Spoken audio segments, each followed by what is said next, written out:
At the beginning of the story, we see two old men drinking inside a building. A man known as Gwi Ryongja told the other man that he is a very cold-hearted person. He could not believe that the man only wanted to have one cup of drink after seeing him for the first time in decades. Ryongja poured the man some liquor. The moment he poured the liquor, Ryongja remembered that he and the man first met when they were quite young. 40 years ago, a younger version of the man stepped into Ryongja's house and asked him to use the Great Regression Technique to send him back to the past. The younger Ryongja was surprised to hear this. The Great Regression Technique is one of the great achievements of the GWI family. It is a technique that has been researched for centuries, and it has been passed down in the family. It was a technique that was incredibly difficult to use. Ryongja also tried to complete the technique, however, he had to give up. The man gave up after seeing the 5 materials needed to complete the technique. He knew that he could never get these materials. When the man came to Ryongja's house, he saw it as an opportunity to try to gather the materials. He told the mysterious man that he will help him if he can provide the materials that is required for the technique. The first material needed is the Thunder Bell. It is a sacred artifact of the Heavenly Wind Cult. The next is the Divine Incense Brazier. This is a sacred artifact of the Divine Dragon family. The next is the core essence of the 10,000 Years Carp. The fourth item is the secret demonic soul of the demonic cult. The fifth material needed is 5 million Niang. Ryongja did not ask for this material because he could easily get it. To Ryongja's surprise, the mysterious man was able to obtain the first 3 items over several decades. However, for him to get the secret demonic soul of the demonic cult, the man had to disappear from the world for a long time. The scene shifts and we are taken back to the present. Ryongja told the man that he believed that he already died in an unknown valley. He asked the man to tell him how he was able to gather all the materials. The man, who appears to have lost his left hand, drank his liquor and told Ryongja that he cursed the Great Regression Technique because it needed such rare materials. He revealed to him that he has actually thought of killing him while he was gathering the materials. Ryongja was not shaken by what the man said. He simply stared at him. He realized that he was really young when he met the man. Now the man has already become old and he had gray hair on his head. Ryongja noticed that the air around the man had changed completely. He wondered if the man had to change in order to gather the materials needed for the technique. Ryongja took a sip of his liquor and asked the man to tell him why he is trying so hard to go back to the past. With a menacing look on the man's face, he revealed to Ryongja that he wants to return to the past for revenge. The man was shocked to hear this. He asked the mysterious man if it is impossible for him to take revenge with his current skills. He asked him if he really needs to go back to the past to achieve his goal. The man explained to Ryongja that his current skills are not enough. Ryongja asked the man to tell him the name of the person that he hates so much. With a deadly look in his eyes, the man told Ryongja that he wants to kill Wamugi. Ryongja was shocked to hear this. Wamugi is the martial artist responsible for the death of the leaders of the 3 strongest groups in the Murim. He killed the leader of the Murim Alliance, the Unorthodox Alliance leader, and the Heavenly Demon. He is known as the strongest martial artist across all history. He is the strongest person in their era.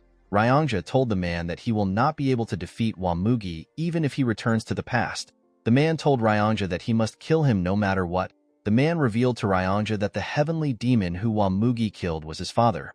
Ryongja was shocked to hear this. The man explained to Ryongja that he does not seek revenge because his father was killed, or because his sly bastard of a brother was killed. He did not see it as a big deal for people who have given their lives to demons to be killed. Ryongja asked the man to share his reason. According to the man, on the day of the attack, Wamugi killed servants, cooks, and even young children who did not know martial arts. He even killed all the cats and dogs that were reared. Ryongja was shocked to hear this. He told the man that Wamugi would never do such a thing. He told him that he does not believe him.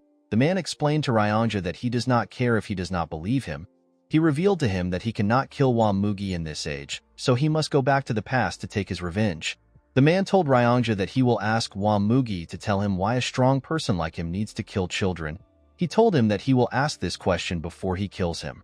Ryongja felt bad for the man when he heard this. He told the man to do him a favor if he successfully returns to the past. He begged the man to find him in the past. The man asked Ryongja to tell him his reason for the favor. With a serious look on his face, Ryongja begged the man to stop him from getting married. The room became silent when Ryongja said this. The man immediately burst into laughter. Ryongja did not understand why the man was laughing. He assured him that he is quite serious. He begged the man to tell him to live alone for the rest of his life. With a smile on his face, the man promised Ryongja that he will fulfill his wish. After hearing the man say this, Ryongja asked the man to follow him to the room where he will perform the technique. When the man stood up, he could barely hold himself. Ryongja quickly ran to assist him. He asked the man if he is all right.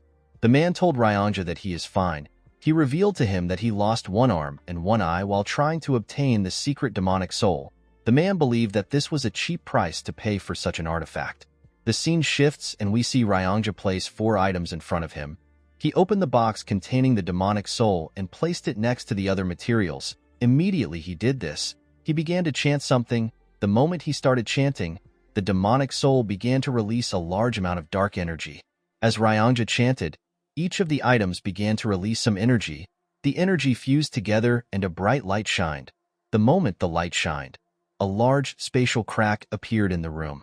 Ryongja was shocked to see this. He could not believe that he actually managed to perform the technique successfully. He turned to the man and told him that he did it. When Ryongja turned around, he saw the man sitting on the ground.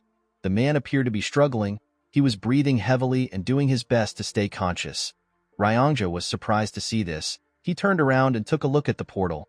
He turns back to the man and apologized to him.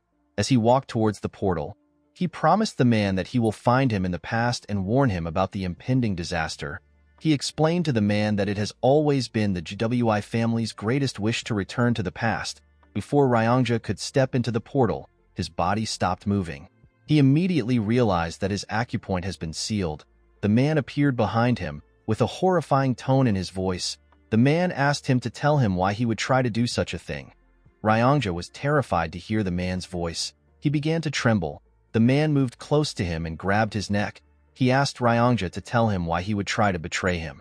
He grabbed his neck and began to choke him. With tears in his eyes, Ryongja explained to the man that he lost his rationality for a short instant. He begged the man to forgive him. He told him that he should have never tried to do such a stupid thing because the man was the one who suffered to get the materials. The man glared at Ryongja when he heard this. He let go of the old man. He told him that he is also a selfish person. He revealed to Ryongja that he was only able to gather the materials by not caring about others. The man grit his teeth and told Ryongja that he would have killed him if he was someone else. While Ryongja was trying to catch his breath, the man places his hand on his shoulder and thanked him for waiting his entire life for him. Ryongja was shocked to hear this. He was surprised to see that the man was smiling at him. With tears flowing out of his eyes, Ryongja began to apologize to the man. While he was apologizing, he suddenly stopped moving. The man was shocked to see this. When he looked around, he noticed that everything had stopped moving. The man could not comprehend what was happening. While the man was looking at Ryongja, someone told him that he has passed the test. The man was surprised to hear this. When he turned around, he saw a very old man who was glowing. The man appeared to be a deity. The man asked the deity for his identity.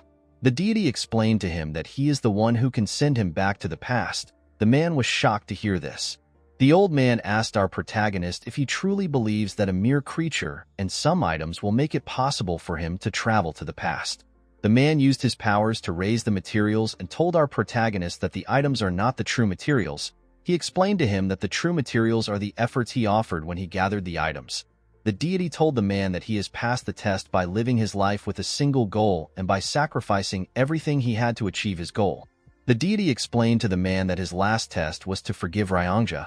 He told him that the test was the toughest test out of everything. He was surprised to see that the man easily passed the test.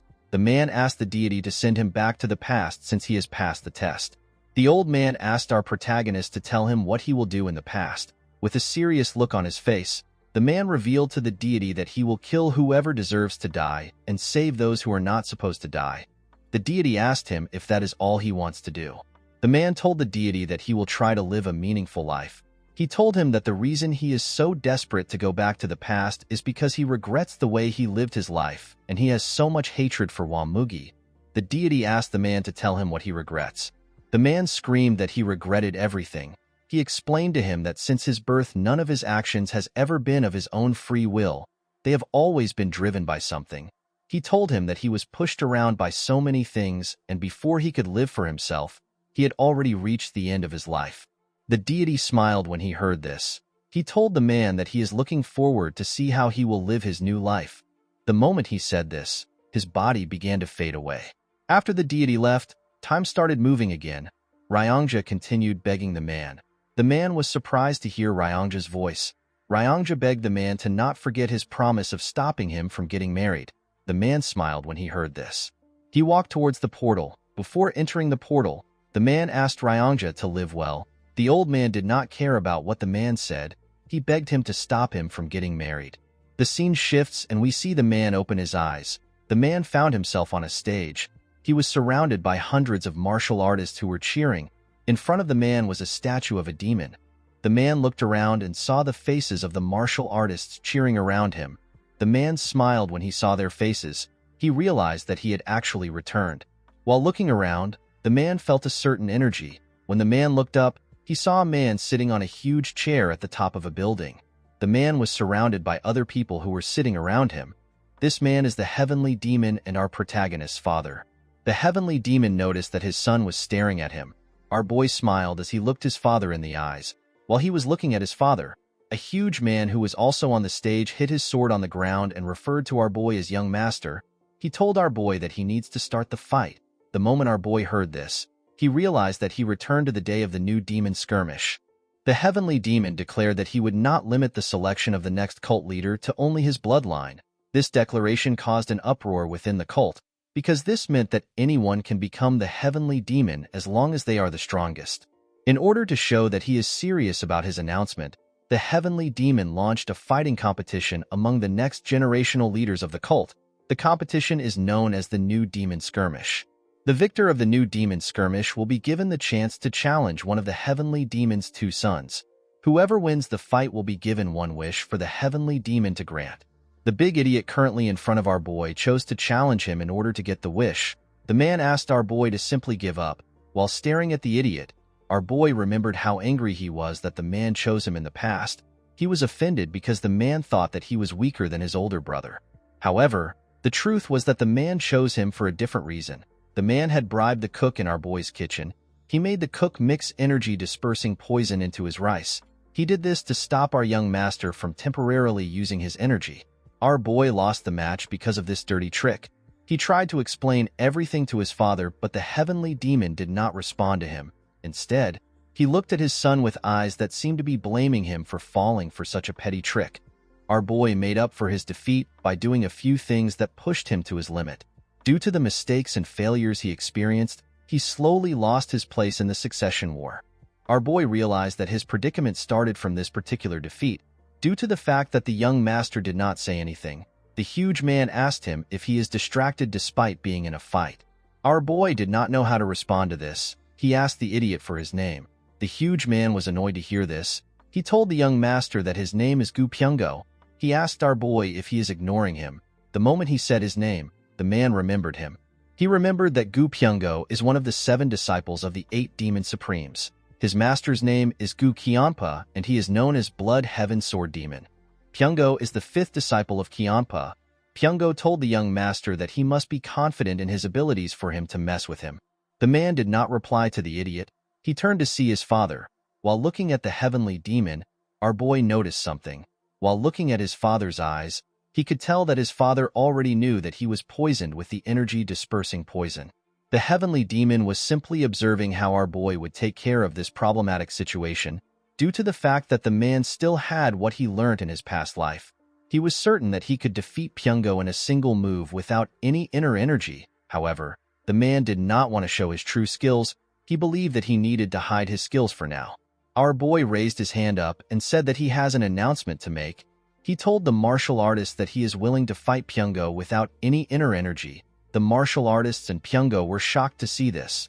The martial artists began to scream and cheer for our boy. They referred to him as the Unrivaled Swordsman. Pyungo was shocked to see this. The big idiot panicked and raised his hand up. He told everyone that he will also not make use of any inner energy. The martial artists stopped cheering when they heard this. They did not understand why Pyungo was not fighting with his inner energy. They believed that the duel will be boring if 2 people fight without inner energy. Pyungo was annoyed to see how everyone dismissed his announcement. He picked up his sword and told our boy that even though he is not using any inner energy, his sword has no eyes. He told him that his sword can cut anything it touches.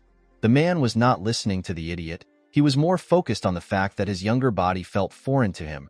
He wondered if he will be able to move his body the way he wants.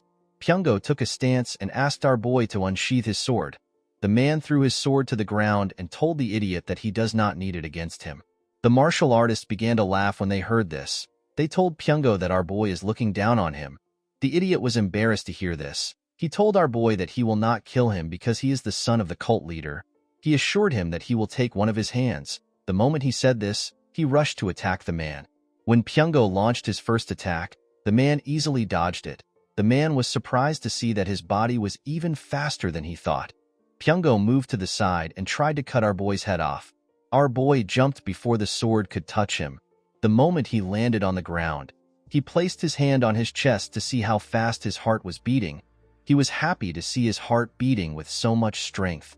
Pyongo was annoyed to see that the man was ignoring him. He rushed to attack him. This time our boy closed the gap between himself and the idiot. He used his elbow to hit the man in his chest.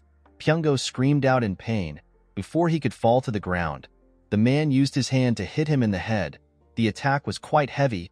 It made Pyongo cough out some blood. Before Pyongo could fall to the ground, our boy grabbed his clothes and pulled him. He took a stance and attacked the idiot with several punches. Pyongo could not do anything but take the punches. Pyongo fell on his knees as blood gushed out of his mouth and nose. The moment he fell to his knees, the man grabbed his right hand. He raised his leg up and asked Pyongo if this was the hand he used to give the cook the poison. Pyongo was shocked to see that our boy knew about the poison. Unfortunately for the poor bastard, our boy used his knee to snap his hand. Pyongo screamed out in pain as tears fell from his eyes. The martial artists were quite shocked to see what the young master did.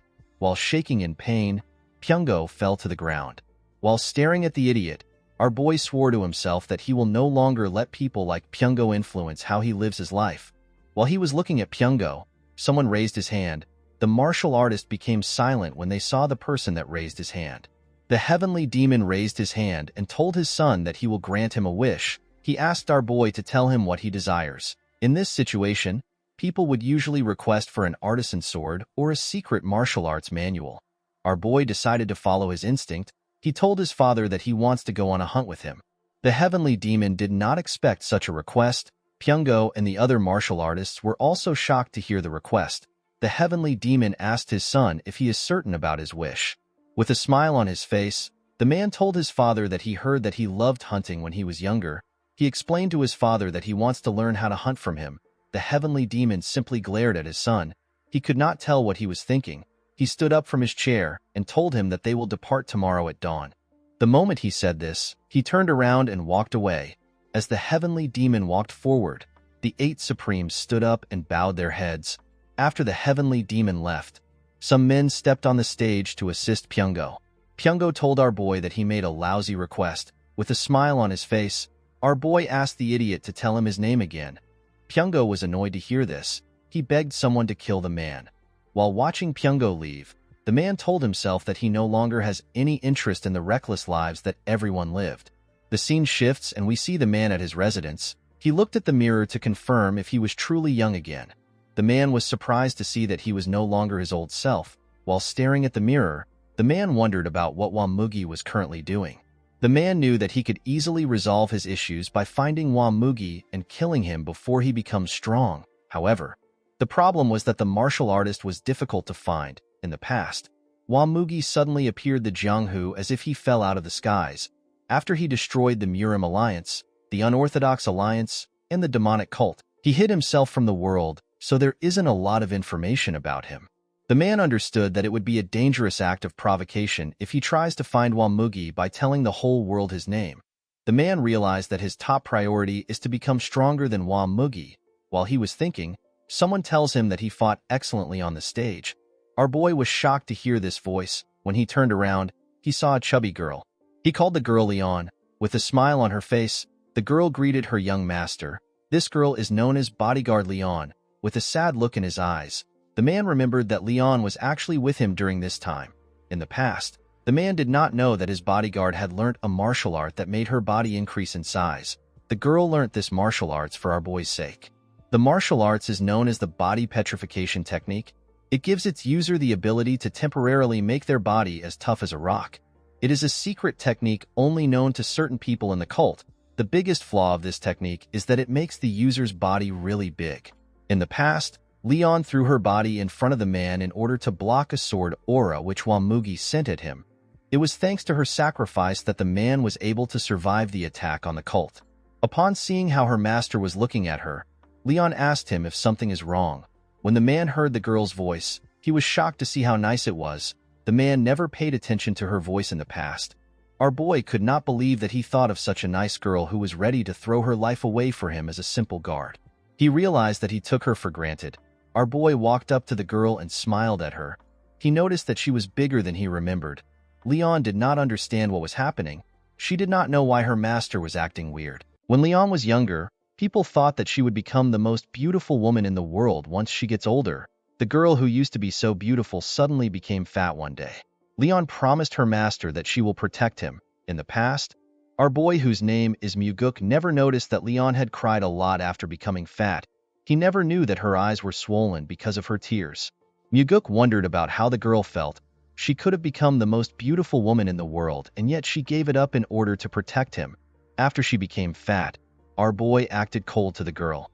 While smiling at Leon, Muguk promised himself that he will find a way to help her get rid of the side effects of the body petrification technique. Leon did not understand why her master was smiling. She asked him if everything is all right. Our boy told the girl that he is feeling great.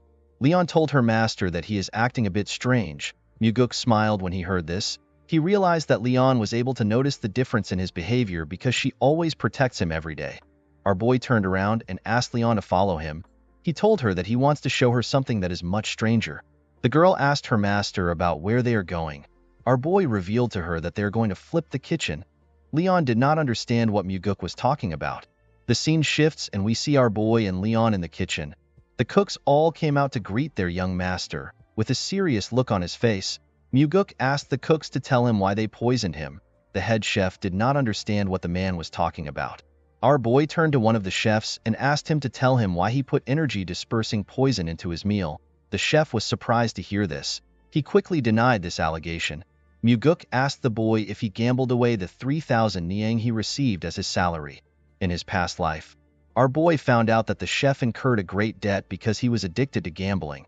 He spent all his parents' money and he even borrowed money from his friends. After losing the money, the boy was willing to do anything, even if it involved poisoning the son of the heavenly demon. The chef went on his knees and begged for his life. He asked Muguk to spare him. He told him that he was blinded by money. Our boy asked the chef if Pyungo personally gave him the money. The chef told him that he did, the moment the boy answered. Muguk drew his sword and used it to behead him.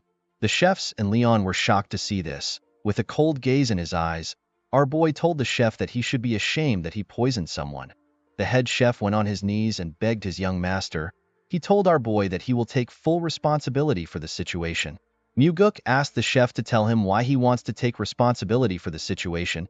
He told him that it is the other chef that is at fault. The head chef explained to Muguk that everything that happens in the kitchen is his responsibility. Our boy asked the chef, who he referred to as Chef Lim, if every unjust thing that happens in the cult is his father's responsibility. The man was shocked to hear this question.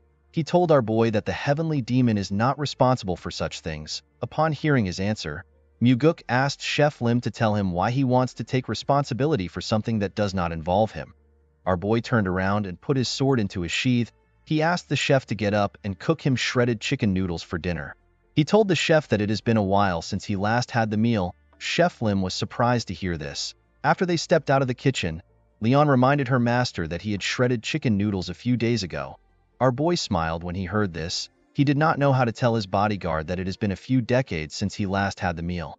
The next day, we see the heavenly demon standing in front of the heavenly demon pavilion. The heavenly demon changed his clothes from his usual robe to a hunting attire.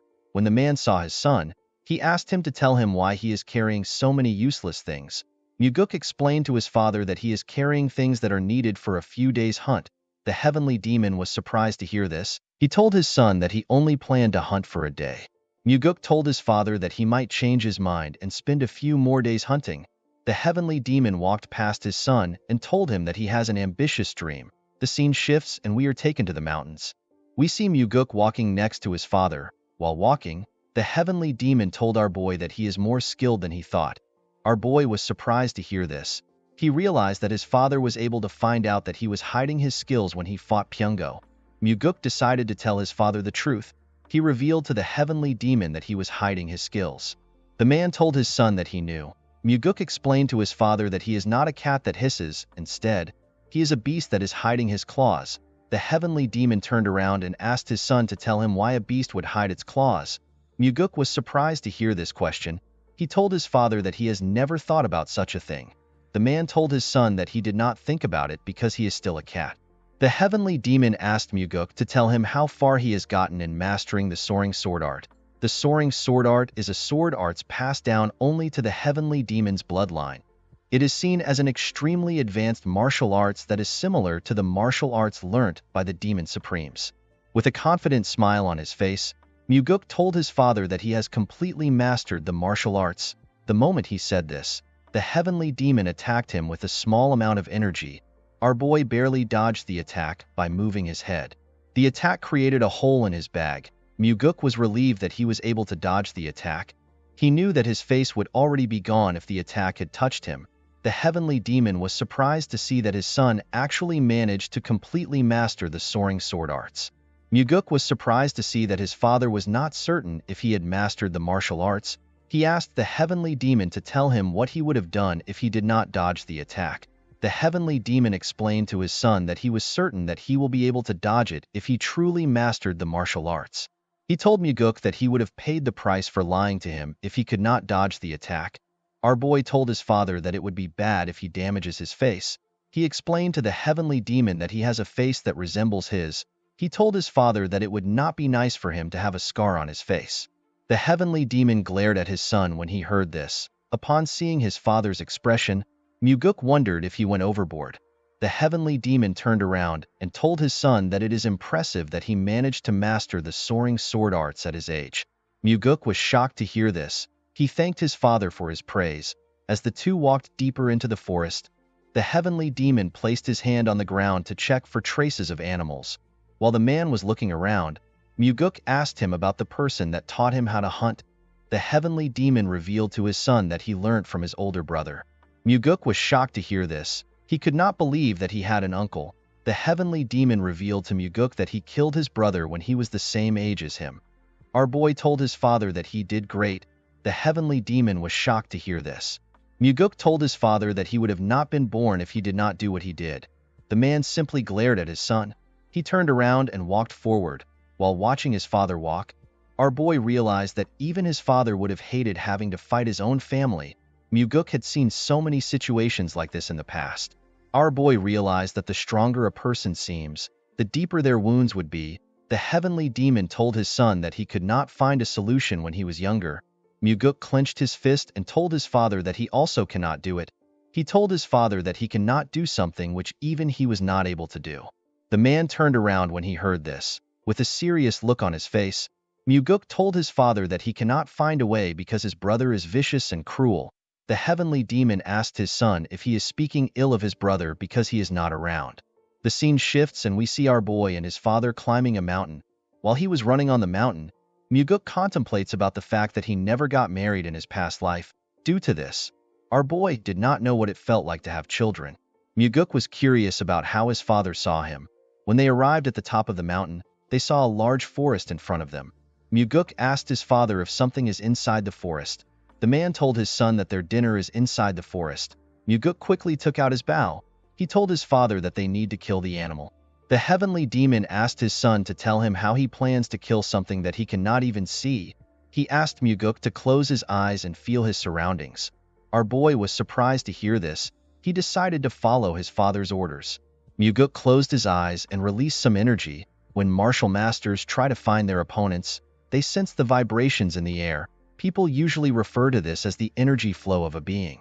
When Muguk closed his eyes, he could only feel one energy flow in the surrounding. This was his father's terrifying energy. The heavenly demon asked our boy to send out some of his energy in a single line. He asked Muguk to make the energy thinner without breaking it. He asked our boy to think of his body as a ball of yarn. He told him to slowly discharge his energy as if he is pulling out a thread. Muguk followed his father's instructions and carefully moved his energy. While moving his energy, our boy hit something. The heavenly demon asked him if he has reached something. Our boy told his father that he sees a tree. The heavenly demon asked his son to search the vicinity slowly. As Muguk carefully moved his energy away from the tree, he pushed it into the forest. The moment he got past the tree, Muguk's energy hit a boar which was in the forest.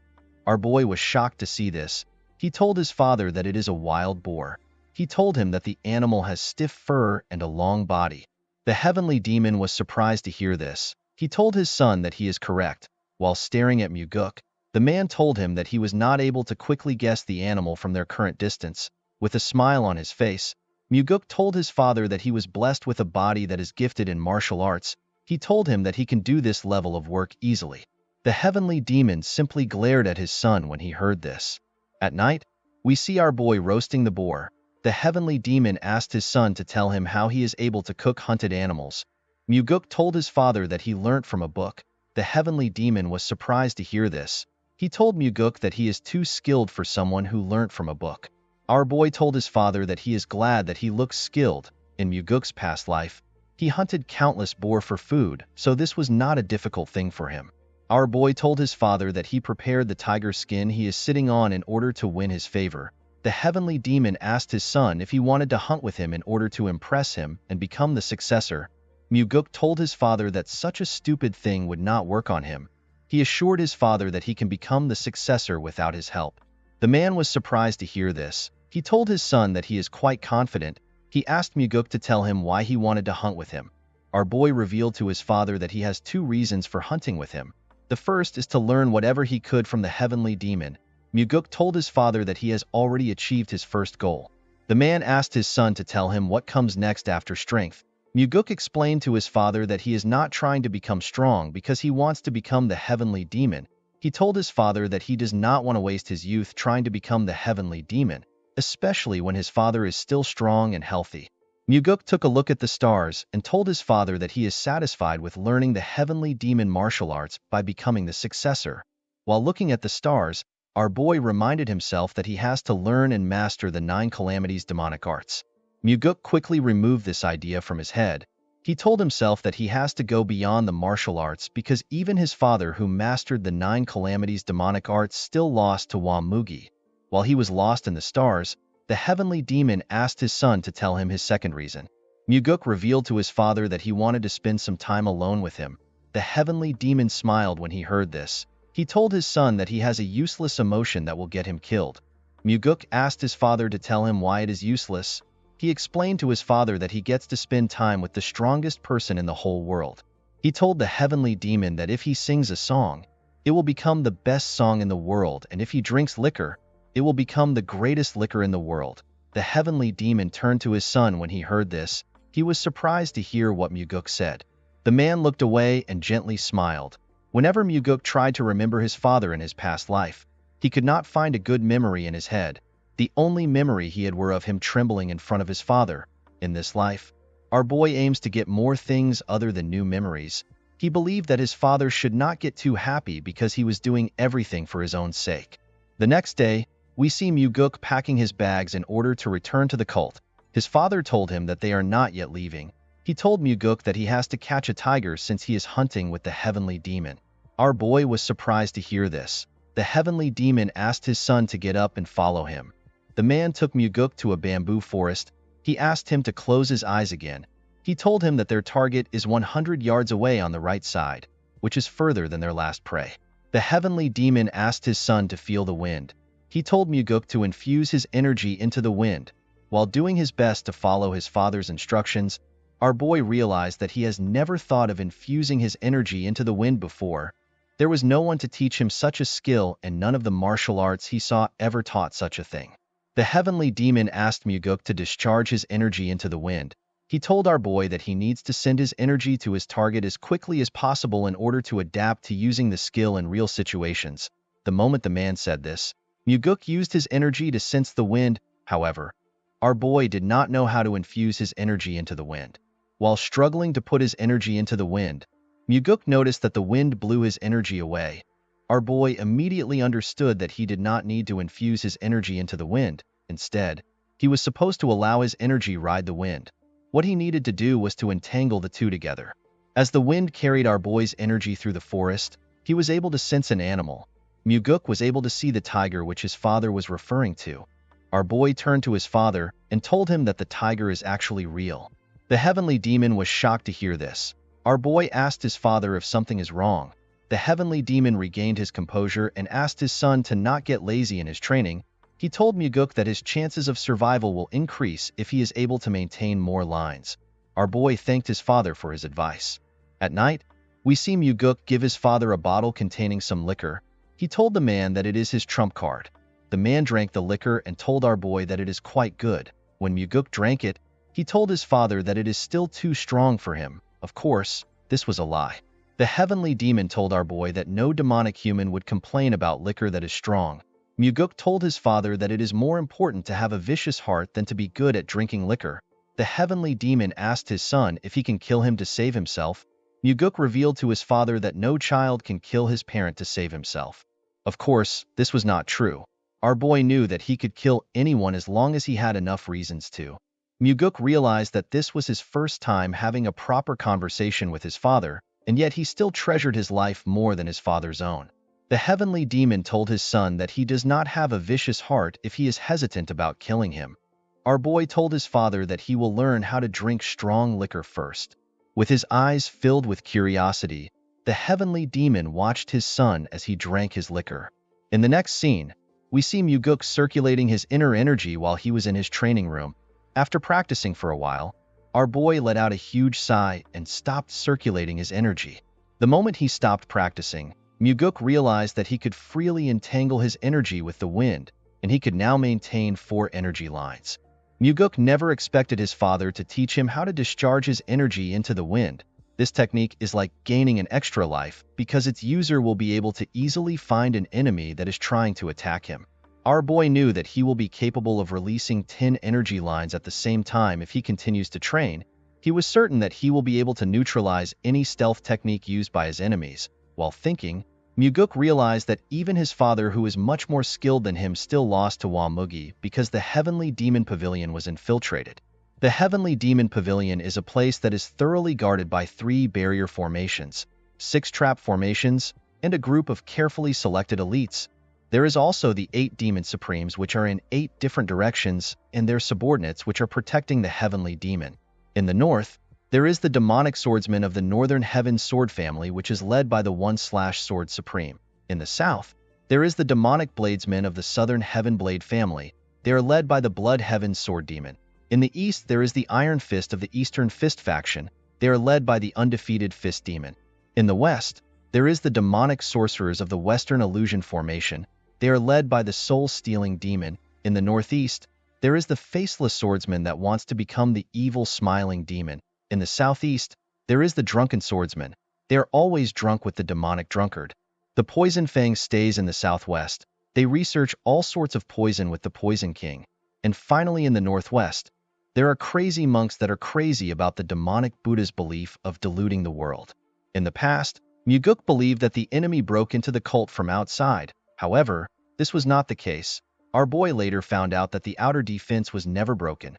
Muguk realized that one of the 8 Demon Supremes must have allowed Wamugi into the Heavenly Demon Pavilion. Our boy believes that there could be more than one traitor. The traitor was never found in the past, but this did not matter to Muguk. He plans to treat each one of the Supremes as traitors. After the Heavenly Demon was killed, none of the 8 Supremes sought revenge. Instead, they decided to close the cult. In his past life, our boy found out about how the 8 Demon Supremes lived their lives. He even knew what their last moments were like. Muguk assured himself that he will make use of each one of the Supremes. As Muguk walked towards the entrance of the room, he hears someone call Leon Fatty. The person asks Leon if the young master is still in the training ground. Our boy was surprised to hear what the person said. Outside the training ground, we see a bald man with a huge sword and 2 other men behind him. The bald man told Leon that he can no longer wait. He asked her to drag Muguk out of the training ground. The girl was surprised to hear this. She could not believe that the man had no regards for her master. Before she could say anything, our boy stepped out of the house and asked the girl to tell him what she is doing. Leon was surprised to see her master. Muguk walked up to the girl and reminded her that he asked her to do her own thing while he is training. Our boy asked her if she was waiting outside for him the whole time he was training. The bald man moved close to Muguk. He asked him to tell him why he suddenly decided to train for days. Our boy immediately recognized the man. He realized that this man is Yang Pua. He is a disciple of the Blood Heaven Sword Demon. He noticed that the man was speaking to him without fear. Muguk could not blame Yangpa because he was only being disrespectful because of the Heavenly Demon. After the Heavenly Demon announced that anyone in the cult could become his successor, the Heavenly Demon's sons were no longer seen as special. In fact, the announcement fueled the ambitious desires of many within the cult to defeat the sons of the Heavenly Demon so they can gain notoriety. Muguk asked the man to tell him what he wants. Yangpa revealed to our boy that Pyungo can no longer practice martial arts because of him. Our boy asked the man if he wants him to look after Pyungo. Yangpa told Muguk that he is not joking. Our boy smiled when he heard this. He told Yangpu that their relationship is not the type where they can have serious conversations. The man told our boy that he needs to take responsibility for crippling Pyungo. He asked Muguk to apologize to the idiot officially. Our boy immediately understood why Yangpu wanted the apology, due to the fact that the Blood Heaven Sword Demon's best disciple was not selected. His other disciples are trying to impress him by doing whatever it takes. Yangpa wanted Muguk to give out an official apology so that he can take credit for not letting the Blood Heaven Sword Demon look bad. Our boy smiled and told Yangpu that his master will not still choose him as his best disciple because of an apology. Yangpa became nervous and told Muguk that he is spouting nonsense. He told our boy that he only came for Pyungo's sake. With a horrifying look on his face, Muguk told the idiot that he wants an apology from him. Yangpa asked our boy to tell him what he has to apologize for. Our boy asked the man to apologize to Leon for speaking rudely to her. Leon was surprised to hear this. Yangpa was also surprised to hear this. Leon turned to her master and told him that she is fine. Muguk told the girl that he is not fine with it. Leon was surprised to hear this. Muguk walked forward and asked Yangpa to get on his knees and apologize to Leon for speaking rudely. Yangpa laughed and pointed at Leon. He asked Muguk if he wants him to kneel to the fatty. Our boy could not believe that the idiot continued to spout nonsense. Yangpa laughed and told Muguk that he would rather die than kneel to Leon. Our boy smiled when he heard this. He had been waiting to hear these words. He drew his sword and told Yangpu that he will grant his wish. Yangpa and his boys were shocked to see this. Leon was also surprised to see this. Yangpa told our boy that he has gone crazy. With a serious look on his face, Muguk told the man that he can either kneel down and apologize or fight him. Our boy reminded Yangpu that his master would not like it if he retreats. The man became worried when he heard this. He asked Muguk to tell him why he is going so far. Muguk explained to the man that he does not really care if Yangpa came to look for him. He told the man that he will never allow him to insult his subordinates. Leon was shocked to hear this. Yangpa was annoyed to hear this. He asked Muguk if he is really going to kill him because of a fat pig. Our boy smiled when he heard this. He told the man that Leon means a lot to him. Upon hearing this, Yangpa drew his sword. His friends asked him to not fight the young master. Leon wanted to interfere when she saw the man draw his sword. Muguk used his hand to tell her to stop. Yangpo took a stance and told our boy that he will only take one arm because he is the son of the Heavenly Demon. Yangpo's friends and Leon became worried when they saw the man take a stance. Yangpo easily closed the gap between Muguk and himself. He tried to cut off our boy's hand. Unfortunately for him, Muguk dodged the attack by going low. While he was below him, Muguk stabbed Yangpo's head through his mouth. His friends and Leon were shocked to see this, as blood dripped out of his mouth. Our boy told the man that his mouth is the cause of his death. He told Yangpu that he used his mouth to insult his subordinate and refused to use his mouth to apologize to her. The moment he said this, Muguk took out his sword from the man's mouth. He watched Yangpu as he fell to the ground. Yangpo's friends ran to help him. One of them asked our boy if he can handle the consequences for his actions. Muguk told the man that his mouth resembles Yangpo's own. The man was horrified to hear this. With a terrifying look on his face, Muguk asked the two men to pass on his message exactly the way he says it. He told them that he will find them at dusk if they do not do as he says. After telling them his message, our boy allowed the two men to carry Yangpo's dead body away. As the men walked forward, Leon walked up to her master. She asked him to tell her why he killed the man. She asked him to tell her why he would do such a thing for someone like her. Muguk smiled when he heard this. He could not believe that Leon was actually worried about him even though she was already hurt emotionally. Our boy assured the girl that he did not do it for her. He told her that he simply killed someone that deserved to die. Leon reminded her master that the Blood Heaven Sword Demon will not let his actions slide. Muguk understood why Leon was scared. The 8 Demon Supremes are people who have great influence in the cult. They also possess superior martial arts prowess and subordinates that not even the Heavenly Demon can ignore. Our boy had already crippled one disciple and killed another disciple of the Blood Heaven Sword Demon. Muguk assured his guard that the Blood Heaven Sword Demon will not take action. He told her that the man has nothing to gain from getting involved. He told her that the Blood Heaven Sword Demon will simply get criticized for teaching his disciples the wrong way. Leon told her master that the man's pride might be hurt. Muguk assured the girl that the Blood Heaven Sword Demon does not have any pride. Our boy placed his hand on Leon's shoulder and asked her not to worry about him. The girl was surprised to hear this. Muguk did not have a problem killing Yangpa because he was going to gain something from it. Due to the fact that he crushed Pyungo in a fight and killed Yangpa, our boy was certain that he will be able to attract everyone's attention in the cult. He did this in order to get closer to becoming the successor.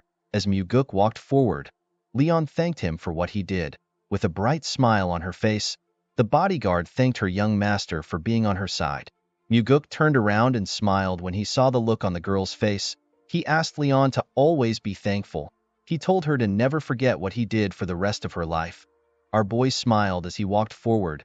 He hoped that Leon would not stop smiling in this life. He wanted the girl to live a life of happiness. Later in the night, we see Muguk outside his room in his nightwear. Our boy was sitting on a huge rock. As Muguk looked at the stars, he remembered that he was drowned in a sense of defeat when he ran away after the cult was disbanded.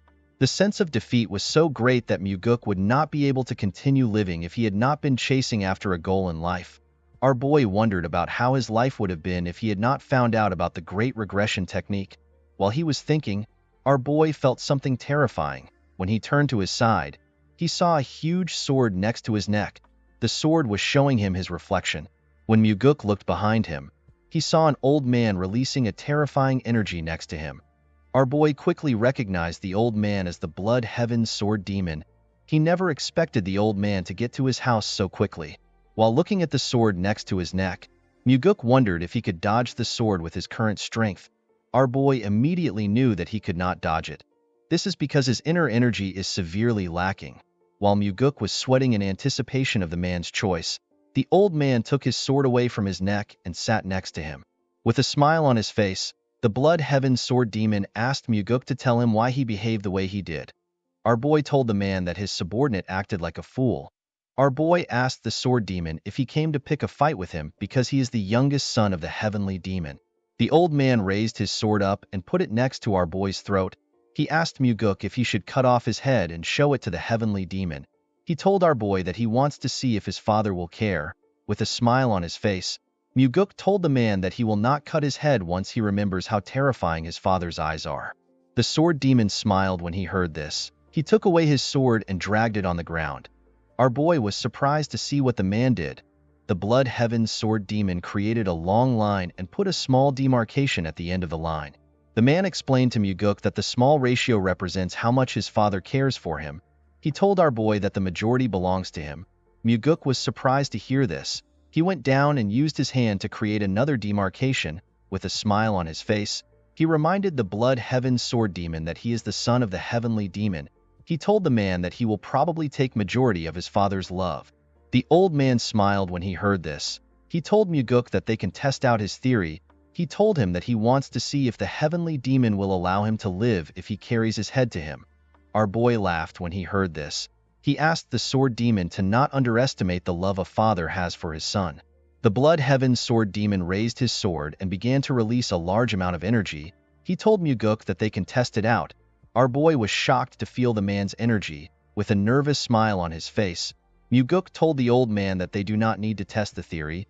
He explained to the man that the Heavenly Demon has 2 sons and there is only one of him. In other words, the Blood Heaven Sword Demon was more valuable than him. The old man removed his energy when he heard this. With a smile on his face, he told Muguk that he is not as foolish as his disciple. Our boy assured the man that his disciple would be alive if he was a little bit like him. With a serious look on his face, the Blood Heaven Sword Demon revealed to Muguk that he has lived his whole life with misfortune. He told our boy that he hopes they do not meet often. Muguk assured the man that he will remember his words. The moment he heard this, the Blood Heaven Sword Demon jumped out of the residence. Our boy was relieved when he saw the old man leaving. After the Sword Demon left, Muguk noticed that he was feeling some pain in his body. When our boy raised his clothes up, he saw some marks on his body. Muguk immediately realized that the old man used his sword hilt to hurt him when he sat next to him. He was annoyed to see that the crazy old man would hurt him. Our boy knew that the Blood Heaven Sword Demon came to see him for a different reason.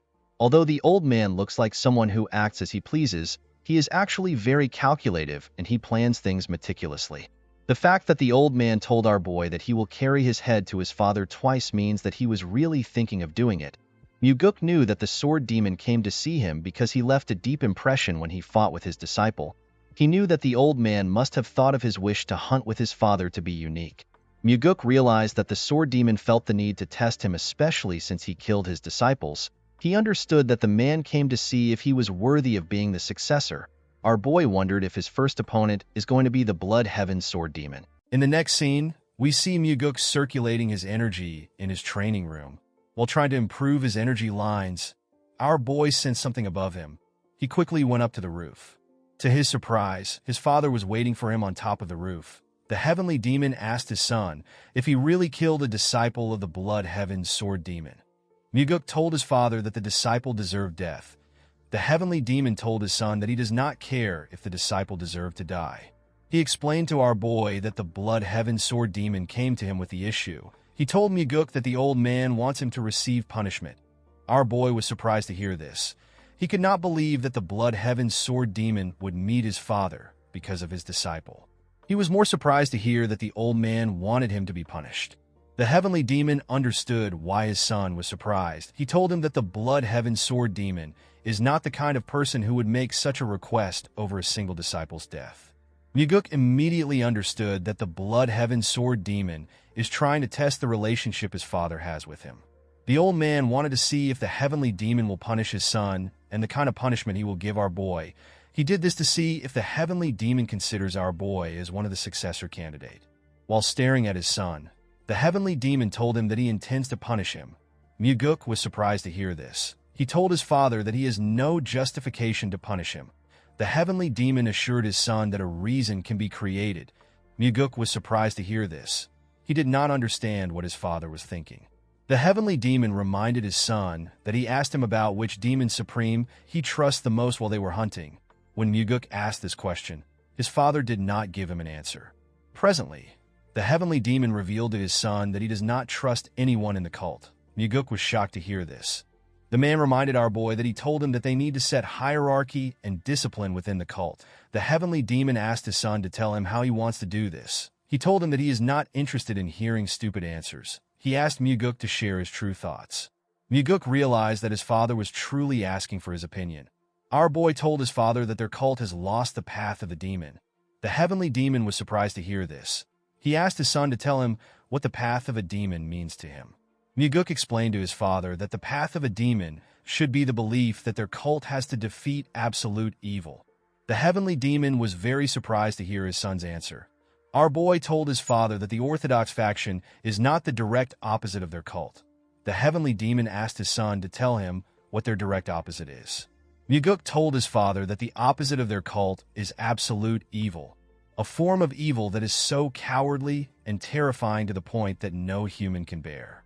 Evil that even demons will despise and turn away from it. Our boy explained to his father that the justice and chivalry that the Orthodox faction advocates for is only good enough to deal with lesser evils. He told him that their justice is not capable of facing absolute evil. Unfortunately, the Orthodox faction heavily believes in forgiving others. As long as they value people, they can never be a match for evil that has forsaken its humanity. Muguk revealed to his father that they are the only faction within the Murim that can get rid of evil that is atrocious and horrifying.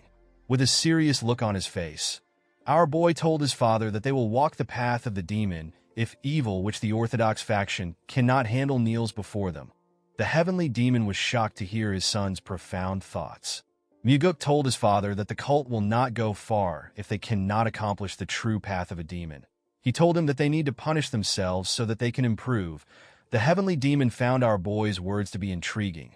Miguk took a look at his father's face. He was not surprised to see that his father found his words to be confusing. Our boy was certain that his father has probably never thought of such a thing.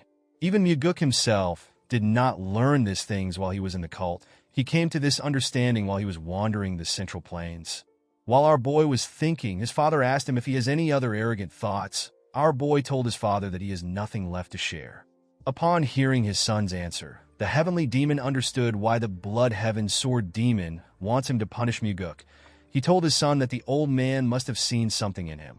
He revealed to Miguk that the old man is trying to use him to test him. Our boy told his father that the Blood Heaven Sword Demon must have seen the possibility of him becoming a successor candidate. The heavenly demon told our boy that the old man could have also seen him as someone who would mess up the cult. Miguk told his father that it can be anything. He explained to him that the Blood Heaven Sword Demon must have seen something because he has extraordinary eyes. Upon hearing our boy's answer, the heavenly demon turned around and asked him to follow him. Miguk was surprised to hear this. He asked his father to tell him where they are going because it is already late. In the next scene, we see the heavenly demon and our boy standing in front of a cave known as the Minor Heaven Cave. The cave had a huge iron door at its entrance. The Minor Heaven Cave is a place where a possible candidate that could become the heavenly demon, a disciple of the heavenly demon or a child of the heavenly demon, goes to be tested. It is easy to go into the cave. However, if the person is unable to get through the trials inside, they will be stuck inside the cave forever. The success rate for the trial is 50-50. Half the people who are blood related to the heavenly demon have lost their lives inside the cave. The place is so dangerous that even Miguk's overly ambitious elder brother has never talked about going inside. Although he did not like it, our boy knew that he would also have to go through this cave if he wants to become the heavenly demon. Miguk asked his father if he wants him to go into the cave now. The heavenly demon told his son that he also went in when he was the same age as him. Our boy asked his father to tell him the amount of time it took for him to get out of the cave. The heavenly demon revealed to his son that he got out in 2 months. Miguk was shocked to hear this. Even among the heavenly demons, his father is known to be the most talented of them all, and yet it took him 2 months to get out. The heavenly demon revealed to his son that he was the only one who managed to make it out in 2 months. Most people spent 3 years in the cave. Miguk asked his father if he really wants him to go into such a dangerous place without preparations. The heavenly demon reminded his son that he is giving him a punishment. Our boy could not believe that his father is willing to send him into a place where he could die simply because the Blood Heaven Sword Demon wants to punish him. Miguk wondered if his father was hoping that he would become stronger and come out alive. Our boy smiled when he thought of this. With a smile on his face, Miguk told his father that he will do his best to come out earlier than he did. The heavenly demon smiled when he heard this. He asked his son to do his best to keep himself alive. The scene shifts and we see Miguk inside the cave. The cave was lit up by green glowing stones. While walking, our boy took a look around. He wondered about how terrible the cave must be for people to get stuck inside. Miguk passed through the first entrance he saw and arrived inside a large room. Next to the entrance was a tablet containing instructions. Our boy was asked to cut down his enemies without using sword aura or enhanced sword aura. He was told that he will be given another chance in 10 days if he does not succeed within the time limit given. He was asked to stand within a crimson circle once he is ready.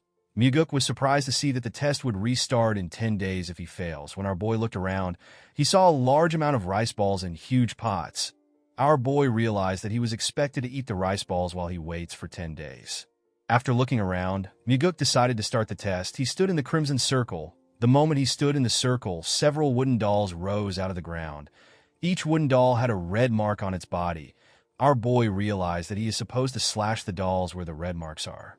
Without wasting time, Miguk immediately began to cut the dolls in front of him. He swiftly tore the dolls apart. As he cut through the dolls, our boy noticed that the test is much difficult than he expected. When he turned around, he noticed that some dolls which he had not yet cut were going back down. Miguk knew that he could not let the dolls go back down because he would fail the test. Our boy immediately ran towards the dolls. He moved close to the doll and bent his body to cut it. The moment he cut the dolls, our boy stood up to check if there are still any dolls left. To Miguk's surprise, there were still 3 more dolls which he had not yet cut.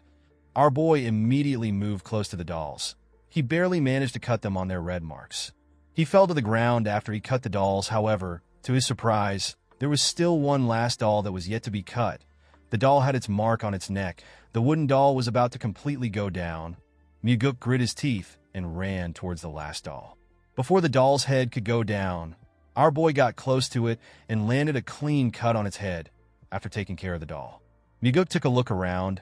He could not believe that he almost had to spend an extra 10 days in the room because he let his guard down for a second. Our boy realized that it would actually be impossible for him to get through this first trial with the skills he had before his regression. The moment Myuguk put his sword back into its sheath, the door leading to the next room opened up. Before our boy left the room, he saw another tablet at the exit. The former test takers wrote on the tablet. One of them said that he succeeded after 9 tries. Another test taker said that he succeeded after 16 tries. Another person asked if he was going to die in the room because he could not complete the test. Another test taker wrote that he has tried to go back, but there is no way out. While Myuguk was looking through the tablet, he recognized the handwriting at the end of it. The person called the other test takers idiots. Our boy smiled when he realized that this was his father's handwriting. Myuguk laughed as he walked to the next test room. He could not believe that his father would berate their ancestors. Inside the second room, our boy saw the crimson circle on the ground and hundreds of weapons on the walls. Due to the amount of weapons in the room, Myuguk realized that he would need to make use of some of the weapons for the trial. According to the instructions on the tablet, Myuguk was asked to use the weapons that are hung on the wall to split the ball in half within 2 hours. Our boy is allowed to use sword aura or enhanced sword aura. He was told that he will be given another chance in 20 days if he does not succeed within the time limit. Myuguk was asked to stand in the crimson circle once he is ready. Without wasting time, our boy stood in the circle. The moment he stood in the circle, a huge rock rose out of the ground. The rock had a small metal ball on it. Myuguk was surprised to see the ball. He could not believe that he was given 2 hours to cut a single ball into half. He was certain he could cut the ball into 100 pieces if he uses enhanced sword aura. Our boy was certain that there must be a reason why he was given 2 hours to cut a single ball. He took one of the swords on the wall and tried to use it to slash the ball. Unfortunately for him, his sword broke in half immediately. He hit the ball. Our boy was surprised to see this. He took another sword and decided to use enhanced sword aura to cut the ball in half. He wanted to quickly move on to the next trial. Myuguk took a stance and gathered his aura into his sword. He was about to cut the ball when he realized something. Our boy realized that it would be too easy for the test to end with him using enhanced aura. He became curious about how other test takers performed. One of them said he tried to cut the ball 89 times without aura, but he failed, so he ended up using enhanced aura. One test taker said that he cut the ball without enhanced aura. The other test takers after this person said that the person is lying. They said that it is impossible to cut the ball without enhanced aura. While looking through the tablet, Myuguk searched for his father's comment. When our boy found his father's comment, he was surprised to see what he wrote.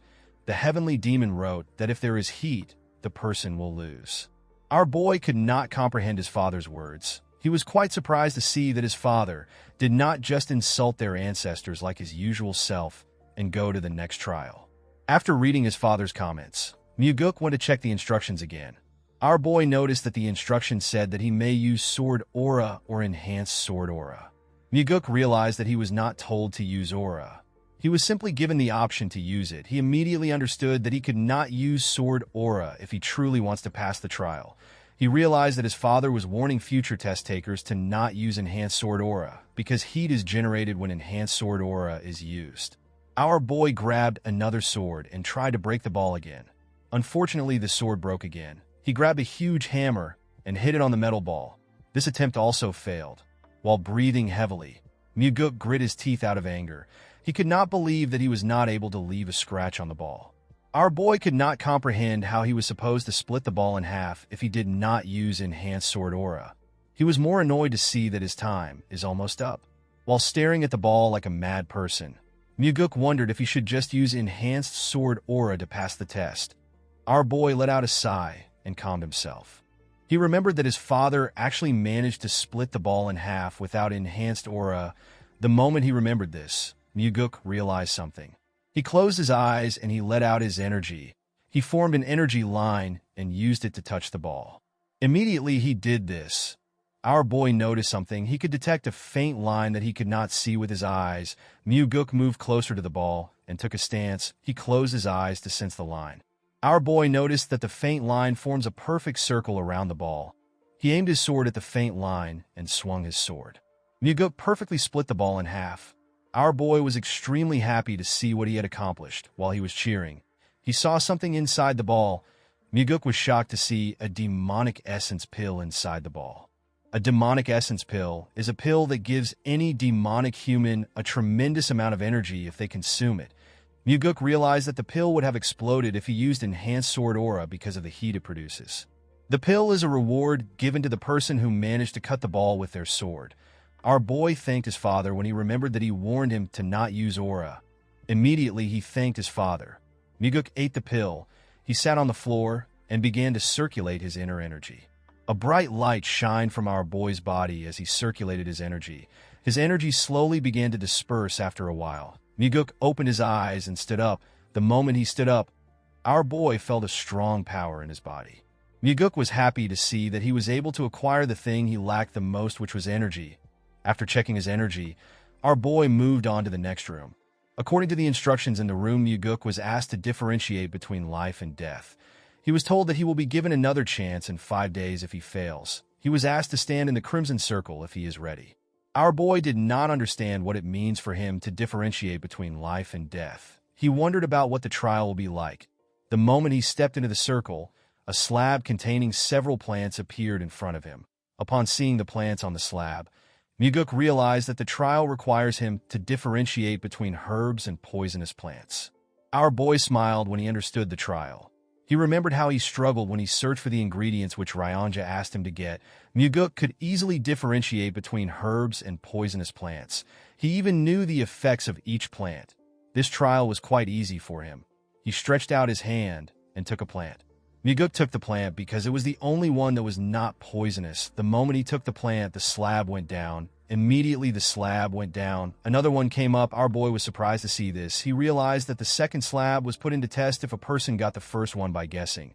Those who don't know anything about herbs will be forced to taste each one to get the correct answer. Myuguk easily picked out the herb among them. After he did this, the slab went back down. To our boy's surprise, another slab did not come up. He wondered if the test had come to an end. Myuguk turned to the tablet to see what other test takers said. One of them said that he is going to become a poisonous human due to the amount of plants he has eaten. Another test taker called the person who created the test an idiot. He did not understand why someone would create such a test. A test taker said that he succeeded on his 96th try. Another test taker said that he lost all his hair from eating poisonous plants. Myuguk smiled when he saw the comments each person left. Our boy's father said that no one should rely on luck. Upon seeing his father's comment, Myuguk realized that his father knew all the plants from the beginning. After seeing the comments, our boy went to the next room. This room is the last trial. According to the instructions, Myuguk is expected to survive the illusory life and death trap formation. He was told that he will die if he actually dies in the trap formation. He was asked to stand in the circle when he is ready. Upon seeing how serious the trial was, our boy decided to check the comments of past test takers. One test taker said that he will kill the creator of the illusory life and death trap formation once he becomes the heavenly demon. Another person said that he will never step into the trap formation again in his life. Our boy's father asked the future test takers to not rest. Myuguk was surprised to see this. Upon seeing his father's advice, our boy stood in the circle. The moment he stepped in the circle, he noticed that the space around him was getting distorted. While he was looking around, Myuguk found himself in a desert. Our boy was surprised to see this. He noticed that he could feel the wind on his skin, and he could also feel the sand on the ground. Everything felt real to him. Myuguk could not believe that the trap formation was capable of creating such realistic things. While he was looking at the sand, our boy noticed that he was surrounded. Several zombie warriors surrounded him. Although they were illusions, Myuguk could feel their presence and their intent to kill him. Our boy was happy to see his situation. He believed that he has been given an amazing opportunity. Our boy drew his sword and took a stance. The moment he drew his sword, the zombies rushed to attack him. A soldier managed to get close to him and tried to pierce his head. Myuguk bent his head to dodge the attack. While he was below the zombie, he stabbed it in the head. The moment he stabbed the zombie, 3 more zombies tried to attack him. Our boy jumped and dodged the attack. Immediately, he landed on the ground. Muguk realized that he could fight freely since he is not dealing with humans. Our boy used his aura to tear apart the zombies close to him. Thanks to the demonic essence pill, our boy was now able to freely use his energy. After he killed the zombies, a larger amount of zombies rushed to attack him. Muguk let out a sigh as the zombies attacked him from every angle before their swords could touch him.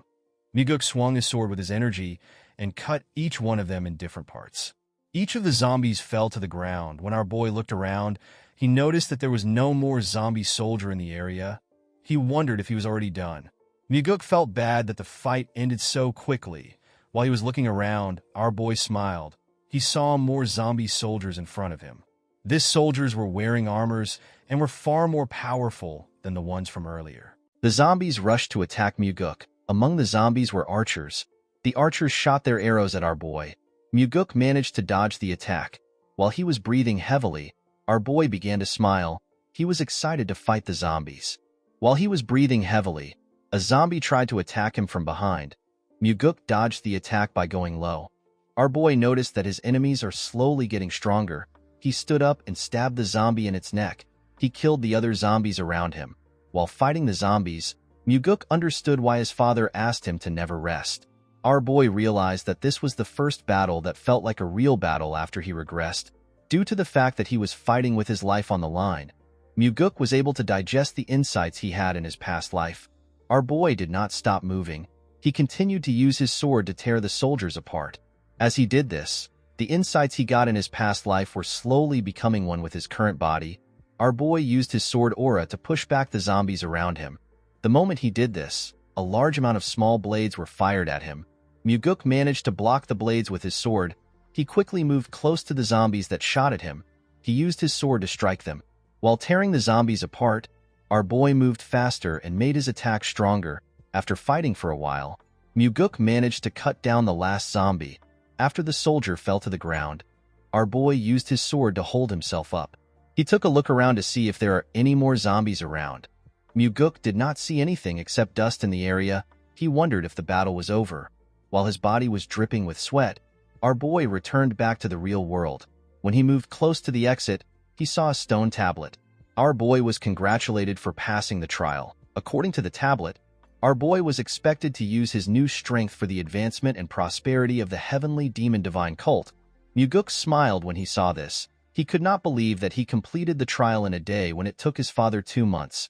Our boy knew that this information will cause an uproar in the cult. He knew that people would doubt his achievements more than they will praise him because of how fast he was. While looking around, Muguk decided to stay in the cave and continue training. He decided to fully comprehend all the insights he had in his past life. He assured himself that he will make the insights fully assimilate with his current body. In the next scene, we see our boy at the Heavenly Demon Pavilion. Muguk told his father that he took 100 days to clear the trial. He told his father that although he did his best, he could not break his record. The Heavenly Demon asked our boy if he cut the metal ball the right way. Muguk revealed to his father that his hint was a big help. He told the Heavenly Demon that he did not rest at the trap formation of the final trial. The Heavenly Demon smiled when he heard this. Muguk was surprised to see this. He wondered if his eyes were playing tricks on him. He was certain that he saw his father smile for a moment. The Heavenly Demon commended his son for not being a fool. Muguk told his father that he cannot be a fool because he is the son of the Heavenly Demon. While looking at his father, our boy remembered how he always thought that his father was a wicked person. Before his regression, Muguk assumed that his father enjoyed pitting his children against each other in a fight of life and death in order to become the successor. After spending some time with his father, our boy understood the Heavenly Demon's behavior. He realized that his father is someone who is willing to endure through his children's death if it is for the sake of the cult. He was certain that his father was not a person who simply enjoyed watching his children fight. While he was thinking, someone told him that he is incredible for making it out of the minor heaven cave in just 100 days. Muguk was surprised to see that the person talking was the chief advisor whose name is Sima Myung. He is the second in command in the cult, and he is the person whom the Heavenly Demon trusts the most.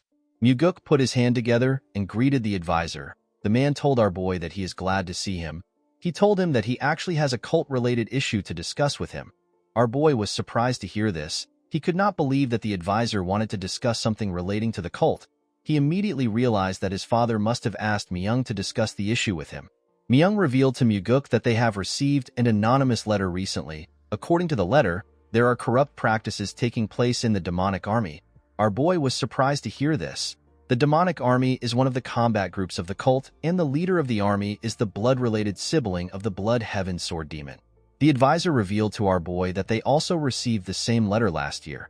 He told him that they conducted a separate investigation. However, the investigation ended in failure. This is because the special investigation officer that was dispatched was killed. Muguk was surprised to hear this. He asked the man if the person was killed by the demonic army. Myung told him that he is correct. He explained to our boy that the person who killed the officer also committed suicide. Muguk was shocked to hear this. Myung told our boy that he wants him to become the special investigation officer in order to take care of the issue personally.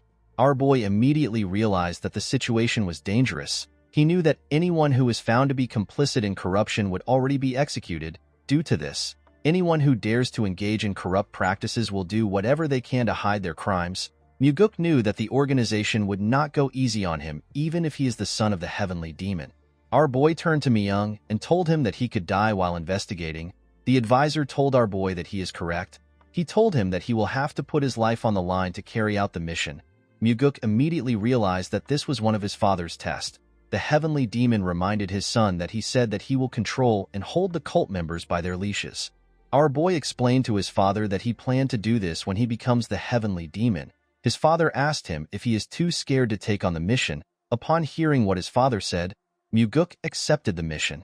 Although he did not know what his father was planning, Muguk assured himself that he will give him a good performance. Our boy explained to his father that this could be his last moment with him. He asked the heavenly demon to have a drink with him. The moment he said this, the heavenly demon stood up and walked away. The place became awkward for both Muguk and the advisor. Our boy told Myung that although his father acts tough, he actually cares for him and his brother. Myung did not understand what our boy was saying. He told him that his father did not seem like someone who cares. Muguk did not know what to say to the man. He felt embarrassed. In the next scene, we see a man at Muguk's house. The man in a yellow garment told our boy that he is a special investigation officer. He introduced himself as Seo Daryong. He told Muguk that he is from the Nirvana Pavilion. Our boy was surprised to see the man. He did not understand why the man came to see him. He revealed to Daryong that he asked the advisor to send the prettiest woman from the Nirvana Pavilion to him. Daryong told our boy that he must look like the prettiest woman to Myung. Muguk was annoyed to hear this. He picked up his sword and walked past the man. He told Daryong that they need to get to work. Daryong was surprised to hear this. He asked our boy if they are leaving immediately. Muguk told him that they are. While walking, our boy asked the man to tell him the kind of person which the commander of the demonic army is. Daryong revealed to Muguk that the leader of the demonic army is Gu Cheonyang. He told him that Cheonyang is the younger brother of Gu Qianpa, who is also known as the Blood Heaven Sword Demon. Cheonyang has been the commander of the demonic army for 8 years. After taking on several dangerous missions, the demonic army has risen to the level where everyone acknowledges them as an elite group. Muguk realized that the demonic army must be good at their jobs. While walking, our boy suddenly stopped moving. Daryong asked him if something is wrong. Muguk asked the man if he does not intend on investigating the corruption in the demonic army. Daryong told him that he plans to carry out the investigation. Our boy told the man that he feels no form of enthusiasm from him in the way he walks and talks. Daryong explained to Muguk that he behaves like this because nothing will change even after they uncover the corrupt practices of the demonic army. Muguk was surprised to hear this. He wondered if the man was trying to tell him that the cult will not change unless the executives are changed. Our boy turned around and asked the man if he is not scared. Daryong assured our boy that he is not scared at all. Muguk revealed to the man that the last special investigation officer was killed while investigating. Daryong revealed to our boy that the previous special investigation officer was his direct superior. Muguk was shocked to hear this. He quickly turned around. The man told him that the superior was the person who taught him. Our boy was surprised to hear this. He was more surprised to see that the man did not have any form of sadness in his eyes when he spoke to him. In the next scene, we are taken to the demonic dragon court. We see 2 huge men guarding the entrance of the court. The men asked Muguk and Daryong to tell them where they came from. Daryong introduced himself as a special investigator officer from the Nirvana Pavilion. He asked the men to step aside. He told them that he has some business with the commander of the demonic army. Our boy was surprised to see how gutsy Daryong was. One of the men told Daryong that he does not look special even though he is a special investigator.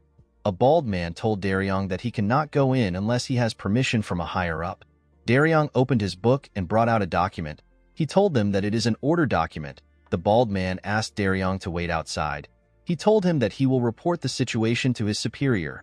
Daryong told the man that he does not need to waste his time. He explained to him that they came to meet his superior personally. The other man reminded Daryong that he cannot enter the court without permission from a higher-up. Daryong was annoyed to hear this. He asked the man if he is going to stop a special investigator that has an order document. The bald man told the investigator that he is spouting nonsense. He explained to him that he has to follow their rules regardless if he is a special investigator. Daryong was surprised to hear what the man said. The other man told Daryong that the only thing he is going for him is his title as a special investigation officer. He told Daryong that he is powerless without his title. The moment the man said this, Muguk asked the two of them if they know who he is. The men told him that they are aware of his identity. Muguk could not believe that the two men would act rudely to him despite knowing his identity. He walked up to them and attacked their balls at a frightening speed. The men held their balls and fell to the ground. Daryong was surprised to see what happened. Our boy asked him to stop standing. He told Daryong to show him the way. The man was startled when he heard our boy's voice. He quickly moved forward. Inside the building, Muguk and Daryong were stopped by the members of the demonic army. Daryong was annoyed to see this. He took out the document and asked the men if they are blind. He told them that they are standing in the way of an official investigation. He asked them to step aside if they do not want to rot in prison. None of the men were shaken by Daryong's threat. While the men were standing, a man asked his subordinate to tell him where the idiots who are causing a ruckus came from. Daryong introduced himself to the man and asked him to identify himself. The huge bald man introduced himself as Go Dang. He told Daryong that he is the demonic army's first corps captain. He called Daryong a douche and asked him if the introduction is good enough for him.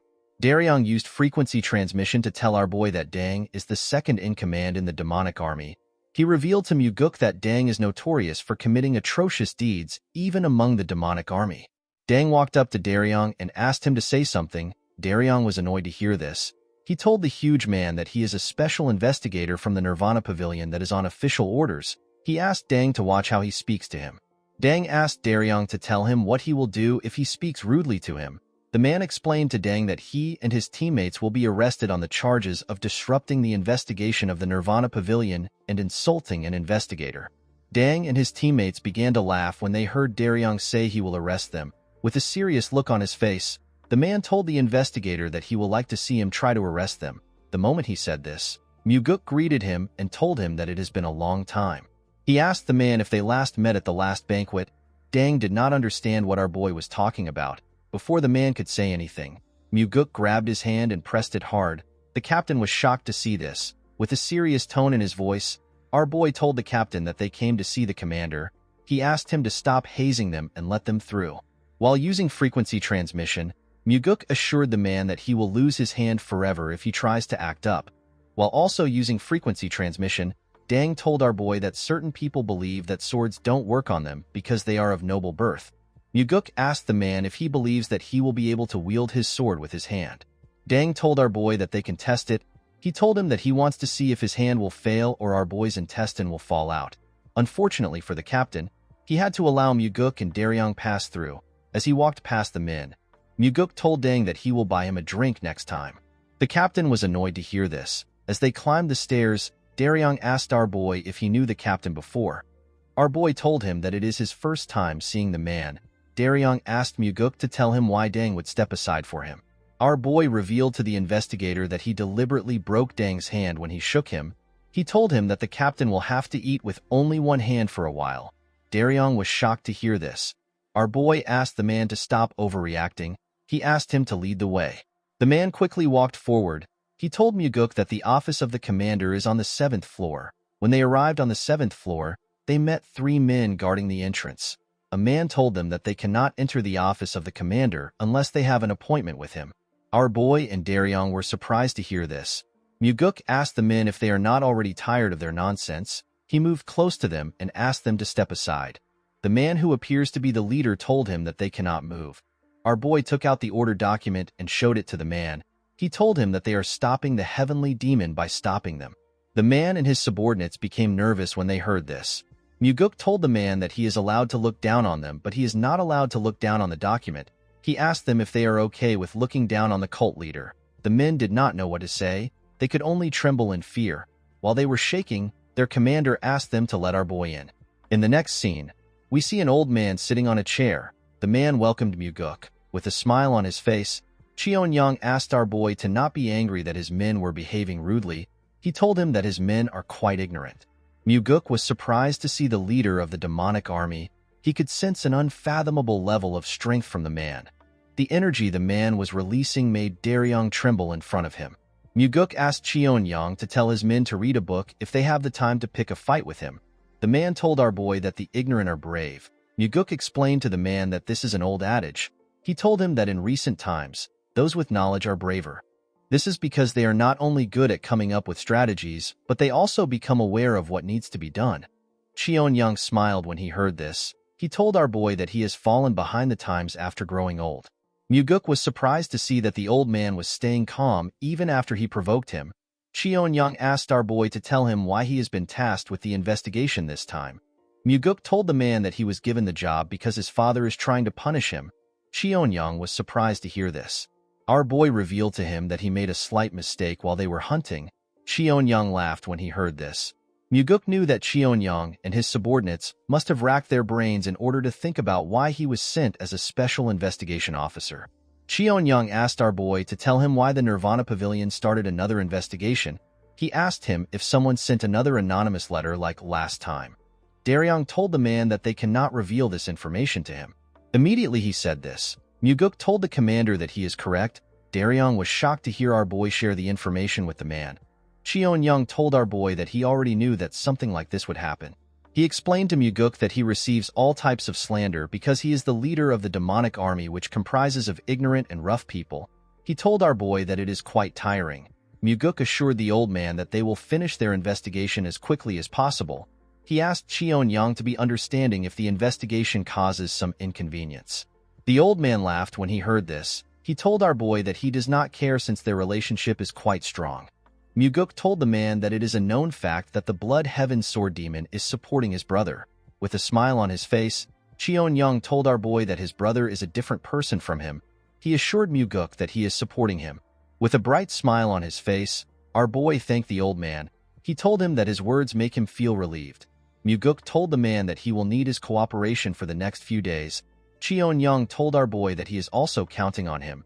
He assured Muguk that he will prepare a place for him to stay after he leaves his office. The moment he said this, our boy and Daryong turned around and decided to leave. Before he could step out of the office, Cheon-young told him that he is worried about him. With a cold gaze in his eyes, Muguk asked the commander if he is referring to the incident where the previous special investigation officer was killed. With a smile on his face, Cheon-young told our boy that he is not talking about the incident. He told him that the heavenly demon would never send his son to the demonic dragon court to die. He explained to Muguk that he is simply concerned. Our boy thanked the commander for his concern and walked forward. As he watched him walk out of his office, Cheon-young stared at Muguk with a cold gaze in his eyes. Daryong noticed something weird about our boy. He saw that Muguk was smiling. Our boy understood why his father sent him here. He realized that either he or Cheon-young must die. The scene shifts and we see Myung standing next to the heavenly demon as he checked his sword. The advisor told the heavenly demon that the issue is not a small one. He told him that he should have been the one to handle the case instead of Muguk. The heavenly demon revealed to his advisor that Muguk told him that the cult has lost the path of a demon. Myung was surprised to hear this. It did not make sense to him that the heavenly demon would send Muguk on such a dangerous mission simply for this reason. He asked his master to tell him why he gave the mission to our boy. While looking at his sword, the heavenly demon told his advisor that his son should be able to prove his words with his actions. Myung was shocked to hear this. The man seemed to have understood his master's intentions. The scene shifts and we see a dead bird hanging in the hallway of the demonic dragon court. The members of the demonic army were shocked to see the bird. They did not understand why the investigators would hang a dead crow in their hallway. Some of them called Muguk and Daryong obnoxious douchebags. While they were shouting, Muguk noticed that the ones who stopped them at the entrance were the ones complaining the most. While the men were shouting, a huge man with a scar on his face told our boy that the dead crow is too much. Muguk asked the man for his identity. The huge man introduced himself as the third corps captain of the demonic army. With a look of anger on his face, the man told our boy that his name is Jang Ho. While using frequency transmission, Daryong revealed to Muguk that Jang Ho is known to have the strongest martial arts prowess among the corps captains. He is also known to have a bad temper. Our boy asked the captain if he has any complaints. Jang Ho was annoyed to hear this. He pointed at the crow and asked Muguk to tell him why he would put something that is so auspicious where people pass through. With a smile on his face, Muguk revealed to the man that someone threw the crow on his bed while he was sleeping. He told Jang Ho that he hung the crow because he thought it was a cultural thing. The captain told our boy that he could have simply punished the person who put the crow in his bed instead of doing something so weird. Muguk glared at the man when he heard this. With a smile on his face, our boy told the captain that he will start with him. Jang Ho did not understand what our boy was talking about. He asked Muguk to tell him what he means. Our boy told Jang Ho that he will start the investigation with him. The man was surprised to hear this. He asked our boy to tell him why he chose him. Muguk ordered Daryong to submit all Jang Ho's records. He told him to get anything relating to his finances and all his movements. The man was annoyed to hear this. He walked up to Muguk and told him that he does not have the power to do something like that. Our boy glared at the man and told him that he has the power to do it. The moment he said this, Jang Ho used his leg to smash the ground out of anger. Muguk told the captain that he is free to get riled up if he wants. He asked him to not forget that he could be charged with treason if he stands in the way of their investigation. The moment he said this, the members of Jang Ho's team quickly rushed to stop him. They begged him to stop.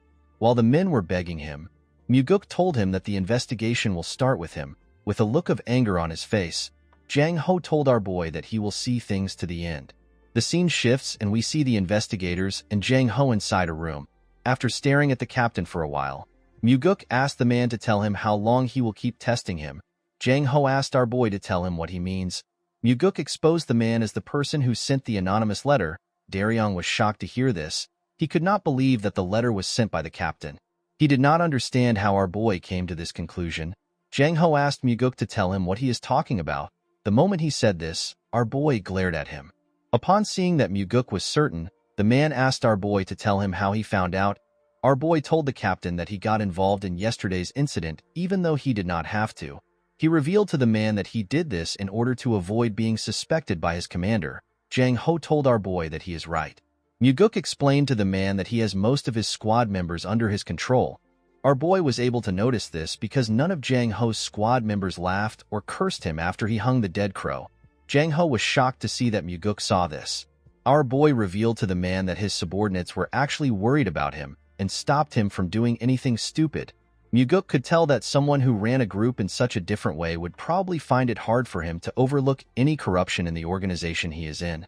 Jang Ho was speechless when he heard Muguk's deduction. Although our boy noticed all these things, there was another reason why he made his guess.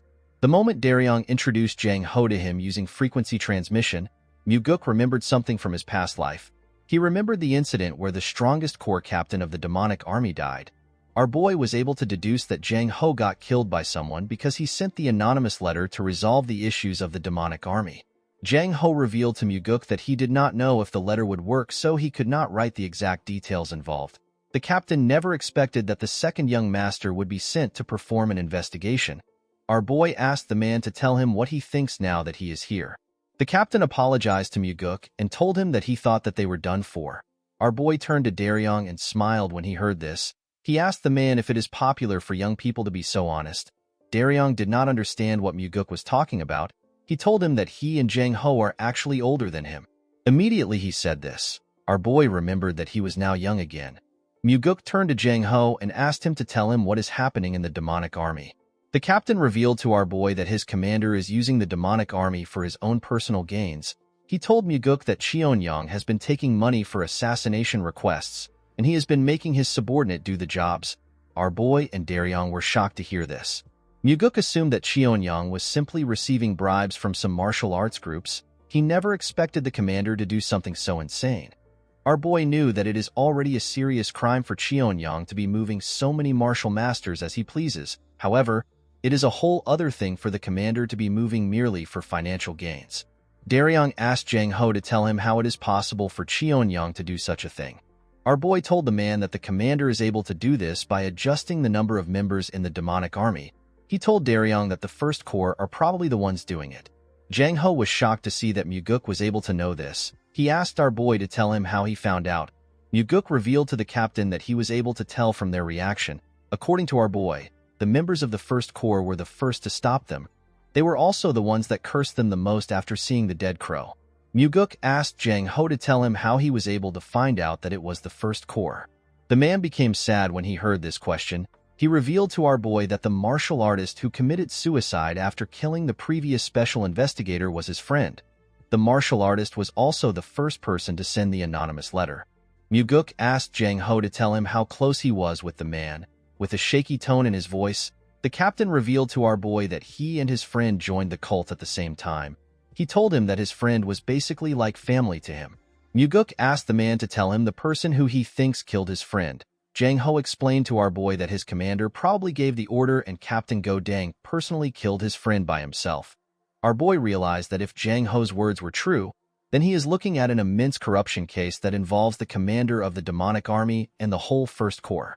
Due to the fact that Cheon-young was willing to kill an investigator, our boy wondered if his father and Myung truly did not know anything about the case.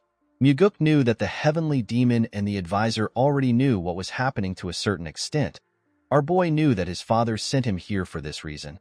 Muguk could not believe that his father was trying to see if he could resolve the incident even though he has to go up against the demonic army's commander. Our boy told the captain that he made a good friend. Jang Ho told our boy that he was supposed to do something when his friend died if he was also a good friend. With a sad look in his eyes, Muguk thanked Jang Ho for being courageous. The captain was surprised to hear this. He began to cry. While watching Jang Ho cry, Muguk began to feel some hope for their lost demonic path. While looking at the man, our boy reminded himself that the heavenly demon cult that he wants to create is a place where people like Jang Ho are placed in important positions. Although Jang Ho died in his previous life, Muguk assured himself that he would not let this happen again. This is because the main reason why he regressed is to save people who should not die. In the next scene, we see Muguk and Daryong walking out of the demonic dragon court. The investigator told our boy that he is quite different from the rumors. Muguk was surprised to hear this. He asked Daryong to tell him the kind of rumors he has heard about him. The investigator became nervous when he heard this. He did not know how to tell our boy about the rumors. He revealed to Muguk that the rumors say that he is not suited to become the heavenly demon. The moment he said this, he apologized to our boy. Muguk smiled when he heard this. He told the man that the rumor is actually a compliment. Daryong was shocked to hear this. He asked our boy to tell him what he means. Muguk explained to the investigator that he does not see it as a praise for him to be suited to become the heavenly demon. He told the man that their cult does not need to be ruled by any form of fear or terror. As the gentle breeze blew past him, Muguk told the man that it is about time that their cult changes. Daryong was shocked to hear this. He never expected our boy to say such a thing. As he walked forward, Muguk assured himself that he will change the cult. Our boy knew that he had to change the cult in order to stop the extermination of his family and the cult itself. The next day, we see a chubby man who was wearing the same clothes as Daryong. The man was also an investigator. The investigator rushed to meet Muguk. He told our boy that something bad has happened. He asked Muguk to follow him immediately. The man took Muguk to the hallway of the demonic dragon court. When he arrived in the hallway, our boy was shocked to see what happened. Muguk saw members of the Nirvana Pavilion bleeding on the floor. Daryong and another man were bleeding from their heads. The other man appeared to be unconscious. Two men from the Nirvana Pavilion held their swords tightly. They were ready to defend themselves. In front of the investigators were the members of the demonic army. The men held their swords tightly. Our boy ordered the men to stop moving. He walked up to Daryong and asked him if he is badly hurt. Daryong assured our boy that he is fine. He told him that his colleague has been severely hurt. When Muguk touched the man, he noticed that his ribs have been broken. Our boy ordered the other men to take the unconscious man to the infirmary. One of the men holding a sword quickly put the unconscious man on his back and carried him away. Immediately the men left. Muguk turned to the members of the demonic army. He asked Dang if he was the one who wounded the men. With an arrogant look on his face, the captain told our boy that he is right. Muguk asked the captain to give him his reason for harming an investigator of the Nirvana Pavilion. Dang revealed to our boy that the investigator bumped into his shoulder in the corridor and walked away without apologizing. He told Muguk that he taught the man a lesson for his actions. Muguk could easily see through Dang's words. He told the man that he is certain that he bumped into the investigator on purpose. He told Dang that he would have never let the man go even if he apologized. Instead of denying this allegation, Dang laughed and told our boy that he is correct. The moment he did this, Muguk told him that they are poison. The captain was surprised to hear this. He could not comprehend our boy's words. He asked Muguk to explain what he means. With a deadly look in his eyes, Muguk told Dang that his subordinates are poison to him. The captain was surprised to hear this. He asked our boy to tell him why he is spouting nonsense. With a serious look on his face, Muguk asked the captain if he also killed some members of their cult in this manner last year. Our boy told Dang that he also killed 3 members after getting in a fight with them at a bar 2 years ago. The members that Dang fought were low-ranked martial artists. Before things blew out of proportion, the demonic army covered the situation up for the captain. With a confident smile on his face, Dang told our boy that there are too many idiots in the cult that do not revere the demonic army. With a serious look on his face, Muguk asked Dang if he knows that he possesses the authority to carry out an execution. Dang and the other members were surprised to hear this. They became nervous. The captain laughed and told Muguk that he does not care if he has such an authority. He asked our boy if he is even capable of performing an execution. Our boy was not surprised to hear Dang's reply. He already expected it because this was the poison he was talking about. Muguk knew that only fools would act this way when they are conscious of how others around them see them. Normally, this ought to be a situation where Dang would be nervous, but instead he is acting tough in front of his subordinates. Muguk realized that the captain's head is too far up his own ass. Dang did not have any idea about the kind of stage he is standing on. When our boy walked forward, Dang's subordinates placed their hands on their swords and took a stance. The men were ready to attack. With a confident smile on his face, Dang told our boy that if he messes with him, then he will be messing with the entire demonic army. He asked Muguk if he has the courage to do this. Our boy decided to taunt the man. He told the captain that he is better than him because he is not hiding behind his subordinates. The captain raised his right hand. He told Muguk that he is injured because of a certain coward. He asked our boy to count himself lucky. Our boy raised his right hand up. He told Dang that he will not use his right hand. He asked the man if he will fight with him now. The captain was surprised to hear this. He told our boy that he will probably tell the heavenly demon what happened after he gets injured. Dang's teammates laughed when they heard this. Muguk swore to the captain that he will not hold him responsible for whatever happens. He assured him that nothing will happen to him even if he dies here. Daryong was surprised to hear this. He did not understand what Muguk was trying to do. Dang smiled when he heard this. He picked up his sword with his left hand and told our boy to start the fight. The moment he said this, Daryong used frequency transmission to reveal to Muguk that the captain is ambidextrous. He told him that Dang can use a sword with his left hand as proficiently as he can with his right hand. Our boy realized that this was the reason why the captain was confident. Muguk placed his sword in his left hand and took a stance. Daryong and the members of the demonic army were surprised to see our boy's smooth stance. The moment he took his stance, Dang swung his sword at him. Our boy managed to easily dodge the attack. The captain's sword hit the floor and destroyed the bricks. Dang quickly turned to his side and tried to stab Muguk, who was close to the wall. Our boy easily dodged the man's attacks and landed on the floor. The moment he landed on the floor, Muguk changed his stance and used his sword to cut off Dang's left hand. The arrogant man screamed out in pain. While he was screaming, Muguk hit his sword hilt on his face. The attack destroyed the man's face. As blood gushed out of his nose, the captain fell to the ground. The members of Dang's group were annoyed to see this. They unsheathed their swords and rushed to protect their captain. Daryong was shocked to see this. He called out to our boy. Muguk turned around and simply swung his sword once. His attack killed the 3 men in front of him. He stabbed them in different parts. The men could not even react. They all fell to the ground. Daryong and the other members of the demonic army were shocked to see this.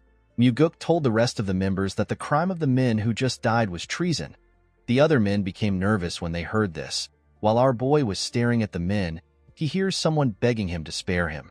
When our boy turned around, he saw Dang trembling on the ground.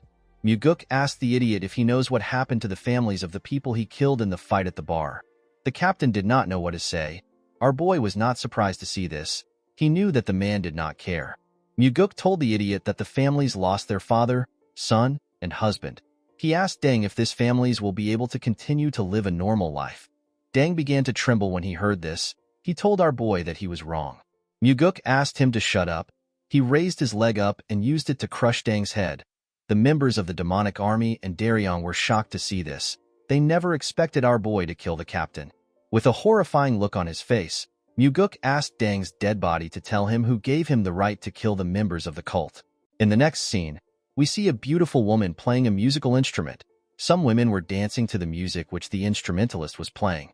The women were in the same room as Muguk and the demonic commander. Cheon-young poured our boy a drink. He asked Muguk about the trouble he got into while he was downstairs. Our boy explained to the man that he got into a conflict which was not intentional. The demonic commander said that it is a bit sad that his first corps captain was killed. He told our boy that he has no choice but to let Deng go since there were so many questionable things about him. Muguk was surprised to hear this. He realized that Cheon-young is a complete trash. He could not believe that the commander would badmouth someone who served him. Instead of trying to avenge the captain, Cheon-young was trying to make him out as a criminal. After taking a sip of his drink, the commander explained to Muguk that although Deng was killed in an investigation, he is still a captain of the demonic army. The commander told our boy that he will be in a tough spot if his group decides to make an issue out of it.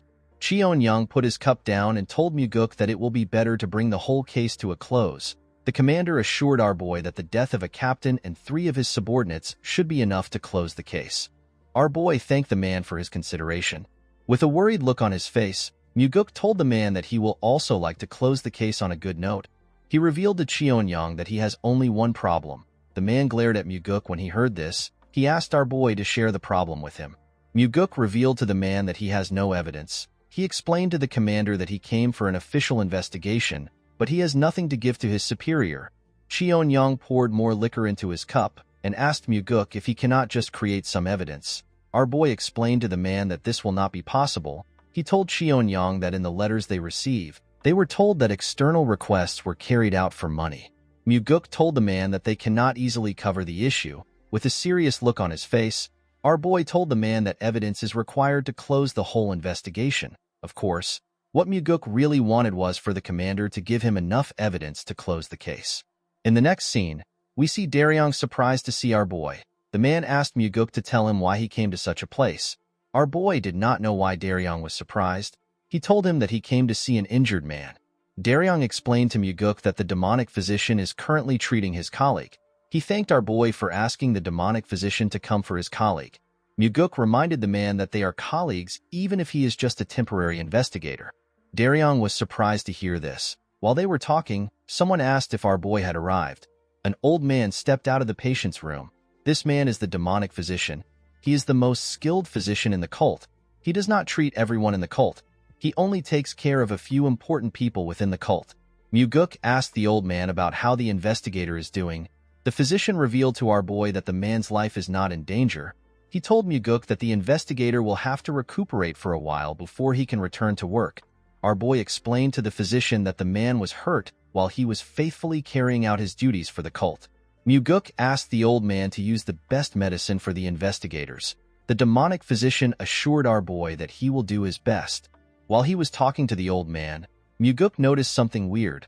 Our boy did not understand why the investigators were smiling brightly at him. He wondered if something is wrong. While smiling warmly, the chubby investigator thanked our boy for his help. After hearing the men's thanks, Muguk stepped out of the room. The scene shifts and we see our boy and Daryong walking in a hallway. The investigator asked our boy to tell him what the demonic commander said. Muguk revealed to the man that Cheon-young wants them to end their investigations and return to their separate places. He told Daryong that Cheon-young wants them to blame Deng as the main perpetrator. The investigator was shocked to hear this. He could not believe that the commander would behave in such a way when his most important subordinate was just killed. Muguk corrected the man by telling him that Deng is not the most important subordinate. Instead, he was simply the subordinate that was made use of the most. Our boy assured Daryong that someone will soon take Deng's place. Daryong asked Muguk if he has a plan. Our boy revealed to the investigator that he has thrown out a bait for Cheon-young. Muguk told Daryong that he wants to see what Cheon-young will do.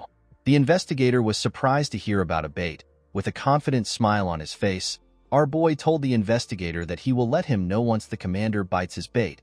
Daryong asked Muguk to tell him what he wants him to do. With a smile on his face, Muguk asked the investigator to drink with him.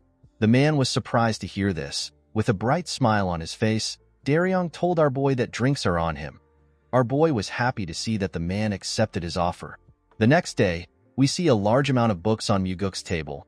Daryong explained to our boy that the demonic army gave them the books. He revealed to Muguk that the assassination request logs and banknote papers that are worth thousands of niangs were found in Dang's house.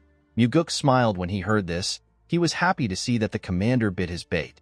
Our boy asked Daryong to find the smartest person in the first corps. He told him to search for the person that is strangely smart and knowledgeable. Muguk told the investigator that the person is the one who made everything they are seeing.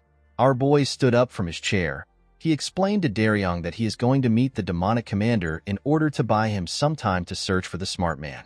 The scene shifts and we see Muguk at the commander's office.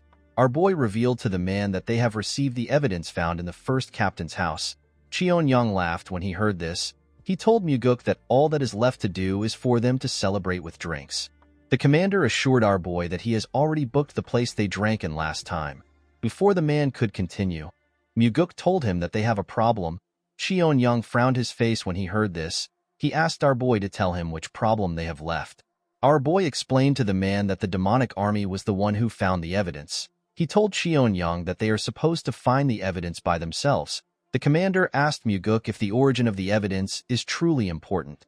Our boy told the man that the chief advisor is not a fool. Muguk explained to Cheon-young that Myung will be suspicious of the investigation and its result if he finds out that the evidence was provided by the demonic army.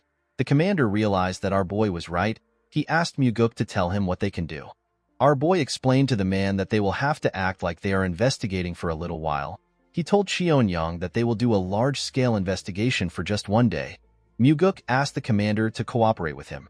Cheon-young became suspicious when he heard this. He stared at our boy with an odd expression on his face. Upon seeing the look on the commander's face, Muguk told him that he actually doesn't want to carry out the investigation. He assured Cheon-young that the investigation is simply a formality. He told the man that he simply needs to get some common official documents. The commander decided to not question our boy. He told him that he will ask his subordinates to cooperate with him. Muguk smiled when he heard this. Our boy never needed any top-secret documents from the demonic army.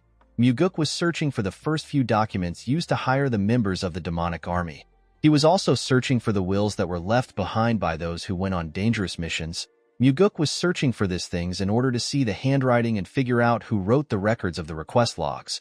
The scene shifts and we see a member of the First Corps tied to a chair. The man looked weak compared to the other members of the unit.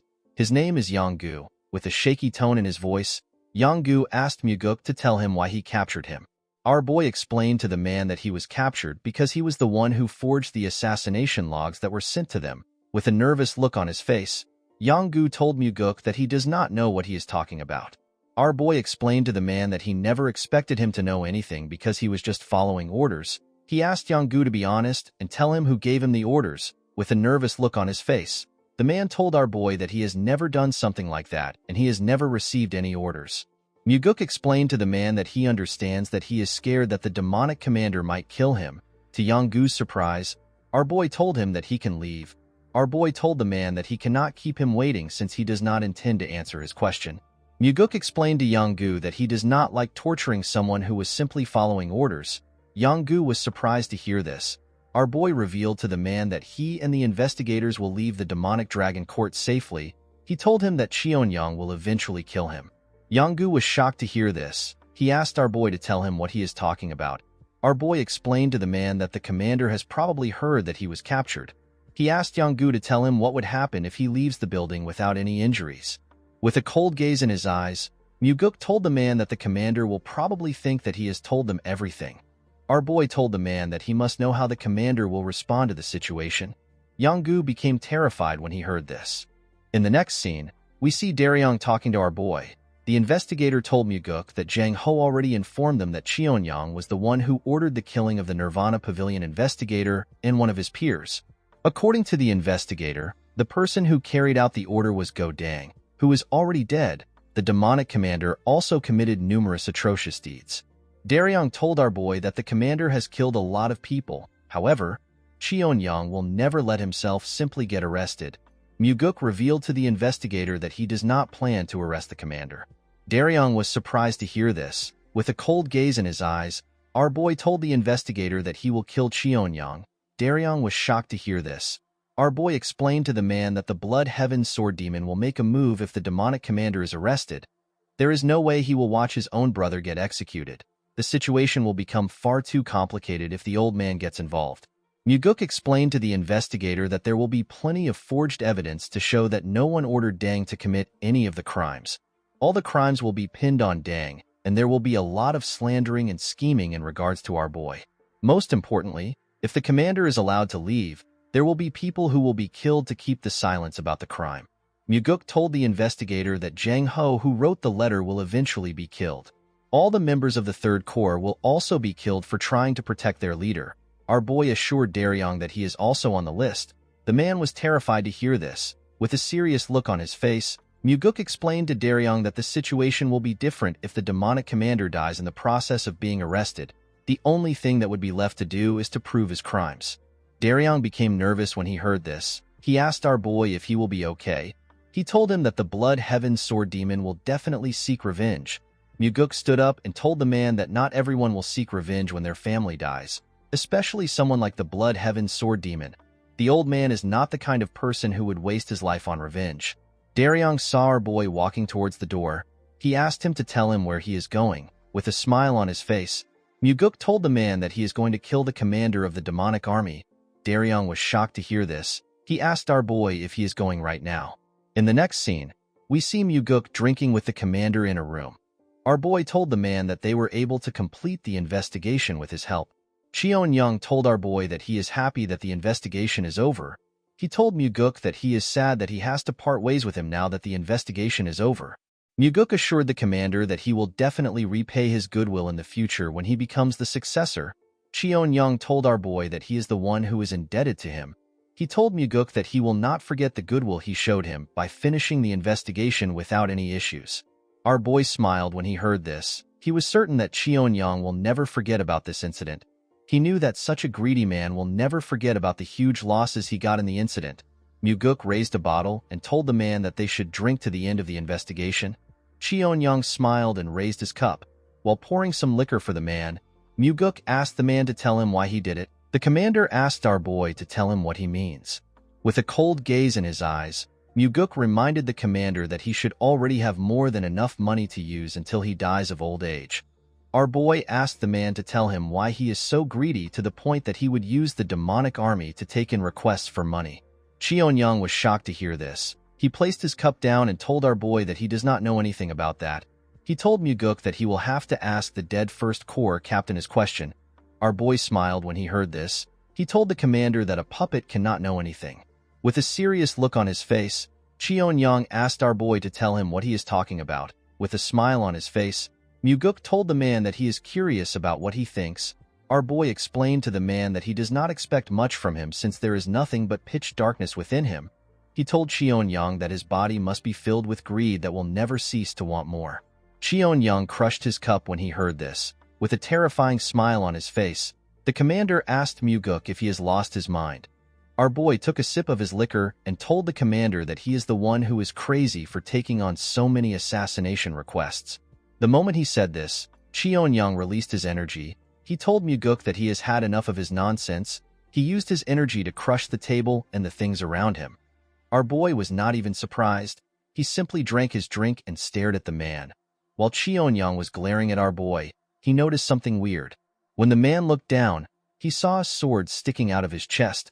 Muguk had used the fifth technique of the soaring sword art. The technique is known as the Heavenly Strike. After finishing his drink, our boy threw his cup down and broke it. He stood up and told Cheonyang that he is under arrest for the charge of misusing the demonic army for his own personal reasons and over 20 murders, or the instigation of those murders. The commander smiled when he heard this. He told Muguk that he never planned to arrest him.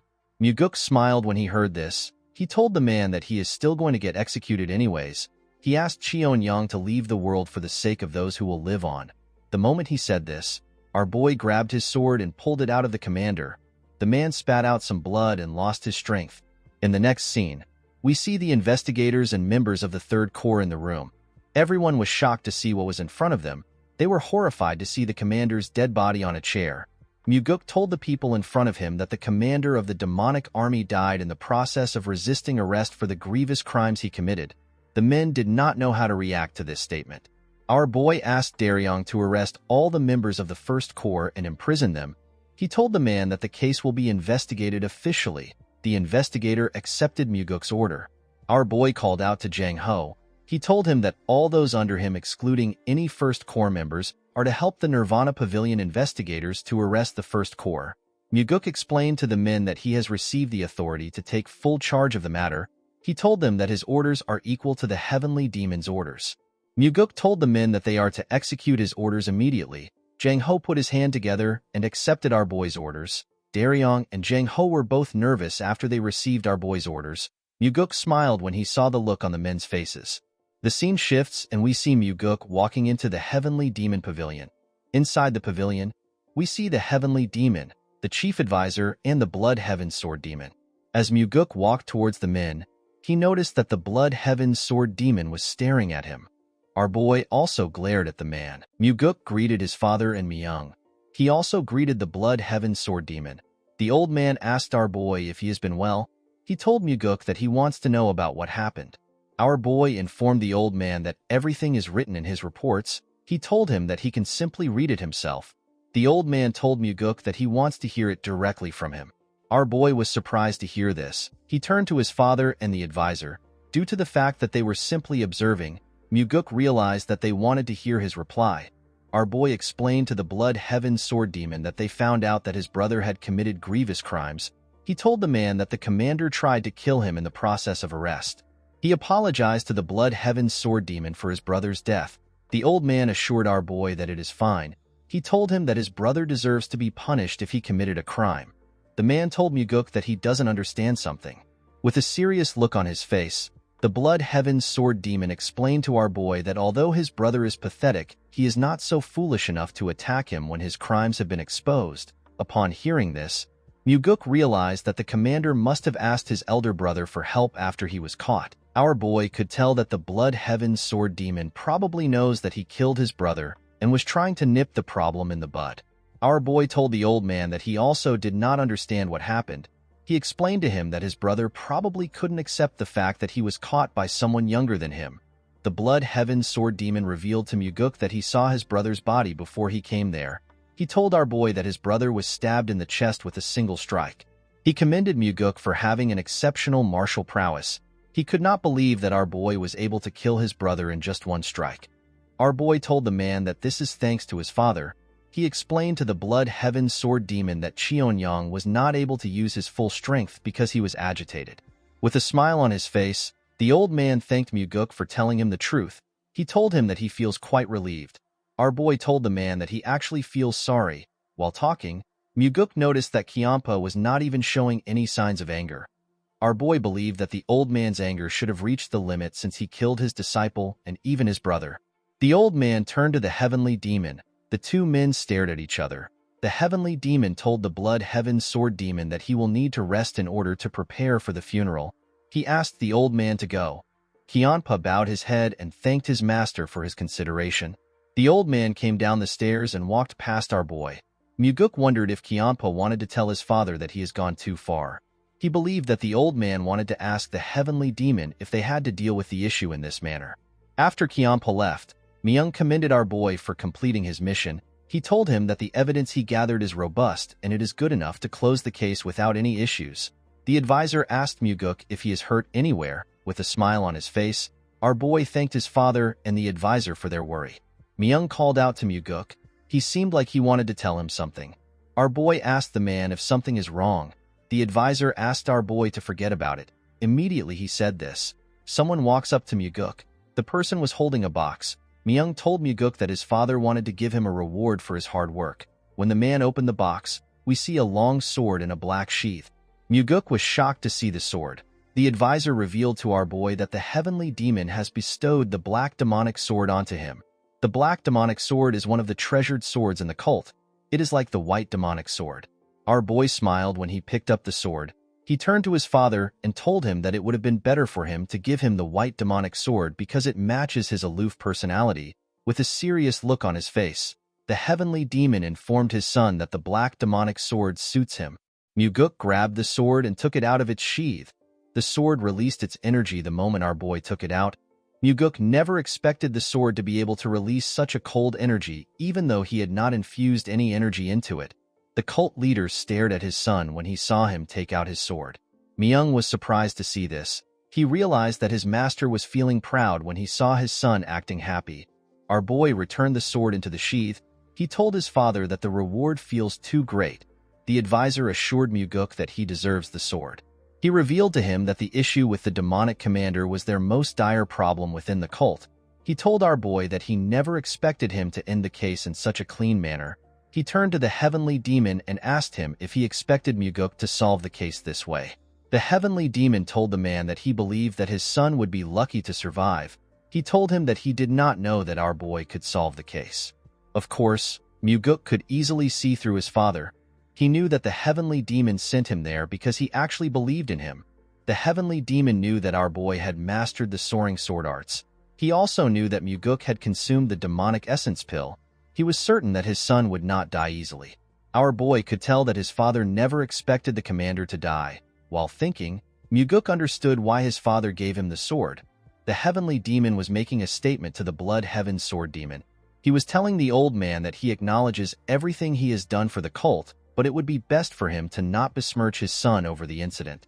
Upon understanding his father's intentions, Muguk put his hands together and thanked him for giving him the weapon. With a smile on his face, our boy thanked the heavenly demon for the meaning of the sword. The cult leader was surprised to see that his son understood the meaning of the weapon. He asked him to leave. Immediately our boy stepped out of the building. He hears someone say that the son feels good. The person asked him to take a short break with him before leaving. When Muguk turned to the side, he saw the blood heaven sword demon sitting on the floor next to a small garden. Our boy was not surprised to see the old man. He already knew that Kyampa would not have left easily as Muguk walked towards him. Kyampa saw the black demonic sword on his waist. Our boy sat next to the man and told him that the summer feels hotter than usual. Immediately our boy sat down. Kyampa released his energy. With a horrifying look on his face, the blood heaven sword demon called Muguk a damn whelp. He asked him to tell him what gave him the guts to ambush and kill his brother. Our boy was shocked to see what was happening. Kyampa promised to rip him apart limb by limb and offer him to his brother's grave. The flowers around them began to wither when the old man's energy touched them. It was hard for Muguk to withstand the man's energy. After lashing out, the blood heaven sword demon began to smile. He asked Muguk if he should have said this to him earlier. The moment he said this, the old man tried to move his sword hilt close to our boy's body. Muguk immediately stopped the man with his hand. Our boy also released his energy. With a horrifying look on his face, he called the blood heaven sword demon a useless old man who only aged with no maturity. He asked Kyampa to tell him what gave him the right to destroy the order within the cult for his own personal desires. Muguk told the old man that he will chop up his body and pound it into dust if he does anything for his corrupted brother. The blood heaven sword demon was shocked to feel our boy's energy. He never expected him to also behave the same way as him. Immediately our boy said this. He took away his energy. With a smile on his face, Muguk informed the old man that he would have responded in this manner if he had spoken like that. The blood heaven sword demon was quite shocked to see this. He began to laugh like a crazy person. The energy of his laughter was quite strong. Muguk had to cover his ears. Other people in the cult could also feel the energy. He turned to our boy when he stopped laughing. He told him that he should have gone easy on his brother for his sake. Muguk revealed to the man that he did his best to finish things nicely.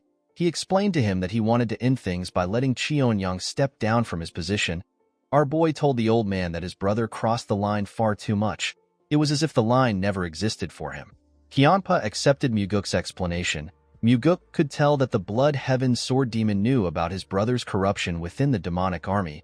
He asked the old man to tell him why he did not do anything about it. The man explained to our boy that Cheon-young would not listen to him. He told Muguk that he is also not clean. With a sad look in his eyes, Kyampa revealed to our boy that he was actually relieved when he heard that his brother was dead. He was happy that Cheon-young would no longer get in his way. Muguk was shocked to hear this. He never expected the Blood Heaven Sword Demon to be honest about his relationship with his brother. Our boy told the old man that he understands how he feels. Kiampa was shocked to hear this. Our boy explained to him that he will probably feel the same way if he heard that his older brother died. He said that he would be relieved that he does not have to kill his brother himself. Kiampa could not believe what he was hearing. He could tell that Muguk was being serious due to the cold look on his face. Our boy wondered what the Blood Heaven Sword Demon saw when he looked at him. The old man seemed to have noticed something about Muguk. He stood up and said that they will have a hot year. As he walked away, Kiampa told our boy that he is lucky that he is not weak to heat. Muguk glared at the old man as he watched him walk away. He could not figure out what the Blood Heaven Sword Demon was thinking. Even though he said that he was relieved about his brother's death, it did not change the fact that our boy was still his brother's killer. Muguk believed that the man might still be scheming to kill him.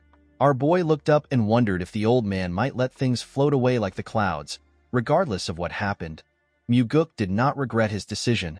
The scene shifts and we see our boy in his training room. Muguk unsheathed his sword. The initial moments after receiving a new sword are important. A sword communes with its warrior. A supreme sword like the black demonic sword communes on a level that is far deeper than other swords. Although a sword won't reject its warrior, if the communion doesn't go well, the full martial prowess of the sword cannot be unleashed. Muguk smiled when he moved the sword close to himself. He greeted the sword and told it that he is now its master. The moment our boy said this, he took a stance. Muguk took a deep breath and decided to infuse his energy into the sword. Immediately he did this. The sword began to release his energy. Muguk was shocked to see this. He could tell that this was different from usual. Our boy liked the new feeling. He decided to train with the weapon. He showed his new weapon his sword technique. While carefully moving his sword, Muguk told the black demonic sword that they will be surviving with this technique for a while. He promised to show his sword in incredible martial arts later on. Our boy continued training till night, when his bodyguard brought him some food. She saw that her master was focused. She decided to not disturb him. Muguk continued to test the sword without resting. The next day, we see our boy step out of his house. When Muguk raised his head up, he saw something shocking. Our boy saw a large amount of martial artists gathered at his doorstep. This martial artists were the sword demons. Muguk did not know if the Blood Heaven Sword Demon asked his men to come or if they came on their own. As the men began to release their energy, our boy could tell that they were hostile towards him. They were all unleashing their demonic energy in his direction. Our boy knew that he could get internal injuries if he takes on this level of demonic energy. The sword demons pushed their energy at our boy. Muguk grit his teeth and stood his ground. He realized that the sword demons were trying to intimidate him and make him into a coward that cannot leave his house. While struggling, our boy remembered something. He quickly activated a technique known as Meridian Strengthening Technique. Immediately he did this, his body began to glow. This technique is a secret technique used to strengthen the meridian by having multiple martial artists discharge their energy and strike every part of the target's body. The more martial artists there are, the more efficient the technique will be. Muguk believed that this is the best opportunity for him to use the technique to become stronger. Our boy grit his teeth as the sword demons pushed their energy into him. He wanted the men to give him more energy. As they pushed their energy into him, Muguk slowly walked down the stairs as he absorbed the energy. The sword demons were shocked to see this. They could not believe that our boy could actually walk in this situation. The energy passed through Muguk's veins. While he was walking, the Meridian Strengthening Technique passed through the second stage and was advancing to the third stage. Our boy did not falter. He closed his eyes and continued to absorb the energy of the sword demons. He craved for more energy. The sword demons became nervous when they saw Muguk moving. They could not comprehend what was happening. The men had already slowly began to lose their strengths. Muguk continued to take in their energy. His Meridian Strengthening Technique passed through the fourth stage and was now heading for the fifth stage, which is the last stage. While he was waiting for the technique to reach the final stage, our boy noticed that he could no longer sense any energy. When he opened his eyes, he saw that the sword demons were no longer releasing their energy. The men all seemed to be scared of our boy. The man that stood in front of Muguk was quite nervous. With a cold gaze in his eyes, our boy glared at the man. The poor guy became more nervous when he saw the look on his face. He and the other sword demons cleared a path for Muguk. Our boy walked past the martial artists. While walking forward, Muguk smiled. He was happy to see that the sword demons had acknowledged his strength. The scene shifts and we see our boy at the Heavenly Demon Pavilion. He was staring at his father's chair. While he was looking at the chair, someone asked him if he wants to sit down. Muguk was surprised to hear the person's voice. He was shocked to see that it was the Heavenly Demon. Muguk did not know when the man arrived into the pavilion. He told his father that he does not want to be trapped by the chair. The Heavenly Demon asked his son to stop trying to sound sophisticated again. He climbed the stairs and asked his son to come up. When Muguk climbed the stairs, his father asked him to sit down. The moment our boy sat down, the Heavenly Demon asked him to tell him how it feels. Muguk looked around the building from the top. He turned to the side and looked at a statue of a demon which was next to him. Our boy told his father that he thought he would feel excited. Instead, he actually doesn't feel anything. The Heavenly Demon revealed to his son that he also felt the same way. Muguk remembered that his father had to kill numerous people and even his own brother to climb up to the seat. He wondered about what his father felt if it was not excitement. While our boy was thinking, his father revealed to him that the sword demons went to look for him on their own. He told him that Kyampa never asked them to do anything. Muguk was surprised to hear this. He did not expect his father to know about what happened. Our boy explained to the Heavenly Demon that he acted like he was strong when he was enduring the energy they threw at him. He refused to be suppressed by them. However, after Muguk left that place, he began to tremble. The Heavenly Demon asked his son if the sword demons were really that scary. Our boy clenched his fist and told his father that he was scared that his judgment was wrong. According to Muguk, if any one of the sword demons got agitated and tried to fight him, he might have died there. Even if he survives, he wouldn't have been able to become the successor after he killed the sword demons. Our boy revealed to his father that he is scared of the fact that there could be another moment when he is to make a decision where everything is on the line. Muguk told his father that he actually missed him when he had these thoughts. Our boy did not understand why he would miss his father. It did not make sense to him.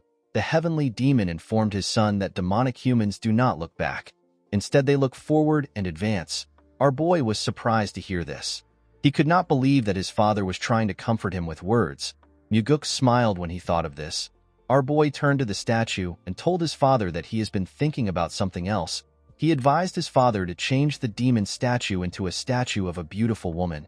He told him that they can create a statue of the famous Central Plain Four Flowers. With a smile on his face, Muguk wanted to give his father more suggestions. He quickly closed his mouth when he saw the look on his father's face. The Heavenly Demon looked at his son as if he was spouting nonsense. Muguk immediately stood up. He told his father that it is better for him to leave before he continues to spout nonsense. Our boy walked down the stairs. Before he left the pavilion, Muguk turned around. With a cold gaze in his eyes, our boy asked his father if he can kill the Blood Heaven Sword Demon. The Heavenly Demon's expression changed when he heard this. The Heavenly Demon laughed when he heard what his son said. With a smile on his face, he revealed to his son that he stands no chance against the Blood Heaven Sword Demon. Muguk smiled when he heard this. He asked his father to tell him the reason why he created conflict between him and the old man if he did not want them to fight. Our boy told his father that he needs to take responsibility for his actions. The Heavenly Demon revealed to Muguk that he will appoint him as the Nirvana Pavilion leader. Our boy was shocked to hear this. He could not believe that his father wanted him to become the leader of the Inspection Bureau. With a smile on his face, the Heavenly Demon asked Muguk if something is wrong. He reminded him that he was the one who said that he wants discipline and order in the cult. Our boy did not understand what was happening. He wondered if his father wanted to use him to resolve the matters that he had postponed. He could not believe that his father was sending him to a place where he could die. Muguk took a careful look at his father's face. He decided to stop thinking about his father's intentions. He realized that it is better for him to make a decision based on what he hears and sees. The Heavenly Demon is someone who will leave information on the wall for his children, but he could also make use of his children for something dangerous if they are able to handle it. Muguk clenched his fist and told his father that he wants him to go out and kill a cow. He told him that he needs to go out with a sword. The Heavenly Demon asked our boy if there is something he wants. Muguk asked his father to allow him enter the Heavenly Demon's archives. The Heavenly Demon was shocked to hear this. The Heavenly Demon Archives is a place where all sorts of rare Murim secret manuals are kept. Aside from the Heavenly Demon, only a small number of people can go inside. The Heavenly Demon explained to his son that he will not be able to learn any supreme martial arts just by going into the archives. He told him that the manuals there are too much for him. Our boy knew that his father was correct. Even if Muguk gets lucky and finds one of the top martial arts manual, it will be on a similar level as the soaring sword arts that he already knows. With a confident look on his face, Muguk told his father that he wants to test his own luck. The heavenly demon could not understand his son's request. He told Muguk that he cannot see through his impure intentions. Our boy smiled when he heard this. The heavenly demon granted Muguk the right to enter the heavenly demon archive for 7 days. Our boy bowed his head and thanked his father. The scene shifts and we are taken to the heavenly demon archives. We see Muguk looking through the shelves.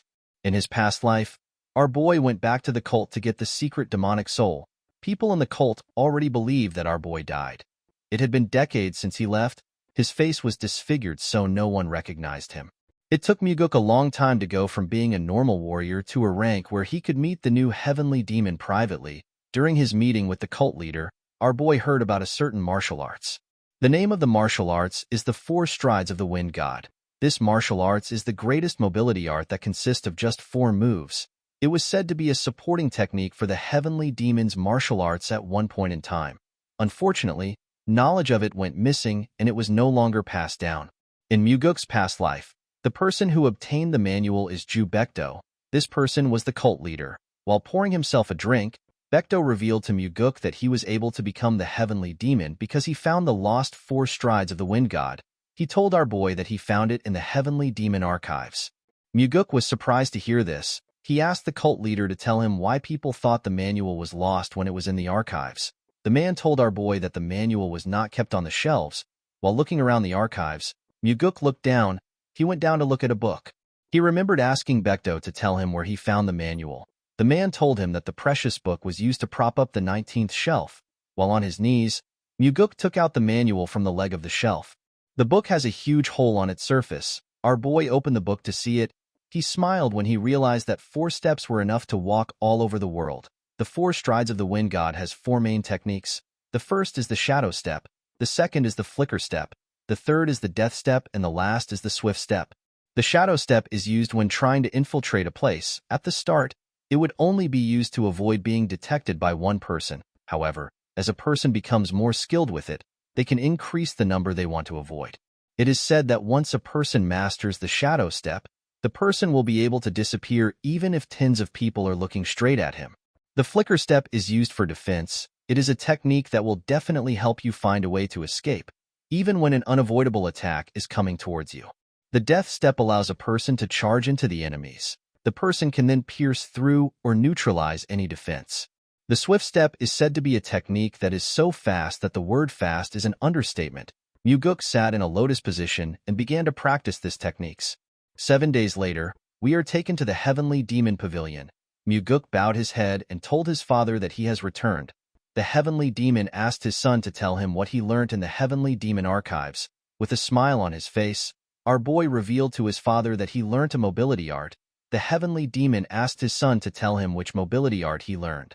Our boy told his father that he learnt the 4 strides of the wind god. The heavenly demon was shocked to hear this. He asked his son to not play with him. He asked him if he learned the shadow step, which is said to be lost. Muguk explained to his father that he does not have the guts to lie to him over something like this. The heavenly demon asked our boy to show him what he learned. Muguk asked his father to tell him what he will give him if he shows him his technique. The heavenly demon told his son that he will spare his life. Our boy smiled when he heard this. He closed his eyes and released some of his energy. The moment he opened his eyes, he activated the shadow step technique and disappeared in front of his father. The heavenly demon was shocked to see this. He quickly got up from his throne. He could not believe that he was seeing different afterimages of his son in his pavilion. The heavenly demon asked Muguk to tell him where he learned the 4 strides of the wind god. Our boy told his father that he learned it in the heavenly demon archives. The moment he said this, his father appeared in front of him. With a scary look on his face, the heavenly demon asked Muguk to not lie to him. With a cold gaze in his eyes, the heavenly demon told his son that the 4 strides of the wind god did not exist within the heavenly demon archives. Muguk assured his father that he learned it there. The heavenly demon smiled when he heard this. He could not believe that his son wanted to continue lying. Our boy asked his father if he is certain that the book was not there just because he read a large amount of manuals in the archives. Muguk explained to him that the manual could have been in another shelf which does not belong to the mobility arts section. The heavenly demon became more suspicious of his son. He asked Muguk if he knew that the 4 strides of the wind god was in the archives. Our boy explained to his father that he was trying to learn another martial arts when he coincidentally found the manual. The heavenly demon did not seem to completely believe his son. However, he could not easily read our boy's face. He asked Muguk to tell him where the book was. Our boy revealed to his father that the book was used to support the bottom of a shelf. He told him that he found the book when he tried to make the shelf straight. Upon hearing this, the heavenly demon asked his son if the important part of the manual has been removed. Muguk was surprised to hear this. He asked his father to tell him how he knew. The heavenly demon turned around and revealed to his son that he would have done this if he was the one. Before walking back to his chair, the heavenly demon asked his son to tell him the steps. Our boy smiled when he heard this. He already knew that this would happen. Muguk's goal is not to defeat his father and become the heavenly demon. Instead, it was to kill Wamugi and to save everyone in the heavenly demon pavilion. Our boy actually planned on helping his father travel the world and enjoy his life before he steps down as the heavenly demon. Muguk did not have any issues with teaching his father the 4 strides of the wind god. With a smile on his face, our boy told the cult leader that he does not want to teach him the 4 strides of the wind god. The heavenly demon turned around and glared at his son. Muguk told his father that nothing is free in the world.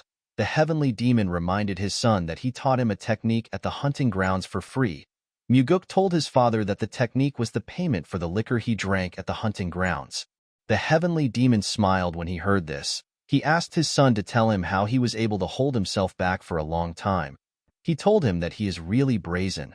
With a smile on his face, Muguk explained to his father that he held himself back until he grew to this extent. The cult leader asked his son to tell him what he wants. With a confident look on his face, Muguk told his father that he wants the heavenly demon defense art. The heavenly demon defense art protects one's body, and it is an exclusive martial arts that only the heavenly demon can learn. This defense art is as good as getting an extra life. The heavenly demon told his son that it is impossible for him to learn the defense art. He reminded Muguk that the heavenly demon defense art can only be learned by the heavenly demon or the successor. Our boy told his father that he just needs to teach it to him secretly. The heavenly demon was surprised to hear this. Muguk reminded his father that the heavenly demon defense art is not something that can be seen on the outside. He assured him that no one will know if he teaches him secretly. Muguk bowed his head to his father and told him that he will take his leave. He asked the cult leader to get back to him after thinking about it. Immediately he turned around. The heavenly demon told him that he needs to first teach him the 4 strides of the wind god. Muguk quickly turned around. He was shocked to hear what his father said. He could not believe that his father was actually going to teach him the heavenly demon defense art. Our boy asked the heavenly demon if he can teach him now. The cult leader smiled when he heard this. He asked his son if he is not suspicious. He asked Muguk if he is not afraid that he will not teach him the heavenly demon defense art after learning the 4 strides of the wind god. With a smile on his face, our boy told his father that he is not worried. He explained to him that he is not a parent who would do something so embarrassing in front of his own son. The heavenly demon was surprised to hear this. He asked his son to tell him the steps. The moment he heard this, our boy began to recite the manual. The heavenly demon closed his eyes and released a small portion of his energy. He circulated his energy while following his son's instructions. When he was done, he opened his eyes. Muguk asked his father if he should say it one more time. The heavenly demon told his son that there is no need. Immediately he said this. He disappeared in front of Muguk and began to move around the pavilion. Our boy only saw his afterimages. Muguk could not comprehend what was happening. The technique his father was using was different from his. He realized that this was his father's interpretation of the manual. While he was thinking, the heavenly demon returned to his original position. With a smile on his face, he said that the martial arts is quite good. Muguk turned around. He realized that this is the biggest change he has made since he regressed. Our boy wondered if Wamugi will be able to defeat his father now that he has learned the 4 strides of the wind god. While raising his voice, the cult leader told his son that he will teach him the heavenly demon defense art now. He asked Muguk to memorize it because he is only going to say it once. With a smile on his face, our boy told his father that he will do his best. The scene shifts and we see a red bump on Muguk's head. Leon was annoyed to see this. She asked her master to tell her the arrogant bastard that hit him. Before she could say more, Muguk revealed to her that he was hit by his father. The bodyguard became silent when she heard this. Our boy remembered how the training was. He circulated a golden energy around his body. After meditating for a while, Muguk let out a huge sigh. He was relieved to have finally learned the heavenly demon defense art. With a smile on his face, Muguk told his father that he is more happy with the fact that they now have a secret that they share than the fact that he learned the heavenly demon defense art. The moment he heard this, the heavenly demon turned around and used his fingers to flick his son's head. He asked Muguk to not get cheeky with him. The scene shifts and we are taken back to the present. Our boy asked Leon to tell him why she is not on her way to the pavilion. The bodyguard told her master that she is there to protect him and not to attack. Muguk smiled when he heard this. He remembered that Leon never made such jokes in the past. He used his hair to cover the bump and walked forward, before going inside. Our boy told his bodyguard that he can't do something right now. The girl did not understand what her master was talking about. Muguk turned around and assured Leon that he will definitely find a way to fix the side effects of her body petrification technique for her. Our boy asked her to wait a little longer for him. Leon was shocked to hear this. Muguk explained to Leon that he told the heavenly demon that their cult needs to change into a place where people no longer have to damage their bodies to protect others. Our boy did not want the cult to become a place where people like Leon do what they don't want to do. Muguk smiled at his bodyguard when he said this. Leon could not believe what she was hearing. Muguk moved close to her and ordered her to listen carefully. The girl bowed her head when she heard this. Our boy fired her as his guard warrior. Leon was shocked to hear this. She asked her master if he is serious. She could not believe that he was actually firing her. Muguk revealed to her that she has been chosen to become the captain of the Phantom Shadow Corps. The girl was surprised to hear this. She told her master that there is no group in the cult that has this name. With a smile on his face, Muguk revealed to her that he is the one that is going to create the group. He told her that it will be a group that directly reports to him. Leon asked her master to tell her why he is making her a captain of a group that has not been created yet. With a serious look on his face, our boy asked her if she will become the captain of the Phantom Shadow Corps for his sake. Leon could not believe what she was hearing. She put her hand together and bowed her head to Muguk. She told him that she will accept the position. In the next scene, we are taken to a town.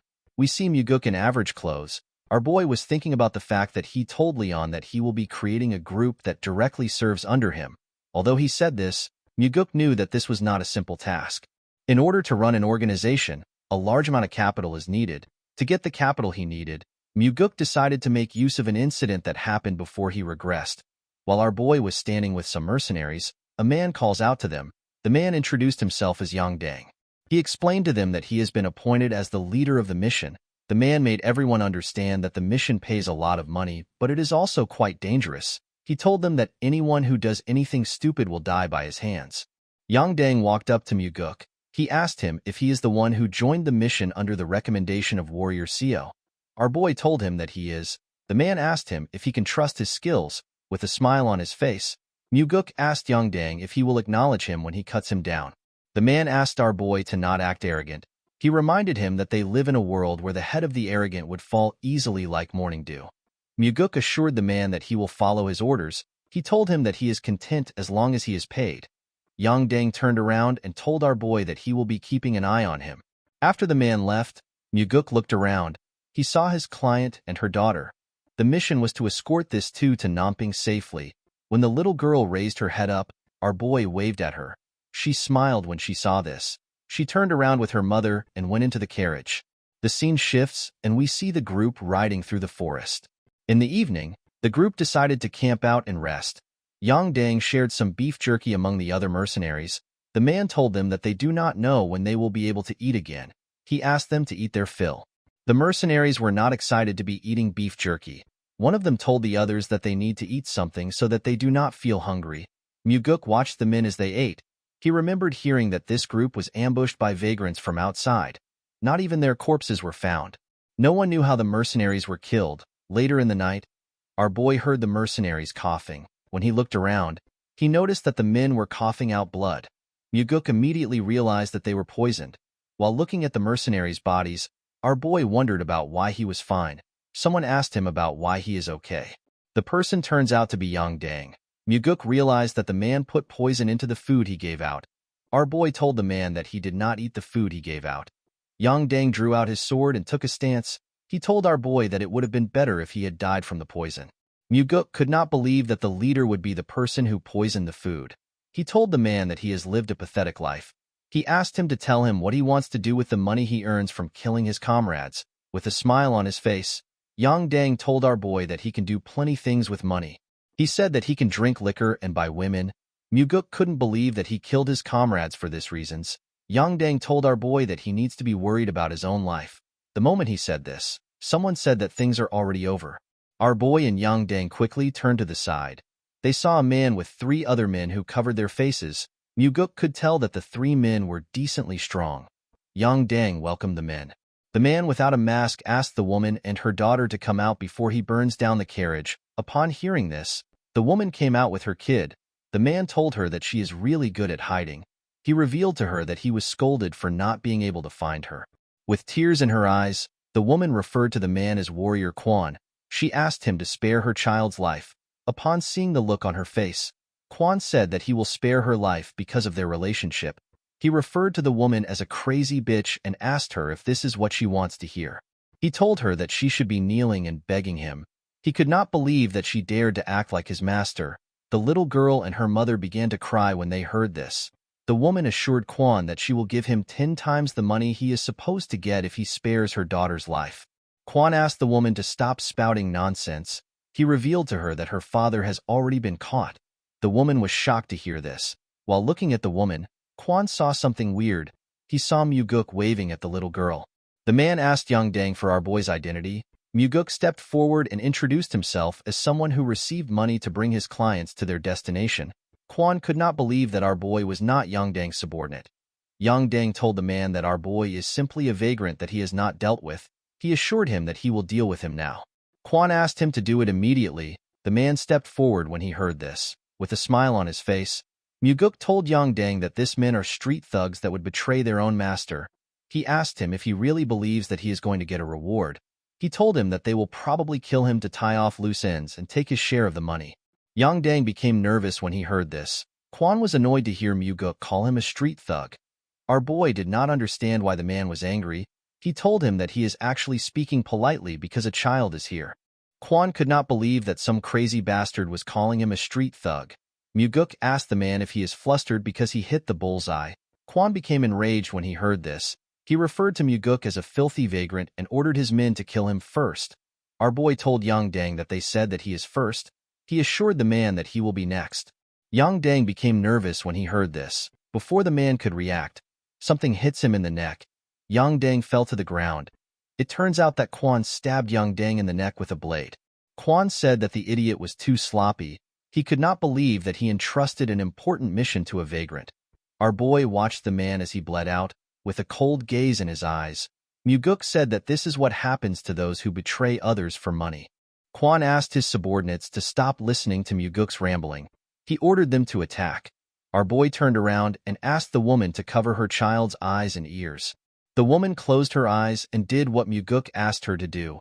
Immediately she did this. The 3 men swung their swords at him. Our boy was not even bothered. He activated the death step, which is one of the techniques of the 4 strides of the wind god. The moment he did this, he appeared in front of Quan. The man was shocked to see him. He did not know how he got so close to him. When the man looked behind our boy, he saw his subordinates' heads in the air.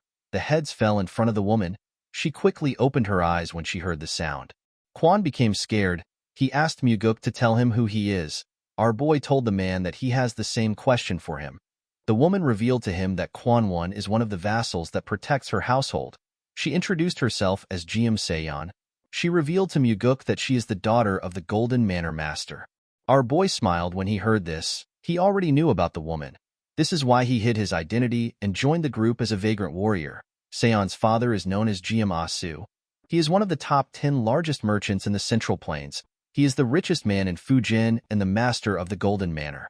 In Muguk's past life, there was an incident where the Golden Manor Master was betrayed by his most trusted vassal and lost his life. His daughter also died as well. Quan noticed that our boy was looking at Seon. He believed that he had gotten an opening. He quickly drew out his sword. Before the man could attack, Muguk swung his sword without turning around. Kwon did not know what was happening. All he knew was that he was seeing Muguk and everything around him upside down. He did not know when his head left his body. Seon was shocked to see this. Muguk put his sword away and said that scums like this always try to attack him whenever he is looking elsewhere. While holding on to her child, Seon told Muguk that she wants to hire him. She begged him to help them. Muguk explained to her that it will cost her more now that the situation is different. Seon assured our boy that they will be able to pay him no matter how expensive he is. She begged him to save her father. With a smile on his face, Muguk asked the woman to follow him. The scene shifts and we see a man laughing when he saw the carriage arrive into the compound. He was happy to see that they had finally caught Seon and her daughter. He said that the plan they have prepared for 10 years has finally succeeded. While the man was talking, he noticed that it was only Muguk and the family that came down from the carriage. He asked our boy to tell him where Kwon is. Muguk revealed to him that everyone is dead except for him. The man was surprised to hear this. He asked our boy to tell him who killed Kwon. Muguk told the man that Kwon was killed by a mysterious martial master who is young and handsome. The man was surprised to hear this. He asked Muguk to tell him why he is praising the enemy. Our boy did not respond to the man. After carefully looking at him, the man realized that Muguk was the one who killed Kwon. With a smile on his face, our boy told the man that he has a good eye for people. The man's subordinates quickly surrounded Muguk. They pointed their weapons at them. The man told our boy that he should have ran far away if he saved Seon and her child. He could not believe that Muguk came back into the tiger's den. Our boy asked the man to tell him where the tiger is. He told him that he only sees stupid dogs that bit the master that raised them. The man became nervous when he heard this. He found it weird that Muguk would come into the enemy's base after killing Kwon. A normal person would have ran away. More importantly, Muguk looked confident and relaxed even though he was surrounded. The man was certain that our boy was not an ordinary person. The man put his hand together and asked Muguk to follow him in to have a drink. He assured him that he will give him some good liquor even though they are meeting under these circumstances. Muguk asked the man to stop behaving polite. He told him that he will not go easy on him even if he acts kind. He asked him to curse and swear as he wishes. The man realized that he could not get through to our boy. He ordered his men to kill him. The men charged at Muguk when they heard this. Our boy drew out his sword and disappeared in front of the men. He tore a man apart when he reappeared. One of them said that Muguk is too fast. Immediately he said this. Muguk cut off his head. Our boy used his sword to tear through the men. It did not even look like a challenge for him. The man became terrified. He saw Muguk standing in the middle of his subordinates' bodies. He asked our boy to tell him who he is. Muguk swung his sword to clean off the blood on it. He told the man that he is simply a hired swordsman who smelled an opportunity to make a lot of money. With a nervous look on his face, the man asked Muguk if money is the only thing he wants. He asked him to tell him the amount that would make him go away. With a smile on his face, Muguk told the man that he looks rich. The man revealed to our boy that he has enough money to change a person's life. He asked him to tell him the amount he wants. Muguk asked the man to tell him why he betrayed his master when he is already so rich. He asked him to tell him why he did not use his money to change his life. He urged the man to tell him why he wants to steal his master's money. The man did not know how to respond to Muguk. While he was staring at our boy, someone asked Muguk to drop his sword. The man was surprised to hear this. He quickly turned around. He saw his subordinate holding a sword to their master's neck. Seon called out to her father. The man smiled when he saw this. He believed that his situation had changed. He asked Muguk to drop his sword if he does not want the Golden Manor Master to die. Our boy neatly raised his sword up. The man did not understand why he did this. Before he could react, a red line passed by his side and it also passed through his subordinate. The energy tore through everything in its path. The subordinate's sword broke. Before he could do anything, his body tore apart. His blood splashed all over the place. Muguk used the fourth form of the soaring sword art. This technique is known as the Flaming Heavens. The man began to scream when he saw what happened to his subordinate. With a look of disappointment in his eyes, Muguk asked the man to repeat what he said. Muguk moved closer to the man. He began to panic.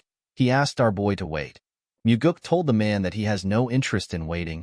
He asked the man to come at him if he doesn't want to die. The man was surprised to see that Muguk gave him the chance to attack. He believed that our boy would be almost out of inner energy because he used a powerful attack. The man drew his sword and rushed to attack him. He believed that this was the only opportunity he had. He decided to end the fight quickly with all his energy. When Muguk blocked the man's attack, he noticed that it was heavy. He quickly pushed his sword aside. The man's sword destroyed the ground. He quickly swung it at our boy again. Muguk tried to stop the attack, but his sword was pushed back. The man's sword destroyed the ground again. The man did not slow down. Instead, he began to attack our boy more aggressively. His attacks were heavy, but Muguk was blocking them. The man became nervous when he saw this. He wondered if our boy really used up all his energy. He believed that Muguk must be having issues blocking his attacks. He decided to attack a little more aggressively. Before he could do anything, he saw a sword in his chest. The man was shocked to see this. Our boy never expected the man to be so pathetic. He told him that he should have spent his life training himself instead of indulging in his greed. He told the man that the head bodyguard of the household is supposed to protect the manor. He told him that he shouldn't have lived his life like this. After saying this, Muguk took out his sword. He asked the man to become a merchant if he wants to be rich in his next life. After he took care of the man, the manor master thanked him. Asu assured him that he will never forget his help. He referred to him as the benefactor that saved his family from ruin. He asked our boy to tell him his name. Muguk told the man that he is just a mere vagrant that was passing by. Asu found this funny. He told our boy that even the king of vagrants wouldn't have been able to defeat all this people easily. Seon revealed to her father that she promised to give Muguk money as his reward. With a smile on his face, Asu commended his daughter for making a smart choice. He told her that this is a promise they can keep. He turned to Muguk and told him that he is in the right place if all he needs is money. Muguk smiled when he heard this. This was the reason he approached Seon as a vagrant to help them. The scene shifts and we are taken to an underground treasury. Asu told our boy that they want to give him everything they have because he saved their lives. However, this was not something he could easily do. Muguk assured the old man that he wouldn't ask for such a thing. Asu explained to him that he has no interest in determining an amount. He asked Muguk to take as much as he can carry. Our boy was shocked to hear this. The old man revealed to him that he has a condition. He explained to our boy that he cannot use any carts or get help from others. He told him that he needs to use his own inner energy. Muguk was surprised to hear this. He revealed to Asu that he will still be able to carry quite a lot. Asu put his hand together and told our boy that they would have been dead if it wasn't for his help. He told him that he needs to do this much. Muguk bowed his head and thanked the man. Asu pushed a button and the huge door of his treasury slowly opened. When the door got opened, our boy walked inside the dark treasury. After he went in, Seon reminded her father that Muguk has a high level of martial arts. She told him that he might take much more than he can imagine. She asked her father if he is all right with this. Asu asked his daughter if there is anything inside that could be more precious than the protection they received today. Seon was shocked to hear this. The old man explained to her that he is fine as long as she and his granddaughter are alive. This words touched the woman's heart. Asu told his daughter that Muguk is not an ordinary man. Seon agreed with him. Although he was trying to hide it, Seon could tell that our boy was exceptionally skilled even though he looked so young. Asu told her that he is not referring to the skills they saw today. He explained to her that there is something about Muguk that he cannot express with words. The manor master has met countless people in his life. Even he had never met someone so young and confident who has such a unique air around him. Asu reminded his daughter that they can always earn more money, but they will never be able to build a connection to someone like Muguk ever again. He assured her that it is fine if our boy takes a lot. This is because the more Muguk takes, the deeper their connection will be. Seon was surprised to hear this. She never expected him to hold our boy in such high regards. The scene shifts and we are taken to the cult. We see Muguk in front of the Heavenly Demon Pavilion. Our boy had already sold the gold and the treasures that he took from the Golden Manor in different places. Asu and his daughter were completely shocked to see the amount of things Muguk came out with. Muguk sold the treasures in different places because the treasures were too much for a single shop to buy. He went to different places every time he arrived in a city to sell the jewels. Our boy earned 38 million niangs. This money will become the cornerstone of the squad that will be directly under his command. When Muguk stepped into the building, he saw his father on his throne and Myung standing next to him. The heavenly demon receives reports from Myung in this place several times a day and makes important decisions. Depending on those decisions, some people live and some die. Muguk wondered if his father is really satisfied with this life. He wondered if his father also wants to give away the position of the heavenly demon. The heavenly demon told his son that he heard he went outside. With a smile on his face, our boy told his father that he went to earn money. The heavenly demon asked him to tell him what he needs money for. Muguk explained to his father that he cannot continue spending his money. He told him that he will need a lot of funding going forward. His father asked him about how he plans to spend his money. Muguk revealed to him that he wants to create his own private group. The heavenly demon and the chief advisor were shocked to hear this. The heavenly demon asked our boy to explain himself. Muguk reminded him that each of the demon supremes take in their own subordinates. He told him that he also needs his own group in order to deal with them. The heavenly demon told him that he cannot create a group. He explained to him that his brother will also want a group if he creates one. This will cause their family and the cultists to become divided. He told his son that he forbids him from creating a group. Muguk already expected resistance on the issue. He knew that his father won't approve it at once. He placed his hand into his clothes and took out a scroll. He told his father that it is for him. The heavenly demon raised his hand and used his energy to pick up the scroll. After reading the scroll, the heavenly demon realized that it was talking about money. He asked his son to tell him what the money is for. Muguk revealed to him that the money is his allowance. The heavenly demon was shocked to hear this. He could not believe that his son was giving him some money. Myung was also surprised to see this. The heavenly demon seemed to be angry. He told his son that he has immense wealth. Muguk assured his father that he already knows he is the richest person in the world. He explained to him that he simply gave him his first allowance as his son to thank him for raising him. The heavenly demon and Myung could not see through Muguk's intentions. Our boy told his father that he wanted to do this at least once. He bowed his head and asked his father to have a good rest. After saying this, he turned around and left the building. The heavenly demon stared at the scroll after his son left. Myung became nervous when he looked into his master's eyes. The scene shifts and we are taken to the Nirvana Pavilion. At the top of the building, we see Leon standing next to her master. While he was looking outside the building, someone enters the room and refers to him as Pavilion Master. The person told him that it is time. When Muguk turned around, he saw Daryong. The man told him that everyone is waiting. Our boy smiled when he heard this. He was happy to see the man. Daryong revealed to him that he volunteered to take the job. Muguk asked him if he ever expected them to meet again like this. The man told him that he is actually quite shocked. The two of them smiled at each other. Muguk walked forward and asked his bodyguard to follow him. Leon smiled when she heard this. The three of them stepped out of the building together. In front of the building, all the investigators of the pavilion gathered. They were quite much. Muguk stood in front of the investigators. While screaming at the top of their voices, the investigators bowed their heads and welcomed their pavilion master. Muguk was surprised to see that the men were more friendly than he thought. He never expected them to smile at him. He asked Daryong if he told them that their salaries would be reduced if they didn't welcome him. The man was surprised to hear this. He told him that he never said anything like that. Muguk asked him to tell him why the atmosphere is so good. Daryong explained to him that they are smiling because of what he has shown them. Our boy realized that the man was referring to the investigation incident against the demonic army commander. Go Dang killed the investigator that held the first investigation, and he injured an investigator during the second investigation. In this situation, Muguk took care of the second investigator by getting the demonic physician to look at him. Crushing Dang's skull was a good revenge for the investigators. To them, Muguk was different from the average person. Daryong asked our boy to say something to the investigators. Our boy looked around to see the people gathered in front of him. He explained to them that he does not know if he will become happier or miserable now that he is the pavilion master. With a smile on his face, Muguk told them that the only thing he is certain of is that their hearts will run faster than it did before. Daryong was surprised to hear this. The other investigators began to laugh when they heard this. They cheered for Muguk.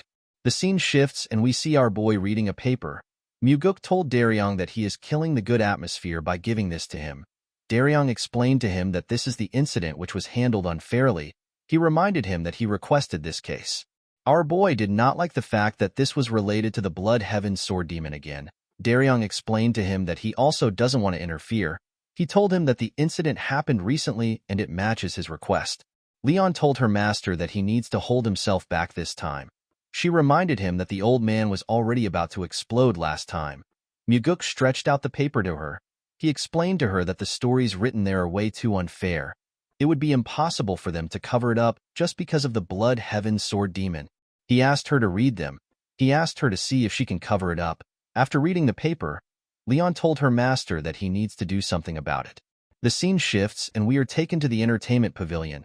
We see a man drinking. The man seemed to be quite drunk. The owner of the place asked the man to stop drinking. He told the man that he understands his situation. He told him that he is too drunk. The man told the owner that he cannot stop drinking. He revealed to him that the scumbags who put his child in a comatose state for 10 days were acquitted as innocent. The owner was surprised to hear this. He reminded the man that the Nirvana Pavilion is investigating the case. The man took another sip of his drink and revealed to the owner that the Nirvana Pavilion investigator said that his child was sparring with his friend and got injured. He placed his cup down and told the owner that the father of the child who led the attack on his child is the 100 Sword Demon. The owner was shocked to hear this. The 100 Sword Demon is a subordinate of the Blood Heaven Sword Demon, and he is the leader of 100 Sword Demons, with a look of anger on his face. The man said that the Nirvana Pavilion is even worse than the 100 Sword Demon. The owner asked him to keep his voice down. He asked him to not let anyone hear him. The man did not care about this. He said that the Nirvana Pavilion and the 100 Sword Demon can come there to kill him. The owner told him that he needs to pull himself together in times like this. With tears in his eyes, the man said that his wife won't be able to live if his son doesn't wake up. He said that he will kill the bastard by himself if his son doesn't wake up. Someone asked him if he thinks he can kill the boy. The man was shocked to hear this. When he turned around, he saw 3 guys. He asked the guy with a mohawk for his identity. The mohawk boy asked him to tell him who he is for him to go around saying that he will kill someone else's precious son. The man was annoyed to hear this. He recognized the boy in front of him. He stood up and referred to the mohawk boy as a bastard. He asked him to bring back his son. He told him that they haven't received a single apology from him. The boy bowed his head and apologized to the man for what he did. He told him that he committed a heinous crime. He assured him that it will never happen again. The man was surprised to hear this. Immediately he said this. The boy told the man that he has done enough. He asked him to not say that he never apologized. The man was shocked to hear this. The boy's friends laughed when they saw the look on the man's face. The man grit his teeth out of anger. He picked up his sword. Before he could draw it, the boy appeared in front of him with his fist next to his face. He gave the man a heavy punch in his face. The punch sent the man flying. The boy told everyone that the man was the first to pull out his sword. His 2 friends told him that they saw it. They told him that they are his witnesses. The boy climbed on top of the man. He began to attack him aggressively. He was annoyed to see that a mere storage keeper dared to report him to the Nirvana Pavilion.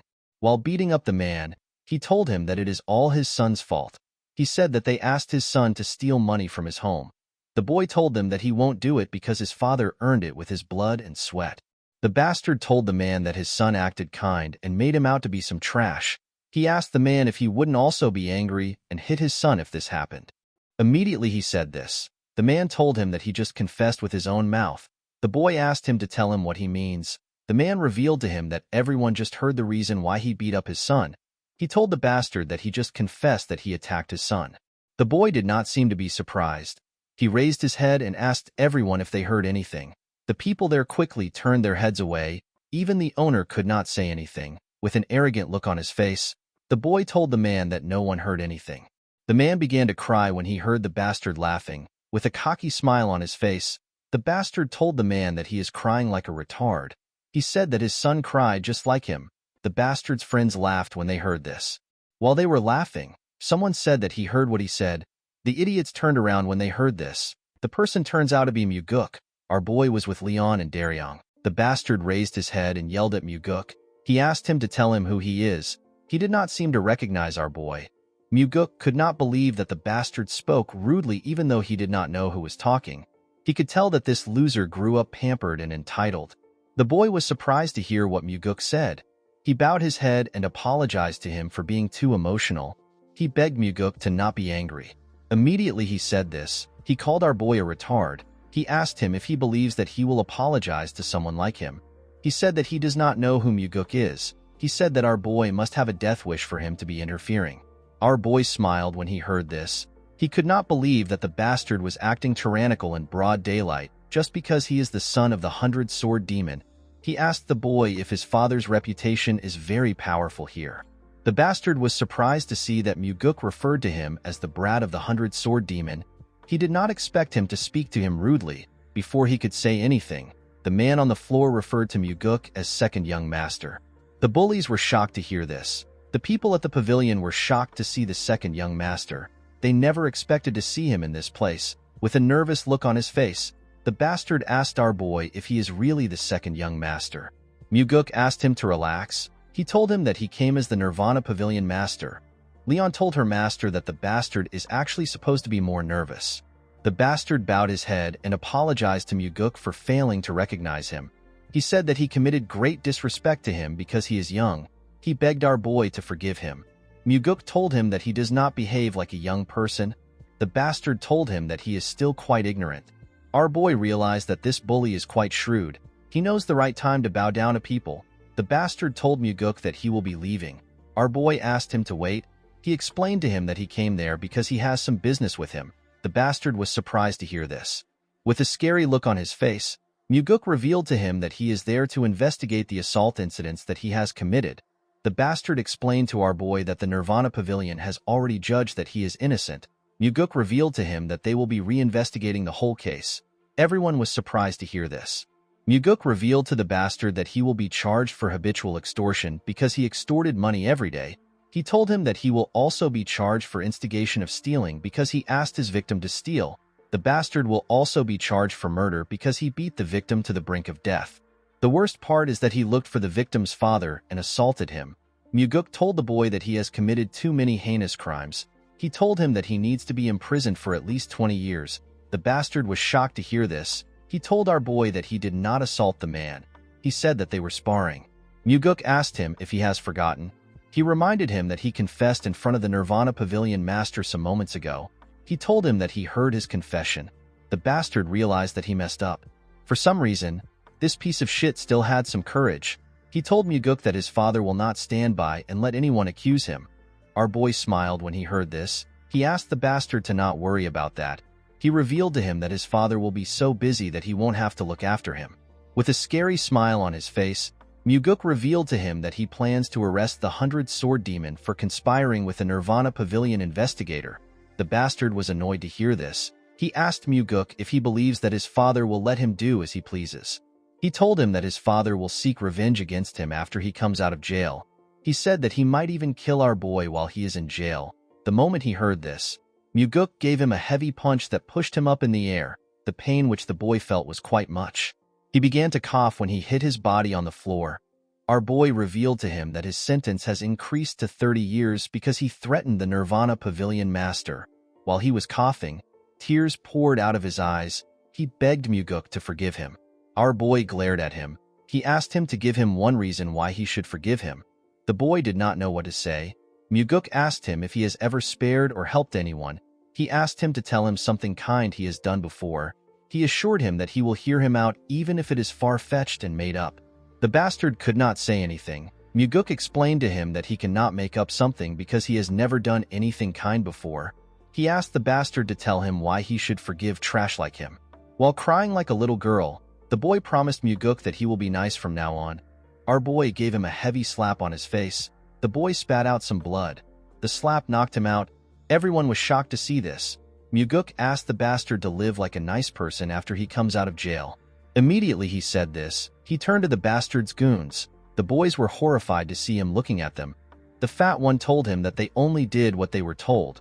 The slim one begged Muguk to let them go. Our boy explained to them that they will become scapegoats if they don't tell them everything they know. The boys told him that they will share everything with him. Muguk ordered Daryong to take the boys to the pavilion. The man bowed his head and accepted the order. He got 2 investigators to escort the bullies to the pavilion. The man and the owner could not believe what they were seeing. Muguk looked around and asked everyone to report to the Nirvana Pavilion if anything unfair happens again. He assured them that no amount of external influence will work on the pavilion as long as he is the Nirvana Pavilion master. The people were surprised to hear this. With a smile on his face, Muguk told them that he will call his father if anyone dares to call their father to intimidate them. The owner and the people in the restaurant began to laugh when they heard this. Leon moved close to the injured man. She revealed to him that the demonic physician has already taken a look at his son before they came to the restaurant. She told him that Muguk was the one who ordered the physician to do it. The man was shocked to hear this. He asked our boy if it is true that the important physician took a look at his son. With a gentle smile on his face, Muguk told the man that his son is more important. He revealed to him that he saw his son wake up before he came there. He advised him to go to his son right now. The man began to cry when he heard this. He tried to bow his head, but our boy stopped him. The man thanked him for what he did. He assured him that he will never forget the kindness he showed him. With a smile on his face, Muguk reminded the man that he has already devoted his entire life to their cult. He told him that it is natural for them to protect someone like him. The man was shocked to hear this. He could not believe that someone was acknowledging his hard work. He held our boy's hand and thanked him for what he has done. Daryong and Leon smiled when they saw how the man was thanking their master. Everyone was feeling emotional. Muguk told the man that it is the cult that is thankful to him. The scene shifts and we are taken to the Nirvana Pavilion. We see the investigators of the pavilion standing in front of our boy. Muguk believed that the first people to show opposition would be the Blood Heaven Sword Demon and the Sword Demons. He never expected it to have come from within the Nirvana Pavilion. At the front of the investigators was Gok Myung. Myung is the highest special investigator. He put his hand together and apologized to Muguk for not seeing him alone in the office. He told him that there were too many people. Our boy asked them about why they came to see him. Myung explained to him that he heard that he was going to reopen an investigation that was already ruled as innocent. Muguk told them that he plans to do it. Myung explained to him that they are worried that this action will crush the morale and authority that the investigators have. Muguk asked them if they all agree with the man. The investigators said that they do. Our boy told them that he does not agree with it. He told them that he believes that Yang Ho's incident is what destroys their pavilion's authority in a very severe manner. The investigators were surprised to hear this. Myung asked him to explain what he means.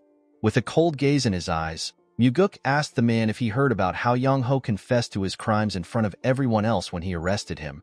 Myung told him that he heard about it. Our boy asked him to tell him why he came if he has heard about it. The man told him that what they are talking about is the reopening of an investigation that has been closed. Muguk asked him if it is a matter of principles. Myung told him that it is. He revealed to him that a reinvestigation has never happened before. Our boy reminded the man that an innocent child was beaten half dead, and they got a confession from the culprit himself. He asked him if this does not warrant a reinvestigation. He asked him if he knows how he looks right now that he is trying to stick to principles. The man believed that the situation should not be changed. He explained to Muguk that it is important to hold up principles in an organization. Our boy let out a sigh. He told the investigators that he wants to hear what they think. He asked anyone who thinks the reinvestigation is correct to move to his left. The investigators looked around. None of them had the courage to step out. While they were looking at each other, one of them stepped out. The person turns out to be Daryong. The man said that he believed a reinvestigation is needed. Our boy asked him for the reason for his choice. Daryong explained to him that the investigation was not satisfactory. He said that they cannot deny the possibility that external influence could be involved.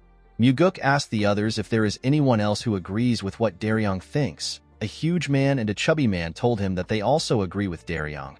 Myung was surprised to hear this. The huge investigator bowed his head and introduced himself as a Ko. He told Muguk that he wasn't able to thank him before. He thanked our boy for saving him. Muguk asked the investigator about his injuries. This was the investigator that our boy called the demonic physician to save. Iko assured him that he is feeling better. Our boy turned to the investigators and called out an investigator known as Zhang Hua. The man was surprised to see that the pavilion master called for him. Myung was also surprised to see this. Muguk reminded Hua that he is the investigator that was in charge of the case. He asked him to tell him what he thinks about the issue. Hua assured his pavilion master that he investigated the incident thoroughly.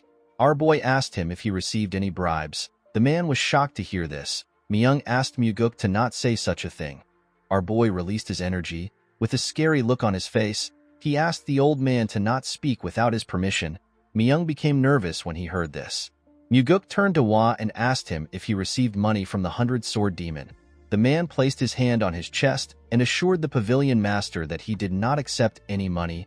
He swore on his life that he did not receive anything. He told Muguk that he can investigate him if he does not believe him. Our boy smiled when he heard this. He revealed to him that he already carried out an investigation on him. The investigators were shocked to hear this. Muguk told him that he knows he did not take any money. Myung asked him if he conducted an internal investigation on the investigators. He told our boy that this is not allowed unless it is a special investigation. Muguk assured the man that it was a special investigation. He revealed to him that he received direct orders from the heavenly demon.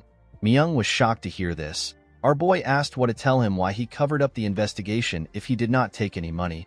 With a nervous look on his face, the man said that he did not cover the investigation up. He wanted to say more, but Muguk interrupted him. He asked Hwa if he was threatened with the safety of his sister. The man was shocked to hear this. Muguk revealed to him that he found out that he is incorruptible based on the result of the investigation. Our boy found it rare to find someone so incorruptible. He didn't even believe the result of the investigation. He looked into Hwa by himself because he did not believe that there is someone who would hate money. Muguk told the man that he was surprised to find out that he was truly incorruptible as reported. He asked Hwa to tell him why someone like him would do a slidshot investigation and cover things up. He told him that he has a big weakness. This weakness is his younger sister, who is the only family member he has left. Hwa was shocked to hear this. Myung asked the man if he was really threatened by the 100-sword demon. Hwa could not say anything. Myung yelled at him and asked him to answer the question.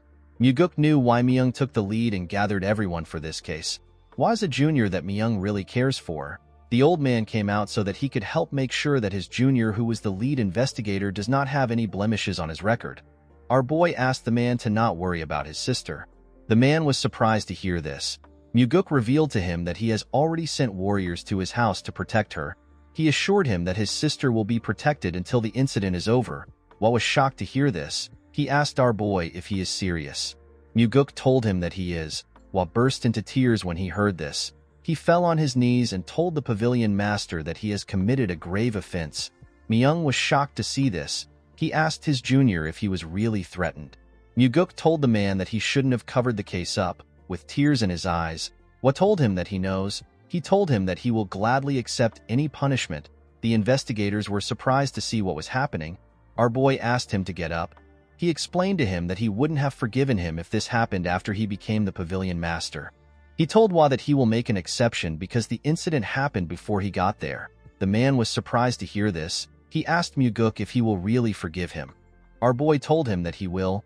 He revealed to him that he is forgiving him because of the life he lived as an incorruptible investigator. He told him that the incorruptible life he lived before no longer exists because of the incident. He asked him to start building his incorruptible life again. Hwa thanked our boy for the chance he gave him. Muguk asked the other investigators to listen to him.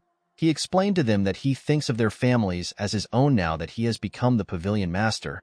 He assured them that he will crush anyone who dares to mess with his family. The investigators were surprised to hear this. Muguk told them that they will no longer allow themselves to be swayed by any external influence. He told them that he will not allow anyone to mess with them with their influence. He assured them that he will protect their families if they receive a threat and tell him about it. Our boy asked them to trust their cult leader if they do not trust him. He revealed to them that he is willing to beg his father if he has to beg. He asked them to report to him if anyone dares to try to exert influence on them from outside. He assured the investigators that he will make it possible for them to do their work with their heads held high. The investigators were shocked to hear this. Muguk told them that the Nirvana Pavilion will work as it is supposed to when they are sure that their families are safe. He said that everyone deserves to be punished if they commit a crime. Their status is irrelevant. He told them that he will even punish someone from the Heavenly Demon Pavilion if they commit a crime. With a serious look on his face, our boy said that he will even hold the cult leader responsible if he commits a crime. The investigators were shocked to hear this. Muguk revealed to them that he is not afraid of the Heavenly Demon or the 8 Demon Supremes. He said that he fears that the Nirvana Pavilion will become useless and they will not be able to protect those they are supposed to protect. The investigators looked at each other when they heard this. Muguk told them that those who were supposed to be punished walk away scot-free while smiling. They are saying that the pavilion is not able to do anything to them. The investigators knew that he was right. One of them announced that she wishes to follow the wishes of the pavilion master. The investigators turned around when they heard this. They saw their fellow investigator, who happens to be a beautiful woman. Daryong seemed to be smitten by the woman's beauty. He referred to her as Jo Hyang. The woman moved close to Muguk and stood behind him. The other investigators began to doubt themselves when they saw this. They looked at each other and nodded their heads. They all moved to Muguk's side. The only person that was left was Gok Myung. The old man was surprised to see that the investigators left him. Our boy explained to him that he will need his experience and assistance if he wants to turn his resolve into reality. He stretched out his hand to Myung and asked him to help him. The man was shocked to see this. He took a look at Myuguk's face. He noticed that he was smiling at him. Myung grabbed the pavilion master's hand and thanked him for the opportunity. His hands were trembling when he said this. Myuguk noticed this. He used his other hand to gently pat the man's hands. He called out to Daryong and asked him to go with enforcement warriors to arrest Yang Tae, who is also known as the 100-Sword Demon. Myung explained to our boy that Yang Tae won't let himself be arrested. He said that the man has 100 sword demons under him. With a serious look on his face, Myuguk asked Daryong to tell Yang Tae to do as he pleases. He said that he will charge him with mutiny if he does not come. Everyone was surprised to hear this. The scene shifts, and we see Yang Tae sitting in front of Myuguk. The man referred to him as the second young master. Our boy asked him to call him the Nirvana Pavilion Master. The 100-Sword Demon corrected himself and called Myuguk Pavilion Master. He told him that there was mention of a mutiny charge in his summons. He asked Myuguk to tell him what this means. Our boy told him that this was the only way he could get to meet him. Yang Tae apologized for not immediately complying with the arrest. He explained to him that there are many things they need to consider when they are in an organization. He said that he needs to show his pride in front of his subordinates.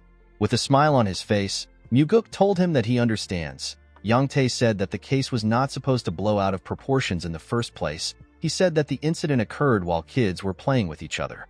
Myuguk said that things like that can happen. Yang Tae smiled when he heard this. He believed that our boy understood him. He explained to him that he will need external help eventually in order to continue running the Nirvana Pavilion. He told him that he will also need a lot of funds. Myuguk could tell that the bastard was beating around the bush. He knew that Yang Tae wanted to bribe him. Yang Tae told him that he will also need their help if he wants to become the official successor in the future. He told our boy that everyone is currently supporting his elder brother.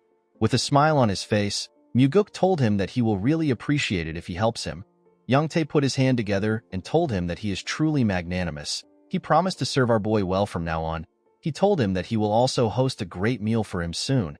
He stood up after saying this. Myuguk asked him about where he is going. Yang Tae was surprised to hear this. He asked him if they are not done talking already. With a look of surprise on his face, Myuguk asked the 100-Sword Demon if he was planning to help him after he got out of prison. Yang Tae was shocked to hear this. He asked him to stop making such jokes. With a serious look on his face, Myuguk asked the man if he sounds like he is joking. He reminded him that he threatened to kill a family member of a Nirvana Pavilion investigator.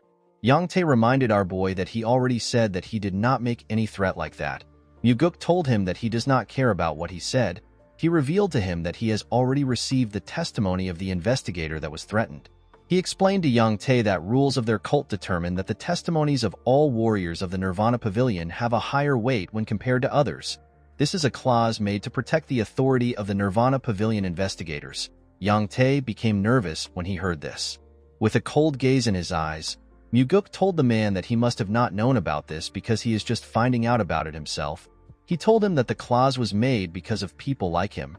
He revealed to the 100-Sword Demon that there are many others who think they can talk their way out like him. He explained to him that he will reduce his sentence by 10 years if he confesses now. He told him that he will receive a 20-year sentence if he doesn't confess. He told him that this is as far as he can negotiate. Yang Tae asked our boy if he has lost his mind. Myuguk told him that he will gladly go crazy if he has to. He said that it is hard to deal with people like him with a sane mind. He told him that he will give him a few minutes to think. Yang Tae asked him about the reason he is doing this. Myuguk explained to him that his son almost beat his own friend to death. It wasn't just over a single fight. He bullied the victim every day for years. He told the 100-Sword Demon that he threatened to kill an investigator's family member to cover his son's crime up. Myuguk could not believe that this bastard still had the guts to ask him about why he was doing this. Yang Tae said that a storage guard is not the same as them. He said that they should be treated as superiors. He revealed to him that the Nirvana Pavilion has always closed its eyes for matters on this level. With a cold gaze in his eyes, Myuguk told the man that his words are upsetting and frightening. Yang Tae was surprised to hear this. Our boy told him that the Nirvana Pavilion will no longer act this way. Yang Tae told him that the Blood Heaven Sword Demon will not let him mess with him. Our boy assured the man that his boss will not do anything. He told him that the old man did not do anything when he cut down the demonic commander. He asked him to tell him why Kyampa will do anything for him. Yang Tae broke the table out of anger. He wanted to yell at our boy. Before he could say anything, Myuguk asked him if he wants to threaten to kill his family. The 100-Sword Demon became quiet when he heard this. Our boy stood up and walked to the door. He told the man that he has a few minutes to confess his crimes. After saying this, he walked out of the room. Yang Tae screamed out when our boy left. When he stepped out of the building, Muguk realized that while Mugi might have not been responsible for the downfall of the demonic cult, he could not believe that a mere 100-sword demon had the guts to threaten a Nirvana Pavilion investigator. The order within the cult has fallen to the point where Yang Tae would dare to threaten the second young master. Muguk began to wonder if while Mugi was the only reason the cult fell. When our boy stepped into his courtyard, he saw someone waiting for him. The Blood Heaven Sword Demon was having a drink in front of his house. The old man rested on his huge sword. The man took a sip of his drink and welcomed the pavilion master back home. Kiampa asked our boy to have a drink with him. Muguk walked up to him and sat down in front of him. The old man reminded him that he warned him last time. He told him that nothing good comes out of meeting him often. Muguk told the Blood Heaven Sword Demon that he is the one who keeps looking for him. Kiampa glared at him when he heard this. Our boy did not back down. He looked the old man in the eye. Kiampa took a sip of his drink and placed the cup down.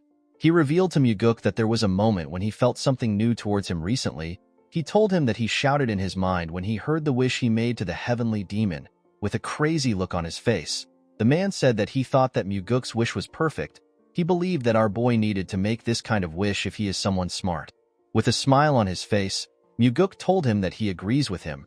He said that he made a very good wish. The Blood Heaven Sword Demon poured himself a drink. He explained to our boy that everything started the day he made the wish. He said that Muguk began to make his blade cry. Our boy asked Kiampa to tell him why the blade would be crying because of him. He told him that his blade is probably lamenting. The old man was surprised to hear this. Muguk explained to him that his disciple used the energy-dissipating poison on him before their fight. Later, his other disciple came to find him and shamed his guard. Kiampa's brother made use of the demonic army for his own personal gains, and his subordinate threatened to kill a Nirvana Pavilion investigator's family. Muguk told the man that it is expected for his blade to cry. This is because it is lamenting that those around him do not reach his standards. Kiampa smiled when he heard this. He told our boy that he has a way with words. He revealed to him that he is actually wrong. Muguk asked him to tell him what he got wrong. Kiampa reminded him that he said that the people around him don't match his standards. He told our boy that this people are perfect for him because that is all he amounts to. Muguk was surprised to hear this. He realized that it will be hard for him to deal with this old man. It is usually easier to deal with people when they are prideful and like to chase after fame. Kiampa asked our boy to release the imprisoned 100-sword demon. He explained to him that the morale of his people have dropped to an all-time low because of him. Muguk told him that he will release Yang Tae if he is found innocent after the investigation. The Blood Heaven Sword Demon released his energy when he heard this. Muguk was shocked to see this. The man's energy was ridiculously powerful. Our boy could barely stand the pressure. He could tell that Kiampa's demonic energy was on an entirely different level. He now understood why his father said that the time is not yet right. With a terrifying tone in his voice, Kiampa told him that he wants to give him some advice. Muguk put himself together and asked Kiampa to stop. The old man was surprised to hear this. Our boy told him that he should just ask for a favor if he came here to do that. He asked him to not ask for a favor and give advice at the same time. The Blood Heaven Sword Demon smiled when he heard this. He took away his energy. He glared at Muguk. With a smile on his face, he told our boy that he is right. He said that it is rare for someone to speak so straightforwardly to him. He poured himself another drink. Muguk advised him to be on guard. He told him that stagnant water is bound to rot. He said that no one stays stagnant because they want to. After staying in the water for a while, they start to like it and lose opportunities to get out of the stagnant water. This is why people don't put themselves in rotten water. Muguk advised the old man to use this chance to let out the rotten water. He told him that Yang Tae is not someone worthy of his protection. Kiampa drank his wine. He stretched out his cup and asked our boy if he will accept a drink from him. Muguk did not expect this. He took the cup. The Blood Heaven Sword Demon poured him a drink. He told him that he will let out the rotten water. With a smile on his face, Muguk told Kiampa that he made a wise decision. Kiampa revealed to him that he wants him to become his water in return. Our boy was shocked to hear this. He found the statement to be odd. He wondered about what the old man was trying to say. The Blood Heaven Sword Demon asked Muguk to drink the liquor if he intends on becoming the heavenly demon. He told him that he will become his backer. Our boy was shocked to hear this. He never expected Kiampa to say something like this. Everyone knows that he is openly supporting his older brother. He didn't expect the old man to abandon his brother and choose him. He asked Kiampa if he isn't already supporting his brother. With a smile on his face, the Blood Heaven Sword Demon told our boy that he never knew he was this crazy back then. Muguk knew that this old man was out of his mind. He is someone who will sell anyone out for the sake of his own ambitions. Muguk killed his brother, crippled his disciple, and imprisoned his subordinate. Yet he still proposes to become our boy's backer. Muguk reminded Kiampa that he killed his brother. The old man let out a sigh when he heard this. He explained to him that everyone becomes a stranger once they are out of their parents' embrace. He asked Muguk if he really expects him to suffer just because his bloodkin has died. He asked him to not be ridiculous. He explained to him that thorns under a human's fingernails are the ones that hurt the most. He revealed to him that he has not officially decided to work with his brother. He told Muguk that he can always change his mind if this happens.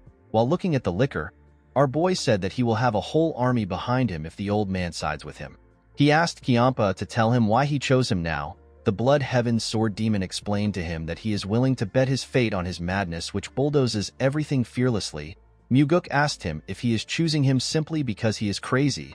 With a creepy smile on his face, Kiampa told him that he is going to devour his madness. Muguk was not surprised to hear this. If he was a young man, our boy might have completely trusted Kiampa's words purely because he was flattered. However, Muguk already knows the dirty tricks old men play just to make use of younger men. He could tell that the Blood Heaven Sword Demon is trying to make it sound like he will become the heavenly demon if he works with him. He placed the cup on the ground. He told Kiampa that he is thankful that he thinks highly of him. He said that it is time for him to do what has been entrusted to him. He asked Kiampa to tell him what he thinks his father will say. The Blood Heaven Sword Demon glared at our boy when he saw him place the cup down.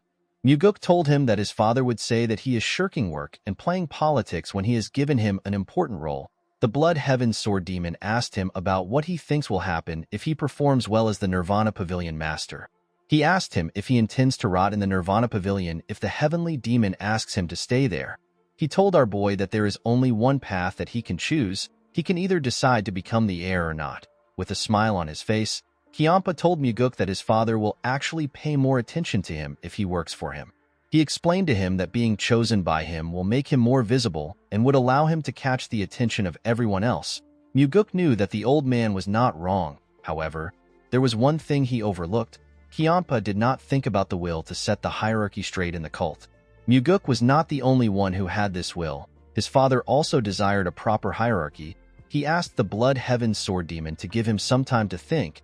He told him that he will drink the liquor once he has decided. Kiampa stood up when he heard this. He accepted Muguk's request. He grabbed his sword and told our boy that it would have been stupid of him to drink the liquor immediately like a fool. He took his sword out of the ground and swung it at Muguk's head. Fortunately, Muguk managed to block the attack with his sword. The Blood Heaven Sword Demon told our boy that he will hear his answer tomorrow.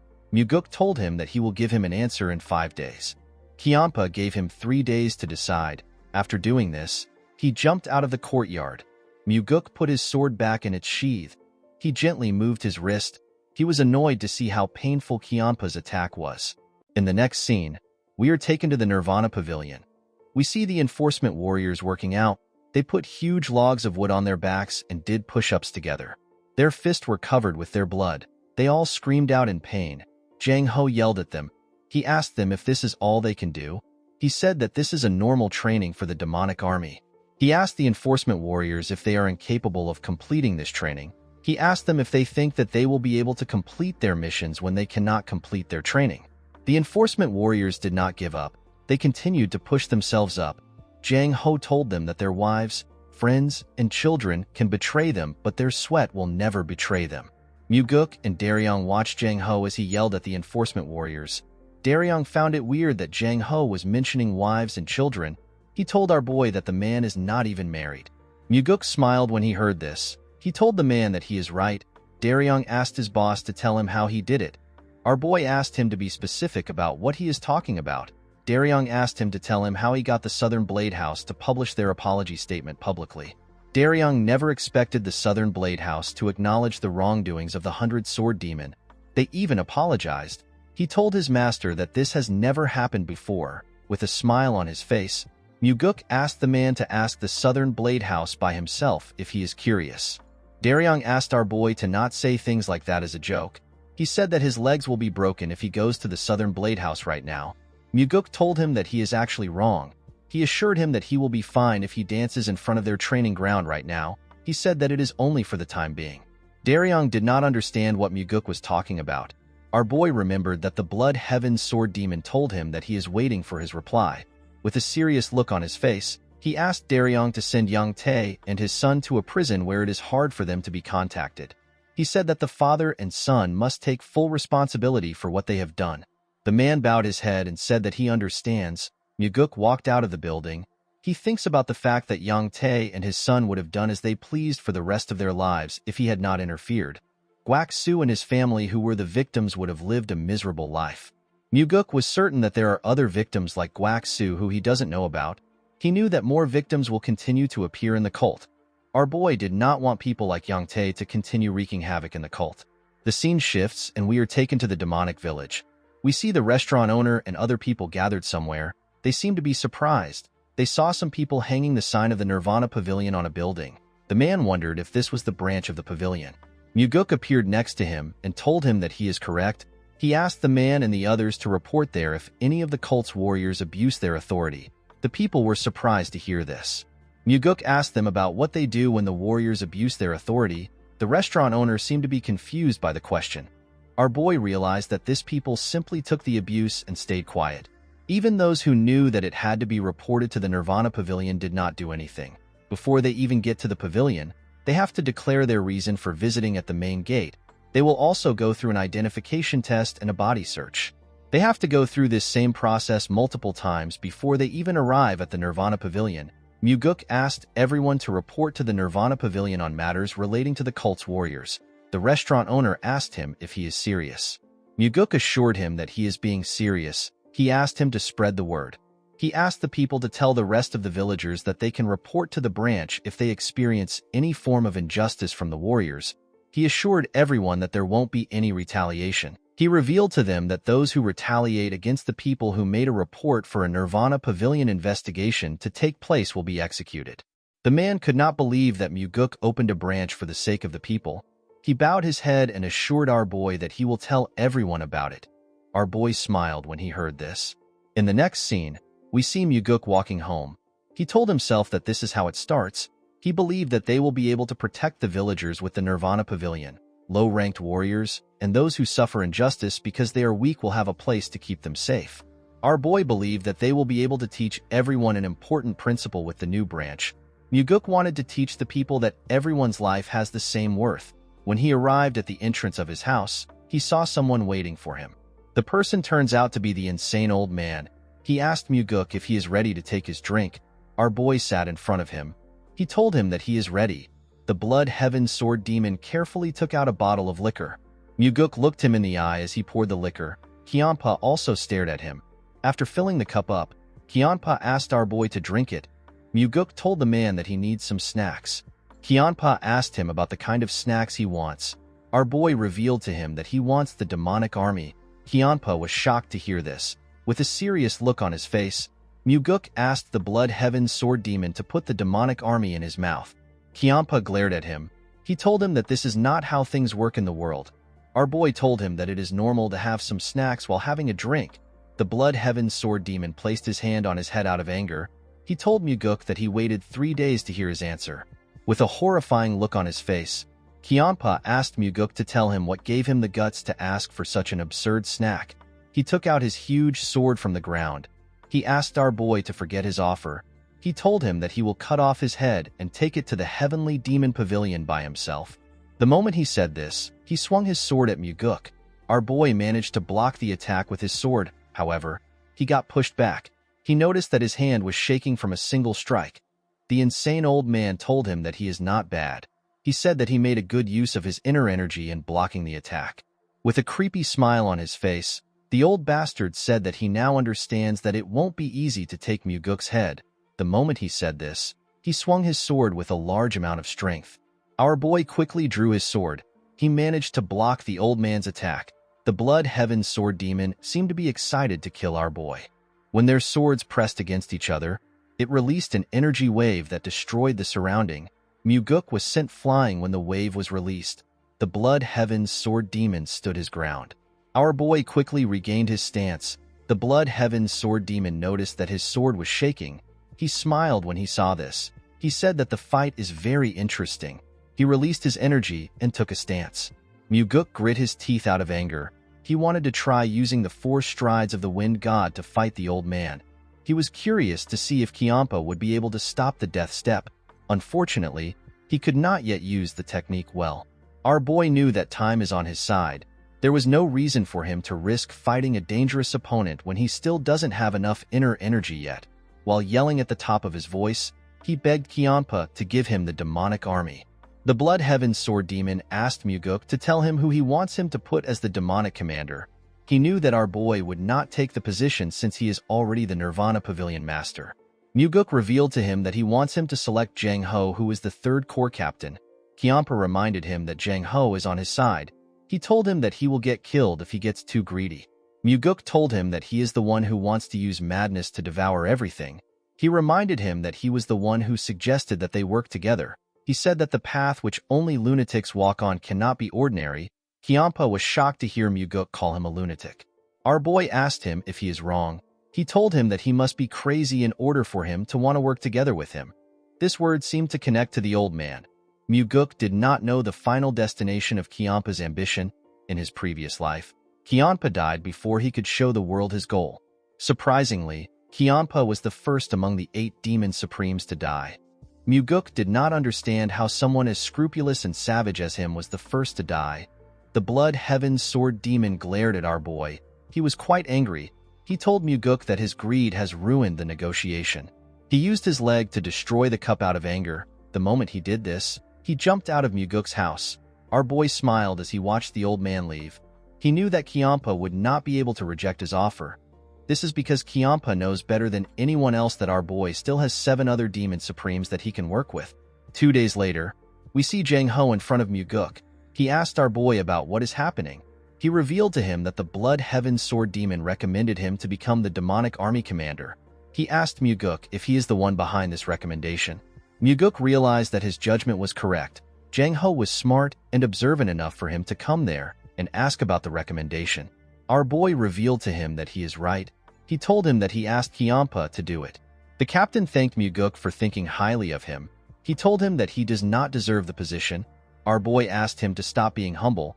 He asked him to lead the demonic army the same way he has been leading the 3rd Corps. He assured him that he will be able to become the best demonic commander in history if he is able to do this. Jang Ho was shocked to hear this. He did not think that Muguk saw him as such a competent person. With a shaky tone in his voice, he told our boy that he is overestimating him. Muguk told him that he might be right. He reminded him that there are still other candidates being recommended. He told him that they need to wait and see how things pan out. Jang Ho told him that it is fine. Although Muguk said that they should wait and see how things turn out, he actually planned on getting busy in order to make Jang Ho the demonic army commander. The scene shifts and we see a look of shock on Muguk's face. He was standing in front of his father. The heavenly demon had his hair down. He was wearing a robe covered with flower patterns. Muguk had never seen his father in such odd clothes. He did not know how to react. He asked him if this is a new garb. The heavenly demon said that these are actually his pajamas. Our boy did not know what to say. His father asked him to tell him why he came to visit him late at night. Muguk was surprised to hear this. He told his father that they are actually in the evening. He reminded him that it is supposed to be a top secret that he goes to bed this early. He told him that the Murim Alliance can target him if they find out about the time he goes to sleep. The heavenly demon asked his son to tell him why he came. Muguk revealed to him that he intends on using the Blood Heaven's Sword Demon as one of his swords. The heavenly demon reminded his son that he recently said that he wants to kill Kiampa. Our boy told his father that it will be a waste to kill Kiampa. Muguk knew that his father already knew that he was working with the Blood Heaven's Sword Demon. He must have realized it when Kiampa recommended Jang Ho. The heavenly demon told his son that the Blood Heaven's Sword Demon is not someone who he can tame easily to become his sword. Muguk explained to him that he does not plan on taming the old man. He said that he will use Kiampa until he breaks. He said that the old man is not yet valuable enough to keep as a part of his collection. His father asked him about what he will do if the sword cuts him. With a smile on his face, Muguk said that Kiampa can try it. He told his father that there is something different between the two of them. He told the heavenly demon that Kiampa will be done if he breaks once because he is already old. He told him that he actually becomes stronger the more he slashes.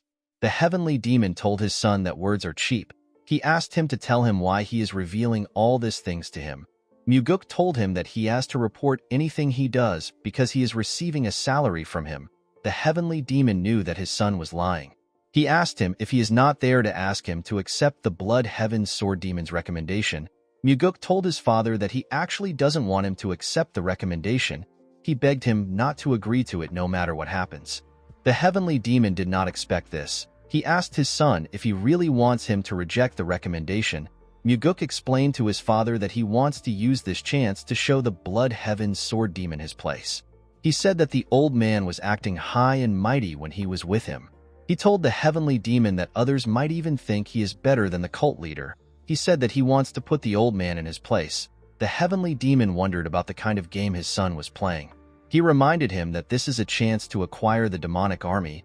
He did not think that Muguk would give it up because he wants to put the Blood Heaven Sword Demon in his place. He was certain that his son was bullshitting him. He asked him to tell him what he really wants. Muguk was not surprised to hear this. He knew that his father was going to catch on to his plans. With a smile on his face, he revealed to him that he actually has something to gain from the Blood Heaven Sword Demon. In order for him to take what he wants, the matter must not go in the old man's favor. The heavenly demon asked Muguk if what he wants is more important than the demonic army. With a smile on his face, Muguk told him that it is. He said that he will still get the demonic army. He said that he will get everything he wants. The heavenly demon could not see through his son's intentions. He turned around and asked him to not be ridiculous. To Muguk, nothing was more ridiculous than his father's pajamas. In the next scene, we see the Blood Heaven Sword Demon talking to the heavenly demon. He told the heavenly demon that Muguk has been able to distinguish himself in the cult lately. The heavenly demon reminded the old man that he was the one who allowed Muguk to do this. Kiampa bowed his head. He told the heavenly demon that it is all thanks to his efforts. He said that he only understood our boy's aptitude recently. The cult leader said that Muguk is still immature. Kiampa found this statement to be strange. He told the heavenly demon that he wishes to raise Muguk to higher heights. The cult leader believed that this is a rare opportunity for his son. He asked Kiampa to do as he wishes. He stood up after saying this. Kiampa bowed his head and thanked him. He asked the heavenly demon if he can assist him in giving Muguk a good push from the back. The heavenly demon asked him to explain what he means. Kiampa said that he wants the person he selects for the demonic army commander selection to become the commander. The cult leader remembered that our boy asked him to not accept Kiampa's recommendation no matter what happens. He told the Blood Heaven Sword Demon that it will be hard for him to accept his request. Kiampa informed him that Muguk also wants the position. The heavenly demon told the old man that he has done a lot to support his second son. He said that he needs to consider the feelings of his first son. Kiampa assured him that he understands. He told him that he learnt something while raising his disciples. He said that if they are going to support a certain person, they must choose to go with only that person. He said that he has been criticized a lot for failing to stick to one person. The heavenly demon told him that he doesn't care. With a cold gaze in his eyes, the heavenly demon told Kiampa that he does not have a generous heart like him. He said that he simply kills anyone who says anything about him. The Blood Heaven Sword Demon did not know what to say. The cult leader asked him if he has something else to discuss. Kiampa bowed his head and said that there is nothing else to talk about. He told the heavenly demon that he will see him next time. As he walked out of the building, Kiampa wondered about why the heavenly demon was no longer supporting Muguk. He believed that the cult leader should support Muguk fully if he has already chosen him. The scene shifts and we are taken to Muguk's house. We see Kiampa holding a cup of liquor. He told our boy that his father values his older brother more than him. Muguk asked him if he really believes this. He told the Blood Heaven Sword Demon that their team-up was not meant to happen. He explained to him that he should have been able to fill the things he lacks. The Blood Heaven Sword Demon was shocked to hear this. With a look of anger on his face, he asked Muguk if he is saying that he is not good enough. Our boy told him that he is simply disappointed. Kiampa placed his cup down. He told Muguk that it was impossible to make Jang Ho the demonic army commander from the beginning. Our boy asked Kiampa if he is giving up already. The old man poured himself another cup of liquor. He advised Muguk to not be hung up on something that won't work. Muguk told him that he was acting high and mighty even though he couldn't do one thing for him. Kianpa stopped moving the bottle when he heard this. With a look of anger on his face, he asked Muguk to repeat what he said. Our boy reminded him that he was the one who promised to support him and become his backer. The Blood Heaven Sword Demon told Muguk that he was the one who pestered him like a child to do something that can't happen. Our boy told the old man that he should have rejected his proposal if he knew that it was impossible to do. He told him that he shouldn't have recommended Jang Ho as the demonic army commander the next day. The Blood Heaven Sword Demon did not know what to say. Muguk took out his sword from his hip. He used the sheath to draw a line in front of Kianpa. He reminded him that he also drew a line in front of him in the past. The line was to show how much the heavenly demon cared about them. At that time, he said that the small portion of the line belongs to our boy while the large portion belongs to him. Muguk drew another line in the middle. He told Kianpa that he is the one who has the smaller portion now. Kianpa could not say anything. He could only stare at the line. Muguk smiled when he saw this. He knew that the old man could not think of anything to say. He told Kianpa that he would have gotten Jang Ho the position no matter what happens if he was him. The Blood Heaven Sword Demon asked Muguk to give it a try. Our boy was shocked to hear this. With a serious look on his face, Kianpa reminded Muguk that he mocked him for being incapable of achieving such a small feat. He told him that he should be able to easily do it. Our boy asked him about what he will do if his father agrees to his request. Kianpa asked him to go ahead and try it. He assured him that it will backfire. Muguk could tell that Kianpa was certain that his father will reject his request just because he got rejected. He asked the Blood Heaven Sword Demon if he is suggesting a bet. With a smile on his face, Kianpa told Muguk that it can be a bet. He told him that he will have to come to his side if he fails. He explained to our boy that he will also have to stop talking about wanting more from him. Our boy asked Kianpa about what he will do if he wins the bet. The old man glared at him. He told him that he will do what he wants. Muguk revealed to him that he wants an elixir. He said that the elixir has to be better than the demonic essence pill. Kianpa was shocked to hear this. He asked Muguk if he knows how hard it is to find an elixir better than the demonic essence pill.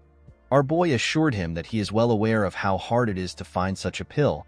He reminded the old man that they are now in the same boat. He told him that he will also be stronger if he becomes stronger. Kianpa did not know what to say. He knew that Muguk was right. The reason our boy asked for an elixir was because Kianpa had a rare elixir that gives more inner energy than the demonic essence pill. He was certain that Kianpa had the heavenly divine pill. He told the Blood Heaven Sword Demon that he does not have any reason to work with him if he cannot make Jang Ho the demonic army commander or get him a powerful elixir. The old man knew that Muguk was right. He decided to accept the bet. He told him that he will give him the elixir if he can make Jang Ho the demonic army commander. Muguk took out his sword and raised it. He asked Kianpa to promise him. Kianpa hid his huge sword on our boy's sword in order to make the promise. After doing this, he jumped out of Muguk's house. If Muguk is able to consume the heavenly divine pill on top of the demonic essence pill he already has, he won't lose to any of the demon supremes because of a lack of energy. Fortunately for Muguk, he knew a perfect way to win the bet. In the next scene, we see Muguk talking to the chief advisor. He asked Myung for the probability of Jang Ho becoming the demonic army commander. He asked the man to be honest with him. Myung told him that it is less than 10%. Our boy found this odd. He reminded the advisor that the Blood Heaven Sword Demon recommended Jang Ho. Myung informed our boy that his father rejected the recommendation. He told him that the cult leader is not the kind of person who will change his mind unless he has a good reason to. Muguk assured the advisor that he knows about his father's behavior. He asked Myung to tell him what would happen if another demon supreme recommended Jang Ho. Myung found our boy's words to be weird. He repeated it to him. With a smile on his face, Muguk remembered a certain demon supreme. She was a woman in blue clothes. In the next scene, we see Myung reading some documents. The man remembered what Muguk said about two demon supremes recommending Jang Ho.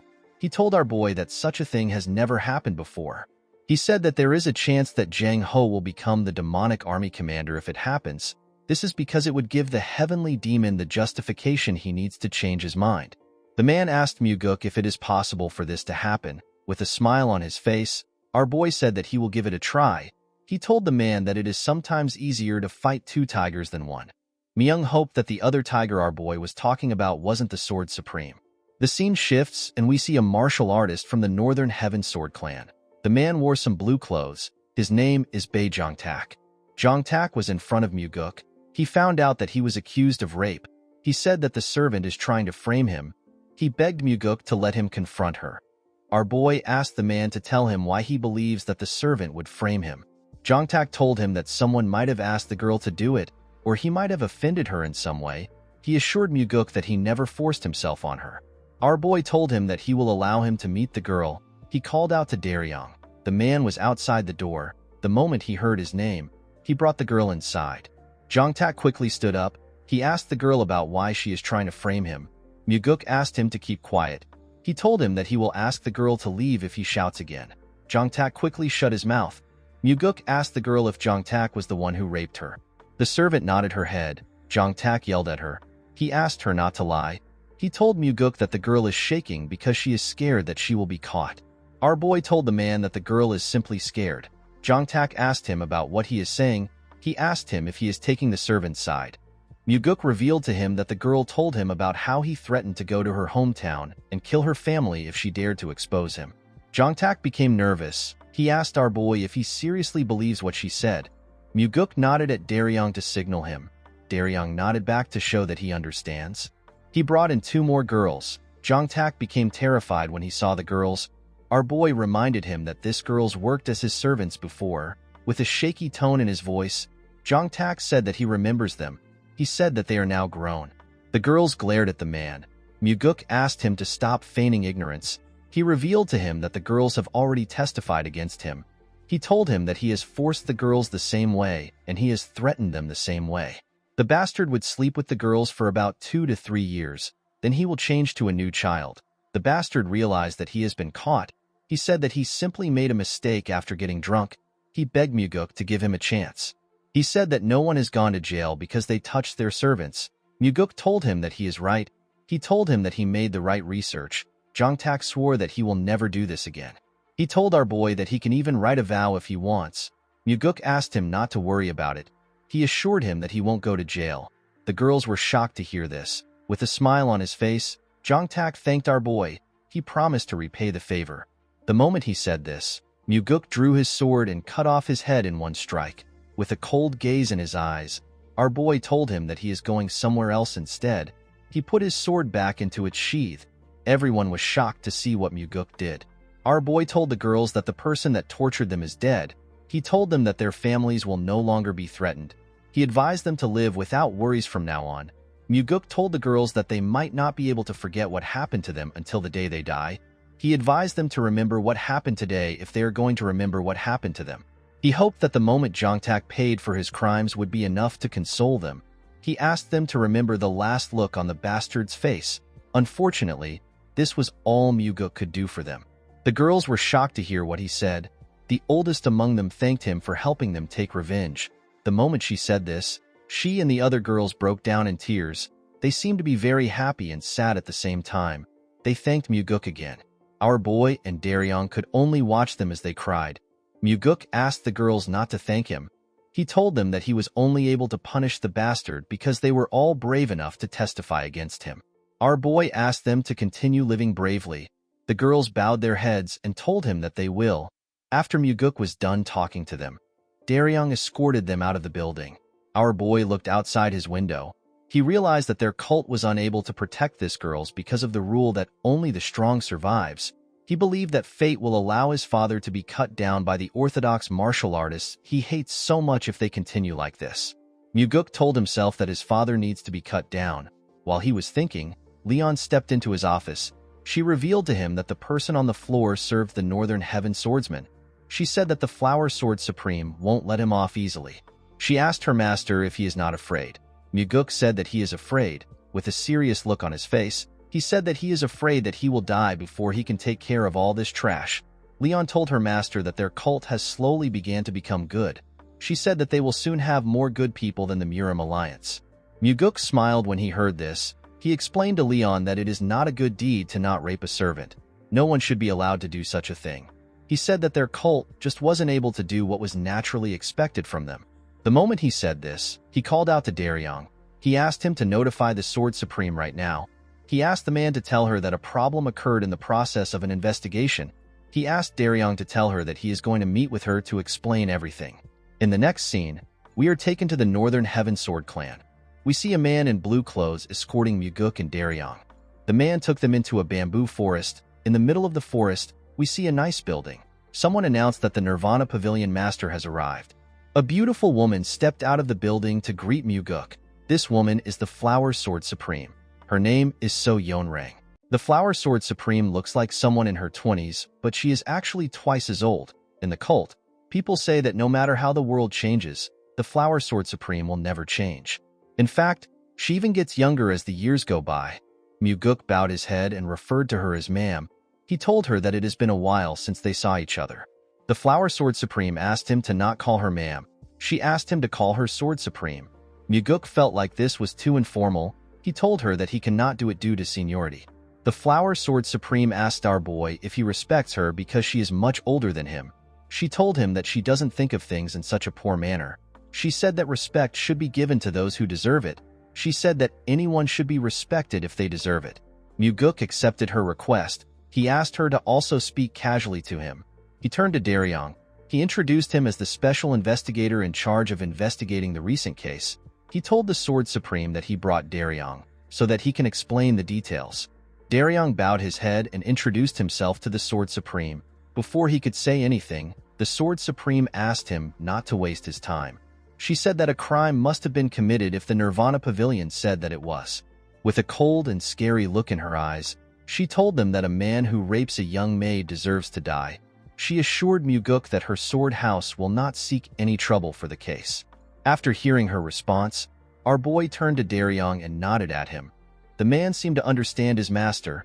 He stepped out of the room and closed the door. With a smile on her face, the Sword Supreme told Muguk that a wind of change has been blowing within their cult thanks to his hard work. She commended him on his efforts. Our boy told her that he was only able to work because she was a great pillar of support. The Sword Supreme asked him to stop flattering an old woman like herself. Muguk asked her to not call herself an old woman. He told her that she looks like she is in her 20s. The Sword Supreme asked our boy to stop saying things like that. She revealed to him that she has taken a backseat so that she can focus on understanding martial arts. Our boy found this to be odd. The Flower Sword Supreme lived a different life than what she just said in the previous regression. After Wam Mugi killed the heavenly demon, the cult got closed down. The 8 Supremes and other martial masters fought to become the next cult leader.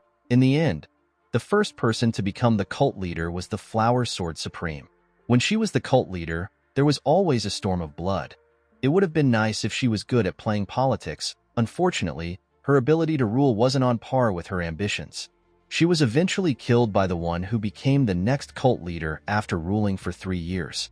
Muguk told the woman that he was in a tough position when this incident happened. The Sword Supreme asked him to explain what he means. Muguk revealed to her that he had a lot of issues with the Southern Sword House. Our boy purposely mentioned the Southern Sword House that belongs to the Blood Heaven Sword Demon. He wanted to see the kind of reaction he will get from the Sword Supreme. The whole cult knows that the Blood Heaven Sword Demon and the Sword Supreme have the worst relationship among the 8 Supremes. That is why the Sword Demons and the Demonic Swordsmen are like cats and dogs. Muguk told the Sword Supreme that the Blood Heaven Sword Demon put a lot of pressure on him when he had some cases with the Southern Sword House. He said that he now has issues with her own sword house. The Sword Supreme told him that she is completely different from Kiampa. Muguk told her that she is completely right. The woman glared at him. She revealed to him that she heard that the Blood Heaven Sword Demon recommended Jang Ho, who is from the Southern Sword House, to become the demonic army commander. She asked our boy to explain what is happening. Muguk told her that Jang Ho is an exceptional and loyal individual. He revealed to her that Jang Ho is actually one of his men. The Sword Supreme asked him to tell her how he was able to persuade Kiampa to recommend Jang Ho. Our boy told her that he made use of the old man's pride. He revealed to her that he asked the Blood Heaven Sword Demon to make a choice for the sake of the cult instead of only thinking about those closest to him or a political play. The Sword Supreme smiled when she heard this. She said that Kiampa would have never been persuaded by something like that. Muguk told her that the Blood Heaven Sword Demon didn't want to lose him. The Sword Supreme wondered about what he meant.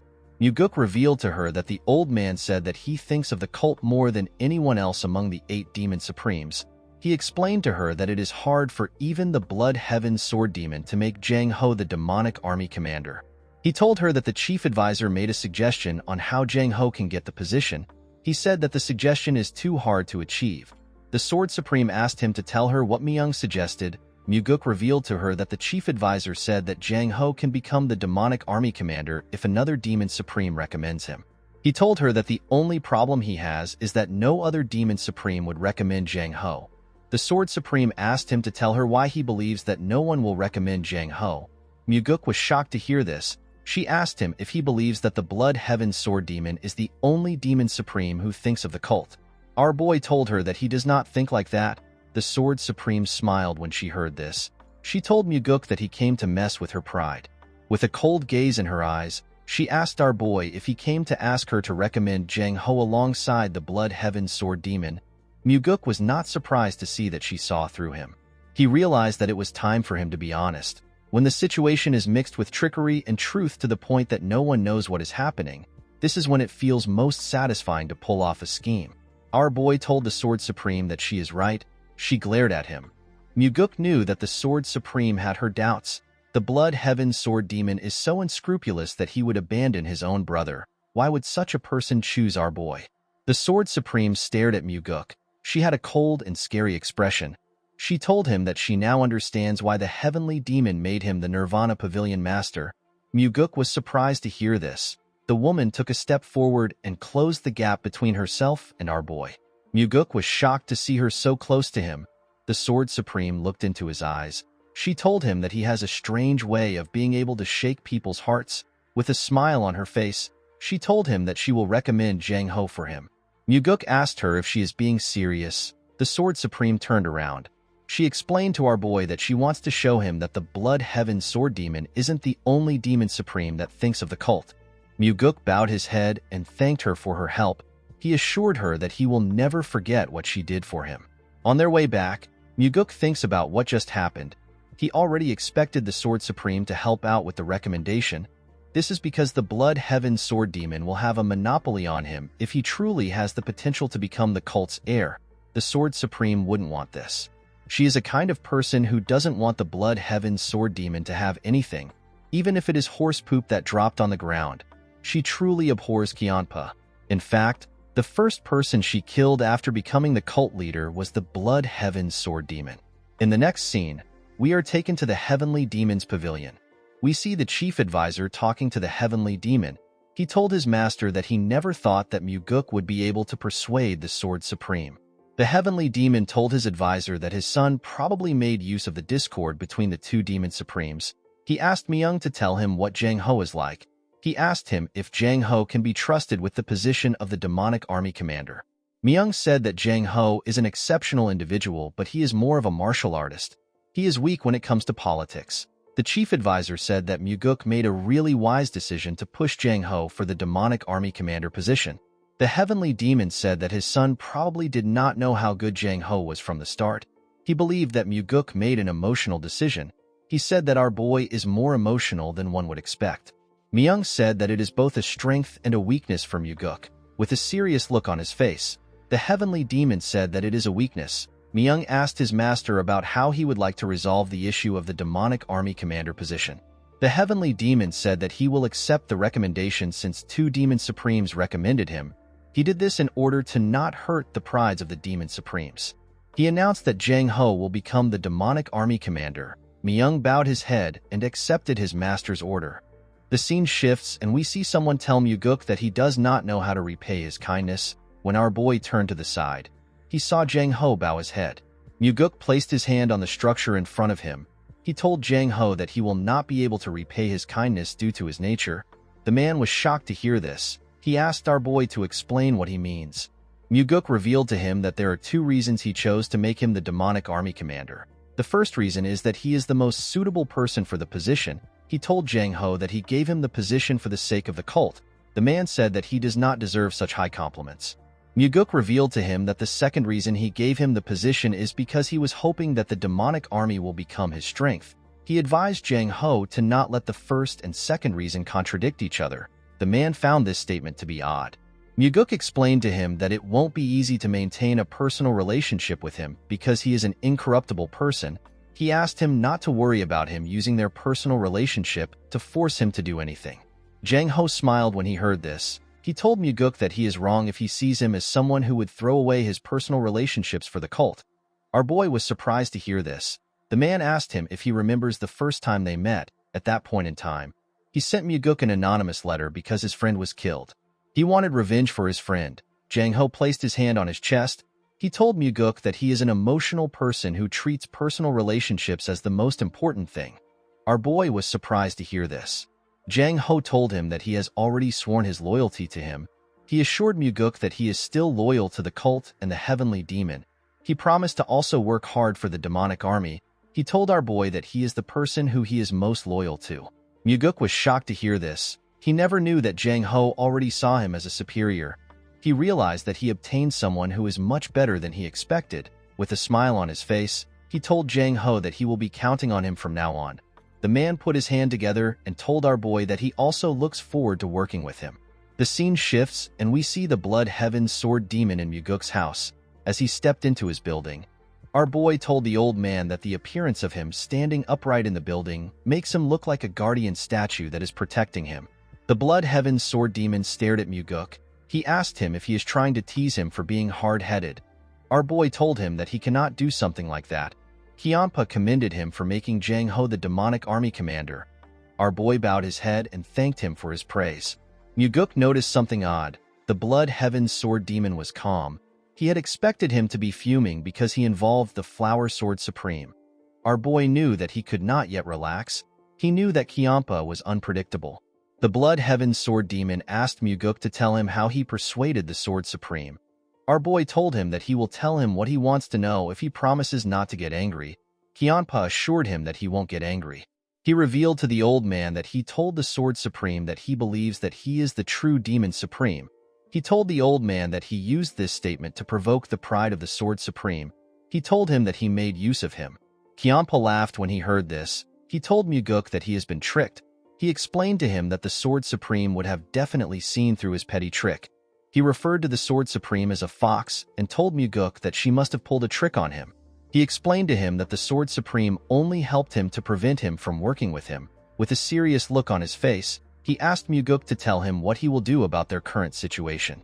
Our boy assured the old man that he is his top priority. The Blood Heaven Sword Demon reminded him that the Sword Supreme helped him with Jang Ho. Muguk told him that it is fine because he helped him first. Kianpa asked him if he will be able to say this when the Sword Supreme makes a proposition that he cannot refuse. The moment he said this, he took out a small box. He told our boy that the proposition is similar to the box. Muguk accepted the box and opened it. Kianpa told him that a promise is a promise. Immediately he said this. Muguk looked into the box. He saw something shocking. He saw an elixir. Kianpa told him that it is the Heavenly Divine Pill. Our boy was shocked to hear this. He could not believe that Kianpa gave him the Heavenly Divine Pill so easily. He assumed that the Blood Heaven Sword Demon would come up with a lot of excuses. He expected him to say that it was hard to find any good elixirs or something stupid. Kianpa said that he has kept the elixir for a long time. He told Muguk that even he wasn't able to consume it. Our boy asked him if he is really giving it to him. With a look of anger on his face, the old man asked Muguk if he wants him to take it back. He pushed his blade into the ground and sat on the huge rock in Muguk's house. He picked up a cup of liquor and drank it. He referred to our boy as second young master. With a serious look on his face, Kianpa told Muguk that he is betting the rest of his life on him. Muguk was shocked to hear this. He realized that the Blood Heaven Sword Demon has shown the strongest card that he has in his hands. He did this without any hesitation. Our boy remembered telling his father that the Blood Heaven Sword Demon has no value for him to keep him around. He realized that he has to change what he said.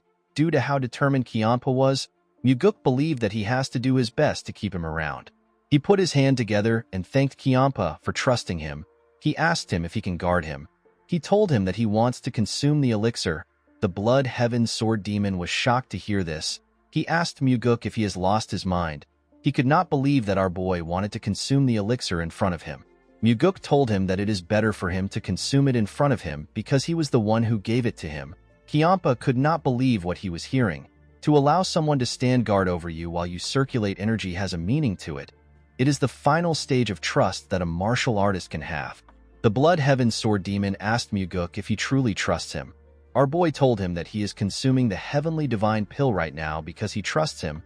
He explained to him that he will have to do as he says in order to get the antidote if he poisoned the elixir. The Blood Heaven Sword Demon asked Muguk to tell him why he believes he didn't poison the elixir. Our boy told the old man that he is not someone who would result to doing something that nasty. Kiampa told him that he can be quite nasty. Muguk explained to him that there are various types of nasty people. He told the old man that he is not someone who would go against his word. With a serious look on his face, Kiampa asked Muguk to tell him what he will do if his instincts are wrong. Our boy sat on the ground. He told the Blood Heaven Sword Demon that he will think about it when it happens. Kiampa was shocked to hear this. Muguk put the elixir into his mouth and closed his eyes. The Blood Heaven Sword Demon was surprised to see that he was actually about to consume the elixir. The elixir dissolved when it went into our boy's body. It went into his bloodstream and his bones. A bright blue energy covered Muguk's body. His veins popped out and he released a large amount of sweat. Our boy was in a trance state. When Muguk opened his eyes, he noticed a change in his energy. He realized that his inner energy has increased by leaps and bounds thanks to the heavenly divine pill. The moment he thought of this, Kiampa asked him about what the heavenly divine pill tastes like. Our boy was surprised to hear the question. With a smile on his face, he told the old man that it tastes like honey. He said that he has never eaten anything so delicious in his life. The Blood Heaven Sword Demon was annoyed to hear this. He could not believe that he did not take the elixir. He realized that he should have never saved it. Muguk asked him not to be disappointed. He told him that he digested the elixir 10 times more efficiently than he would have been able to. He stood up after saying this. He circulated his energy around his body. His energy was overflowing to the point where he wouldn't lose to Kiampa just because he is lacking inner energy. Kiampa moved close to our boy. He asked him to tell him who he really is. He asked him to tell him who he is for him to mess with his mind and make him hand over the heavenly divine pill. The Blood Heaven Sword Demon stared into Muguk's eyes. He was completely focused on his eyes. He saw something odd in Muguk's eyes. He was surprised to see what was inside Muguk. He saw a large amount of energy. Muguk released a large amount of his energy. He told the old man that he is someone who will eventually lead him. He told him that he has to live long enough for him to see it happen. The Blood Heaven Sword Demon glared at our boy. He watched him as he released his energy. He put his hand together and stood his ground. Muguk decided to take away his energy. He asked the old man about what his ultimate goal is. Kiampa was shocked to hear this. He raised his head up and looked into the night sky. He said that he is already very old. He told our boy that there is nothing he wants. He said that he wants to continue living the same way he has lived so far. Muguk told him that he is being overly passionate for something like that. Kiampa was surprised to hear this. He asked our boy to tell him how he is overly passionate. Muguk told him that he felt like he was a young man when he was putting pressure on him. He said that he could feel the flames of youth still burning strongly within him. Kiampa asked him if this is really how it looked to him. Our boy told him that it is. With a sad look on his face, the old man said that he is happy to hear this. He told Muguk that he thought he has mellowed off recently. Our boy noticed the look on his face. He could understand how Kiampa felt. No matter how many ambitions and passions he has, time will still mercilessly take them away. Muguk moved close to the huge rock. He picked up the bottle of liquor and the cup. He stretched out his hand and asked Kiampa to pour him a drink. The old man was shocked to see this. He reminded Muguk that he lost the bet. He did not understand why our boy wanted to accept his drink. With a smile on his face, our boy explained to him that he won the moment he gave him the heavenly divine pill. He told him that he will accept the liquor that he offered. The Blood Heaven Sword Demon could not believe what he was hearing. Although Muguk did not know if it was possible, he wanted to still make the Blood Heaven Sword Demon one of his people. Kiampa took the bottle and poured our boy a drink. He glared at him as he poured the drink. He did not believe that Muguk would actually drink the liquor. To his surprise, our boy drank the liquor. He gently smiled when he saw this. He told Muguk that they should work well from now on. Our boy accepted his offer. He told him that he can pull off any of his filthy tricks if he wants. He told him that it is fine as long as he can handle it. Kiampa was annoyed to hear this. He could not believe that our boy said that he pulls filthy tricks. He began to laugh like a crazy person. Muguk asked him to pour him another cup. The old man accepted his request. Our boy was no fool. He knew that even though Kiampa is laughing heartily now, he has not yet opened his heart. He knew that Kiampa was not the kind of person which he could understand by getting a small glimpse through the narrow crack of his heart's door. Not even Muguk knows what lies beyond the door. The only thing our boy knew was that their relationship will be decided when Kiampa finally opens the door, whether he will burn Kiampa in flames, stab him to death with his sword, or if they will become eternal friends will be decided when the door opens. The two of them were waiting to see the moves that they will make. The scene shifts, and we see Muguk training in his training room. He covered his sword with his energy and carefully swung it around to understand his new strength. He noticed that the power of his attacks have gone up to the next level, and his attacks have also gotten faster thanks to his increased energy.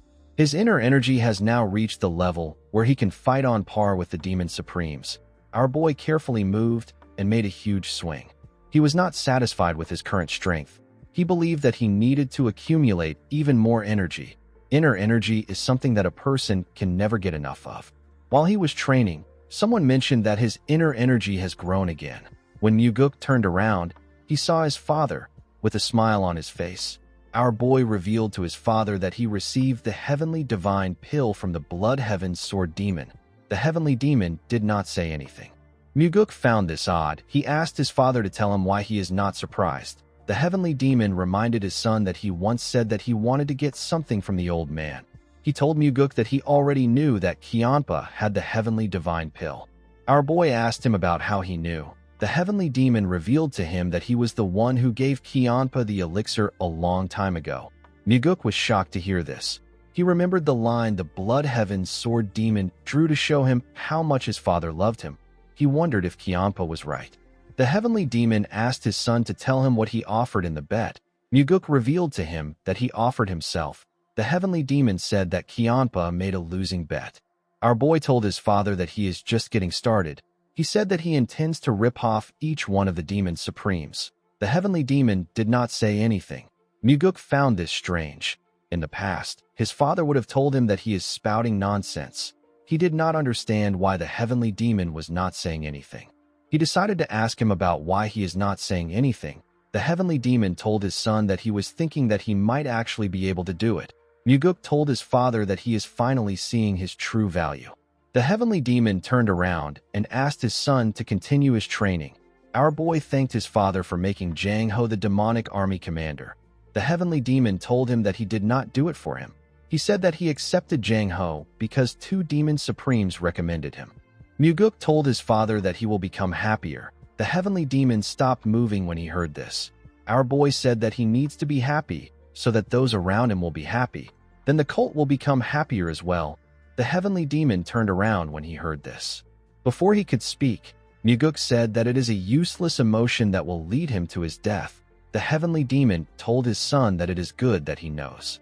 He opened the door and explained to his son that he must forget things as trivial as happiness if he wants to walk down this path. Muguk said that he doesn't want to. He told him that he will be happy even while walking down this path. The heavenly demon left the room after hearing this. With a smile on his face, Muguk said that he will make it happen. In the next scene, we see the Sword Supreme tending to the flowers in her garden. While she was looking at the flowers, someone told her that they are pretty. Yeonrang said that people say that flowers become prettier as they age. She told Muguk that he still has a long way to go before this saying can apply to him. Our boy remembered how old he was before he regressed. He believed that life would have been harder if he did not regress at that age. He thanked Yeonrang for helping him. He brought her a bottle of liquor to show his appreciation. The Sword Supreme thanked him for the gift. She told him that she doesn't drink. She said that she quit drinking a long time ago. Muguk apologized to her for bringing such a gift. Although he apologized, our boy actually knew that Yeonrang doesn't drink. He intentionally brought the liquor because he didn't want her to think that he knows a lot about her. Muguk wondered if it was necessary for him to do this. However, he couldn't complain because he needed to do what he can. He knew that relationships are built with all the small things in life. He told the Sword Supreme that he believes that help must be repaid. He asked her if there is anything he can do for her. Yeonrang told him that it will be best for him to cut off his relationship with the Blood Heaven's sword demon. Muguk asked her for a reason. She told our boy that the ideals that Kiampa pursues are far from his. Unlike Muguk, who wants to change the cult into a place with discipline and order, the Blood Heaven's sword demon hates to be bound by rules more than anyone in the world. After hearing what she said, Muguk apologized to her. He told her that he can't do what she is asking for. Yeonrang turned around and glared at our boy. She asked him if he really can't do it. Muguk said that he can't. He revealed to her that the old man has given him a gift that is far too precious. Our boy never planned on mentioning the gift. He believed that it was right for him to tell her, especially since he intends on making the Blood Heaven Sword Demon and the Flower Sword Supreme his people. Yeonrang asked him about what Kiampa gave him. Muguk said that it is a personal gift. He told her that it is hard for him to tell her. Yeonrang said that she assumed that they were close enough to share such details with each other. She asked him if she is wrong. Muguk told her that he will tell her because she helped him a lot last time. He revealed to the Sword Supreme that the Blood Heaven Sword Demon gave him the Heavenly Divine Pill. Yeonrang was shocked to hear this. She asked our boy if the greedy old man really gave him the Heavenly Divine Pill. Muguk told her that he did. He said that Kiampa decided that he has more value than the elixir. Yeonrang could not believe what she was hearing. Muguk bowed his head and thanked her again for her help. He asked her to tell him if she ever needs his help. He told her that he will see her next time. The moment Muguk turned around, Yeonrang called out to him. She asked him to tell her the kind of person Kiampa looks like to him. With a smile on his face, our boy said that Kiampa is bad-tempered, violent, and he does whatever he wants. He said that he disliked Kiampa at first, but he began to get used to him the more time he spent with him. Yeonrang asked Muguk if he is not just saying these things because of the Heavenly Divine Pill. Our boy said that the elixir is also part of the reason why he likes him. Yeonrang told him that the Blood Heaven Sword Demon is not someone he should work with. She told Muguk that he needs to cut ties with the old man if he wishes to continue receiving her help. Muguk asked her to prove it to him. The Sword Supreme asked him to explain himself. Our boy asked her to prove to him that she is someone who can help him more than the Blood Heaven Sword Demon. He reminded her that Kiampa has given him the Heavenly Divine Pill. He said that he needs a good reason to cut ties with the old man. Yeonrang told him that the fact that it will be good for the cult should be a good enough reason. Muguk said that some people try to buy over their subordinates with dreams, ideals, and loyalty. He told Yeonrang that he despises people like that. The moment he said this, Yeonrang released her energy. It was ridiculously powerful. It froze the flowers around her. Muguk told the woman that he does not know what she thinks of him. He told her that he is preparing something big. He revealed to her that he will be meeting numerous people from now on. He said that he is not confident that he will always make the right choice. He begged her to show him something that can help him make a decision easily. He stretched out his hand and asked her to give him something more precious than the Heavenly Divine Pill. Yeonrang did not like what she was hearing. Muguk never planned on letting go of the Blood Heaven Sword Demon. He believed that he must have Kiampa by his side. He looked into Yeonrang's eyes. He could tell that she was already wavering. The woman took away her energy. She asked our boy to tell her what he wants. Muguk clenched his fist. He told her that there is nothing he currently needs. Yeonrang glared at him when she heard this. Our boy already knew how she was going to interpret what he said. In her head, she heard him say that he does not need anyone else because he already has the Blood Heaven Sword Demon. Muguk bowed his head and told her that he will see her next time. He assured her that he won't forget what she did for him. He turned around after saying this. He smiled when he turned around because he said that he doesn't need anything. The Sword Supreme will become even more impatient. At night, we see our boy arrive at his house. He saw Kiampa waiting for him there. The old man referred to Yeonrang as a fox and asked Muguk about what she said. Our boy revealed to him that Yeonrang asked him to cut ties with him. Kiampa reminded him that he told him that the Sword Supreme would say this. He asked Muguk if Yeonrang gave him a reason. Our boy told him that she said that their ideals are too different and he is too free-spirited. The old man said that it is a load of crap. He asked Muguk about what he will do. Our boy said that he will work with the person who gives him the most benefits. Kiampa was shocked to hear this. Muguk told him that he is simply trying to weigh his options. He told the Blood Heaven Sword Demon that he would have done the same thing too. Kiampa glared at him. Muguk smiled when he saw the look on his face. He asked him not to worry about it. He told him that he is still in the lead. He said that it is impossible for her to give him something better than the Heavenly Divine Pill. Kiampa said that it is not impossible. He told our boy that Yeonrang is someone who would do anything just to destroy him. Muguk asked the old man about why their relationship is so strained. Kiampa stopped talking when he heard the question. Although our boy asked the question, He already knew the answer. The Blood Heaven's Sword Demon told him that reasons aren't needed to hate another person. Muguk asked him if he wants to have a drink. He told him that he will feel bad if he leaves like this. Kiampa asked him if he knows the kind of person he is. Muguk said that he is calm-headed. He told him that it is not a bad thing. He advised him to act disappointed when he is disappointed. He advised him to talk things out when he is upset. Muguk told the old man that he will pay for the drinks. Kiampa grabbed his sword and jumped. He told our boy that he will wait for him at the demonic village. Muguk gently smiled when he heard this. In the next scene, we are taken to the pleasure bar. The people in the bar were noticeably uncomfortable. They were all fixated on some people. They focused their attention on the Blood Heaven's Sword Demon and the second young master. Kiampa told our boy that he expected him to take him to a courtesan house. He revealed to him that he actually hates places where women are at. Muguk did not expect to hear this. He reminded Kiampa that his late brother loved courtesan houses. The old man asked him not to bring his brother up. He told him that it will ruin the mood. Our boy accepted the request. Muguk actually purposely mentioned Cheon-yang. He did not want the wound to fester in Kiampa's heart. The owner of the bar moved close to them. He welcomed them to the bar. With a shaky tone in his voice, he said that it is an honor to have them both in the bar. Muguk told him that they came there because the liquor and the food is great. The man thanked our boy for his compliment. He left after taking their order. Kiampa told our boy that he is being unnecessarily nice. Muguk told him that nothing bad comes from being friendly. Kiampa explained to him that there will inevitably be times when things go wrong because he got swayed by his emotion. He decided to use the bar owner as an example. He asked our boy if the food will taste better because he was friendly or if it will taste better if he threatens to kill the bar owner if he makes a bad meal.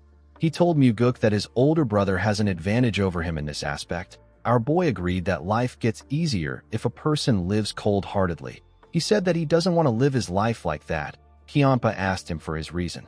With a smile on his face, Muguk said that he believes that the food will taste better when it is made by someone who is happy to make it instead of trembling in fear while making it. Kiampa told him that one day others will try to make use of his friendliness to get grand favors. If he doesn't agree to help, he will be greatly criticized. The old man said that this is how humans are. Our boy told him that the person could also give him back several-fold of the friendliness he has shown. He said that it might even be what saves his life. With a serious look on his face, he told Kiampa that this is also how humans are. The Blood Heaven's Sword Demon did not know what to say. He told Muguk that they will have to wait and see. While they were talking, they were served their meal and liquor. Muguk told the Blood Heaven's Sword Demon that he sees him as someone who is more emotional than him. The old man was surprised to hear this. He asked our boy if he is blind. He told Muguk that he really sucks at judging people. Our boy smiled when he heard this. He believed that his judgment was accurate. Muguk noticed that in all the situations which Kiampa has gone through with him, he was more emotional than normal. Even in this moment, his emotions are involved as he shares what he thinks with someone else. This is something he has never really done before. Our boy decided to ignore the talk about emotions and face a pressing issue. He placed his cup on the table and told Kiampa that he needs to start managing his disciples from now on. He told him that his disciples will continue having issues with the Nirvana Pavilion if he doesn't start managing them. The Blood Heaven's Sword Demon glared at Muguk. He told him that he is getting more arrogant. Our boy corrected him by telling him that he is the one who is arrogant. Kiampa was annoyed to hear this. He screamed at Muguk. Everyone at the bar became nervous when they heard his voice. Muguk told the old man that he looks down on both the cult and his father. He said that he is confident because he is the Blood Heaven's Sword Demon. With a serious look on his face, Muguk told him that he assumes that nobody cares about what his disciples do. The moment he heard this, Kiampa released his energy. He destroyed the table in front of them. He glared at Muguk. Our boy did not back down. He looked him in the eye. The Blood Heaven's Sword Demon took away his energy and the plates and bottles fell to the ground. The owner was shocked to see this. Everyone else became nervous. With a look of anger on his face, Kiampa told our boy that his words were beyond arrogant. He told him that he really wants to beat him right now. He turned to the owner. He asked him to stop staring at them. He ordered him to bring them some more liquor and food. Our boy told Kiampa that this is not how he should handle things in times like this. He placed some gold coins on the table. He apologized to the owner. He told him that the money is for the things they broke. He assured him that he will also compensate him for his other losses today. The owner became more nervous. He assured Muguk that it is fine. Our boy told him that it is not fine. He gave him some coins and asked him to bring them new food and drinks. He asked him to bring out enough food that will make the table fall apart. The Blood Heaven Sword Demon asked Muguk if he wants him to do things like that. Our boy told him that he shouldn't be destroying things if he doesn't want to do something like that. Kianpa asked him if he is teaching a demon supreme how to be kind. Our boy explained to the man that the demonic path he is trying to build up is not one where a person destroys a restaurant. Because he is upset, Kianpa yelled at him. Our boy placed his hand on a chair and asked him to stop yelling. He asked him to take a seat there. The old man grit his teeth out of anger. Oddly enough, he still went to sit down without throwing a tantrum. He called our boy an arrogant brat. He told him that he is crazy. With a scary look on his face, he promised Muguk that he will kill him if he betrays him. The owner, who was about to place the food on the table, became terrified when he heard this. He placed the food on the table and quickly ran away. Muguk asked Kianpa if he really means what he said. The old man said that he does. Our boy asked him to swear his loyalty to him with sincerity. He said that his threat can also be used in another way. He told the Blood Heaven Sword Demon that if he truly swears his loyalty to him and he betrays him, he said that he will plunge his sword into his heart. Due to the look on his face, Kianpa could tell that Muguk was not playing around. Our boy poured him some liquor. He asked him to accept his drink. He also poured himself a drink. The two men glared at each other. Muguk raised his cup up and pushed his hand forward. Kianpa decided to accept the drink. He picked up his cup. Our boy smiled when he saw this. The two of them drank their liquor. Even though the Blood Heaven Sword Demon did not clink his glass with our boy's own, our boy knew that he already accepted the oath in his heart. The scene shifts, and we are taken to the Sword Supreme's flower garden.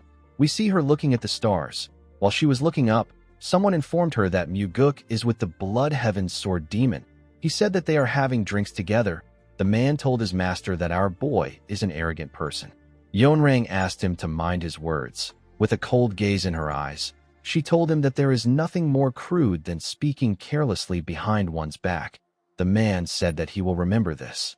Yeonrang said that Muguk is not the same person that she knew before. The man said that our boy is a storm in a teacup at best. The Sword Supreme asked him about what he will do if the teacup is big enough to contain the whole Murim. The man was shocked to hear this. The Sword Supreme knew that there is something special about our boy for Kianpa to give him the heavenly divine pill. She said that he basically gave Muguk everything. She knew that the Blood Heaven Sword Demon must see a possibility of Muguk becoming the successor of their cult. The man asked Yeonrang if she also sees that possibility. Although Muguk showed her an unexpected side of himself, it was not to the point where she would give him an elixir that is on the level of the heavenly divine pill. This made Yeonrang annoyed. She felt like she was missing something which the Blood Heaven Sword Demon picked up on. She did not like the fact that the old man could see something that she couldn't. While she was thinking, the man asked her to rest for today. He informed her that he has prepared a new man. The Sword Supreme turned around when she heard this. She walked past the man. After she passed by his side, the man raised his head up and turned around. He watched her as she went into her house. In the next scene, we see Muguk step into a large room. Our boy carefully looked around. This was his first time in his father's personal training ground. Our boy noticed a huge piece of iron dangling in the room. He quickly recognized this iron. It was the 10,000 years cold iron. Muguk noticed the marks that were left on the iron. He realized that his father was using it to train. He carefully looked at the marks. He said that his father is abusing the iron. The heavenly demon stepped into the room. He asked Muguk to not waste his time. He ordered him to use the 4 strides of the wind god. Our boy released his energy and began to move in a unique manner. Each step had its own meaning. The 4 strides of the wind god has 4 main moves and more than 900 changes that can be made. Depending on how a person interprets the changes and uses them, their movements will change slightly and the power of the 4 strides of the wind god would be different. Muguk looked like he was walking on water. Each of his movements were graceful. He was not wasting any moves. He gently landed on the ground and turned to his father. He noticed that the heavenly demon was looking at him weirdly. He wondered if something was wrong. He wondered if he made a mistake. The heavenly demon was actually looking at his son for a different reason. He asked Muguk if he has really learned it to this level. Maybe it was because his father acknowledged his skills. Muguk continued discussing about the martial arts with him. The heavenly demon gave his son some of his opinions and also quietly listened to Muguk's opinions. He didn't just listen. He even accepted some of our boy's opinions. The heavenly demon told his son that putting more strength into the right foot seems to be the correct interpretation. He told Muguk that he was right. Our boy never expected his father to speak so freely and act this rational when it came to martial arts. The heavenly demon asked his son to close his eyes. He told him that he will now tell him what he learned. Muguk followed his father's orders. When he closed his eyes, the heavenly demon began to speak to him. This made our boy begin to visualize everything in his mind. As his father spoke to him, he practiced the techniques in his mind. He slowly perfected his strides and movements. Through his discussion with his father, Muguk was able to take his 4 strides of the wind god to the next level. He opened his eyes and stood up. He bowed his head and thanked the heavenly demon for teaching him. He promised himself that he will repay this favor by killing Wamugi. He told his father that he will repay the favor by giving him more allowance in the future.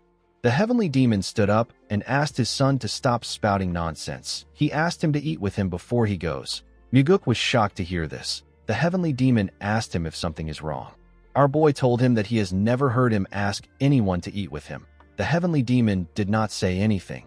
He turned around and told his son that it is nothing to be surprised about. In the next scene, we see some food placed on their table. The heavenly demon told Muguk that there is always more if this isn't enough. Our boy thanked him. He served himself and began to eat. The heavenly demon watched Muguk as he ate. He looked at him as if something was wrong with him. Our boy understood why his father was looking at him. He knew that the heavenly demon found it strange that he is not talking as much as he usually does.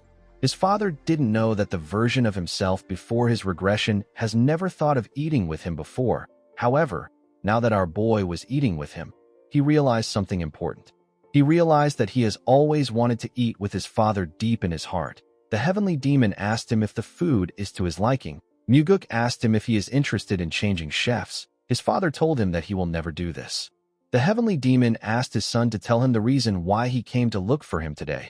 Muguk revealed to him that he has a favor to ask. The heavenly demon asked him to tell him what he wants. Our boy told his father that he wants to have another family member. The heavenly demon did not expect this. He asked his son if he wants to get married. Muguk explained to him that he simply wishes to teach the soaring sword arts to his bodyguard. Our boy wanted to teach Lee on the soaring sword arts, which he has completely mastered. He believed that the woman needed to learn the soaring sword arts in order to protect her position as the leader of the Phantom Shadow Corps. The problem was that the soaring sword arts can only be taught to the blood relatives of the heavenly demon.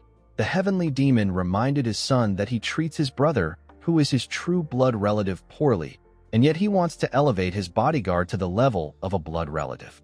Muguk told his father that Leon is someone that is even more important than his blood relative. He said that she is someone who will achieve great things in the future. The heavenly demon reminded him that the soaring sword arts is his exclusive martial arts. He asked him if he is fine with this. With a serious look on his face, Muguk told his father that the 9 calamities demonic arts will become his exclusive martial arts.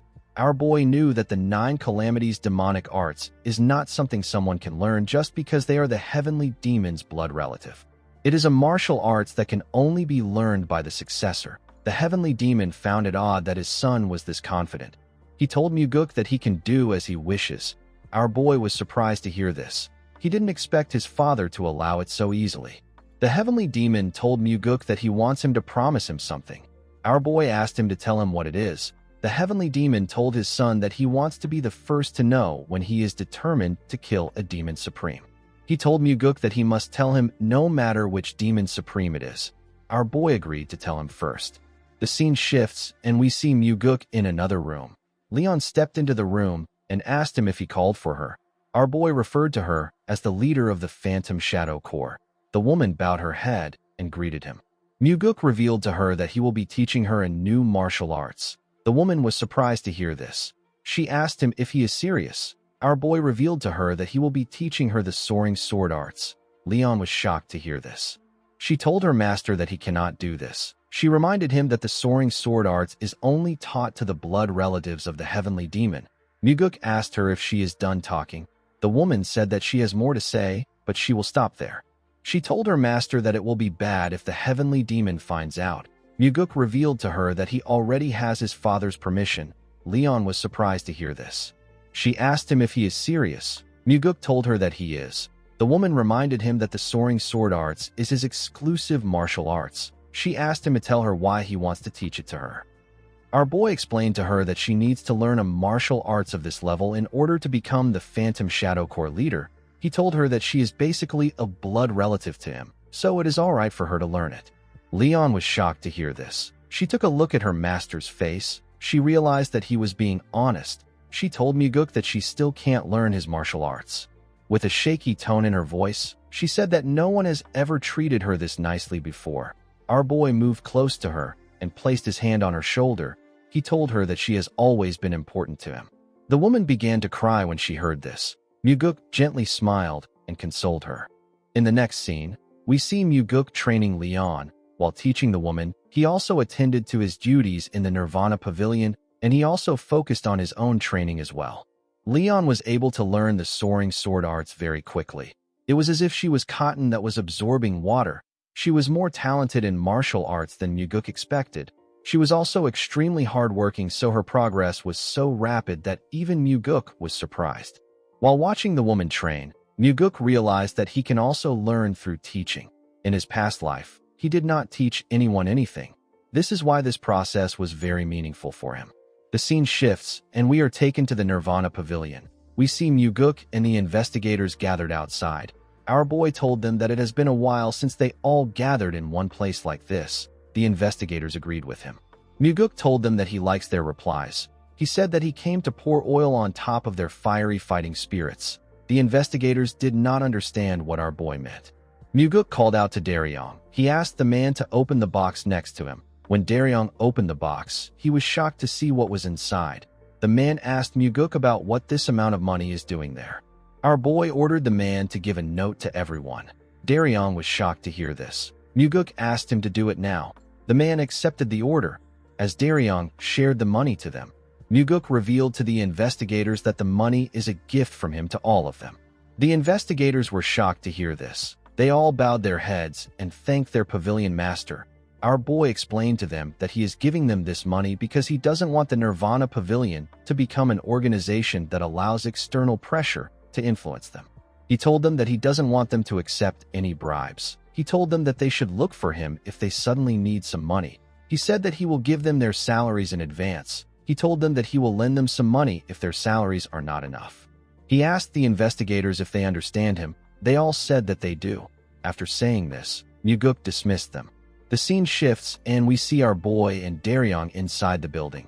Daryong asked his master to tell him how he knew about something. Muguk asked him about what he means. Daryong decided to be straightforward. He asked our boy to tell him how he knew that Iko needed money. He explained to him that Iko has been trying to get more money because his brother is getting married. He used up all his money because his parents were sickly when he was alive. Now he has to look after his younger siblings, so he doesn't have a lot of money. Muguk said that it is impossible for him to know something like that. He said that he didn't know. Daryong asked our boy not to lie. Our boy smiled when he heard this. He actually got to know about Iko's situation through pure coincidence. He wanted to just give the man some money, but he changed his mind. He decided to give everyone something. Muguk asked Daryong if the fact that he knew is important. The man told him that it is. He said that it would help create a sense of loyalty. Muguk smiled when he heard this. He asked the man not to be deceived by things like this. He said that it is just trickery to create a good impression. Daryong told him that he doesn't buy his excuse. He explained to our boy that the world can make a person do all sorts of things even without resorting to such trickery. Muguk was surprised to hear this. He noticed that Daryong was being serious. The man bowed his head and turned around. Our boy watched him as he walked away. In the next scene, we are taken to the Southern Sword House. The Bloodheaven Sword Demon asked Muguk to tell him what he is doing there. He asked him if something happened that warrants his arrest. Our boy asked him if he did something. Kiampa said that he has done many things in his life. Muguk told him that his arrest won't be happening today. The Bloodheaven Sword Demon asked our boy to tell him why he came. Muguk presented a box to the old man. He told him that he came to give it to him. Kiampa accepted the box. He asked Muguk if he wants to assassinate him with the box. He asked him if it will release poison when he opens it. Our boy was annoyed to hear this. He asked the man to tell him where he would even be able to buy such boxes. He said that he will like to buy a few of them. When Kiampa opened the box, he saw something surprising inside. Muguk told him that it is a top-quality blood poison pearl. The Blood Heaven Sword Demon said that he knows what it is. He asked our boy to tell him why he is giving it to him. Muguk told him that it is a gift for his birthday. Kiampa was shocked to hear this. Our boy congratulated him on his birthday. He reminded him that today is his birthday. The Blood Heaven Sword Demon wondered if today was really his birthday. Muguk asked him if he didn't know. The old man said that he has lived without celebrating his birthdays for far too long. He asked Muguk about how he knew. Our boy asked him not to forget who he is. He told him that the Nirvana Pavilion has all the information. He told him that they even know how many pieces of undergarments that he owns. The Blood Heaven Sword Demon asked him to tell him how many undergarments he owns. Muguk was surprised to hear this. He told Kiampa that he was simply exaggerating. He congratulated him on his birthday again. After saying this, he bowed his head and told him goodbye. The moment he turned around, Kiampa asked him if he really came there just to give him a gift. Our boy assured him that he only came to give him a gift. He asked him not to worry. The Blood Heaven Sword Demon asked him if he is just going to leave like this. Muguk told the old man that he is very busy. He said that they can have drinks later tonight at the entertainment pavilion. He told him that he will wait for him there. After saying this, our boy left. Kiampa took another look at the box. He could not believe that he received a gift for his birthday. Later in the evening, we see Muguk return to his residence. Our boy saw something shocking inside his house. He saw the Sword Supreme in his house. She was sitting on the huge rock. She had a small table next to her. The woman greeted Muguk. She asked him to have a drink with her before he goes out. Our boy stared at her. He did not know the kind of game she was playing. He decided to play along. He sat down in front of the Sword Supreme. He reminded her that she said that she doesn't drink liquor. Yonrang told him that the liquor isn't for her. She told Muguk that it is for him. The woman picked up the mug and poured Muguk a drink. Our boy thanked her and drank it. The Sword Supreme asked our boy if he considered the fact that the liquor could be poisoned. She asked him to tell her why he would drink it without checking. Our boy told her that he had countermeasures in place even if he did not check. The Sword Supreme was surprised to hear this. Muguk took out something from his mouth and showed it to Yonrang. It turns out that our boy had the blood poison pearl in his mouth. The blood poison pearl can prevent against poison smoke, and it can also neutralize poison if a person places it in their mouth while drinking liquor. Yonrang was able to tell from its size that it is a top-quality blood poison pearl. Muguk asked her to pardon him for what he is about to say. He told Yonrang that he is aware that she is not completely friendly to him. He told her that he wouldn't just drink whatever she gave him in this situation. The Sword Supreme asked Muguk if he also drank the Blood Heaven's Sword Demon's liquor with the blood poison pearl. Our boy told her that he did not. Yonrang told him that he trusts Kiampa, but he does not trust her. Muguk explained to her that a lot of things happened before he had his first drink with the old man. Yonrang told him that this is the same with them. Our boy told her that this is not true. The Sword Supreme reminded him that she recommended Jang Ho as the demonic army commander. Muguk asked her if that decision was made for his benefit. Yonrang was surprised to hear this. Our boy told her that she is right about recommending Jang Ho, but it wasn't for our boy's benefit. It was for her to try and force him to cut off his ties with the Blood Heaven's Sword Demon. Muguk explained to the Sword Supreme that he wishes to create a lot of history with her. He said that he will be able to drink the liquor she offers without using a blood poison pearl if they are able to do this. Yonrang asked our boy not to say things that he doesn't mean. She asked him if he hasn't already decided to go with Kiampa. Muguk placed the pill on the table and poured himself a drink. He drank the liquor in front of her and placed the cup on the table. The Sword Supreme glared at him. Muguk knew that Yonrang is someone who refuses to be even compared to the Blood Heaven's Sword Demon. She is also someone who is confident that she will be chosen if people had to choose between the two of them. Muguk knew that she was not the kind of person who would use poison. Yonrang called out to our boy. She asked him to tell her what he truly wants. Muguk begged her to help him become the successor. The Sword Supreme was surprised to hear this. Our boy explained to her that he wants her to help him without asking him to cut off his ties with Kiampa. The Sword Supreme glared at him. She stood up and told Muguk that the only people who would help without any conditions are parents. Muguk revealed to the woman that he is having drinks at the entertainment pavilion later tonight. He told her that she can join him if she feels like it. After hearing what our boy said, the Sword Supreme left his house. When Muguk went into his house, he saw something surprising. He saw his father on the roof. Our boy wondered if something was off about today. He had met 2 demon supremes. Now he is meeting his father too. He asked the heavenly demon to tell him why he came. The heavenly demon told his son that he came to see how he is living. Our boy found this odd. His father has never come to his residence before. Muguk realized that he was able to go hunting and have a meal with his father for the first time in this life. Now his father has come to his residence for the first time. He was getting a lot of first-time experiences in this life. Muguk asked his father if he would like to come in.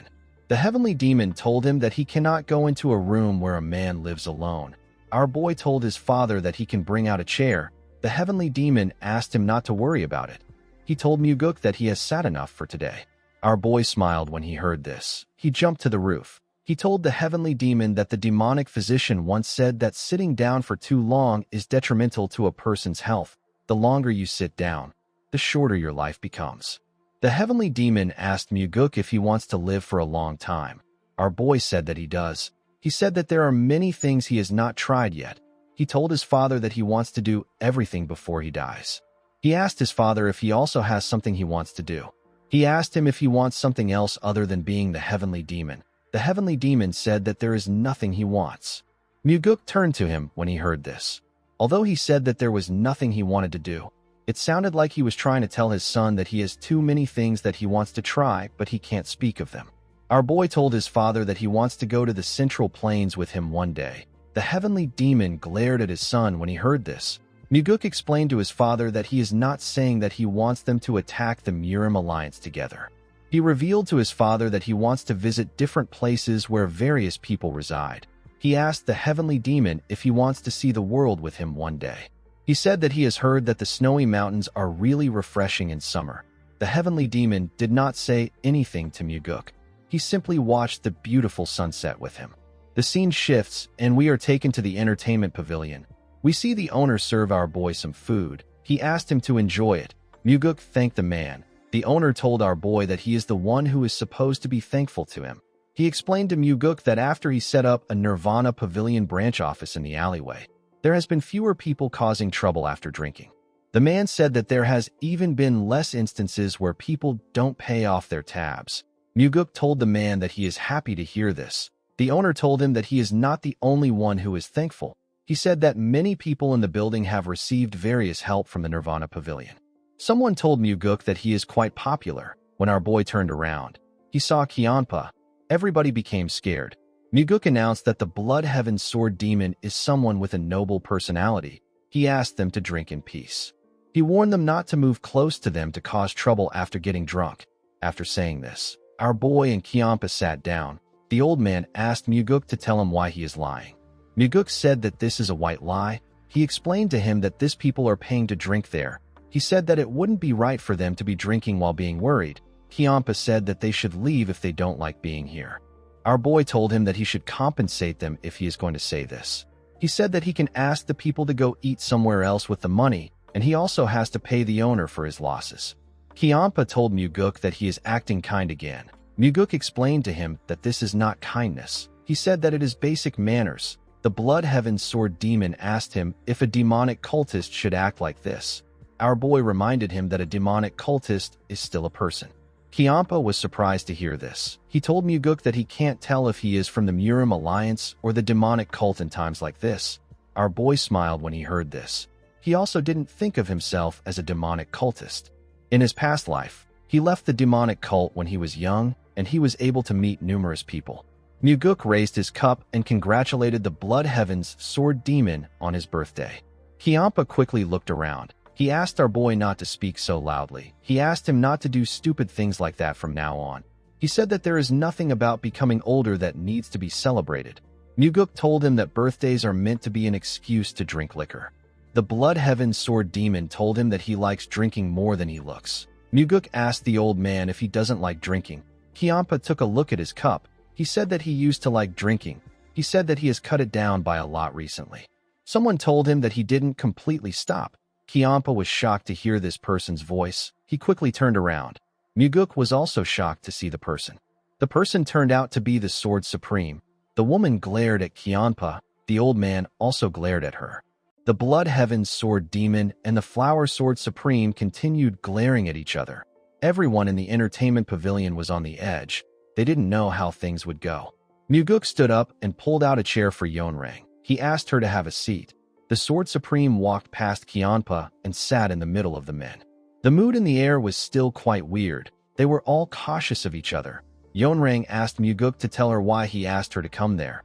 Our boy revealed to her that today is the Blood Heaven's Sword Demon's birthday. He said that no matter how much hatred we have for another person, we ought to at least congratulate them on their birthdays. He told her that he gathered them there for a celebration. He said that today is a joyous day. Kyampa did not seem like he believed our boy's words. Yeonrang stood up and asked Muguk to only invite her when he is alone in the future. Kyampa asked the Sword Supreme to tell her what she is so unhappy about. With a cold gaze in her eyes, she asked him if he is seriously asking her this question. The Blood Heaven's Sword Demon glared at her and told her that he is seriously asking the question. He asked her to tell him exactly why she is so angry. The Sword Supreme told him that he is why she is angry. Kyampa asked her to tell him what he did wrong back then. Yeonrang immediately asked him to shut up. She said that she does not want to hear any more of it. The Blood Heaven's Sword Demon stopped talking when he heard this. He and Yeonrang simply stared at each other. The Sword Supreme called him a selfish bastard. Kyampa was annoyed to hear this. He stood up and asked her to repeat what she just said. He quickly grabbed his sword. Yeonrang asked him if he is going to swing his huge sword that is as crude as him.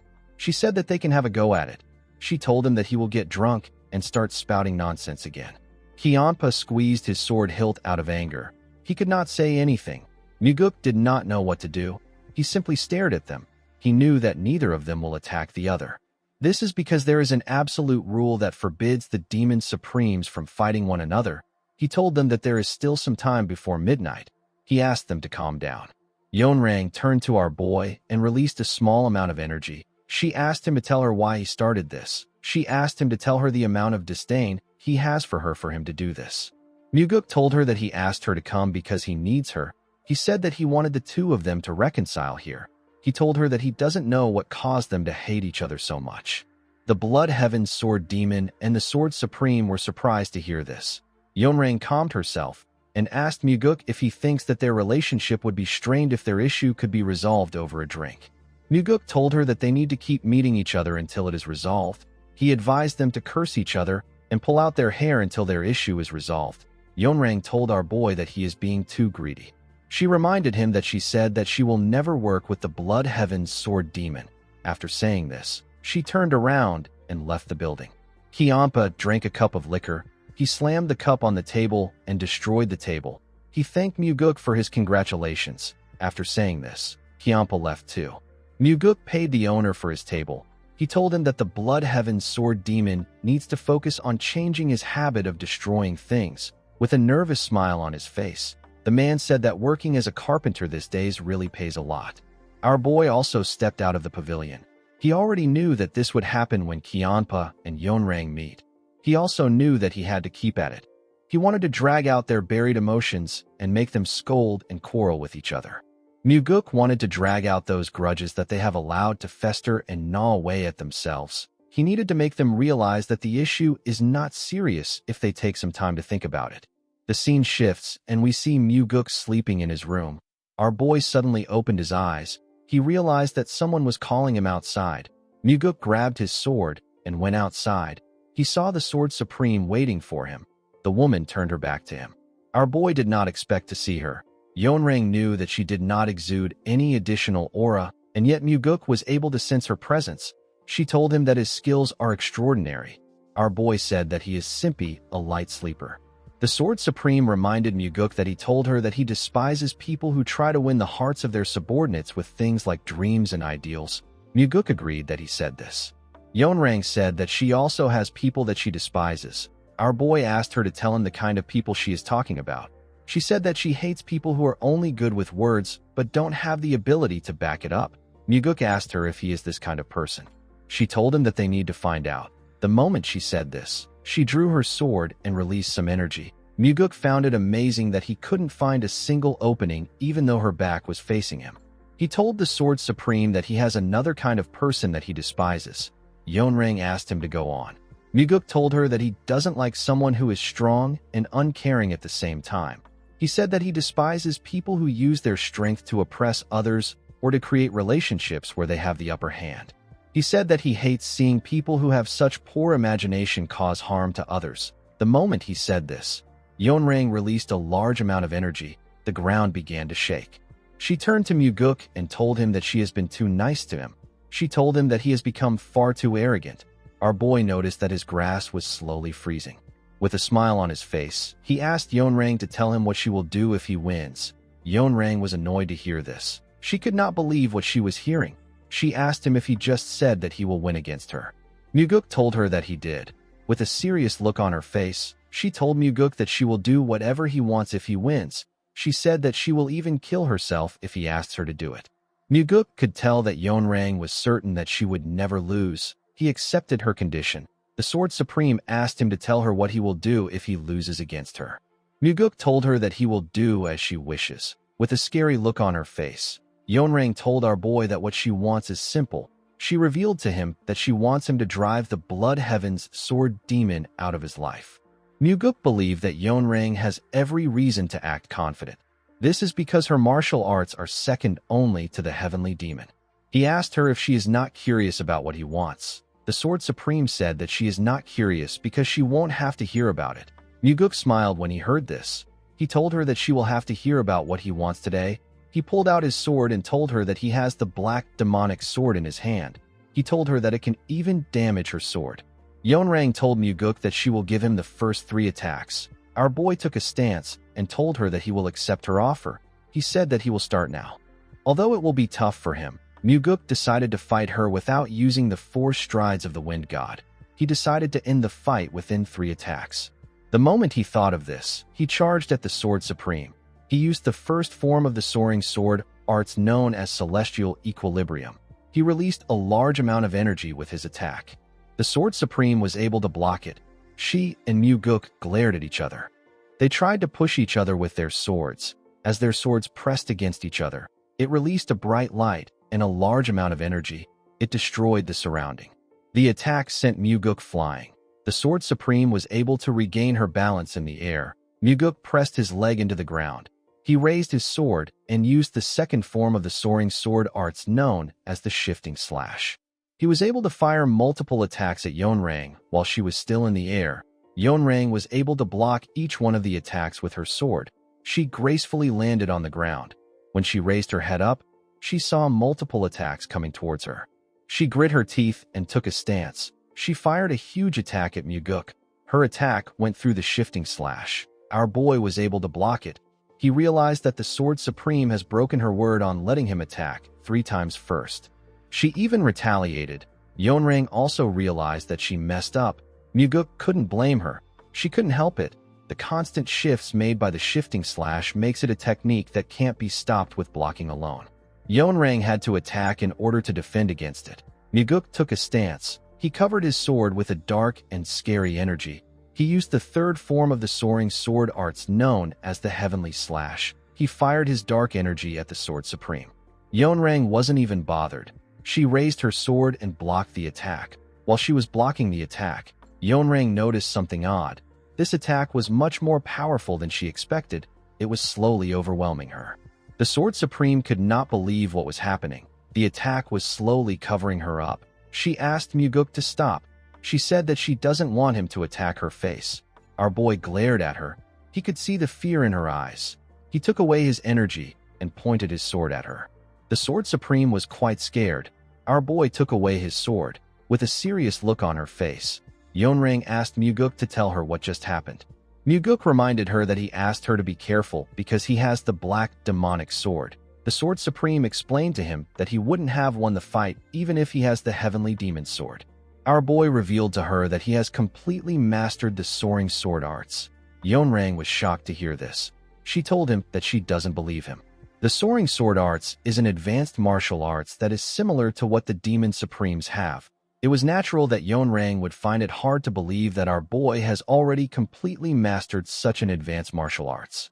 Muguk asked the Sword Supreme if she believes that his father made him the Nirvana Pavilion Master just because he is his son. Yeonrang said that it still doesn't make any sense.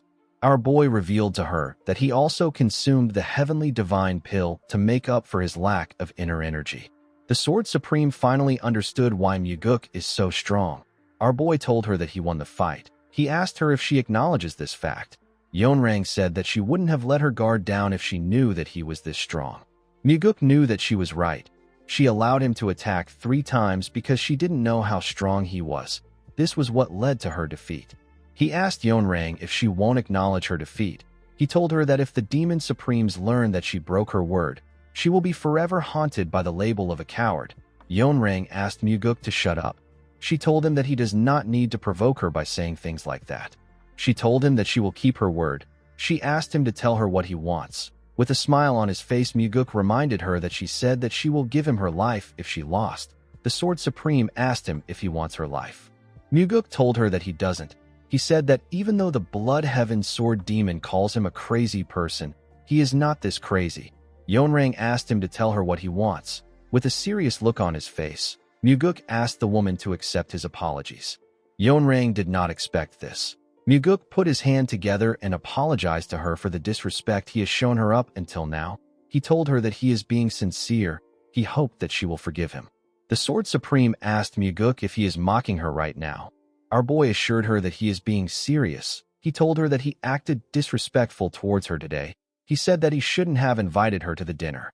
Yeonrang did not understand what was happening. She asked Muguk about why he is apologizing when he already won. Our boy explained to her that he wants to win her favor by apologizing to her. He told her that he wants her to support him from the bottom of her heart. Yeonrang asked him if he is referring to support in the battle to become the successor. She told Muguk that she is disappointed in him if he thinks that the apology will make a difference. Muguk explained to her that he is the kind of person who will respond double in kind. If his opponent throws sand at him, he will push them into the mud. If they throw water at him, he will throw feces at them. He told Yeonrang that he has no desire to do such things to her. He told her that she is the one most worthy of respect among the 8 Demon Supremes because of her noble and lofty character. The Sword Supreme asked Muguk if this is truly how he sees her. Our boy told her that it is. He said that she truly has a noble and lofty character. Yeonrang did not know what to say to him. Muguk bowed his head and told her that he will see her next time.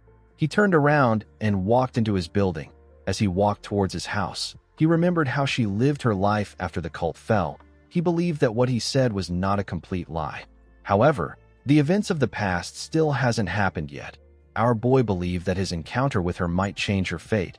He hoped that the bloodbath she will cause in the future can disappear and a new life will appear instead. He hoped that flowers could blossom in the dreary wasteland that he saw within her eyes. The next day, we see Yeonrang visit Muguk at night. She told him that she accepts his apology. Our boy noticed that she didn't look well. He wondered if her loss caused her to suffer from inner demons. He thanked her for accepting his apology. Yeonrang admitted to losing yesterday's match. She asked Muguk to fight with her again. Our boy was surprised to hear her request. He declined her offer. The Sword Supreme asked him for his reason for declining her offer. Muguk revealed to her that he will never be able to win against her again. He explained to her that she wouldn't have given him the first move if she hadn't let her guard down, and he wouldn't have been able to win if this didn't happen. The Sword Supreme reminded him that he has already mastered the soaring sword art, and he has enough internal energy. She told him that he might be able to win if they fight again. Muguk said that it can't happen. He explained to her that it was simply a once-in-a-lifetime stroke of luck. He told her that he is not arrogant enough to mistake luck for skill. The Sword Supreme told him that she won't set any conditions if she wins. She told him that she will grant any of his wishes if she loses. Our boy did not expect this. He believed that Yeonrang was foolish and naive. At this moment, he understood why she became the cult leader and why she rose to power through bloodshed. He also understood why she ultimately fell. Muguk believed that she was fighting for her pride. He did not think that pride was worth anything. He did not understand why Yeonrang would say something like this when she doesn't even know what he will ask for. Our boy bowed his head and told her that he won't tell anyone about the match they had yesterday. He assured her that she doesn't need to fight him again. He advised her to get some proper rest. He told her that she looks unwell. Muguk turned around after saying this. The Sword Supreme revealed to him that she feels ashamed. Muguk asked her not to feel like that. He told her that his victory was purely luck. The Sword Supreme explained to him that it is not just about losing the duel. She told Muguk that she said anything but her face. She told him that she feels humiliated the more she thinks about it. Immediately she said this. Muguk recalled that she actually said this when he overpowered her. He told her that her action was understandable. He said that he would have said the same thing even as a man. Yeonrang told him that this is a natural reaction for other people, but it should not be for the Sword Supreme. She said that she should have been stabbed in the face. She asked Muguk if he now understands why she came back. Our boy said that he does. The Sword Supreme asked him if he will now fight her. Muguk still declined her offer. He asked her if she can't allow him to enjoy this single stroke of luck. Upon seeing that our boy was stubborn, Yeonrang decided to tell him her real reason for requesting the duel. She told Muguk that she made a promise to never lose to anyone except one person. Muguk did not expect this. He wondered about who the person is. The moment he thought of this, he knew who she was talking about. Yeonrang realized that our boy already knew who she was referring to. She revealed to him that she made a promise with the cult leader. She asked him not to think of anything disrespectful. She asked him not to disgrace her pure respect for the heavenly demon. Muguk assured her that he wasn't thinking anything stupid. He asked her about why she respects his father so much. The Sword Supreme gently smiled when she heard this. Our boy noticed this. He realized that bringing up his father was her last resort. He didn't have any other choice but to accept her request. He told Yeonrang that he will duel with her. He said that a promise made with his father must be honored. The Sword Supreme smiled brightly when she heard this. Muguk asked her if she is satisfied with this. Yeonrang said that she is. Our boy carefully drew out his sword. He told the Sword Supreme that he will give this fight his all. Yeonrang told him that this is exactly what she wants. The two of them drew their swords and stared at each other. Yeonrang decided to break the silence by charging at Muguk. Our boy was able to dodge her attack by bending his head. He attacked her while she was in the air. Yeonrang was able to block his attack. She landed on the other side. Muguk charged at her at a crazy speed. He created several afterimages that were charging at Yeonrang. The Sword Supreme had to jump to get away from Muguk. She blocked each one of the afterimages' attacks while she was in the air. Immediately she did this. She sensed something coming towards her. Muguk attacked her from above. Yeonrang was able to easily block his attack. Our boy tried to push her down, but the Sword Supreme easily brushed his sword and pushed him aside. Muguk managed to land on the ground. The moment he raised his head up, he saw a sword coming towards his head. He managed to dodge it by moving his head. He pushed her back with his attack. He and the Sword Supreme regained their stance. They stared at each other. They charged at each other. Their swords got close to their necks, but they managed to dodge the attack. The two of them stared at each other. They seemed excited. They went up in the air and moved their fight somewhere else. They went into the forest and attacked each other while they were in the air. Yeonrang fired an attack at our boy. He managed to cut it down. The two of them began to make their attacks faster. They destroyed their surroundings with their attacks. The longer the duel went on, the less the victory mattered. Muguk was completely absorbed in the fact that they were testing their swordsmanship to its limits. He knew that the Sword Supreme also felt this way. Her killing intent had disappeared. She was completely focused on purely using her sword techniques. Muguk saw how beautiful Yeonrang's swordsmanship was. He realized that this woman was truly worthy of the title of the Sword Supreme. Our boy found the match to be fun. He and the Sword Supreme smiled as they attacked each other. In this pure moment of martial arts, the exhilaration was greater than any life-or-death battle Muguk had experienced before.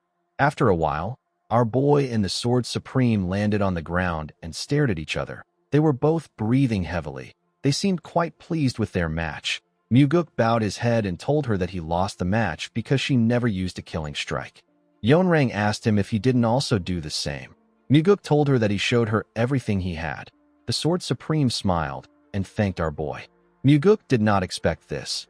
Yeonrang turned around and walked out of the forest with a smile. She seemed very happy and free. Muguk simply smiled and went home. The next day, we see Muguk outside in his nightwear. The Sword Supreme was in front of him. Yeonrang said that she went back home after the duel. She said that she slept the entire day. She told our boy that she couldn't sleep at all the first time she lost, but she was able to sleep soundly after yesterday's draw. She revealed to Muguk that she has never slept that well in her life. Our boy asked her if she usually doesn't sleep well. The Sword Supreme said that she has never truly slept deeply. She asked Muguk if he knows what she was thinking. Our boy asked her to tell him. Yeonrang told him that she realized that she has to duel every day if she wants to sleep well. Muguk was shocked to hear this. The Sword Supreme told him that people say that everything should be done 3 times. She asked Muguk to fight with her one last time today. Muguk smiled and accepted her request. He and the Sword Supreme drew their swords. In the next scene, we are taken to a river. We see Muguk and Yeonrang sitting on a huge boulder next to the river. They were discussing about their fight. Muguk told the Sword Supreme that she moved to the left to dodge the 23rd attack. He asked her about why she did this. He said that it would have been easier to move to the right. Yeonrang told him that she moved to the left to reduce his options. She explained to him that he would have had 3 choices if she moved to the right. By going left, she left him with 2 choices. Our boy asked her if it is because of his center of gravity. With a smile on her face, Yeonrang told him that he is right. Whenever Muguk asked the Sword Supreme any questions, she would answer sincerely. She did not try to hide her thoughts. When she asked our boy any questions, he responded truthfully, just as he sensed sincerity from her. The Sword Supreme also felt like there was no deceit in his answers. Muguk realized that teaching someone doesn't always incur a loss. He remembered how he improved from teaching Leon. He realized that he learns better through teaching. While looking at the stars, the Sword Supreme told our boy that she does not remember the last time she was purely immersed in martial arts. She said that this might even be the first time. She asked Muguk if they can start again. Our boy told her that he will be happy to start again. The moment their fight began, we see the water create small waves. Muguk's attack split the water. Yeonrang managed to dodge it. She landed on a rock and quickly charged at our boy. She got to him before he could fully land on the ground. She swung her sword at him when she got close. Muguk was able to block her attack, but the impact sent him flying. It caused a huge wave in the water. Yeonrang was not done. She charged at our boy while he was in the air. Muguk was shocked to see this. He noticed that the Sword Supreme was smiling. He also smiled at her. As their swords clashed, they destroyed the rocks and the trees around them. Everything came down. The 2 of them stared at each other as they both moved across the river.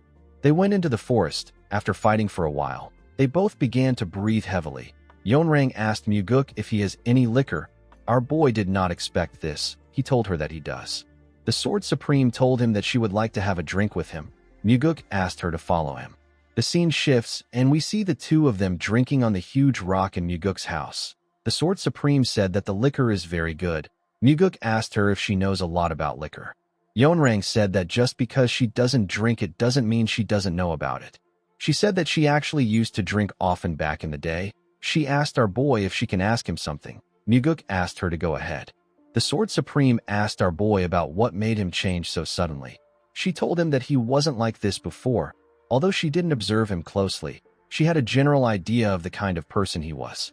Muguk placed his liquor down. He told the Sword Supreme that it wasn't a sudden change. He said that he has been preparing for this for a long time. Yeonrang was surprised to hear this. She asked him if he has been hiding his true self. Muguk told her that it is nothing like that. He explained to her that he was too young to reveal his true colors. He said that his brother would have killed him. He told her that he curled up and hid until he could protect himself. The Sword Supreme did not expect to hear this. She told Muguk that he is a truly terrifying person. She placed her bottle down and stood up. With a smile on her face, the Sword Supreme told Muguk that being with him feels like being with a friend. Our boy was surprised to hear this. He noticed that her tone changed. He realized something. He realized that Yeonrang might have sensed something from his past life. With his father and Leon, Muguk always acted silly and playful. He was trying to hide the darkness and hardships of his past. However, Muguk did not do this in front of the Sword Supreme. Especially during their duels, he was more serious with her than anyone. Our boy told her that it might be blasphemous for him to say this. He told her that he feels like he has formed a friendship through his sword. Yeonrang gently smiled when she heard this. She told our boy that she doesn't know the kind of relationship they will have moving forward, but today's duel will forever remain in her memory. Muguk said that it is the same for him. He said that he will never forget this for the rest of his life. He thanked her for her great teaching. The Sword Supreme asked Muguk if she really taught him. Our boy smiled when he heard this. He knew that he learned more than she did. Over the past 3 days of dueling, our boy thought deeply about the soaring sword art. He was able to break past the wall of the 10th star mastery. Now he has began his path towards the 12th star. The Sword Supreme drew her sword and pointed it at Muguk. Our boy smiled when he saw this. He took out his sword and used it to hit her sword. He and Yeonrang never formally said goodbye. The last clear sound of their swords clashing was their farewell. That was the end of their duel. The scene shifts, and we are taken to the Sword Supreme's residence. We see Yeonrang place a bottle of liquor in front of her. She remembered how she had different thoughts the first day she lost to our boy. She even considered putting on a mask and going back to kill Muguk.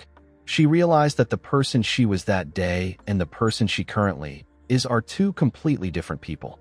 While she was drinking, her assistant asked her if something is wrong. He realized that he has never seen his master drinking liquor since he has been serving her. He did not understand why she suddenly started drinking. He asked her if it is related to Muguk. The Sword Supreme glared at him.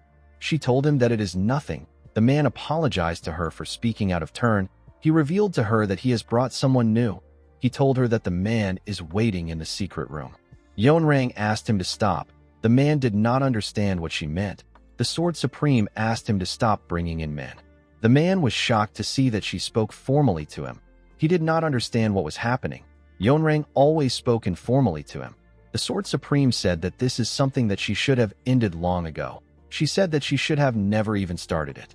The man did not expect to hear this. The first time the man known as Sa Wuzhong brought a young man to her, it began with a moment of lust. She wanted to try it once. She couldn't even remember the last time that she had been with a man. She thought that it will be okay to do it for pleasure. However, once she started, she couldn't stop.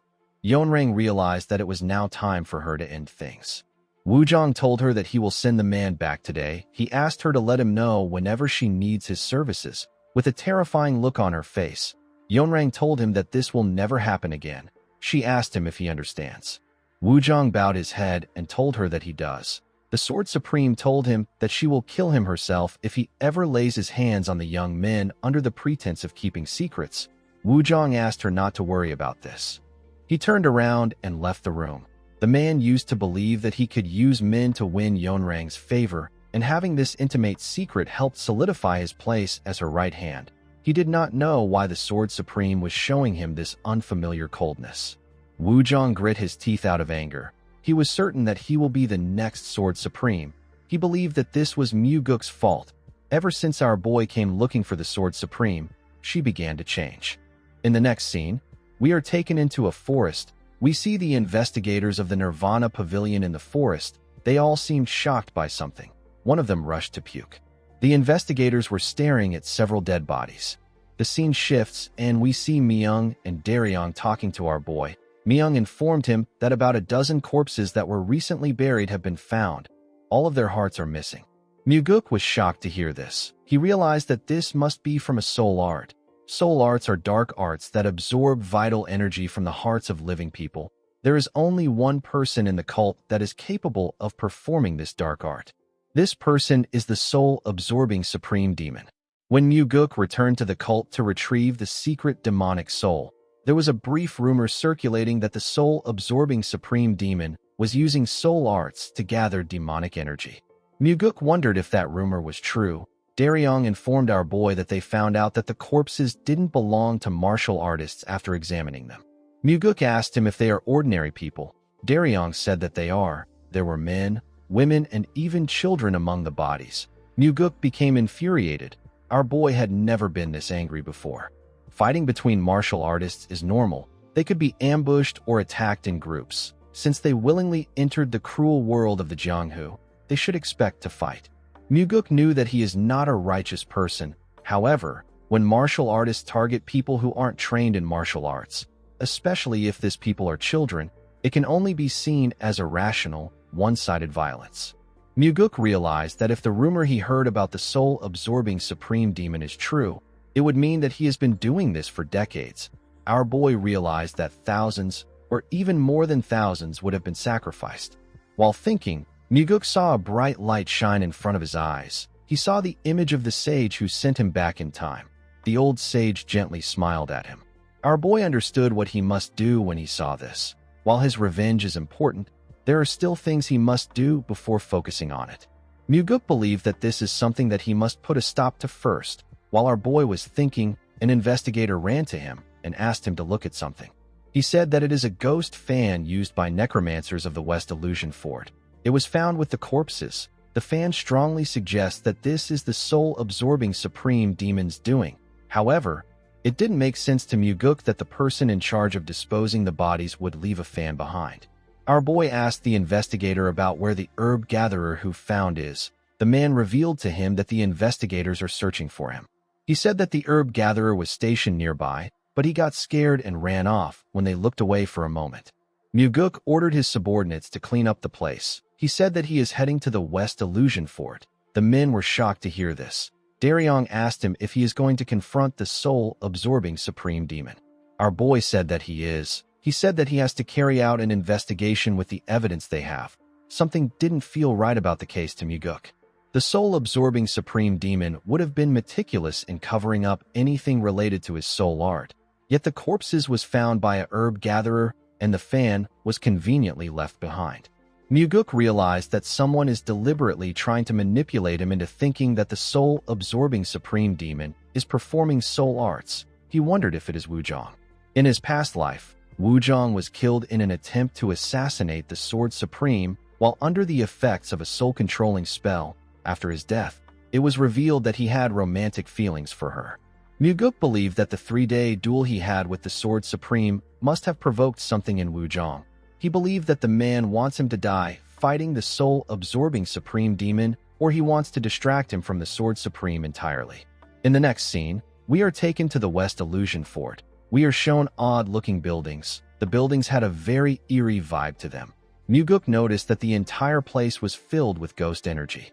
Not only are the demonic flowers planted in the garden emitting this energy, even the pagodas and statues were emitting the same energy.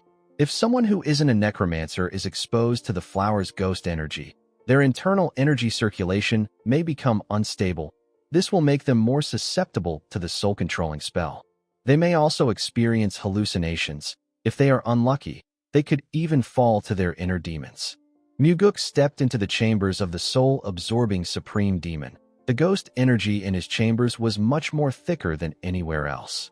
Muguk knew that the soul-absorbing supreme demon's residence is like a confusing trap. Our boy saw the soul-absorbing supreme demon sitting on his throne. He wore a weird attire and an odd cap. The man's name is Yasuo. Before his regression, Muguk had no real connection to Yasuo. Even when he returned to the cult to search for ingredients for the Great Regression Technique, he and the soul-absorbing supreme demon had no interaction. Ironically, he was the last survivor among the 8 demon supremes. Muguk bowed his head and greeted him. Yasuo welcomed him to his pavilion. His voice echoed throughout the room. He asked our boy about why he came to his part of the world. Muguk realized that the soul-controlling spell has begun. He told Yasuo that he came to investigate an incident. The soul-absorbing supreme demon did not expect him to reply. He stared at Muguk intensely with his frog eyes. He told our boy that he is impressive. Muguk told him that he has been known for his strong will. Our boy knew that it was actually thanks to the heavenly demon defense art that he was able to control himself. He revealed to Yasuo that a number of unusual corpses were found along with an item belonging to a necromancer. Yasuo asked him about the kind of item he found. Our boy put his hand into his clothes and brought out the fan. The moment he saw the fan, Yasuo ordered someone to call in Nung Hayu. Muguk noticed something odd. Even though he emphasized that the corpses were unusual, the soul-absorbing supreme demon didn't bother to ask about what made them unusual. He realized that Yasuo already knows. Nung Hayu stepped into the room out of nowhere and greeted the soul-absorbing supreme demon. Yasuo asked him about where the ghost fan is. Nung Hayu said that he lost it yesterday. Muguk threw the fan at him. Nung Hayu told him that it belongs to him. He asked him about where he found it. Muguk explained to him that several corpses were discovered yesterday, and the item was found with them. The man did not say anything. Our boy noticed that Nung Hayu also isn't asking about where the corpses were found or how they died. He told the man that he needs to come in for questioning due to the circumstances. Nung Hayu carefully looked at his master. Yiso didn't say anything to him. Nung Hayu told our boy that he will follow him for questioning. Muguk thanked the soul-absorbing supreme demon for his cooperation.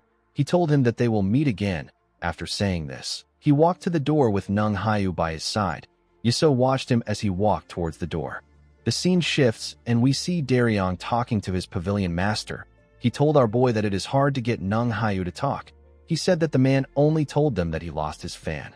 He hasn't said a single additional word apart from this. Muguk already knew that things would go this way just by looking at Nung Hayu's eyes. His loyalty and fear of the soul-absorbing supreme demon are so great that persuasion or interrogation will not work on him. Daryong explained to Muguk that they can't detain him for long without concrete evidence that he killed those people. Muguk told Daryong that Nung Hayu is just a subordinate. He said that they need to arrest the soul-absorbing supreme demon to get to the bottom of the case. Daryong asked him to be careful. He reminded him that he is dealing with the soul-absorbing supreme demon. Muguk asked him if he remembers what he said when he was first assigned here. With a serious look on his face, our boy said that he will arrest anyone even if it is his own father who is in the wrong. Daryong was shocked to hear this. He realized that his boss wasn't joking around. He put himself together and told him that he understands. Muguk smiled when he saw that Daryong was with him. While he was looking at him, an investigator barged into his office. He revealed to our boy that the heavenly demon is here to see him. Daryong was shocked to hear this. Muguk didn't seem very surprised. In the next scene, we see Muguk having tea with his father. With a nervous look on his face, he asked his father to tell him the reason why he came there. The heavenly demon picked up his cup and drank his tea. He told Muguk that he decided to check the place out while he was passing by. Muguk immediately knew that his father was lying. He knew that the heavenly demon had something to say to him. The heavenly demon looked outside the window. He asked his son not to interfere with the soul-absorbing supreme demon yet. Muguk asked his father for his reason. The heavenly demon told his son that he cannot yet match the soul-absorbing supreme demon with his current skills. Muguk told his father that he can cut the soul-absorbing supreme demon down if he catches him off guard. He said that he will stab Yeso in the back if this doesn't work. The heavenly demon told our boy that getting behind Yeso is even harder than killing him. Muguk asked his father if the soul-absorbing supreme demon is really that strong. The heavenly demon revealed to him that Yeso is both the weakest and the strongest among the demon supremes. Muguk was surprised to hear this. He understood what his father was talking about. To a person who has mastered martial arts that are immune to the soul-capturing techniques, or has reached a level of martial arts understanding where sorcery has no effect on him, the soul-absorbing supreme demon becomes the easiest opponent. Muguk asked his father if he will help him surpass the soul-absorbing supreme demon. The heavenly demon told him that it is impossible for him to do this in a short period of time. Our boy told him that he learns faster than expected. The heavenly demon told him that his talent won't be enough. He revealed to him that there are only 2 ways to block Yeso's sorcery. The first method is to learn the 9 calamities demonic art. Depending on Muguk's aptitude, he might be able to resist Yeso. If he is able to reach the 5th star mastery, the soul-capturing sorcery won't even work on him. Muguk told his father that he doesn't want to hear the second option. He begged him to help him achieve the first option. The heavenly demon revealed to his son that the second option is for him to gain full mastery of the heavenly demon defense art. He told Muguk that both options are currently impossible for him. He told him that this is the reason he is asking him to back down. With a serious look on his face, Muguk asked his father if the soul-absorbing supreme demon is truly essential to their cult. The heavenly demon revealed to his son that the soul-absorbing supreme demon is the demon supreme that the orthodox sects fear the most. Our boy told his father that the soul-absorbing supreme demon is pulling people's hearts out while they are still alive for his sorcery. He asked the heavenly demon if he knew about this. The heavenly demon revealed to his son that he just found out about it recently. Muguk knew that his father wouldn't approve of someone who extracts live hearts. However, as the leader of the cult, eliminating someone who could become their greatest asset against the Murim Alliance is a heavy burden. Our boy believed that this isn't something that he should leave to his father. He believed that it was a problem that he needed to solve by himself. Muguk reminded his father that he asked him to inform him before he goes after a demon supreme. With a serious look on his face, Muguk told his father that he is going to kill the soul-absorbing supreme demon. He said that Yeso will be the first to die among the 8 demon supremes. Before Muguk's regression, Yeso was the one who lived the longest, but now he will be the first to die. The heavenly demon glared at his son after hearing his declaration. Muguk explained to his father that he is not going after Yeso out of anger. He said that Yeso is worse than a lunatic that goes around killing people. He is systematically and regularly killing people in a sane state of mind. Muguk told his father that he would understand Yeso if his reasons were noble or lofty. However, he is doing all of this just to become a little stronger. Our boy said that Yeso is not human. He asked his father to leave Yeso to him, since he has his limits to what he can do to the 8 demon supremes. He asked his father to let him swing his sword to the full extent. The heavenly demon glared at his son when he heard this. He could tell that his son was extremely serious. Muguk didn't know how much his father agreed with what he said. He wanted to walk the same path as his father, but he had to take care of this issue. Muguk believed that in a long journey, people sometimes need to take a side path or temporarily split off from companions, only to meet them later. The heavenly demon stood up and moved to the windows. He told Muguk that there won't be any major problems. Our boy did not know what this meant.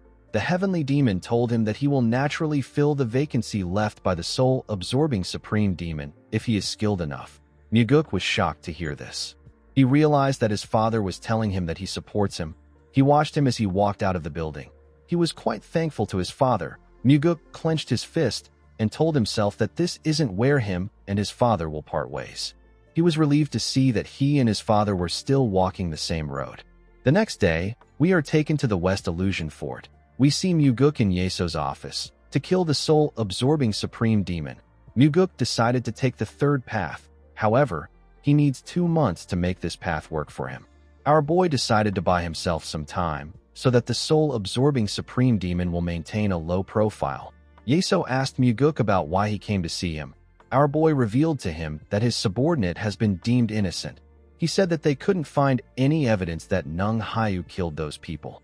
Yeso asked Muguk to tell him why he came if all he has to do is release his subordinate. Our boy told him that he has something to say to him. Yeso asked him to speak. Muguk revealed to him that he knows he is using soul arts.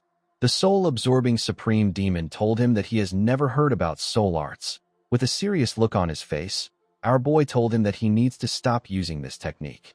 Yeso told Muguk that he has no idea about what he is talking about. His voice echoed inside the room when he said this.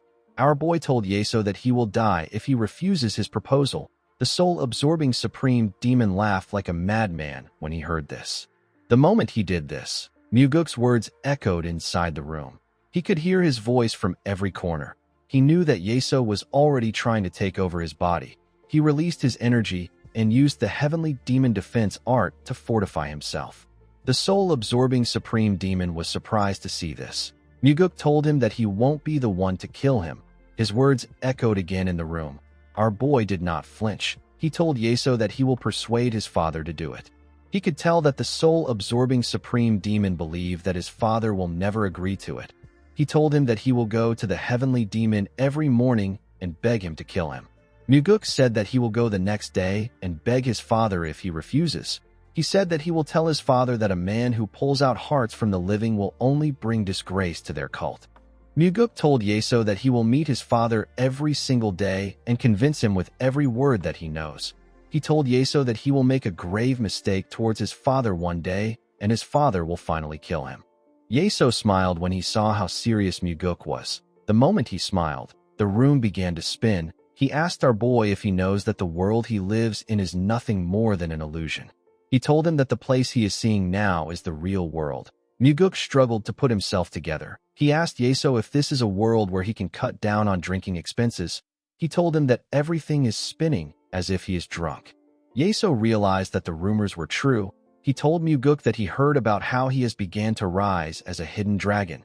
Immediately he said this, he appeared next to Muguk. Our boy now understood why his father came to warn him by himself. Even though Yeso was standing so close to him, Muguk couldn't tell if he was real or part of the illusion. With a smile on his face, he told the soul-absorbing supreme demon that he has no intention of ascending. He said that he wants to enjoy a long life in this world. He said that this is the reason why he wants to become stronger. Yeso was surprised to hear this. Muguk knew that this was the life philosophy pursued by the soul-absorbing supreme demon. He remembered that Yeso often spoke about this. In his old age, Yeso told Muguk that he spent his entire life striving to be strong so that no one would ever kill him. With a creepy smile on his face, Yeso told Muguk that he likes how he thinks. The moment he said this, he disappeared. When Muguk turned to the side, he saw that he was now in a grass field. Our boy quickly looked around the field. He told Yeso that this is a magnificent martial art. The soul-absorbing supreme demon said that it is a martial art that only he can use in the world. Muguk knew that he was wrong. He remembered that the Sky Heaven cult leader can also perform the same technique. He got this information while obtaining the Thunder Bell.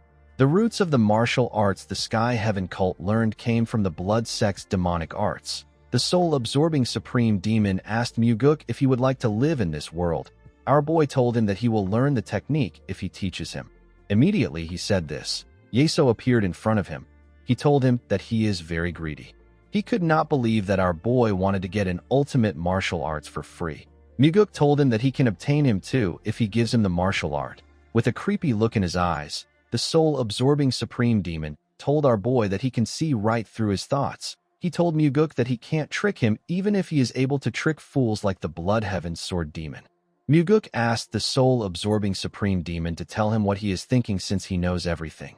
Yeso told him that he wants to grab him by the hair and slap him across the face. He said that Muguk wants to call him a bastard and ask him to tell him why he is not listening to him. With a smile on his face, Muguk told the soul-absorbing supreme demon that he is close. He said that he didn't get it perfectly. Our boy moved closer to him and told him that he wants to call him a bastard and ask him to tell him why he killed those people. He told Yeso that he will rip out his worthless heart. Muguk asked Yeso if he can see that his words were a little different. The soul-absorbing supreme demon asked Muguk if it is hard for him to die, because he is the son of the heavenly demon. He asked our boy if he wants to die by his hands. Muguk told him that he doesn't want to die. He said that it is better to be a living third-rate martial artist than a dead world's strongest. This was something that the soul-absorbing supreme demon used to say often. Yeso was surprised to hear what Muguk said. His eyes went back to normal. He took Muguk back into the real world. He asked him if he is not afraid of him. He explained to him that he can open a hellish place where he will be trapped forever if he wanted to. Our boy assured him that he is very scared. He told him that this was why he said he would convince his father to fight. The soul-absorbing supreme demon laughed like a madman when he heard this. He told Muguk that he has to acknowledge him at this point. He now understood why the Blood Heaven Sword Demon was so desperate to align himself with our boy. He asked Muguk to go back for now. Our boy put his hand together and begged Yeso to refrain from causing trouble for the time being. He asked him to do this out of respect for his father. Our boy turned around after saying this. Before he could walk out of the room, Yeso told him that he will never return to this world alive if he comes to see him again. Muguk grit his teeth and walked out of the room. The scene shifts, and we are taken to the entertainment pavilion. We see our boy and Daryong having a drink together. Daryong asked him if everything went well. Muguk said that he is not sure. He believed that he will be able to hold the soul-absorbing supreme demon for 2 to 3 months because he threatened him with his father. Daryong told his leader that the fact that he went to meet the terrifying soul-absorbing supreme demon to find a solution is commendable. He told our boy that no matter what the outcome is, what he did was meaningful because it is something that no one else dared to do. Muguk was surprised to hear this. Daryong apologized to him for not being able to do anything for him. He told Muguk that he wishes he could confront the soul-absorbing supreme demon by himself. Our boy could not believe that Daryong was trying to console him. Our boy told him that he will take his sentiment. He said that this is why a person always needs a right-hand man. Daryong was surprised to hear Muguk call him his right-hand man. He asked him if Leon isn't his right-hand man. Our boy assured him that Leon isn't his right-hand man. He placed his hand on his chest and said that Leon is his heart. Daryong was shocked to hear this. He told Muguk that he now feels like being his right-hand man isn't enough. The two of them began to laugh. Our boy said that his left hand, his heart, and the left wing are late. Daryong asked Muguk to tell him who the left wing is if the Blood Heaven Sword Demon is his left hand. Muguk drank his liquor and said that it is someone. Daryong wondered about who it was. Immediately he thought of this. Jang Ho arrived. He apologized to Muguk for being late. Our boy told him that he believed he called for him when he was busy. Jang Ho told him that he would have been disappointed if he didn't call him for this meeting. Muguk told him that he had to call him because this is the first drinking party he is having with all his people. He poured Jang Ho a drink. The man thanked him for this. Daryong stared at the demonic army commander. Our boy noticed this. Before he could say anything, Leon arrived. The girl apologized for being late. Muguk asked her not to apologize. He asked her to sit down. Leon greeted Daryong and Jang Ho when she sat down. Jang Ho was surprised to see her. He told her that she seems different somehow. Muguk realized that the eyes of the man who leads the demonic army weren't ordinary. Recently, Leon has become an even greater martial master through the soaring sword art. Jang Ho was able to sense the change in her aura because she has changed a lot. Leon said that she lost some weight after falling into training hell. She realized that she actually looks different. She turned to her master and told him that she was craving a drink because the weather was gloomy today. She asked him to also pour her a drink. Muguk poured her a drink and told her that she trained very hard. Daryong was still staring at the demonic army commander. He also took a look at Leon. He decided to drink more. He said that he feels like the only loser here. Leon asked him about why he feels like this. Daryong didn't respond. Jang Ho wondered about why he said this. Muguk asked Daryong if he would like to learn martial arts properly. Daryong was surprised to hear this. He asked his pavilion master if he will be the one to teach him. Muguk told him that he won't be the one to teach him. Daryong asked him about who will teach him. Muguk asked him to just answer him. He asked him if he will learn if there is someone to teach him. He told him that he might not be able to make him an official disciple, but he can have someone teach him proper martial arts. Daryong asked our boy to tell him who will teach him. Muguk smiled when he heard this. Outside the entertainment pavilion, we see everyone on the street looking at someone. They were all scared of this person. The person turned out to be the Blood Heaven's sword demon. The old man seemed to be annoyed that someone asked him to come there. He said that the person is asking him to come and go at his whim. While they were talking inside the pavilion, the group hear the sound of thunder come from the sky. Daryong said that a big storm is about to break. Muguk asked him to stop wasting time. He told him that he will give him 1 minute to think it over. Daryong could not believe that our boy wanted him to decide right now. Our boy explained to him that he will never make a decision when he overthinks something like this. He told him that the offer will be off the table once tonight's drinking is over. Daryong realized that he needed to make a choice now. Jang Ho and Leon were also curious about the decision he will make. Muguk had been considering Daryong as the next Nirvana Pavilion Master. However, Daryong is too young. He doesn't have strong relationships in the cult, and he doesn't have any form of political network. To become a Pavilion Master, he needed something more. Muguk poured Daryong a drink. He immediately poured it down his throat. Our boy gave him another drink. Daryong quickly drank it again. His face became flushed. Leon told him that he is drinking too fast. Daryong slammed the cup on the table. Everyone turned to him. Daryong asked Muguk if he thinks that it is okay. He told our boy that he is already 32 years old. He said that he is worried that it might be too late for him. Muguk agreed with him that he is late. He told him that it also comes with an advantage. Daryong was surprised to hear this. He asked him about what it is. Our boy told him that he will try harder with more sincerity. Every strike of the sword will carry more effort than anyone else's. Every step he takes will be filled with deeper thoughts. Daryong was shocked to hear this. Leon and Jang Ho smiled when they heard what our boy said. Daryong thought about it. He told Muguk that he will give it a try. Our boy smiled when he heard this. Daryong explained to him that he would have rejected the offer if anyone else had suggested it. He told Muguk that he finds himself persuaded because he is the one recommending it. It felt like an opportunity to him. Leon poured Daryong a drink. She told him that her master's persuasiveness is unmatched in history. Our boy smiled when he heard this.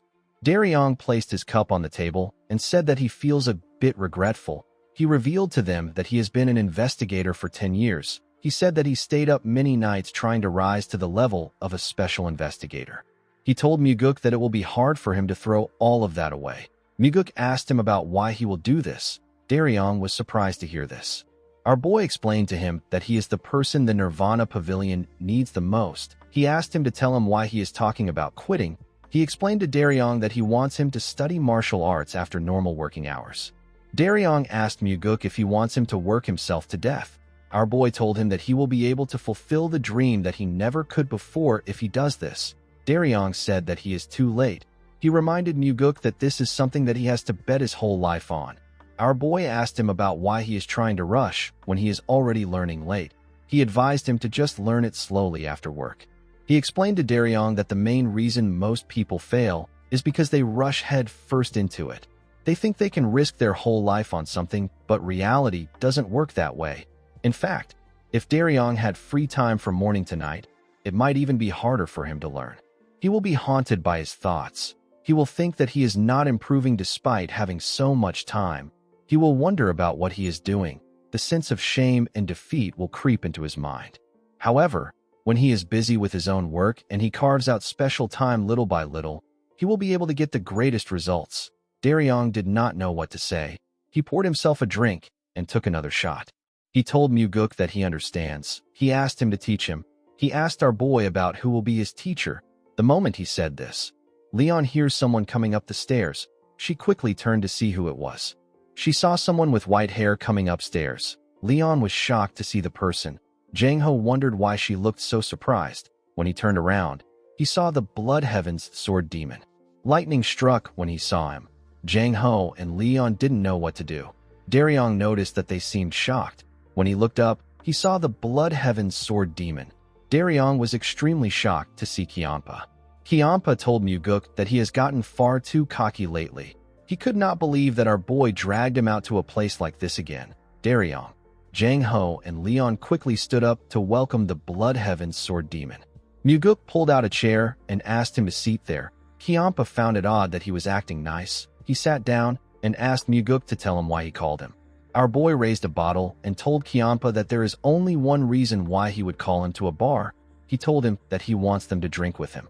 He poured Kiampa a drink. While he was pouring the drink, he saw a weird look on Daryong's face. The man was extremely shocked. He hoped that he was thinking about the wrong thing.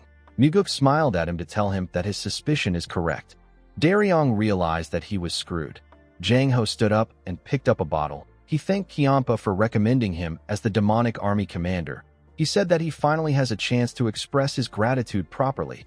Kiampa told him that it wasn't his idea. He asked Jang Ho to thank Muguk if he wants to thank someone. Muguk asked him to accept his gratitude. He told Kiampa that none of this would have been possible if it weren't for him. The Blood Heaven's Sword Demon was surprised to hear this. He stretched out his cup and told Jang Ho that he recommended him because he believed that he can handle the position. He asked him not to worry about it. Jang Ho thanked him and poured him a drink. After he drank it, Muguk told him that he has a request to make. The Blood Heaven's Sword Demon asked him to tell him what it is. Muguk turned to his drunk subordinate and begged Kiampa to teach him some martial arts. The Blood Heaven's Sword Demon was surprised to hear this. He asked our boy to tell him who the twerp is. The drunk Daryong raised his head and said that he is a power-hungry, cold-blooded man who is a man among men. He said that he is only loyal to one woman. He said that he is the right-hand man of the pavilion master. With a weird look on his face, he told Kiampa that he is not a twerp. After saying this, he blacked out. Muguk began to laugh. He did not expect Daryong to say this. Jang Ho and Leon were terrified. They could not believe that Daryong spoke to the Blood Heaven's Sword Demon in this manner. Our boy asked Kiampa to be understanding. He told him that Daryong has had too much to drink. The Blood Heaven's Sword Demon could not believe that our boy wanted him to teach someone like this martial arts. He told Muguk that he hasn't killed Daryong yet because he is holding himself back for his sake. Muguk explained to him that Daryong is someone that they desperately need. Kiampa declined his request. Our boy called out to him. Kiampa declined his request again. He asked Muguk to tell him why it has to be him. Our boy revealed to him that he is the most skilled one among them. He told the Blood Heaven's Sword Demon that he wants Daryong to learn from the best. Kiampa did not expect to hear this.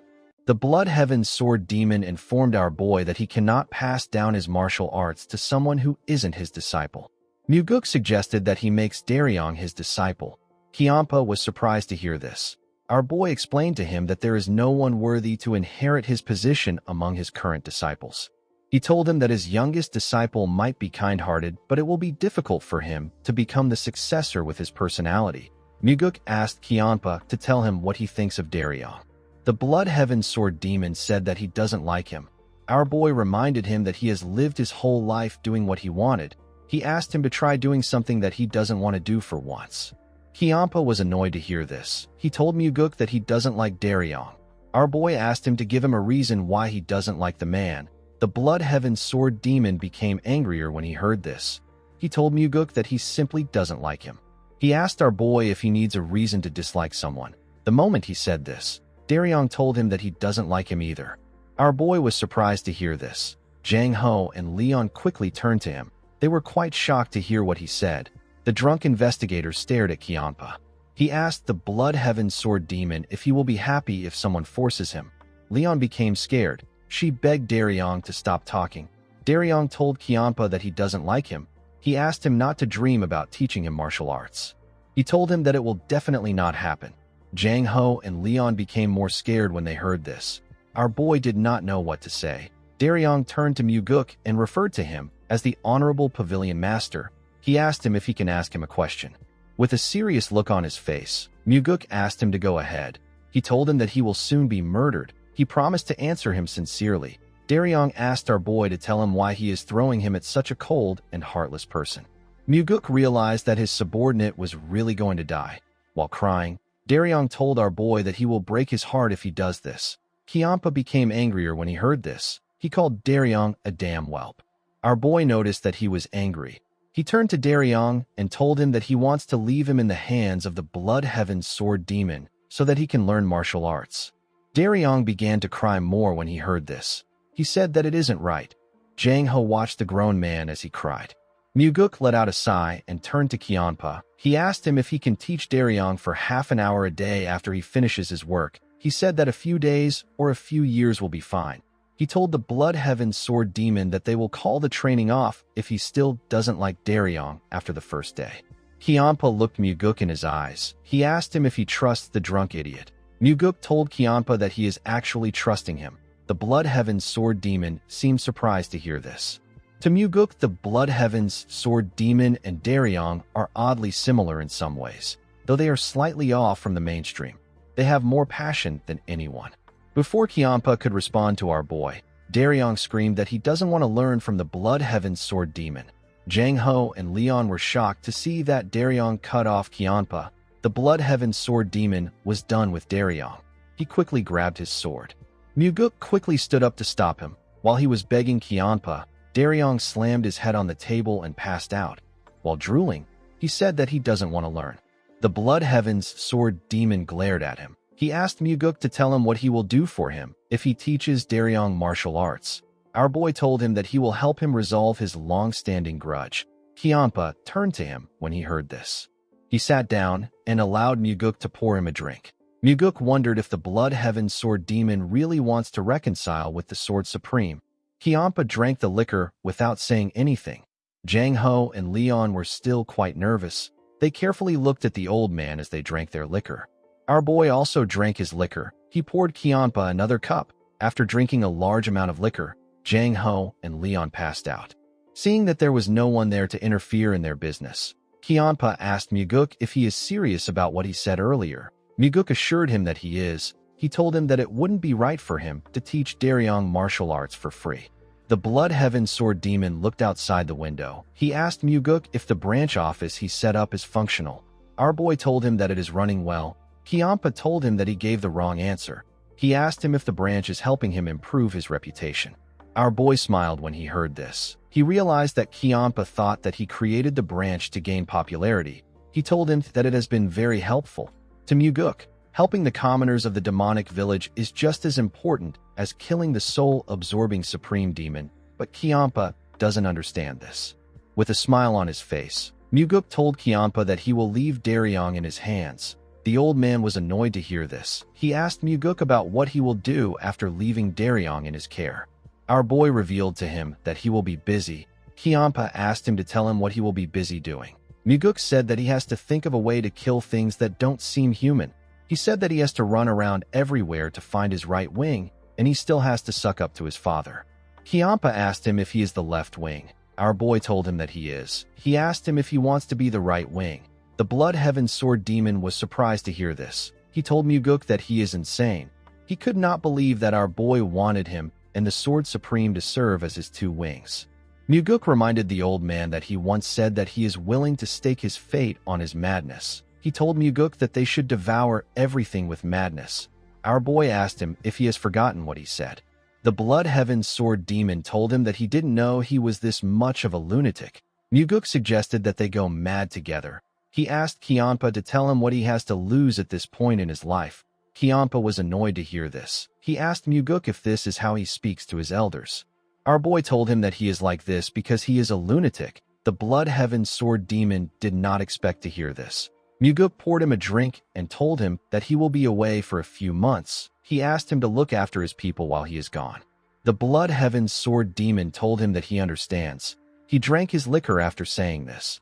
Although Kianpa gave him a simple response, Muguk felt assured because he agreed easily. In the next scene, we see Daryong say that he is thirsty. He said that he wants water. Someone told him that there is water next to him. Daryong opened his eyes and picked up a kettle containing water. He quickly drank the water. He was quite relieved to quench his thirst. He felt a sudden headache. He told himself that he is a dog if he ever drinks again. The moment he said this, Daryong looked around. He realized that he didn't know where he was. He wondered about who told him that the water was next to him. When he turned to the right, he saw someone standing next to a window in the room. The person was reading a book. Daryong squinted his eyes to see who it was. The person turned out to be the Blood Heaven's Sword Demon. Daryong was shocked to see Kianpa. He quickly got up. He asked Kianpa about what he is doing there. The Blood Heaven Sword Demon told him that this is his room. Daryong wondered why he was in Kianpa's room. The Blood Heaven Sword Demon revealed to him that he stood up and began to shout that he should carry him on his back when they were leaving the bar. He clung onto his pants and asked him about how he could abandon his disciple. Daryong was shocked to hear what he did. Kianpa told the investigator that it has been decades since he last allowed someone to touch him. He closed the book he was reading and told Daryong that he wants to die even though he doesn't have the courage to jump off the cliff. Daryong became scared. He asked Kianpa to tell him why he allowed him to sleep in his bed. The Blood Heaven Sword Demon asked him if he also doesn't remember what happened. Daryong became nervous. He wondered about what he did. The Blood Heaven Sword Demon revealed to him that he called him a heartless master when he tried to put him in the guest room. He called the guest room a shabby place. He then collapsed on the floor and screamed that he deserves to be treated well. He wallowed in self-pity.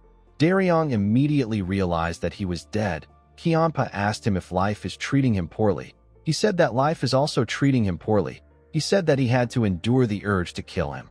Daryong was horrified. He quickly got on his knees and begged for forgiveness. He said that he won't drink again. The Blood Heaven Sword Demon asked him to tell him why he would quit such a fine thing like drinking. He asked him to focus on quitting his drunken antics. Daryong promised to quit everything. He begged Kianpa for forgiveness. He told him that he drank too much yesterday. Kianpa opened his book and asked Daryong to leave. The man accepted his order. The moment he stood up, he saw something on Kianpa's shelf. He picked up a book and said that it is his favorite book. He asked the Blood Heaven Sword Demon if he has also read it. Kianpa glared at him. He told him that he hates people who touch his things without permission. Daryong was horrified to see the look on his face. He threw the book in the air out of fear. The book fell to the ground and caused some noise. Daryong did not know what to say. He quickly rushed to pick it up. He apologized and said that only the boring part got rumpled. He apologized again and bowed his head. He said that he will be going. The Blood Heaven Sword Demon asked him about what he likes about the book. Daryong did not expect to hear this. He told the old man that he thinks the main character is a lot like him. He was born in poverty, has a gloomy personality, and he struggles to fit in with others. Yet in the end, someone like him becomes a hero. Daryong said that he has read the book 20 times. He said that he reads it when he can't sleep. Kianpa turned to his book after hearing what he said. Daryong said that he will be leaving. He thanked him for letting him stay in his room. The Blood Heaven Sword Demon asked the man if he thinks that Muguk will become the successor. Daryong told him that he does. Kianpa asked him to tell him why he believes this. Daryong explained to him that our boy is the most outstanding person he has ever met. He said that he believes that Muguk will bring change to their cult. The Blood Heaven Sword Demon asked him if he can give his life for Muguk. Daryong said that he will never do this. Kiampa was surprised to hear this. He reminded the man that he just said that Muguk is an outstanding person. Daryong explained to him that he is not someone who can sacrifice himself for others. Kiampa did not expect to hear this. He gently smiled. He ordered Daryong to go wait in the courtyard. The investigator did not expect this. He accepted the order. While waiting outside, Daryong wondered if the Blood Heaven Sword Demon was going to use this as an opportunity to beat him up for saying that he won't die for his pavilion master.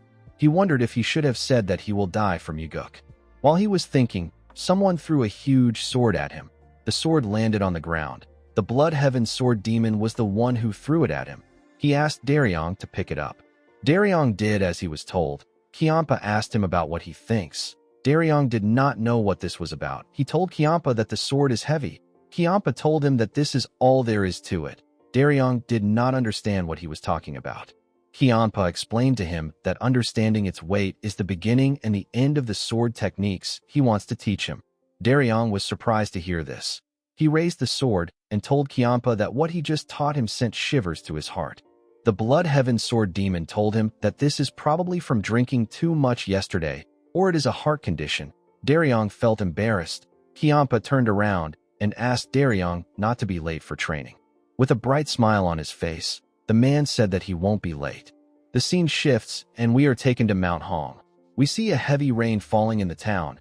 Inside a tavern, we see different people and martial artists drinking. A man wearing a huge coat and a big hat stepped into the tavern. The man turned out to be Muguk. Our boy was wearing average clothes. When he raised his head up, he saw a young boy who happens to be a waiter running to meet a customer. Muguk smiled when he saw the boy. He remembered that the boy was a grown man when he came here in his past life to search for the Thunder Bell. The boy locked eyes with Muguk. He walked up to him and told him that there is no space right now. Our boy asked him if he has any vacant rooms. The boy said that they don't have any rooms. He revealed to him that guests are flooding in because of the Blood God ritual. Muguk asked him about when the Blood God ritual is happening. The boy revealed to him that it will take place 10 days from now. He told Muguk that there is another inn at the end of the street. He said that the inn is probably experiencing the same thing. While the boy was talking, someone asked for more liquor. The boy quickly ran to the person. Muguk was relieved to see that he arrived at the perfect time. He still had 10 days before the Blood God ritual. Once a year, the Sky Heaven cult holds the grandest ritual to honor the Blood God.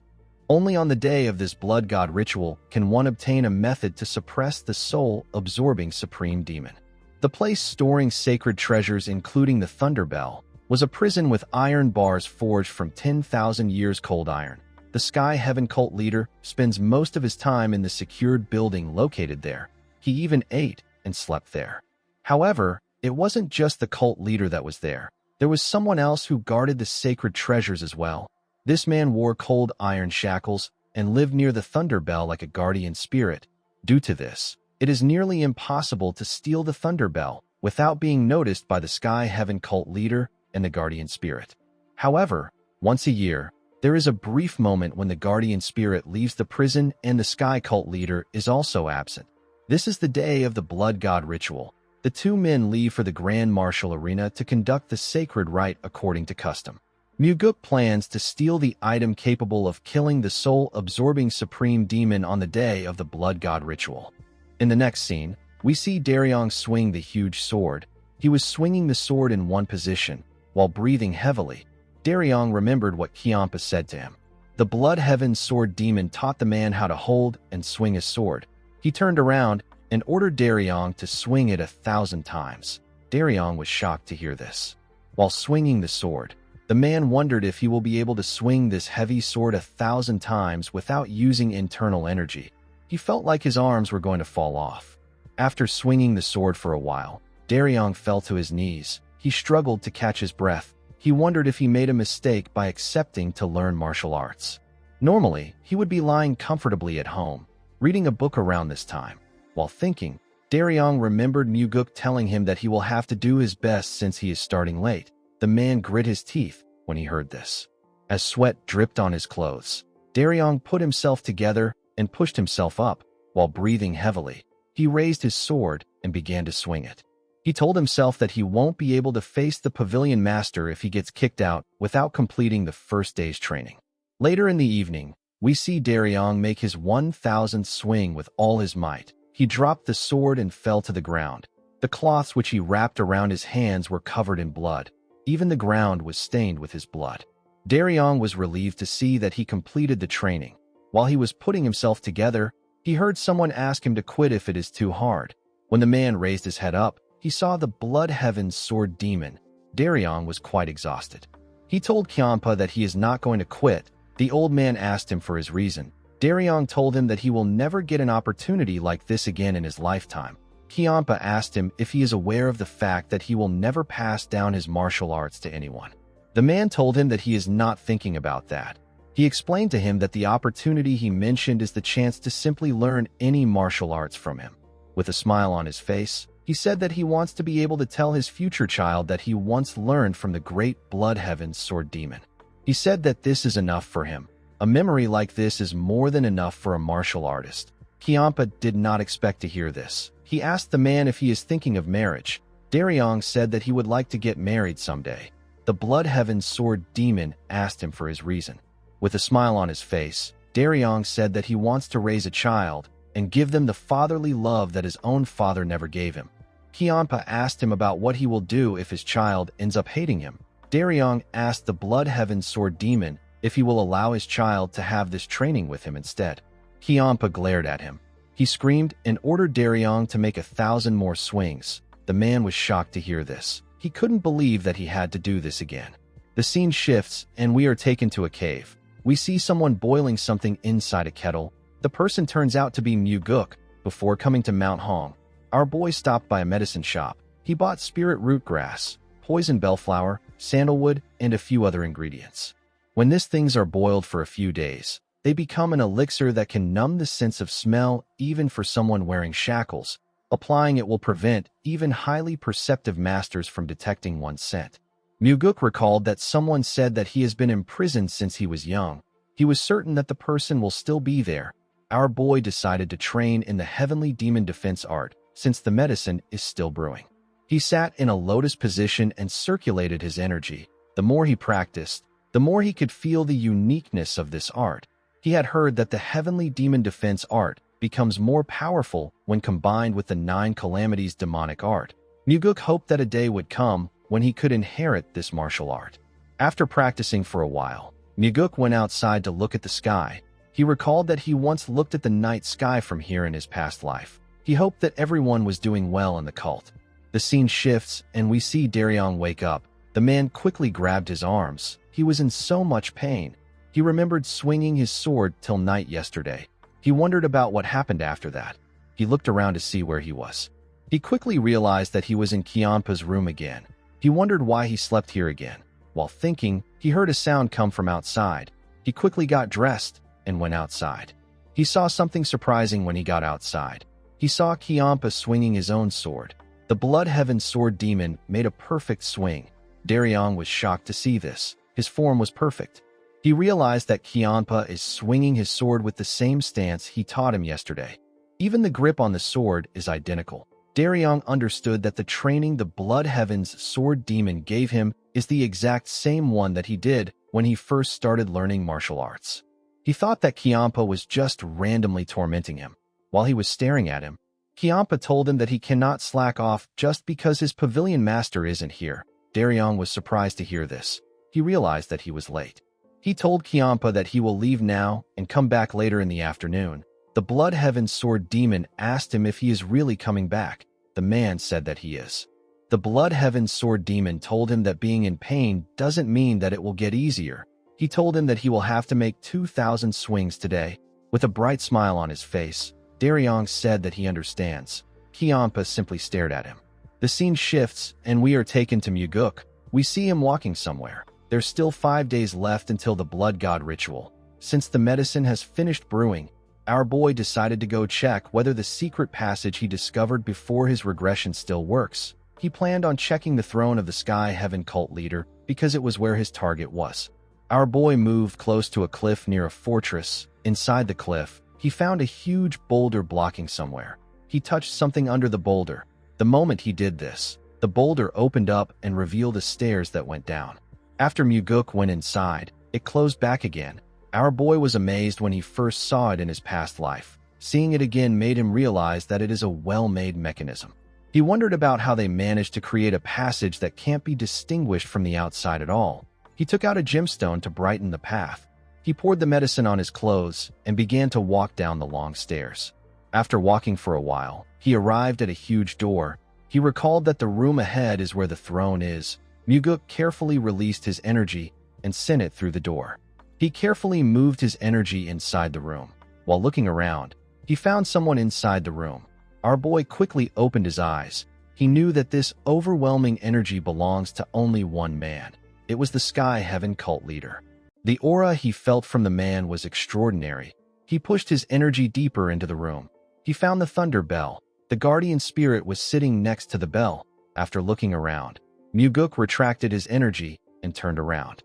Now that he has confirmed the situation, he was certain that he could carry out his plan during the Blood God Festival. On the day of the Blood God Festival, we see buildings covered in red ribbons. Everywhere was lit with a lantern. There was a large amount of people moving around in the town. Most stores were open for business. While everyone was busy rejoicing, Muguk was getting ready to carry out his plan. He poured his elixir on his body to mask his scent. He sat in a lotus position when he was done. He planned to start his operation when the thunder bell is struck 36 times. A while later, the people hear the sound of the thunder bell. Muguk opened his eyes when he heard the sound of the bell. The guardian spirit rang the bell again. Our boy stood up. When the guardian spirit rung the bell for the 36th time, Muguk used the shadow step of the 4 strides of the wind god. He used the technique to enter the room and hit the guardian spirit in his back. He hit his acupoints. The man fell to the ground and lost consciousness.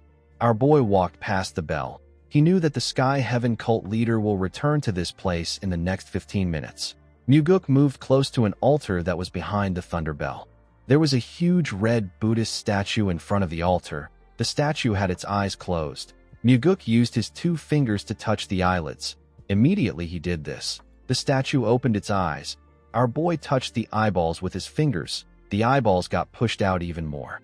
They turned out to be small bottles. Muguk came to the Sky Heaven cult because of the blood eye purification water inside the bottles.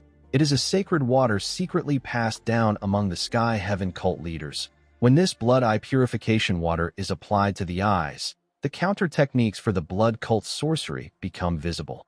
The foundation of the soul absorption sorcery that the soul-absorbing supreme demon uses is derived from the blood cult's demonic arts. The Sky Heaven cult is the successor of this blood cult. By using this water, our boy can escape from the soul absorption sorcery of the soul-absorbing supreme demon. Muguk opened the bottle and poured a single drop of the water in his right eye. He opened the other bottle and did the same to his left eye.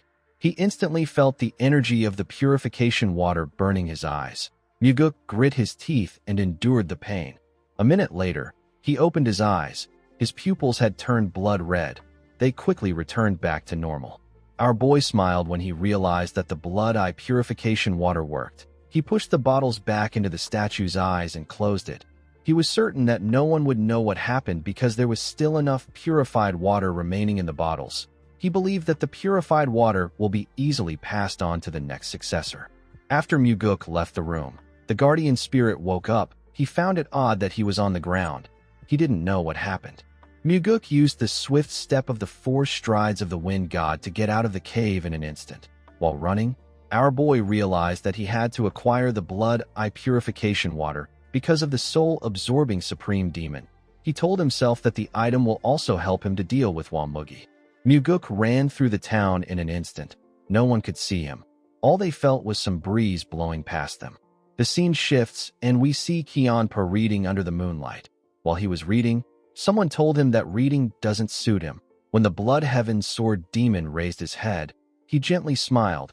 He did not expect to see Muguk. He said that he will scold his guards for letting him through. Our boy asked him not to do this. He revealed to him that he came there quietly because he wanted to meet him discreetly. Kianpa asked him if he just returned to the cult. Our boy told him that he just arrived. With a look of surprise on his face, Kianpa asked Muguk if he came to find him first after returning. Our boy smiled and apologized to him for ruining their touching moment. He told him that his father simply went to bed early. Kianpa angrily asked him to forget about it. Muguk was shocked to see how angry he was. He told the man that he was the first person he thought of. The Blood Heaven Sword Demon did not expect this. Muguk raised a bottle and asked the man to have a drink with him. He told him that he brought his favorite liquor. The man decided to drink with him. While they were drinking, the Blood Heaven Sword Demon asked our boy if it has already been 2 months since he left the cult. Muguk said that it is not yet 2 months. Since his swift step was able to improve, our boy was able to shorten the time he needed to return. He asked Kiampa about how Daryong's martial arts training is going. The old man took a look at his drink and said that Daryong is working surprisingly hard. Our boy didn't expect Kiampa to say that someone is working hard. He realized that his investigator is doing well. He told the Blood Heaven Sword Demon that Daryong has a strong heart, even though he looks rebellious. Kiampa said that the man has never acted rebellious towards him. Our boy told him that his investigator knows how to pick his fights. He told Kiampa that the book he was reading earlier looked like a poetry collection. He asked him if he is seriously reading poetry. Kiampa found this question insulting. He asked Muguk if he looks like someone who reads poetry. Our boy smiled and told him that he might not even understand it well. He told him that it doesn't suit him. The old man revealed to him that he used to love reading books in his younger days, but he has forgotten about it for a while. Muguk found it hard to imagine what this strict-looking person was like in his younger days. He asked him about what he was like in his younger days. Kiampa said that he was dark and gloomy. Muguk told him that he was like Daryong. Kiampa didn't seem annoyed that he was likened to Daryong. He said that it is all in the past. He drank his liquor and asked Muguk if his trip went well. Our boy poured him another cup and told him that it did. Kiampa said that there will soon be trouble in the cult. Muguk smiled and asked him about why he believes that he went out to cause trouble. Kiampa told him that he went out to stir up a bloodbath. Muguk told him that he has a poor impression of him. The Blood Heaven Sword Demon said that he prefers peace. Our boy told him that he also likes peace. Kiampa said that he likes the quiet, blood-stained peace that comes after crushing everything with his own hands. Muguk drank his liquor and told the man that it feels nice to be out for the first time in a while. He suggested that they go out and get some air together next time. The Blood Heaven Sword Demon didn't like this suggestion. He told Muguk that outside is full of people that he wants to kill. He said that he feels at peace staying in the cult. He poured Muguk a drink and advised him to be careful with whatever he is planning. He reminded him that a single wrong move can mean the end for him in the Succession War. Muguk asked the man to tell him what he will do if he makes the wrong move. The Blood Heaven Sword Demon revealed to him that he will switch allegiance and side with his older brother.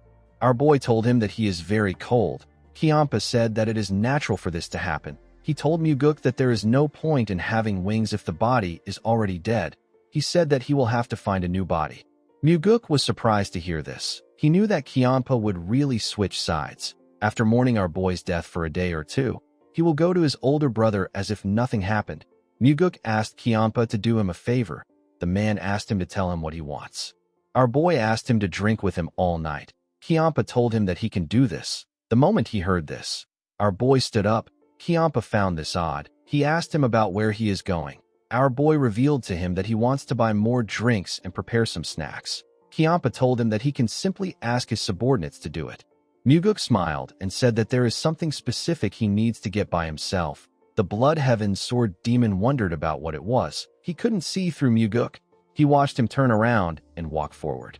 Our boy plans to bring the ultimate dish for this drinking session. It is a side dish that he has been preparing for 2 months. With a red glow in his eyes, Muguk told himself that he will be killing the soul-absorbing Supreme Demon tonight.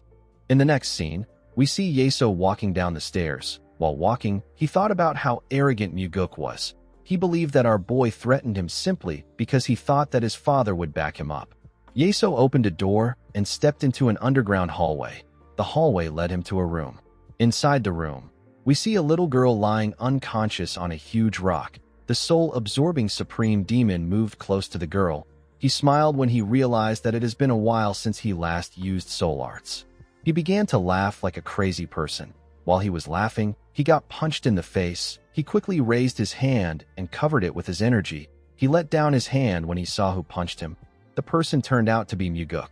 With a serious look on his face, our boy reminded him that he asked him to stop using soul arts. Yeso touched the place he was punched in. He asked Muguk to tell him how he got in there. Our boy smiled and told him that his mystique is completely ruined when he is flustered. The moment he heard this, Yeso activated his soul absorption arts. He told Muguk that he misjudged him. He said that he deserved to be hit. This words got repeated multiple times in Muguk's ears. Our boy smiled and told him that he is now acting like himself.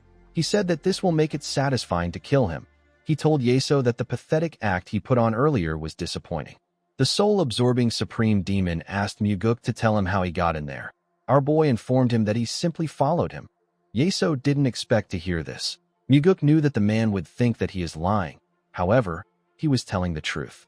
The soul-absorbing supreme demon always guards his back with shadow arts. If Muguk's mastery of the 4 strides of the wind god was complete, he could evade the shadows. Unfortunately, it wasn't complete yet. However, now that he has used the blood eye purification water on his eyes, he can see the weaknesses of Yeso's shadow arts. The moment he broke through the shadow arts, his shadow step took effect. Muguk told Yeso that the way he got in doesn't matter. He said that the important thing is that he is there. The soul-absorbing supreme demon asked Muguk to leave if he is going to rant about soul arts. He said that he doesn't know anything about the technique. Muguk asked him to tell him who the child is if he doesn't know the technique. Yeso said that the girl is a pitiful orphan that he brought there to teach martial arts. Muguk told the man that he is a coward. Yeso was surprised to hear this. He asked him to repeat what he said. Our boy called him a coward several times. He asked the man to tell him how long he plans on pretending. He asked him if he is only brave enough to rip out the heart of the weak. Yeso became angry when he heard this. He released his energy. The moment he did this, he dragged Muguk into a different world. He took him to an area covered in snow. He made our boy stand at the edge of a cliff. It was heavily snowing in this world. Yeso asked Muguk if he forgot about his warning. He reminded him that he will never return to the original world again if he saw him again. Our boy asked the man if he has to scare others just to keep himself from being scared. Yeso found Muguk to be remarkable. He couldn't believe that he wasn't fazed by what was happening. He asked him to tell him how he got this kind of spirit at his age. He asked Muguk if he came there to kill him. Our boy told him that he is correct. Yeso asked him to tell him his reason. Muguk didn't respond to him. He simply stared at him. Yeso became nervous. He asked him if he was sent by the cult leader. Muguk smiled when he heard this. He told the man that his father would have come himself if he wanted him dead. He asked him if he doesn't know the kind of person the heavenly demon is.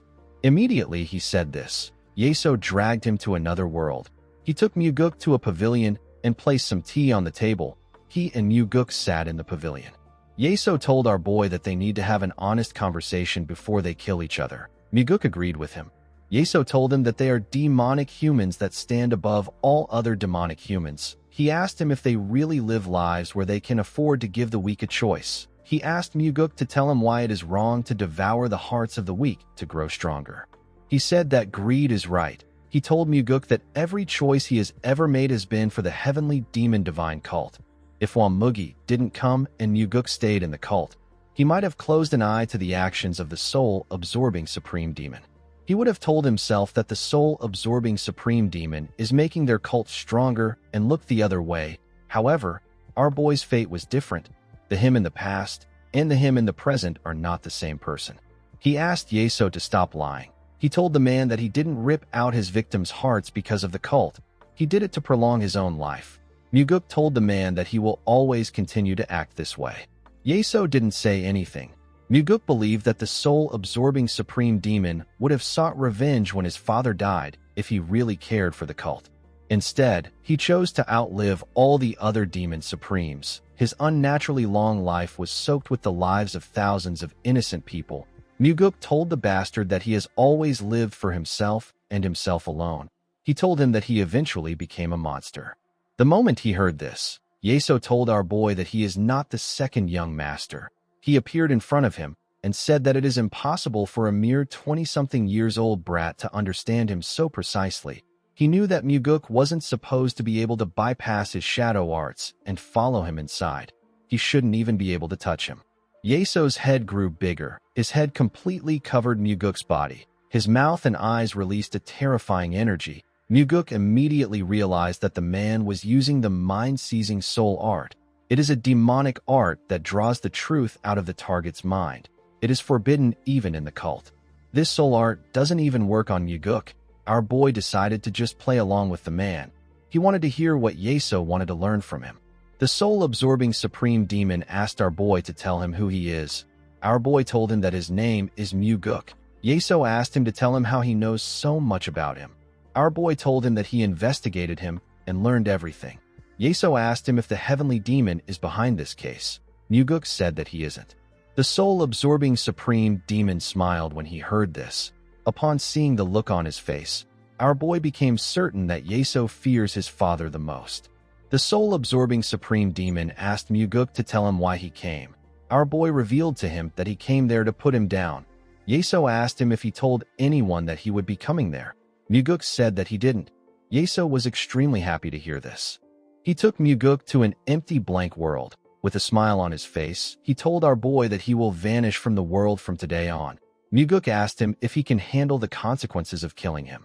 With a creepy smile on his face, the soul-absorbing supreme demon asked Muguk to tell him why he would be the one to deal with the aftermath of his death. He said that the Blood Heaven's sword demon will take care of it.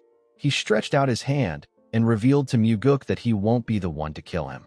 While laughing like a maniac, he told our boy that he will die trying to fight the Blood Heaven's sword demon. He said that Kiampa will be the one to end him. Immediately he said this, a large amount of energy got released from his body.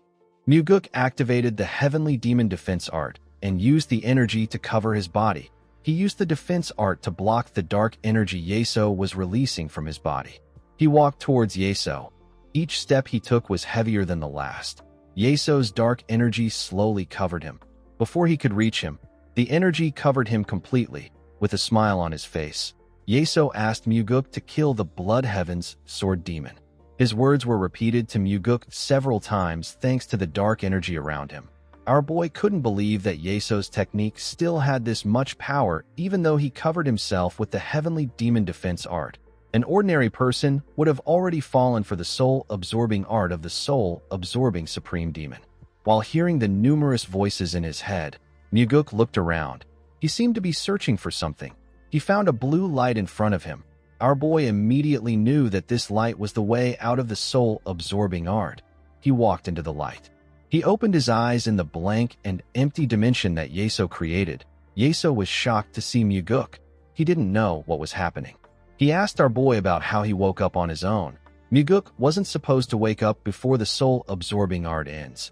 Our boy smiled and told the man that he might have grown attached to the Blood Heaven's sword demon. He said that he doesn't feel like killing him. The moment he said this, Yeso activated the soul-absorbing art again and covered him with his dark energy. He asked Muguk to kill the Blood Heaven's sword demon. Our boy covered himself with the energy of the Heavenly Demon Defense Art, but the voices were much louder. This soul-absorbing art was much more powerful than the ones he used earlier. Muguk grit his teeth to endure the pain of the voices in his head. He quickly found the blue light. He opened his eyes again to see Yeso. The soul-absorbing supreme demon couldn't comprehend what was happening. He asked Muguk to tell him why he isn't falling under the soul-absorbing art. Muguk laughed and told him that it is because of his deep bond with Kiampa. The soul-absorbing supreme demon was annoyed to hear this. He released his energy again. Muguk covered himself in the Heavenly Demon Defense Art. He got dragged to a dark place. Our boy looked around. He wondered if Yeso was going to do the same thing again. The moment he thought of this, he saw something behind him. Something horrifying rose out of the ground. It was a horrifying and dark humanoid monster. As the monster walked towards Muguk, several others rose out of the ground. They surrounded Muguk from all sides. Our boy drew his sword when he saw that he was surrounded. His pupils instantly turned red. Muguk was able to see the blue light on the monsters' bodies. He was able to see their weaknesses. When the monsters got close to him, our boy tore them apart. Each strike was precise and clean. He didn't waste any strikes at all. He only thrust his sword at their weak points. He didn't give the monsters the time to react to his attacks. Muguk smiled as he tore through the monsters. He was relieved to see that the blood eye purification water was allowing him to see how to break the sorcery. In the next scene, we see Yeso sweating. He didn't understand how Muguk was in front of him. Our boy could tell that the man was curious. He asked him if he isn't going to question him this time. The soul-absorbing supreme demon seemed to be annoyed by this question. He instantly sent Muguk somewhere else. He dropped him on a raft in the middle of an ocean. There was a heavy rain in this world. Muguk instantly knew that he will actually die if he falls into this ocean. The moment he thought of this, he sensed something. When he turned around, he saw a massive wave coming for him. The wave pushed him into the water. As he went deeper into the water, Muguk remembered his father telling him that martial artists of the Orthodox faction fear the soul-absorbing supreme demon. He pushed himself and swam to the top. He struggled to catch his breath when he got his head out of the water. He coughed out loud when the water got into his head. He now understood why the soul-absorbing supreme demon is feared. No normal person would be able to overcome such an enormous illusion. While he was struggling to catch his breath, he noticed another huge wave coming. Muguk realized that even the greatest martial masters will collapse from exhaustion and die if they are not able to find a way to quickly break out. The wave pushed Muguk into the water again. Our boy couldn't understand what was happening. He didn't know why he couldn't see a way out. As he went deeper into the ocean, Muguk realized that the way out could be hidden deep within the ocean. He quickly put himself together and looked around. Unfortunately for him, there was nothing there. He swam to the top to catch his breath. He wondered where the way out was. All he could see was this endless ocean water. While looking around, Muguk saw the log he was standing on. He quickly swam to it. When he turned the log around, he saw the blue light. Our boy could not believe that the way out was in the most obvious place.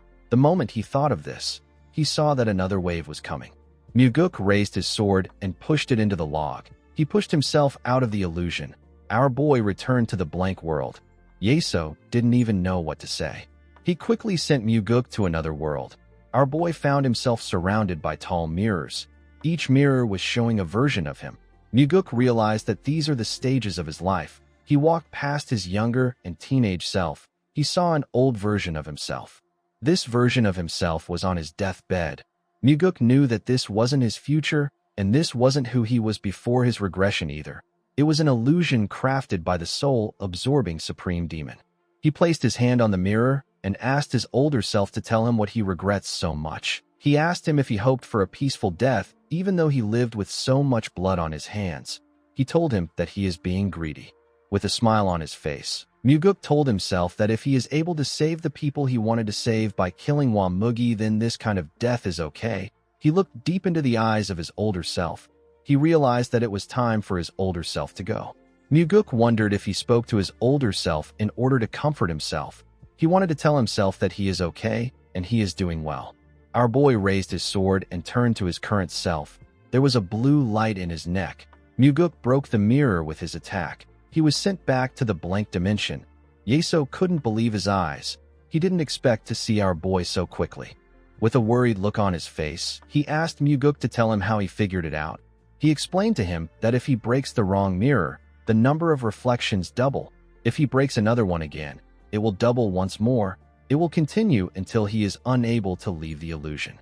Muguk told Yeso that he was simply lucky. The soul-absorbing supreme demon was annoyed to hear this. He told our boy that he cannot escape from something like that by simply being lucky. The moment he said this, Yeso realized something. He asked Muguk if he has mastered the 9 calamities demonic art.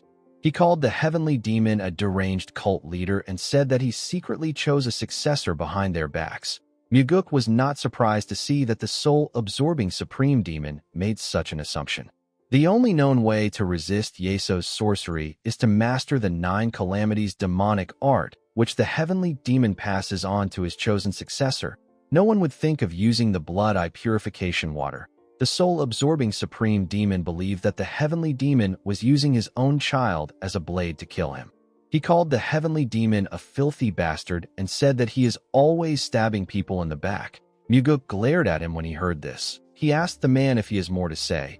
He revealed to him that his father once said that he is the person feared the most by Orthodox sects. This means that he holds him in high regard. Muguk told Yeso that his father would not betray someone he deeply respects. The soul-absorbing supreme demon asked Muguk to tell him what he is trying to say. With a serious look on his face, our boy advised Yeso not to let his anger speak for him. He revealed to him that his father argued with him when it came to killing him. The soul-absorbing supreme demon asked our boy to tell him why he is after him if his father is against it. Muguk told him that he thought about the situation as much as he could. He explained to him that he will feel wronged if he was an average person who ran a business, studied at academies, and trained in martial arts halls. And then one day, he is dragged away for no reason and got his heart ripped out while he was still alive. The soul-absorbing supreme demon told him that life is meant to be unfair. He said that a person needs to become stronger if they are upset. Muguk glared at the man. With a cold gaze in his eyes, he told Yeso that he wants him to bear all the grudges the weak feel. The soul-absorbing supreme demon did not expect to hear this. He smiled and told Muguk that he is right. He released his energy and said that he has lived with a deep desire to survive. He asked our boy if he really thinks that he never imagined that a day like this would come. He said that he always knew that the heavenly demon would betray him and try to kill him. As he spoke, his body grew bigger and his eyes and mouth released a terrifying blue energy. The soul-absorbing supreme demon asked Muguk if he knows why he delved into soul arts. He asked him if he believes that he did it because of a little inner energy. Yeso's body grew to an astronomical size. His entire body was covered in his dark energy. He told our boy that he will rip his precious 9 calamities demonic art to shreds. His energy spread everywhere. The ground broke apart and turned purple.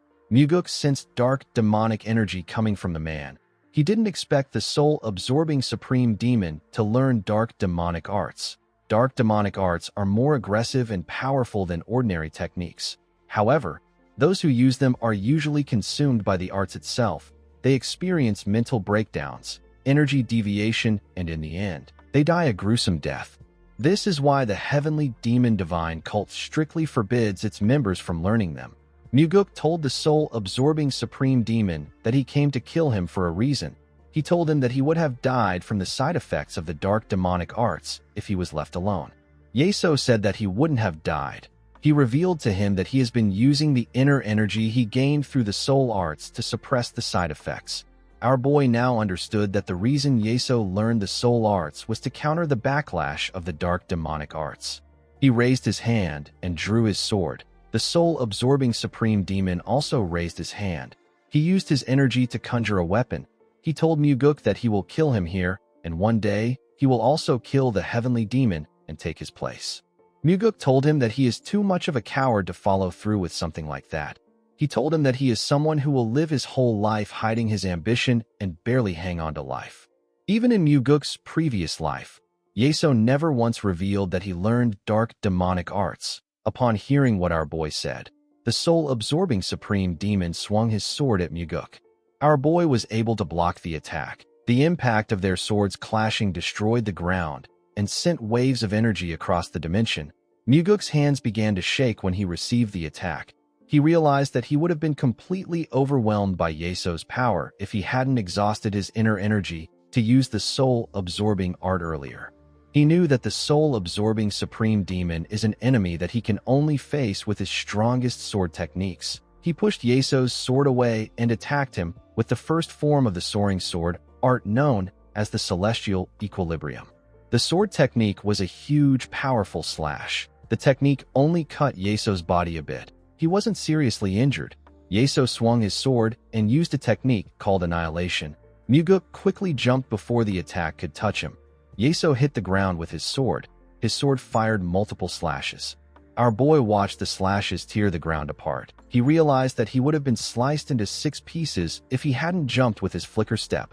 While he was in the air, the soul-absorbing supreme demon fired multiple slashes at him with a technique known as demon execution.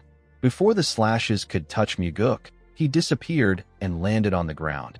He took a stance and fired multiple slashes at the soul-absorbing supreme demon with a technique known as shifting slash. The soul-absorbing supreme demon blocked the slashes. He raised his head and activated a technique known as destruction. He created a huge ball of energy above him. Before he could fire the attack, Muguk used the third form of the soaring sword art known as Heavenly Slash to fire a beautiful black slash at Yeso. The Heavenly Slash cut through the ball of energy and also hit Yeso. The soul-absorbing supreme demon gathered his energy and used it to repair his body. Muguk noticed that he did this. The soul-absorbing supreme demon opened his huge mouth and activated a technique known as Ruin. He fired numerous slashes at Muguk at the same time. His attack destroyed everything it touched. Yeso smiled when he saw this. He believed that he had taken out our boy. While he was smiling, Muguk told him that his demonic arts are powerful, but he lacks real combat experience in using them. Yeso was surprised to hear his voice. Before he could do anything, Muguk attacked him with the fourth form of the soaring sword art. The technique is known as Flaming Heavens. He attacked him from behind. His sword technique cut through Yeso's body. However, this wasn't enough to take out the man. He turned around and asked Muguk to tell him why he hasn't used the 9 Calamities demonic art. Our boy told him that he doesn't need something like that to defeat him. The soul-absorbing supreme demon laughed when he heard this. He told Muguk that his arrogance will be the death of him. Immediately he said this, Muguk moved past him. He beheaded him with the 5th form of the soaring sword art. The technique is known as Azure Heaven. Unfortunately for Muguk, this wasn't enough to take out Yeso. The soul-absorbing supreme demon put his head back together with his energy. Our boy couldn't believe his eyes. He couldn't believe that he wasn't able to take his head with the Azure Heaven. The soul-absorbing supreme demon laughed at Muguk. Our boy told him that he has really become a monster. Muguk quickly charged at Yeso. He and the soul-absorbing supreme demon swung their swords at each other at a crazy speed. Our boy wondered about what he should do. The soul-absorbing supreme demon didn't die even after he cut his head off. He realized that Yeso's core is hidden somewhere else. He wanted to find where it was hidden. The moment he thought of this, Yeso released more energy from his body. Muguk could tell that his next attack was going to be dangerous. Yeso activated a technique known as Heaven Destruction and fired huge waves of energy at Muguk. Our boy's eyes turned red when he saw the attack coming at him. He took a careful look at Yeso. He noticed a red glow in his chest. Yeso's heart was the object that was giving off the red glow. Our boy realized that his heart is his core. He charged into the waves of energy with the death step of the 4 strides of the wind god. Several slashes appeared within the waves. This slashes left a cut on Muguk's body. Our boy didn't stop even though his body was getting torn apart. He focused on Yeso and kept pushing forward. Even when he almost lost his head, he kept running towards the soul-absorbing supreme demon.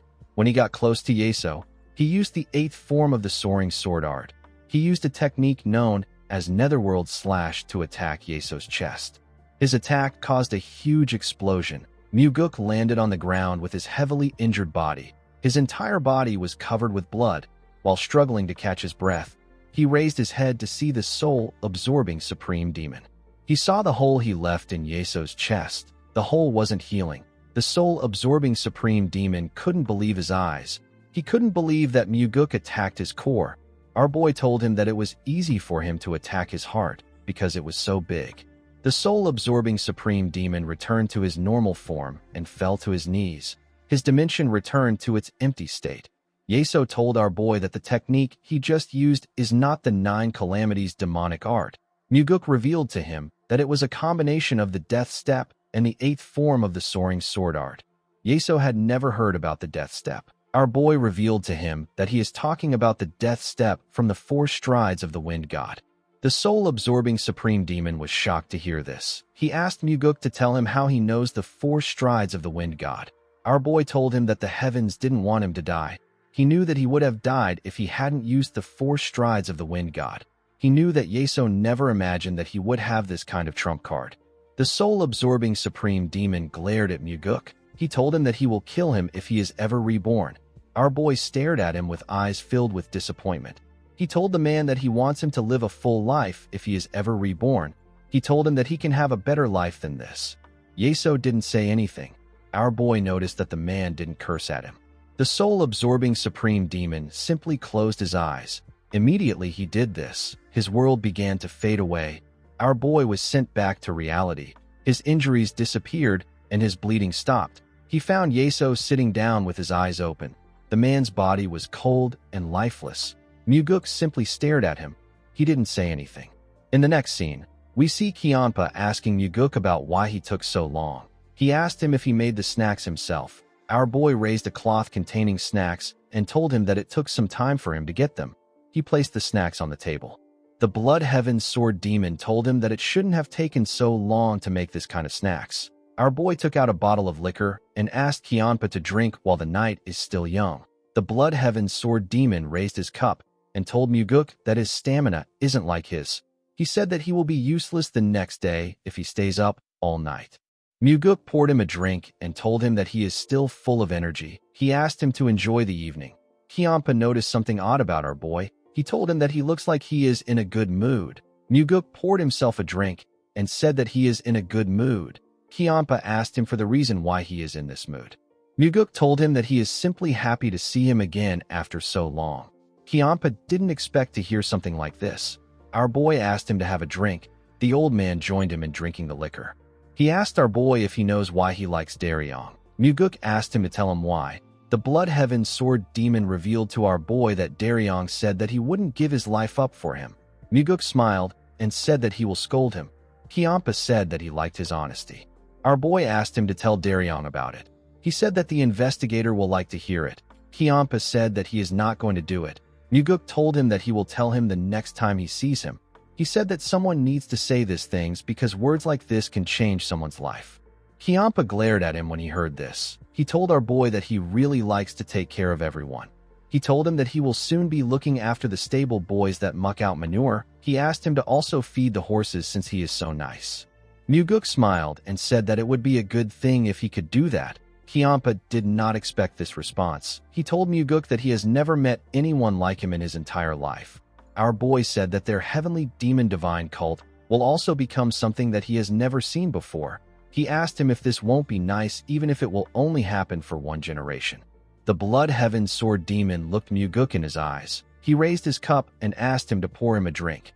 Muguk was surprised to hear this. He quickly picked up the bottle. He knew that the drink he was pouring now was different from all the drinks he has ever poured before. With a smile on his face, Muguk said that he is pouring his first cup for his left guardian. He looked the Blood Heaven Sword Demon in his eyes as he poured his drink. After he filled his cup to the brim, Kiampa drank the liquor. Our boy wondered if Kiampa has truly decided to follow him with all his heart. The Blood Heaven Sword Demon cleaned his lips and asked Muguk to tell him if the left guardian is ranked higher than the right guardian. Muguk was surprised to hear the question. The Blood Heaven Sword Demon explained to him that he wants to get the higher title if he is to be given a title. Muguk laughed when he heard this. He couldn't believe that Kiampa cared about something like this. He teased the old man by telling him that he looks quite handsome today. Kiampa was shocked to hear this. He called him a crazy bastard. He raised his sword and asked Muguk to say it again. Our boy laughed out loud. Kiampa asked him to stop laughing. He asked him to say that he looks handsome. Muguk smiled and said that he won't confess to women while he is drunk. The Blood Heaven Sword Demon smiled and said that he caught himself a flatterer. The two men began to laugh. The next day, we are taken to the Heavenly Demon Hall. We see Muguk standing in front of his father. The Heavenly Demon asked his son to tell him how he killed the soul-absorbing Supreme Demon. Muguk asked his father to tell him what he means. The Heavenly Demon glared at his son. He revealed to Muguk that the demonic physician examined the soul-absorbing Supreme Demon and said that he might have died due to energy deviation. The Heavenly Demon asked his son if he really expects him to believe this. Muguk told his father that he wants to give him a good answer, but he doesn't have anything to do with Yeso's death. He told him that he is overestimating him. He said that he is not skilled enough to drive the soul-absorbing Supreme Demon into energy deviation and cause his death. The Heavenly Demon glared at our boy. Muguk actually wanted to tell his father the truth, but he did not know how to explain how he obtained the blood eye purification water. He knew that he would only burden his father by telling him the truth. The Heavenly Demon would be forced to turn a blind eye to him, killing a Demon Supreme. He told his father that he drank with the Sword Demon yesterday. He said that Kiampa can vouch for him. The Heavenly Demon asked him if he and the Blood Heaven Sword Demon killed the soul-absorbing Supreme Demon together. Muguk assured him that this didn't happen. He said that this might just be a punishment bestowed by the heavens. He reminded him that the soul-absorbing Supreme Demon was a monster who tore out human hearts while they were still breathing. The Heavenly Demon turned around and told his son that the other Demon Supremes who were silent will begin to move now that the soul-absorbing Supreme Demon is dead. He left after saying this. Muguk knew that the 8 Demon Supremes share life and death as one. Therefore, the death of one is a threat to all. The Demon Supremes won't let this incident go. The scene shifts, and we are taken to the North Heavensword clan. we see Wuzhong welcome our boy to the clan. He told him that he will escort him to the Sword Supreme. Muguk realized that Wuzhong will be the person who is most shocked and confused by the situation. The man would have expected him to die instead of the soul-absorbing Supreme Demon. Our boy realized that Wuzhong was the one who is to blame for the soul-absorbing Supreme Demon's death. If the man hadn't drawn Yeso in, our boy would have never learned about the soul arts. When he arrived at her doorstep, the Sword Supreme came out to greet him. Muguk bowed his head and asked her if she has been well. The Sword Supreme said that she is the same as always. She told our boy that she heard that he went out of the cult. She asked him about how his trip was. Muguk told her that he simply took a short break and came back. Yeonrang glared at him when she heard this. Muguk didn't know why she was glaring at him. The Sword Supreme told him that his progress is always remarkable. She said that she is tempted to challenge him to a match. Muguk said that they can arrange a match later. Yeonrang told him that she would like this. Our boy took out a cloth and said that he brought a small gift for her. He revealed to her that he found a flower with a lovely fragrance and brought back its seeds. The Sword Supreme did not expect to hear this. She told Muguk that this is the first time someone is giving her seeds. Our boy said that it is his first time giving them to someone. Yeonrang really liked the gift. She invited him inside. She asked Muguk if he has heard about the death of the soul-absorbing Supreme Demon. Our boy told her that he heard about it. With a cold gaze in her eyes, the Sword Supreme asked Muguk if he was involved in Yeso's death.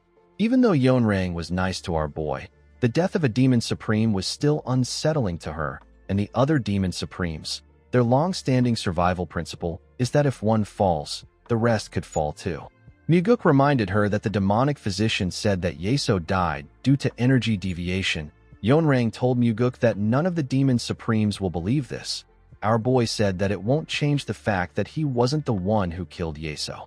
Yeonrang looked deep into Muguk's eyes. Our boy didn't look away. He also stared back at her. Seeing that she wasn't able to get her answer, the Sword Supreme sat down. Muguk asked her about why she suspects him. The Sword Supreme told him that the moment he got involved, the once calm lake turned into a turbulent sea, and the soul-absorbing Supreme Demon was the first to drown in that sea. Muguk told her that he is simply someone fishing in the sea. He assured her that he has no intention of drowning anyone. Yeonrang agreed with him because he caught the Blood Heaven Sword Demon. Muguk asked her if it will be hard for him to catch her. The Sword Supreme told him that it might be possible if he releases the fish he caught. She said that she doesn't want to be caught in the same net as Kianpa. Muguk gently smiled when he heard this. The Sword Supreme gracefully drank her tea and said that no one can predict the future. She explained to Muguk that the soul-absorbing Supreme Demon was someone who went to great lengths to protect himself. She didn't think that he would be the first to die. She said that the West Illusion Fort will be in turmoil for a while. She told Muguk that a succession battle will soon begin. The soul-absorbing demon had 5 disciples. Since he died without naming a successor, the most outstanding disciple among the 5 will likely take his position.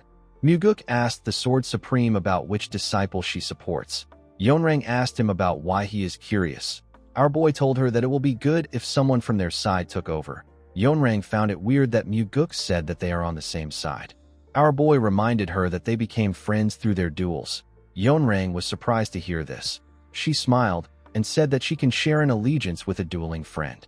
At night, we see Muguk meditating in his room. He was wearing his pajamas. While meditating, our boy sensed something. He quickly went outside to meet the Blood Heaven Sword Demon. He asked Kianpa about what brought him there this late in the night. The old man asked him if he has any liquor. Our boy got the liquor and poured a cup for Kianpa. He sat on a huge rock with him. He asked Kianpa if something happened. The Blood Heaven Sword Demon said that the bastards blatantly excluded him. Muguk was surprised to hear this. He remembered that the Demon Supremes gathered today to discuss about the soul-absorbing Supreme Demon's death. He told Kianpa that he never imagined that they would leave someone out. He asked him about how they excluded him. Kianpa said that no one spoke to him. Muguk didn't expect to hear this. He asked the man if it isn't always like this. Kianpa was annoyed to hear this. He said that the Demon Supremes don't talk much, but it was never this bad. He told Muguk that he wouldn't have been annoyed if they just directly confronted him. Our boy asked him about what he wants them to confront him for. The Blood Heaven Sword Demon pointed at him and told him that it was about him. Muguk was surprised to hear this. The Blood Heaven's Sword Demon revealed to him that the Demon Supremes believe that they killed the soul-absorbing Supreme Demon together. This is why they are ostracizing him. Muguk asked him if they did anything like that together. Kiampa said that they didn't. With a look of anger on his face, he told Muguk that he was the one who did it alone. Our boy smiled and asked the man to tell him why everyone suspects him. The Blood Heaven's Sword Demon reminded him that he is the one who has spilled the most blood lately. He said that no one knows if Yeso's blood isn't on his hands too. He asked Muguk if he did it. He looked deep into Muguk's eyes. Our boy didn't shy away. He also looked into his eyes. The Blood Heaven's Sword Demon became nervous. Our boy realized that Kiampa could tell from his eyes that he was the one who killed the soul-absorbing Supreme Demon. The Blood Heaven's Sword Demon couldn't believe that Muguk really killed him. He realized that our boy really trusts him for him to share the truth with him. Muguk told him that he wouldn't have let him become his left guardian if he didn't trust him. The Blood Heaven's Sword Demon reminded Muguk that he is still one of the 8 Demon Supremes. Our boy smiled and told the man that he still remains his left guardian. Kiampa did not expect to hear this. He put himself together and told Muguk that he will get stabbed in the back if he trusts people this easily. Our boy told him that he didn't trust him easily. He asked him to think about everything that has happened between them. Kiampa asked him he isn't scared. Our boy asked him to tell him what he needs to be scared of. The Blood Heaven's Sword Demon told him that he can become the enemy of the 8 Demon Supremes. Muguk said that they are actually 4 Demon Supremes. Kiampa was shocked to hear this. He stood up and burst out in anger. He asked Muguk if he killed more of them. Muguk asked him to calm down. He told him that he didn't mean it like that. Kiampa asked him to explain himself. Our boy raised his hand and displayed 7 fingers in front of the Blood Heaven's Sword Demon. He told him that there are now 7 Demon Supremes now that the soul-absorbing Supreme Demon is dead. If Kiampa is removed, this means that there are 6, since half of the Sword Supreme's forces are on his side. It means that there are 5.5 people that are our boy's enemies. Muguk told Kiampa that him and the Sword Supreme are not sitting around in this situation. If the 2 of them take on 1.5 Demon Supremes, then there will be 4 Demon Supremes left. Our boy told the Blood Heaven's Sword Demon that his enemies are the 4 Demon Supremes. He said that if 2 more Demon Supremes take his side, he will only need to deal with 2 Demon Supremes. With a smile on his face, Muguk told the Blood Heaven's Sword Demon that the situation is not so difficult. Kiampa was annoyed to hear this. He let out a sigh and told him that he already knew that he was crazy enough to do something like this. He told Muguk that he will let this slide. He told him that he has overlooked one thing. Our boy asked him about what it is. The Blood Heaven's Sword Demon revealed to him that neither he nor the Sword Supreme will fight against other Demon Supremes. Muguk was already aware of this. It is a long-standing rule among the Demon Supremes. He told Kiampa that he already knows. He said that he will do the fighting. He asked the man to simply not betray him. The Blood Heaven's Sword Demon told him that betrayal isn't done by people, but by circumstances. He asked our boy not to trust him. Muguk assured him that he will create circumstances that don't allow for betrayal. He asked him to simply help him when he needs it. Kiampa looked into our boy's eyes when he heard this. Muguk was treating the Blood Heaven's Sword Demon with trust because he believes that this is the best way to make him one of his people. While yelling at the top of his voice, Kiampa called Muguk a bastard and told him that he will die if he messes things up. Our boy was surprised to hear this. He smiled when he saw the look on his face. He told him that he will be careful. The Blood Heaven's Sword Demon reluctantly sat down. He poured himself a drink and quickly drank it. Muguk picked up the bottle and also poured himself a drink. Kiampa revealed to him that the Demon Supremes have decided to summon the Sky Heaven cult leader in order to get to the bottom of this incident. Our boy was shocked to hear this. He asked Kiampa if he is sure. The Blood Heaven Sword Demon explained to him that the soul-absorbing Supreme Demon sorcery was based on the Blood Cult's demonic techniques. The Blood Cult is the predecessor of the Sky Heaven cult.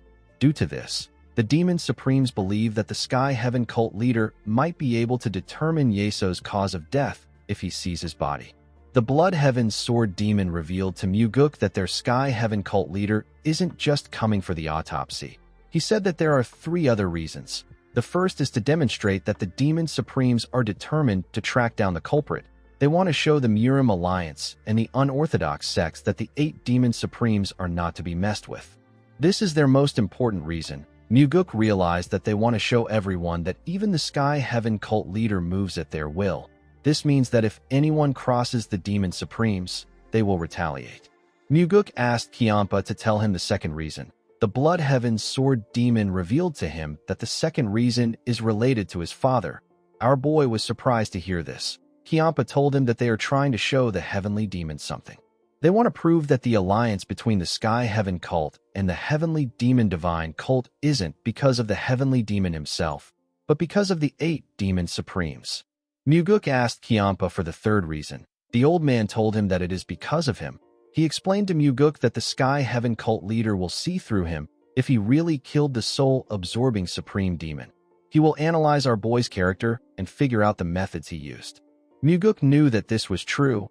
He knew that the Sky Heaven cult leader is even capable of finding out that he used the blood eye purification water. However, our boy couldn't allow this to happen. He needed to hide the fact that he killed the soul-absorbing Supreme Demon.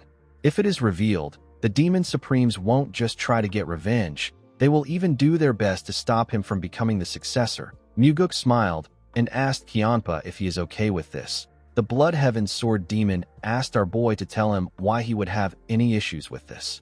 Muguk told him that he just became his accomplice. He reminded him that the other Demon Supremes assume that he is working with him because they drank together.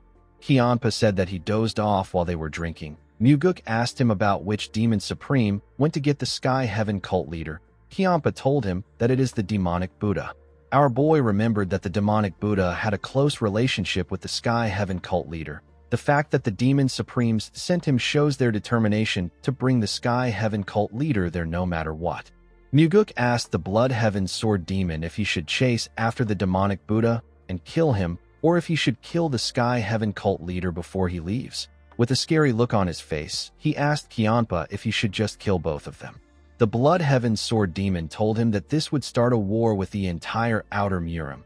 He explained to Muguk that if they break apart, the self-righteous bastards at the Murim Alliance will suddenly start crying for the extermination of the demonic cult, and the unorthodox alliance will start sniffing around for scraps. Muguk said that this sounds great. He asked Kiampa to bathe in blood with him. The Blood Heaven Sword Demon stood up and asked Muguk to die alone if he wants to die. Our boy smiled and reminded him that they are life and death comrades. Kiampa put his sword behind him and told Muguk that each person goes through life surviving on their own. After saying this, he left.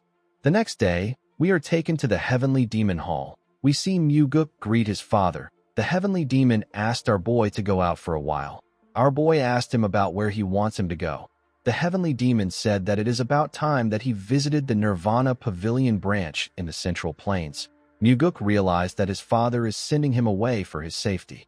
He told his father that the Demon Supremes will suspect him if he leaves the cult at a time like this. The Heavenly Demon told him that they called the Sky Heaven cult leader because they already suspect him. He said that the Sky Heaven cult leader is no fool. He assured him that the man will find out that it was him. Muguk denied killing the soul-absorbing Supreme Demon. He told his father that it might have been an assassin from the Murim Alliance. The Heavenly Demon explained to him that the Murim Alliance would have already declared war on them if this was true. They are not in the position to do this right now. Muguk asked his father if he would leave the cult if it was him. The Heavenly Demon said that he would not. Our boy said that he also won't leave since he is his son. The Heavenly Demon told Muguk that he is not him. Our boy told him that he can imitate him. He said that an imitation of him is enough. The Heavenly Demon looked into Muguk's eyes when he heard this. He decided to allow his son to stay. He asked Muguk to remember one thing. He told him that he must not kill the Sky Heaven cult leader. Our boy was shocked to hear this. He couldn't believe that his father wasn't worried about him. He was actually worried about the Sky Heaven cult leader. The Heavenly Demon turned around and asked Muguk not to kill any other Demon Supremes. He asked him to not kill anyone. Our boy assured him that he won't kill anyone. He watched his father as he walked out of the throne room. Muguk never planned on killing the Sky Heaven cult leader. He knew so much about the Sky Heaven cult and its leader. To him, the Sky Heaven cult leader is someone he should be grateful to. He smiled and said that the cult leader is like a treasure vault to him. There are only 2 methods that Muguk believes can help him avoid getting caught by the Sky Heaven cult leader. The first is physical transformation. The second is to change only his eyes. In this era, there is only one person who can change Muguk's eyes. That person is the man sitting in front of Muguk, the demonic physician. The old man took a sip of his tea and told our boy that they can start their discussion. Since Muguk went through the trouble of getting him rare herbs, the demonic physician believed that he must have something important to discuss with him. Our boy told him that he came to request for a favor. The demonic physician asked him to tell him what he wants.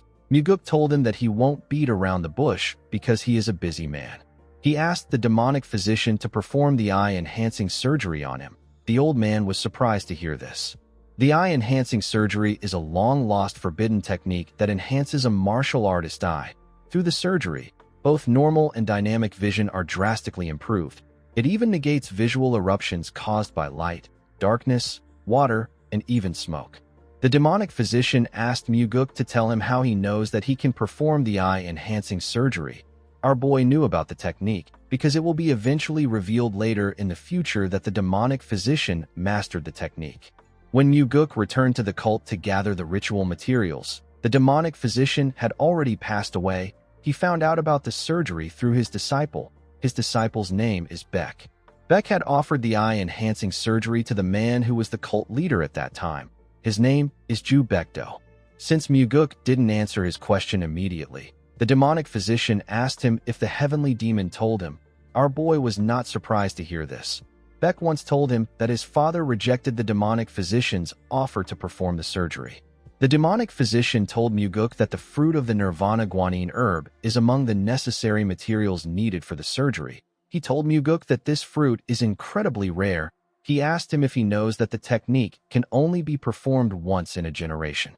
Our boy assured him that he is aware of this. The old man asked him if he still wants the surgery despite knowing this. Muguk said that he does. The demonic physician asked him to tell him what he can offer him in return if he can perform the surgery. With a confident look on his face, Muguk told the man that he can't offer him anything right now, but he will become the cult leader. The old man did not expect to hear this. Muguk told him that he will give him whatever he wants when he becomes the cult leader. Our boy actually already knew what the demonic physician wanted. He desired this thing until the day he died, but his father never allowed it. This is why the heavenly demon refused the eye-enhancing surgery. He didn't want to be in the demonic physician's debt. The demonic physician asked Muguk if he is confident that he will become the successor. Our boy assured him that he is. He stood up and asked the demonic physician to carefully consider his offer and make a decision. The moment our boy turned around, the demonic physician asked him to wait. He told him that he has a question for him. He asked Muguk to tell him how he plans to deal with the Murim Alliance and the Unorthodox Alliance when he becomes the cult leader. Muguk told him that it depends on the political situation on ground. He said that only one thing is certain. With a serious look on his face, Muguk said that he will destroy any Orthodox faction, unorthodox faction, individual or organization, man or woman if he deems them truly evil. After Muguk left, the demonic physician sat with his thoughts. While he was thinking, someone asked him if he is about to die. The person asked him about why he is doing something he doesn't usually do. The demonic physician raised his head when he heard this. He saw the blood heaven sword demon in his office. The demonic physician told him that they actually don't have much time left. The blood heaven sword demon sat down and asked him to stop spouting nonsense. He asked him not to lump them together. The demonic physician asked him about why he still has so many attachments to this world. Kiampa told the man that those who say that they have no regrets are often the ones most tormented inside. He asked the demonic physician about why he asked the question. He asked him if he is now tired of saving lives and wants to start taking them instead. He told him that they can go kill someone together now. The demonic physician declined his offer. He told him that he simply has a question for him. He asked Kiampa to tell him why he chose the second young master. The blood heaven sword demon took a careful look at the demonic physician when he heard this. He moved his huge sword to his leg in order to get comfortable. He said that Muguk has his hand in everything. He didn't expect our boy to drag the demonic physician to their battlefield. He asked the man to tell him why he is asking. The demonic physician asked him to tell him why he chose Muguk. The blood heaven sword demon told him that Muguk looks like he might actually become the cult leader. The demonic physician asked him about how he came to this conclusion. Kiampa turned to the ceiling. He said that Muguk once said that in his demonic path, he doesn't break tavern tables. The demonic physician was surprised to hear this. Kiampa told him that this is why he chose our boy. The demonic physician smiled and told Kiampa that it is about time he stops breaking them. He stood up and walked past Kiampa. The Blood Heaven Sword Demon was surprised to see this. He asked him if he is leaving after calling him out. He asked him to have a drink with him. The demonic physician told him that he will pay for the drink next time. Kiampa said that next time doesn't exist for old men like them. He asked him to buy it today. The demonic physician walked out of the room. Kiampa reminded himself that the demonic physician is tenacious. He was certain that he won't die so easily. In the next scene, we are taken to Muguk's house. We see our boy open his eyes while meditating. He sensed something outside. He quickly went outside to greet the demonic physician. The demonic physician said that he didn't release a single ounce of demonic energy. He asked Muguk to tell him how he knew he was coming. Our boy told him that he knew it was him when he opened his eyes. The demonic physician let out a sigh and raised his head up to see the night sky. He revealed to Muguk that he spent his whole life saving people. Our boy told him that this is admirable. The demonic physician told him that he is not a selfless man. He said that he saved so many people because he wanted to kill one person. Muguk acted surprised. He asked him to tell him what he means. He already knew what the demonic physician wanted and why he joined the cult. The old man looked at his hands and said that a physician cannot kill someone because it goes against the will of the heavens. He said that he tried to save as many as he could to atone for the sin he wants to commit. He turned to Muguk and asked him if he can kill the person when he becomes the cult leader. Our boy told him that he will kill the person. The demonic physician didn't expect to hear this. He asked Muguk to tell him why he answered without asking for the identity of the person he wants to kill. Muguk told him that the person must be truly evil if he wants him dead. He said that he trusts his decision. The demonic physician told our boy that he might not know who he really is on the inside. Muguk told him that the outer shell can sometimes matter more than what is inside. He said that the title of demonic physician isn't something one can easily acquire. He told the old man that he believes in the efforts he took to become the demonic physician. The old man did not expect to hear this. In the next scene, we are taken to the demonic physician's office. We see a large amount of medicinal supplies in the room. We see Muguk lying on a bed. He had several needles inserted into his face and body. There were 2 pots of incense burning next to him.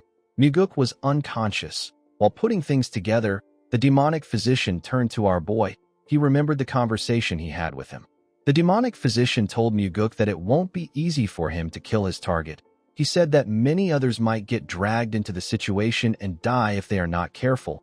He told Muguk that he wishes for him to kill the man without any sacrifices. He asked him if he can promise to do this.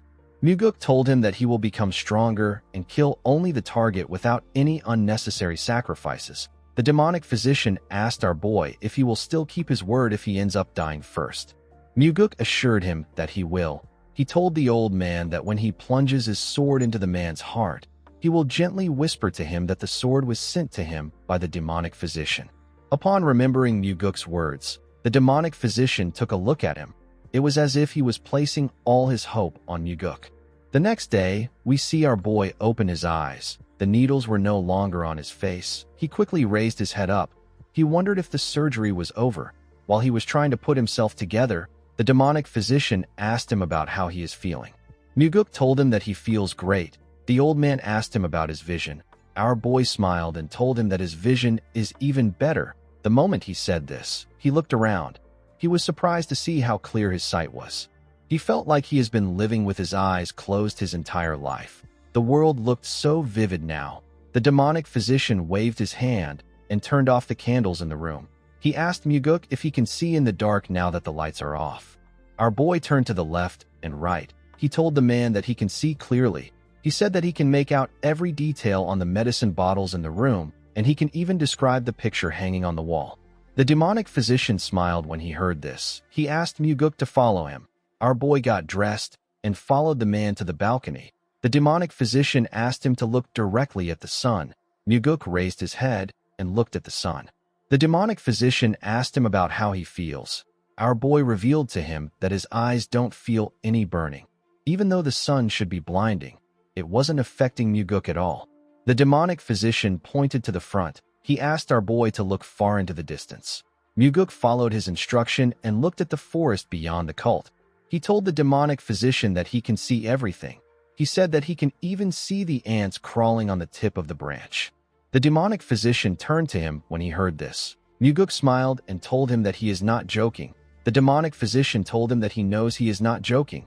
He said that he is smiling because he is happy. Muguk bowed his head and thanked him for his help.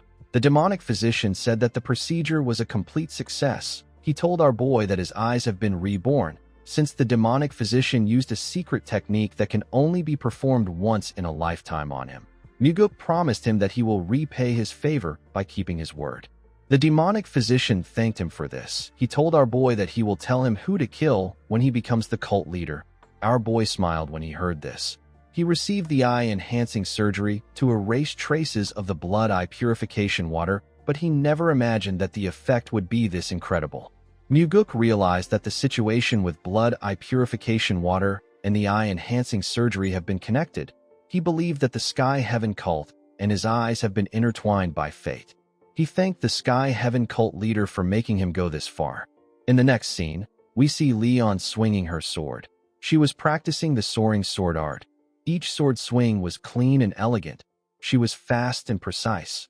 While she was training, someone interrupted her and suggested that they play together. The person turned out to be Muguk.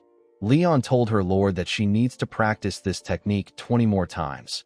Muguk asked her to tell him which martial arts requires someone to train 20 times a day. Leon revealed to him that she actually trains 60 times per day. She said that this 20 sets is just for this evening. Muguk told her that she is following a path to illness. The woman said that she is already sick. She said that she is suffering from a condition where she can't sleep unless she trains. Our boy asked her to skip today's training. He told her that she will sleep well if she drinks with him. The woman told him that she will follow him once she is done with this training. Muguk asked her about how many more times she has to practice. Leon told him that she has to practice 8 more times. She told him that it will be longer if he keeps interrupting her. Muguk smiled when he heard this. He watched her thrust her sword really fast. He told her that she didn't rotate her waist properly. He said that the left side is empty. He asked her to make her swings faster this time. Leon perfectly executed the order and made her swings faster. Muguk smiled when he saw this. He moved to the side and sat down. He decided to train the Heavenly Demon Defense Art, since he had nothing else to say. The martial art our boy trained the most while planning to deal with the soul-absorbing Supreme Demon was the Heavenly Demon Defense Art. The more Muguk mastered it, the more he could feel its depth. The martial art resonated with him on the deepest level. It was to the point where he felt like he was mastering a living, breathing martial art. Muguk got lost in the martial art and focused all his attention on the circulation of his energy. A while later, we see our boy open his eyes. He saw Leon standing next to him. He asked her if she is done. The woman told him that she has completed 20 sets. Muguk stood up and asked her to get a drink with him. He told her that he is starving. Leon told him that this is natural. She revealed to him that he has not eaten in 3 days.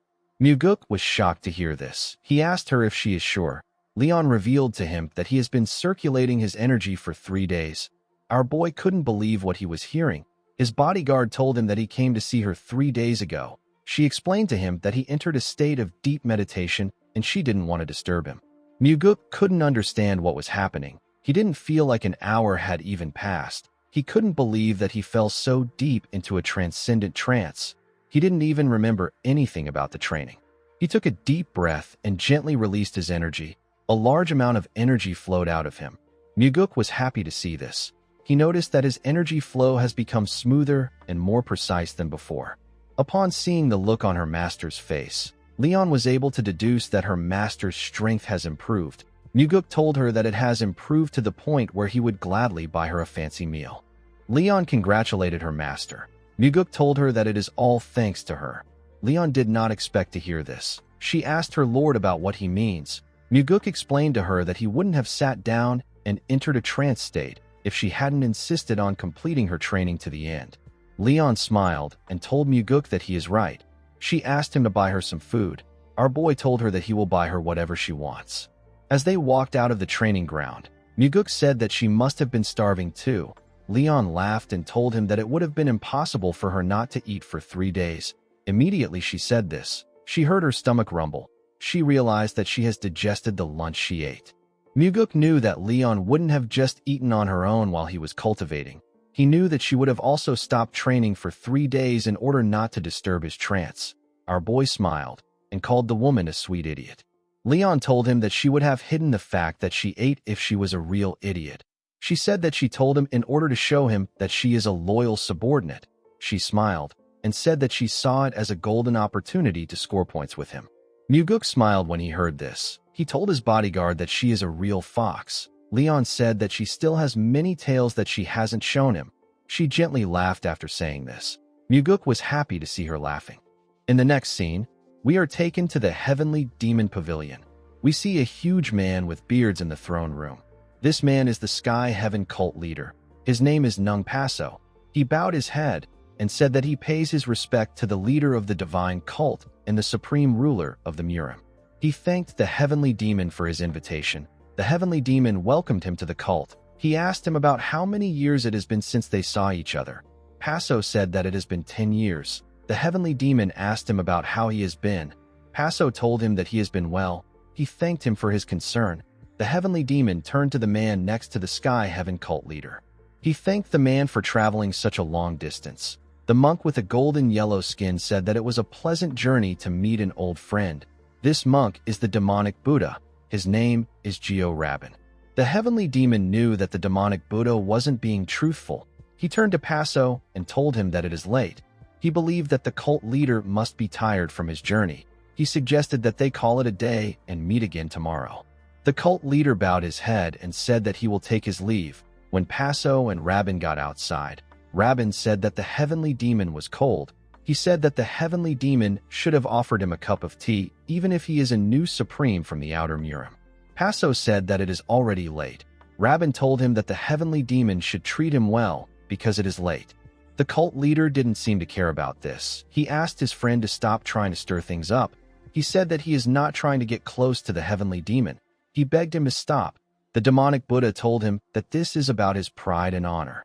Paso walked forward and asked him to show him the corpse. The demonic Buddha suggested that he takes a look at it tomorrow. He said that he can rest well and see it in the morning. The cult leader said that they can sleep when they are dead. Rabin let out a sigh when he heard this. He didn't understand why everyone around him was so stubborn. He asked the cult leader to follow him. In the next scene, we see Daryong telling Muguk that the Sky Heaven cult leader has arrived. He revealed to him that the cult leader brought the 10 great demons of his cult and 100 elite blood core representing his cult. Muguk was not surprised to hear this. The Sky Heaven cult leader is known as the absolute ruler of the outer Murim. He possesses the heaven-destroying demonic art. It is the strongest outer Murim martial art. There was once a time when the blood cult could rival the heavenly demon divine cult in power. However, ever since they joined the Sky Heaven cult, their power has declined significantly, and they can no longer compare to the heavenly demon divine cult. Daryong revealed to his lord that the Sky Heaven cult leader paid his respects to the heavenly demon and went straight to examine the corpse of the soul-absorbing supreme demon. The scene shifts, and we are taken to the tomb of the soul-absorbing supreme demon. We see Paso place his hand on the corpse. Rabin asked him about how things are. The cult leader revealed to him that the 8 energy meridians are damaged, and the heart is heavily damaged. He said that this happened due to repeated use of soul arts. Rabin asked him if he is saying that Yeso died from energy deviation. Paso said that this is the final cause of death. He revealed to him that the soul-absorbing supreme demon died while fighting someone in the space he created himself. The demonic Buddha asked him if he is saying that he was killed by someone. The cult leader told him that he is certain that someone killed him. He said that what bothers him is the fact that Yeso died despite using soul arts. Rabin asked his friend to tell him who can infiltrate the West Illusion Fort, assassinate the soul-absorbing supreme demon, and then escape. Paso found it odd that his friend was guessing. He raised one finger to signify that the heavenly demon can do it. When Rabin saw his finger, he knew that he was talking about the heavenly demon. He told the cult leader that this is not the case. He explained to him that Yeso was one of their strongest warriors when it came to facing the Orthodox sects. He said that the heavenly demon never disliked the soul-absorbing supreme demon. Paso asked him if there is another suspect, if there is someone more likely to be considered the killer. The demonic Buddha said that there is one person. Paso asked him to tell him who it is. The demonic Buddha said that the heavenly demon's son is a much better suspect. The Sky Heaven cult leader was surprised to hear this. He realized that the demon supremes suspected Muguk from the start. His friend never mentioned anything about our boy on their way there. He did not expect him to drag him into this dangerous situation. He told the demonic Buddha that they can start questioning Muguk tomorrow. The next day, we see Muguk bow his head to greet the new supreme of the Outer Murim. The cult leader told our boy that it has been a while. He said that he was just a child the last time he saw him. Our boy told him that he heard about his arrival. He asked him about why he is there when he is so busy. Paso told him that his reputation has reached their cult too. Muguk said that he doesn't deserve such fame. The cult leader called him a humble person. Our boy placed some tea on the table and sat down with the cult leader. Paso told him that his father is saddened by the death of the soul-absorbing supreme demon. Muguk said that his father cherished Yeso. With a serious tone in his voice, the cult leader said that he wants to know who killed him. Muguk acted surprised when he heard this. He asked Paso if he's saying that Yeso was murdered. He said that he heard that the soul-absorbing supreme demon died from energy deviation. The moment he heard this, the soul-absorbing supreme demon released his energy from his eyes. Muguk saw the red energy line that was flowing from the cult leader's eyes. Before, he would have just been able to sense it, but now he can actually see it.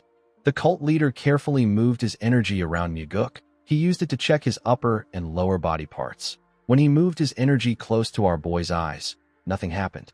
Muguk realized that Paso was trying to confirm whether he used the blood eye purification water in his eyes. Unfortunately for Paso, he couldn't sense anything because of the power of the eye-enhancing surgery. Upon seeing that he couldn't get anything, the cult leader stood up. He said that he will be taking his leave. Muguk asked him to stay a bit longer. Paso told him that he has seen his face. He said that he can't hold down a busy person. Muguk smiled and put his hand together. He thanked the cult leader for visiting him. He asked him to come again. Paso did not expect to hear this. He asked our boy if he is thankful for simply seeing his face after so long. Our boy assured the man that he feels thankful towards him. He was thankful because he gained this new ability because of him. Paso turned around and walked towards the door. Muguk watched him as he walked forward. Even before his regression, the Sky Heaven cult leader has never held back in giving Muguk things that he wanted. He didn't give Muguk things because he wanted to, but somehow fate always made our boy receive things from him. Because of this, Muguk couldn't dislike the cult leader. When the cult leader stepped out of the Nirvana Pavilion, he saw the demonic Buddha waiting for him. Rabin asked him about how things are. The cult leader revealed to him that Muguk has no connection to the soul art.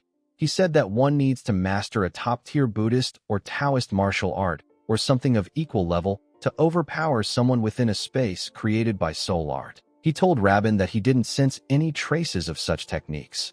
With a surprised look on his face, Rabin asked the cult leader if he is saying that Muguk is not the killer. Paso said that this is correct.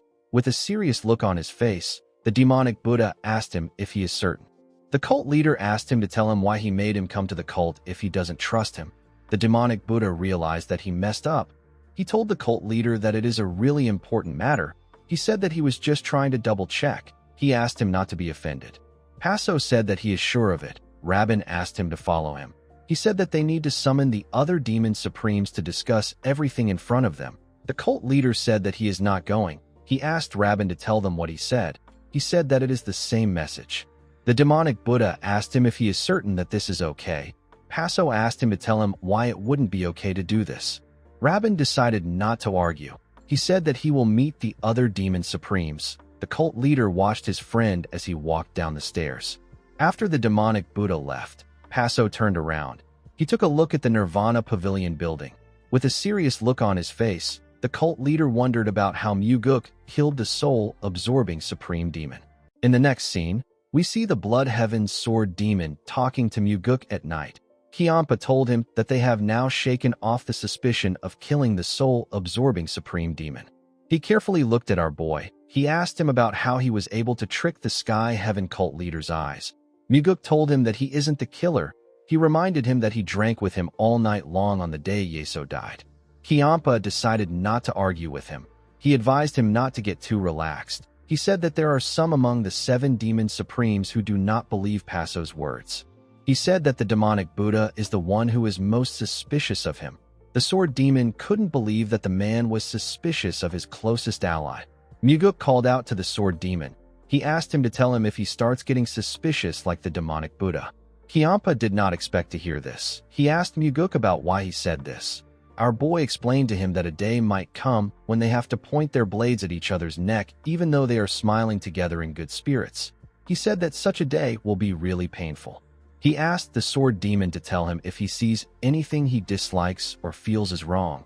He advised him not to bottle it up and let resentment build.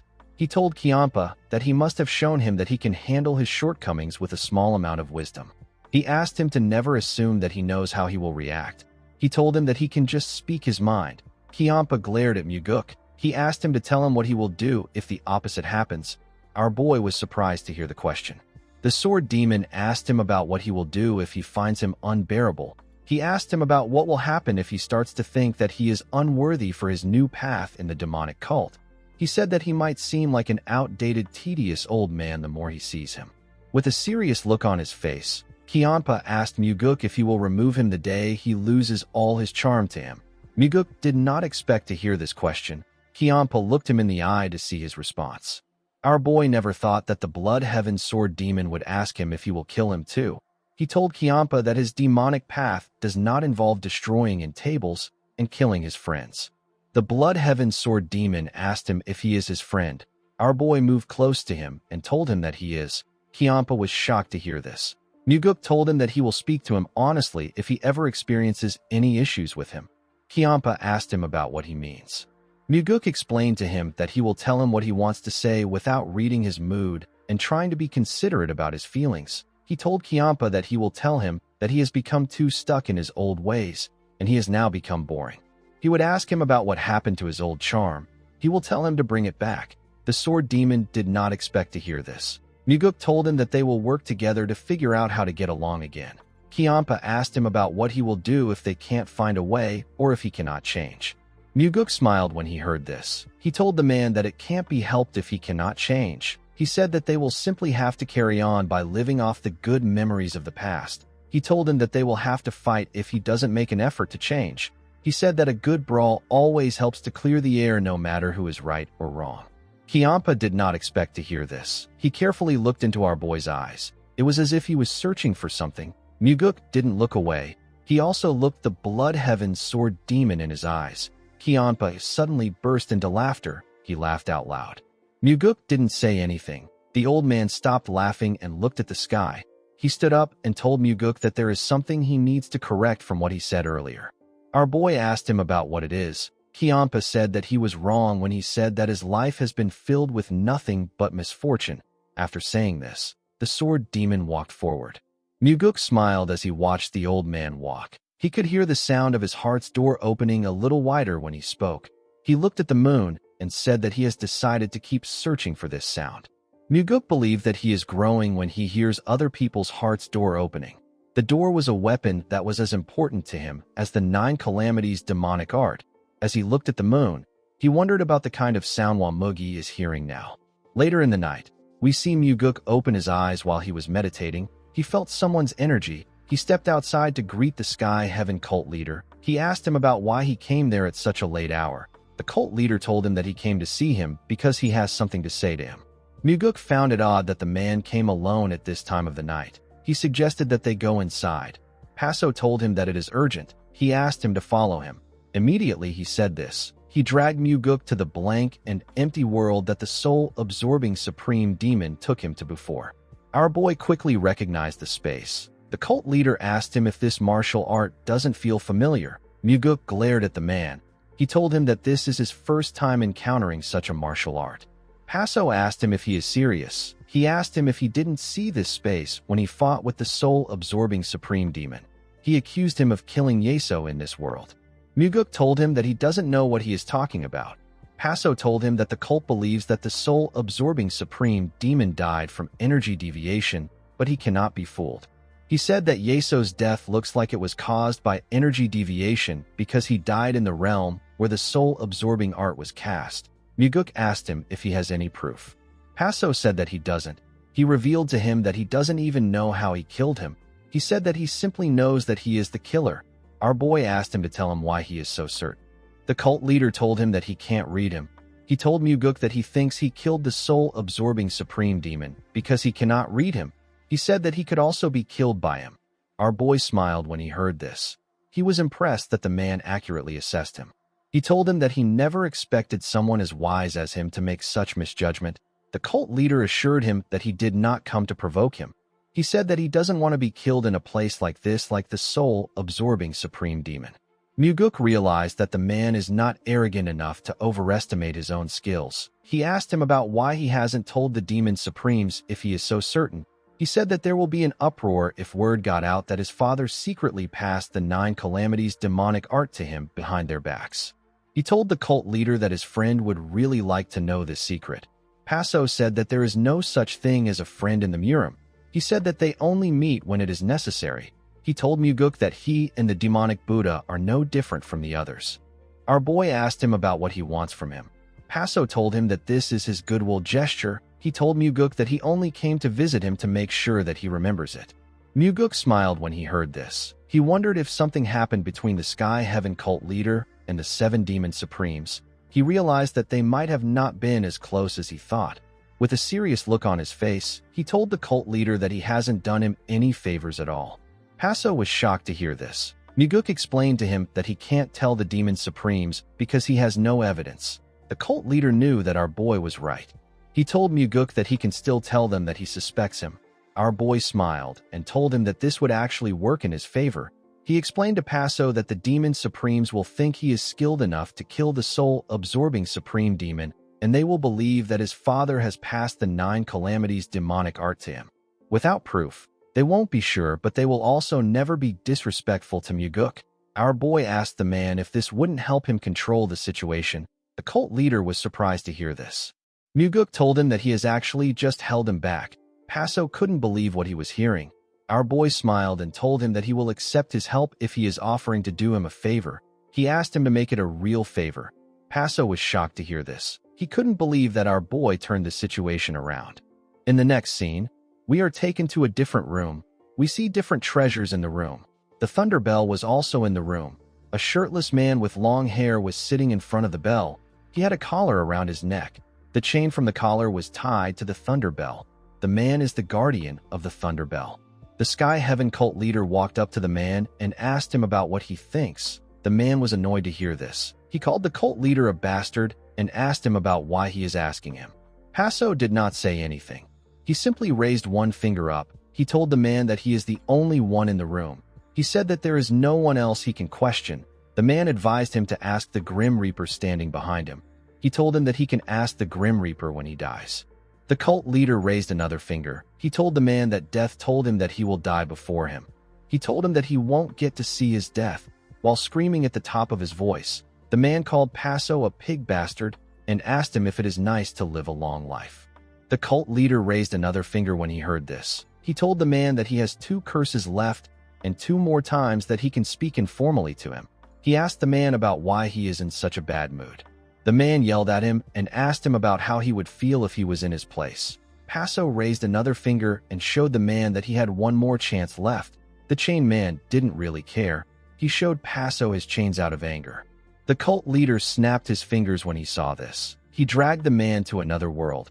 He took him to a grassland with a clear sky. He took out a key from his necklace and used it to unlock the man's collar. The man quickly stood up and ran into the field. He was very happy to see the sun and feel the grass on his feet. He laid on the grass to feel it around his body. He carefully raised his head up to see the clear sky. While he was looking at the sky, the cult leader entered his vision. The man was annoyed to see this. He referred to Paso as an oversized cult leader and asked him to move. He told him that he is blocking the sky. Paso raised his thumb to show the man that he is out of chances. He told him that the sky is fake. The man referred to him as cult leader and told him that he misses the fake sky very much. He begged him to move aside. Paso glared at him. He allows this man to curse him or speak informally to him 5 times a day. The reason the cult leader tolerates his rudeness, even when he goes too far, is because the man has a sharper mind than anyone else in the cult. This is also why Paso chose him as the military advisor of the Sky Heaven cult. Paso needs to endure the man's insults in order to get his advice. His advice has almost always been correct. and they have always favored the cult leader. Paso never tried to tame the man through pain. He knew that the man had no attachment to life. If he ever pressured him too much, the man would simply choose death. He is a man with nothing in life to cling to, and yet he has never chosen to kill himself. Paso once asked the man about why he never tried to kill himself. The man never gave him an answer. The cult leader told his advisor that he showed goodwill to Muguk just like he advised. He revealed to him that our boy demanded for specific favors. The man did not seem surprised to hear this. Paso asked him if Muguk will really become the heir. The man asked him if our boy was really the one who killed the soul-absorbing supreme demon. The cult leader said that he is sure of this. The advisor asked him about who will become the heir if it is not someone like Muguk. He said that it should be impossible for someone as young as Muguk, who is only 20 years old, to kill the soul-absorbing supreme demon. The cult leader said that our boy's skills are great. His advisor asked him if he is afraid that Muguk might kill him too. Paso smiled and said that he will be lying if he says that he is not afraid. He believed that a man who can kill a demon supreme can kill anyone at any time. His advisor said that they have another reason why they must restrain Muguk. The cult leader asked him about the reason. The man asked him if he believes that the heavenly demon doesn't know that his second son killed the soul-absorbing supreme demon. Paso asked him if the heavenly demon really knows. His advisor said that he does. He said that the heavenly demon of this generation is an extraordinary man. He is a man with great ambition. The advisor asked his cult leader if he knows why the heavenly demon is staying silent. The cult leader asked him to tell him why. The man was annoyed to hear this. He asked his cult leader to try to think instead of just stuffing his face with food every day. The cult leader asked him if he just insulted him. The advisor quickly calmed himself. He told Paso that it wasn't an insult. He told him that he was simply asking him to think. Paso said that he doesn't like this. He asked his advisor to do the thinking. He told him that he has no reason to keep him alive if he also does the thinking. The advisor was annoyed to hear this. He calmed himself and explained to Paso that an extraordinary man only stays silent when he is preparing to make a big move. The cult leader asked him if the heavenly demon wants to unify the Central Plains. The advisor said that he doesn't know for sure. He said that the only thing he is certain about is that Muguk was either ordered by the heavenly demon or the heavenly demon decided to let it happen on purpose. The man explained to Paso that the Murim Alliance saw the soul-absorbing supreme demon as the most troublesome demon supreme. They fear him the same way they fear Paso, and yet the heavenly demon allowed his own son to kill the soul-absorbing supreme demon. The advisor said that the heavenly demon intends to replace the 8 demon supremes with his own loyal subordinates. He asked his cult leader about where he thinks the heavenly demon will strike once he is done with the demon supremes. Paso said that the heavenly demon will come for them. His advisor explained to him that the heavenly demon of this generation will not go to war with the Murim Alliance and leave them at his back. The man speculated that the heavenly demon will either use them as a vanguard or eliminate them first before starting the war. The cult leader did not like what he was hearing. His advisor told him that a wind of change is blowing through the divine cult. Anyone who fails to sense it will die. He said that the soul-absorbing supreme demon died because he was too isolated from the world to feel the wind. He told his cult leader that he must decide whether they should hide behind the wall of the 8 demon supremes or the wall of the heavenly demon. Paso asked him if he wants them to choose the heavenly demon. His advisor said that the heavenly demon will win. The cult leader asked him for the reason why he thinks he will win. The man said that the heavenly demon, whose name is Jiao Wujin, is an extraordinary man. He would never start a battle that he had no chance of winning. The advisor told Paso that they need to side with Muguk at all costs. He advised him to win our boy's favor with a gift. Paso asked him about the kind of gift he should give Muguk. The man asked him to give our boy the thing that he least wants to give. He said that they will survive if he is able to do this. Immediately he said this, he told Paso that he has given him enough advice for the day. He asked him to step aside and stop bothering him. When the cult leader moved away, the man began to laugh like a crazy person. It was as if he lost his intelligence. He looked at the blue sky with his face filled with happiness. While he was entranced by the sky, Paso snapped his fingers and told the man that this is enough. Immediately he did this. The man noticed that the sky was slowly disappearing. He begged Paso to give him more time. Unfortunately for him, he got dragged back to reality. The advisor called the cult leader a bastard. He told him that he begged him for more time. The cult leader didn't listen to anything he said. He was thinking about the gift he wanted to give Muguk. In the next scene, we see our boy welcome the cult leader to his place. He asked him if he will come inside. The man said that he can't. He asked Muguk to take a walk with him. The scene shifts and we see the cult leader and Muguk in a desolate desert. There was a heavy wind blowing in the desert. The man told our boy that the place is rather desolate. He said that this is his hometown. Muguk told him that he likes the place because it is quiet. He asked him to invite him there one day. The cult leader told him that he will. He told Muguk that he thought about what he said after he returned. He told him that he is right. He said that he hasn't shown him any true goodwill at all. He put his hand into his clothes and brought out a book. He revealed to Muguk that the book contains a martial art that can create a separate space. He said that only those who have mastered the authentic demonic arts of the blood cult can use this martial art. The martial art is known as the space-time transference illusion art. Our boy carefully looked at the book. He did not expect the cult leader to show him the martial art. Paso revealed to him that he is the only one who can properly use this art now that the soul-absorbing supreme demon is dead. He explained to Muguk that this space can protect him in an urgent situation. The moment he steps into the space, his presence will be erased from the original world. Muguk looked around the desert. He knew that the cult leader was right. This martial art can be used at decisive moments as an evasive skill to escape danger. Our boy carefully looked at the cult leader. It was as if he was trying to understand his intentions. He recalled that he got the first material needed for the Great Regression Technique, which is the Thunderbell from Paso's cult, and he also got the blood eye purification water from his cult too. Now he is getting the space-time transference illusion art from him. Muguk wondered if he was destined to be deeply connected with the Sky Heaven cult leader. Paso didn't know why Muguk was staring at him. Our boy asked him about what he wants. The cult leader looked at the boulders and rocks in the desolate land. He watched the wind turn into a tornado and blow away the things around them. He told Muguk that he no longer wishes to breathe in this dust. Our boy realized that the man wanted to expand to the central plains. Paso told him that he will give him the space-time transference illusion art if he assists him in taking the first step. Muguk told the man that he has no power over this matter. Paso told him that he knows. He said that only the heavenly demon can decide on this matter. Muguk said that the demon supremes also need to be involved.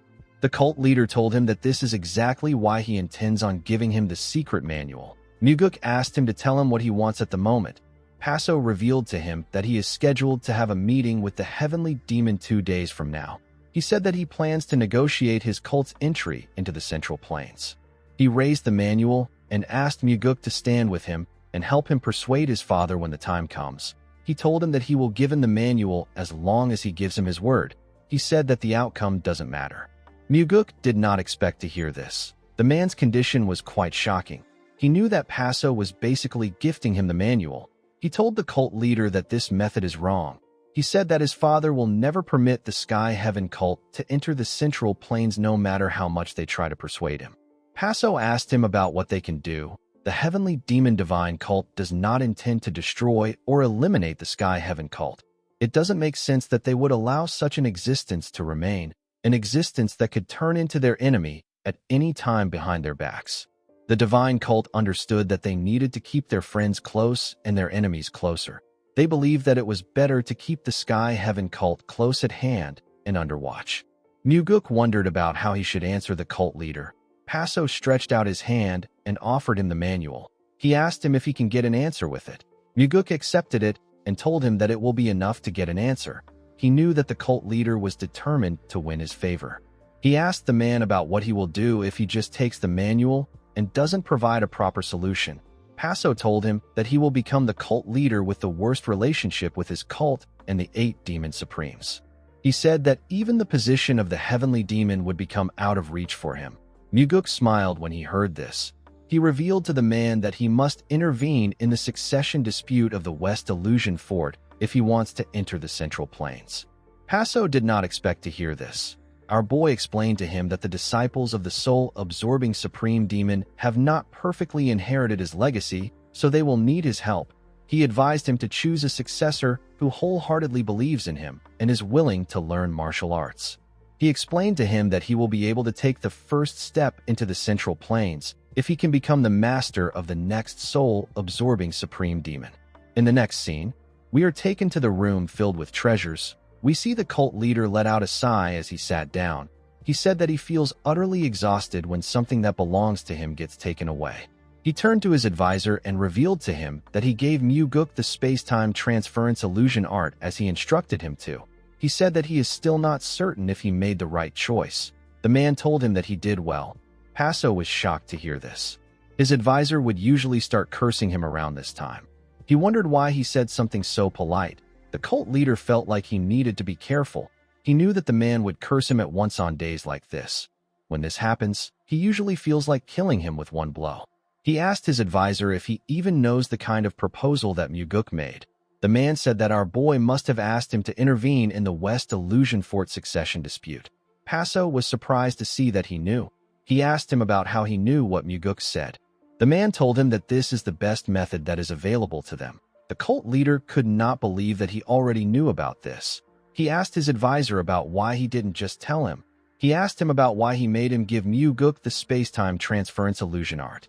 The advisor didn't answer his question. The cult leader stood up and screamed at the top of his voice. He ordered the man to tell him why he made him give away such a precious manual. The advisor turned to him and asked him to tell him what he will do if he doesn't give him an answer. Paso reminded him that he is the cult leader. He asked him if he is ready to die today. The man explained to him that what they are buying isn't Mu-guk's solution. What they bought is an opportunity. The cult leader was surprised to hear this. He asked him about what he means. His advisor explained to him that he got an opportunity to make Mu-guk stand on his side. He told him that he might have to pay the price multiple times in the future if he wants to form a firm alliance. Paso asked him if he really believes that Mu-guk is that great. He asked him if he believes that our boy will become the heavenly demon. His advisor told him that he doesn't know. Paso was shocked to hear this. The man told his cult leader that he cannot possibly know the future. Paso felt like this was a stupid answer. His advisor asked him about why he is worried when he has already given Mu-guk the manual. Paso told him that the manual is precious. The man didn't say anything. The cult leader realized that he needed to calm himself. He let out a sigh and asked the man about what he should do now. The man asked him to befriend Mu-guk and do as he says. The cult leader said that he won't do this. He told his advisor that they don't know the kind of dark ambitions our boy might be harboring. He said that he will only follow his own advice. The man screamed at him and asked him to shut up. Paso was shocked to hear this. His advisor turned to him and called him a pathetic fool. He explained to him that he has already seized the momentum by giving out a gift and receiving a favorable reaction. He asked him about why he keeps doubting like an idiot. He said that this is how he will die with useless suspicions. He asked the cult leader if he knows the common trait that exists among those who die a meaningless death in the Murim. Paso wanted to argue with him, but he calmed himself. He asked the man to tell him the trait. The man told him that the people who die a meaningless death fail to use their heads when they need to, and they use it when they shouldn't. When they should believe to their dying breath, they don't. When they should doubt, they foolishly trust out of nowhere. This is why those people end up dead. While listening to the man, Paso counted the amount of curses he received. His advisor was annoyed to see that he was counting. He asked him to stop before he cuts off his fingers. He told him that he won't answer any more questions today. He asked the cult leader to keep his mouth shut unless he intends to truly kill him. The moment he said this, Paso took the man to his favorite field. The man quickly became calm. The sky made him feel at ease. He asked his cult leader to tell him what troubles him. Paso was shocked to see how his mood changed so quickly. In the next scene, we see Mu-guk in his training room. He closed his eyes and gathered an eerie energy around him. He focused on this energy. He began to sweat heavily as he pushed his body. Although it was tough for him, Mu-guk still continued releasing the energy. He grit his teeth to endure the pain he was feeling. His body released more sweat. After a while, the energy began to spread around the room. The world around Mu-guk slowly began to get distorted. He opened his eyes and stood up to see what he had done. He created the blank and empty world that the soul-absorbing supreme demon and the sky heaven cult leader use. Mu-guk was happy with his success. It took him 4 hours to deploy the space-time transference illusion art. He remembered that the Sky Heaven cult leader said that even a talented person needs to practice for several days before being able to use the art. Mu-guk managed to create a space in a much shorter time. He clenched his fist and told himself that he needs to keep shortening the time until he can wield it as freely as the soul-absorbing supreme demon or the sky heaven cult leader. He looked around his empty world and saw that there was nothing there. He recalled that the soul-absorbing supreme demon was able to create a cliff and Paso created a wasteland. Muguk smiled and told himself that he will also create a space of his own one day. The scene shifts and we are taken to Paso's room. We see the demonic Buddha in the room with him. Rabin was staring at the chained advisor. He carefully moved close to him. Paso noticed this. He saw Rabin wave his hand in front of his advisor. Before the demonic Buddha could touch the man, Paso called out to him. He asked him about why he is there at such a late hour. Rabin put his hand down and turned to the cult leader. He told him that he heard that he met Muguk. Paso said that he wanted to meet our boy because he might become the heavenly demon one day. With a confident smile on his face, Rabin said that the first young master will become the heavenly demon. The cult leader told him that things are not looking that way. Rabin asked him about what he means. Paso told him that our boy has risen to the seat of the Nirvana Pavilion Master. He said that anyone can tell that the heavenly demon is training Muguk to be his successor. Rabin smiled and told his friend that he has stayed in the frontier for so long that his insight has become dull. He said that he doesn't see the situation like that.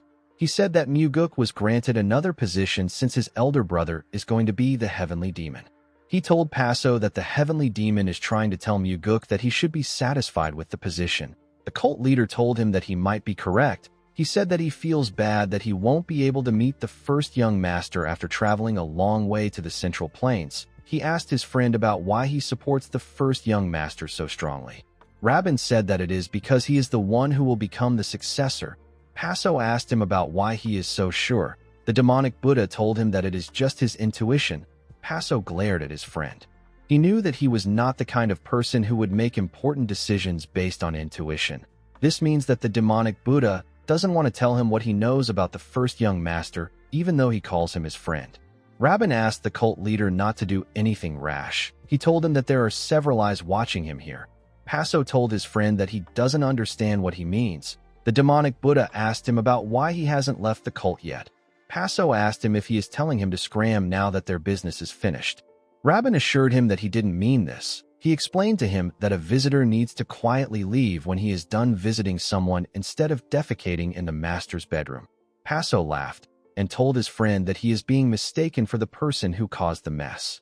Rabin told Paso that he will advise him as a friend. He asked the cult leader to not stir up unnecessary trouble and simply return to the Sky Heaven cult. Paso did not expect to hear this.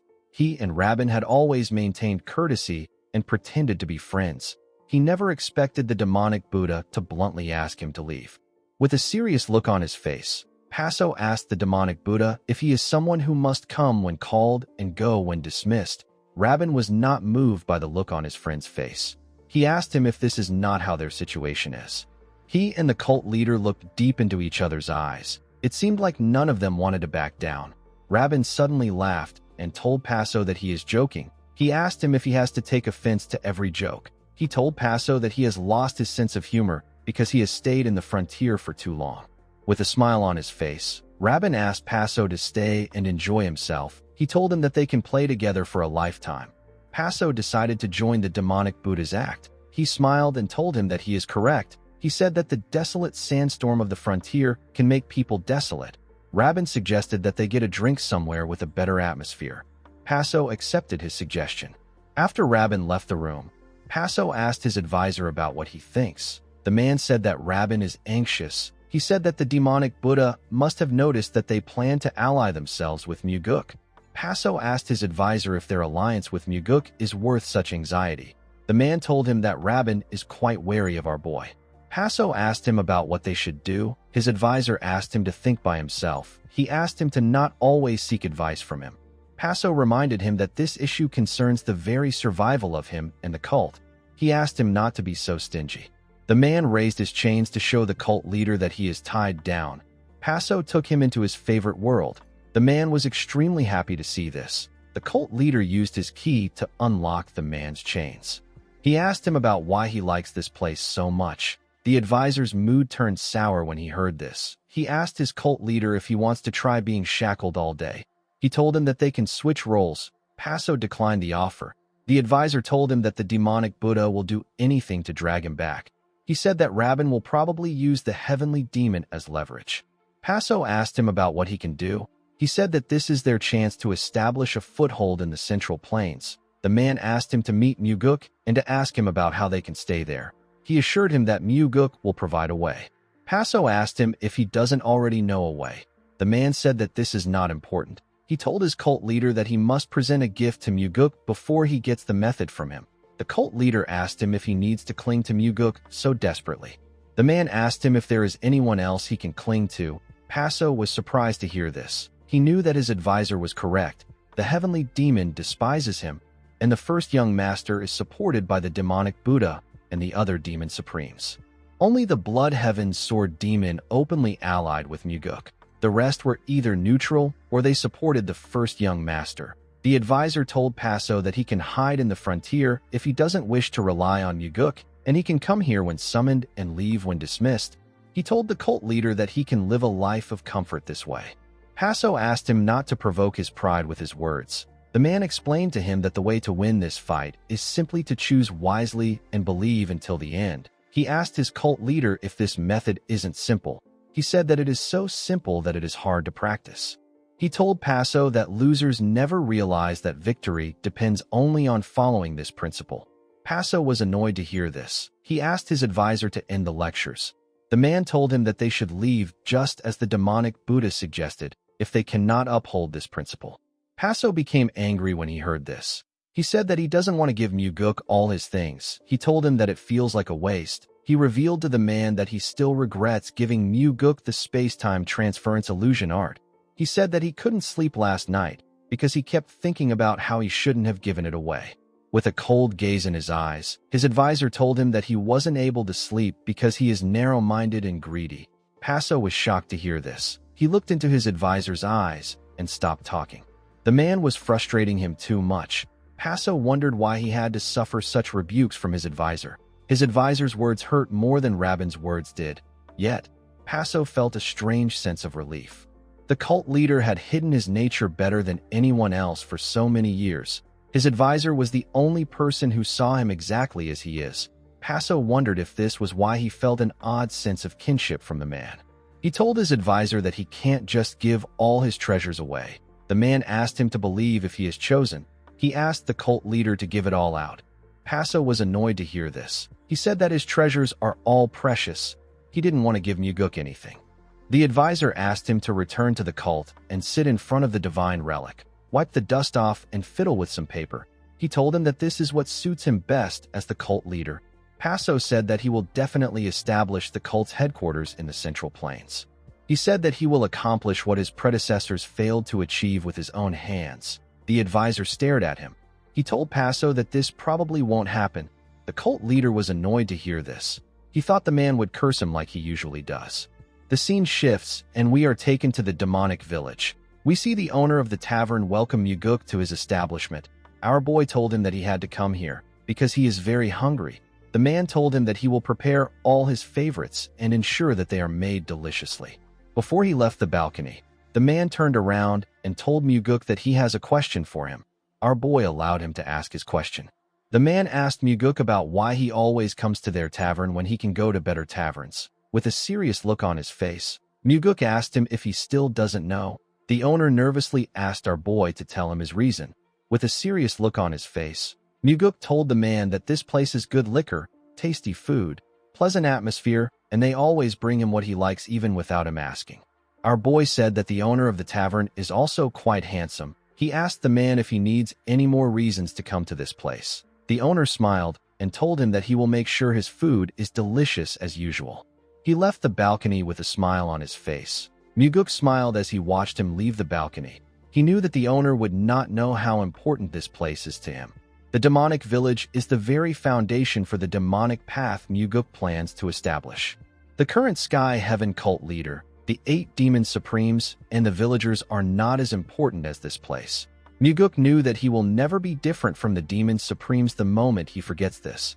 Immediately he thought of this. He heard a loud sound come from the village. He quickly looked down. He saw a fat, bald man with crooked teeth yelling at someone. The man asked the person if he is glaring at him. The man who he slapped told him that he wasn't glaring at him. The fat man told him that he was. He called him a lying little bastard and gave him a heavy slap on his face. The man's wife quickly ran to the fat man and begged him to stop. The huge man pushed her back and asked her not to get in the way. The woman fell to the ground. Her child quickly ran to her and asked her if she is okay. Everyone was shocked to see this. The little boy cried in his mother's arms. The huge man was annoyed to see the boy crying. He raised his hand and asked the boy to stop crying. The boy's father quickly held him and begged him not to do this. He tried to push him back. The huge man asked him about what he is doing. The moment he asked this question, he received a powerful blow in his stomach. The punch sent him flying. He slammed his back on the ground. The father was shocked to see what happened. His wife asked him about how he was able to send the huge man flying. The man said that he doesn't know what is going on. The boy seemed to be proud of his brave father. The wife suggested that they leave the place. The man agreed with her. He walked forward with the woman and his son. The huge man pushed himself up while screaming at the top of his voice. The man asked the people around to tell him where the man went. He said that he will find him and kill the woman and her child. He grabbed someone and asked him if he knows who the man from earlier is. The person didn't know what to say. Someone asked the huge man if there is really a need to go this far. The man raised his head up and said that he wants to know who said that. Muguk raised his hand to show himself. He asked the man if he is really doing all this just because he locked eyes with the man. He couldn't believe that the man hit the father in front of his child. The man referred to Muguk as Brat and asked him to tell him why he butt in. Muguk was the one who sent the man flying earlier. If he had pushed the man directly, then the child would have had to live with the memory of watching his father and mother get beaten. Our boy wanted the child to remember his father as a brave person. He asked the man if he really plans on killing an entire family over a single strike. He asked him if he really needs to escalate things to this point. The fat idiot referred to Muguk as bastard and asked him to come down. He told him that he will die in place of the family. Muguk stood up and said that he planned on coming down already. He jumped down from the balcony. The moment he landed on the ground, the man thrust his fist at him. The man was moving slow in Muguk's eyes. He easily moved to the side and grabbed the man's hand. He twisted his arm and broke it. The man screamed out in pain. Tears poured out of his eyes. Muguk told him that this wasn't an issue that should have gone this far. While the man was screaming in pain, Muguk told him that locking eyes with a person isn't a reason to strike them. He said that taking one hit isn't a reason to slaughter a family, and drinking too much isn't a reason to lose one's humanity. He asked the man to tell him why the situation had to get to this point. The man was annoyed to hear Muguk's question. He took out a dagger and swung it at him with his other hand. Our boy easily dodged the attack. He moved below the man and hit his stomach. The attack sent the idiot flying.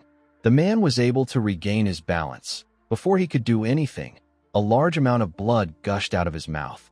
Everyone was shocked to see what Muguk did. The investigators of the Nirvana Pavilion arrived to the scene when the man fell to his knees. They quickly recognized their pavilion master. They asked him about what happened. Muguk ordered them to take the man to the Nirvana Pavilion and uncover every single crime he has committed until now. The men accepted his order. They picked up the injured man and pushed him forward. After the investigators left, everyone turned to Muguk. While screaming at the top of his voice, our boy explained to them that there is no law within their cult that says that demonic martial artists may commit atrocities without consequences. He told them that if any of the cult's martial artists act in this manner, they should report them to the Nirvana Pavilion branch. The people began to cheer when they heard this. They were all excited. Muguk walked to the entrance of the tavern after giving his speech. Before he could step in, someone asked him if he means what he just said. Muguk was surprised to hear the person's voice. He quickly turned to him. The person turned out to be the Sky Heaven cult leader.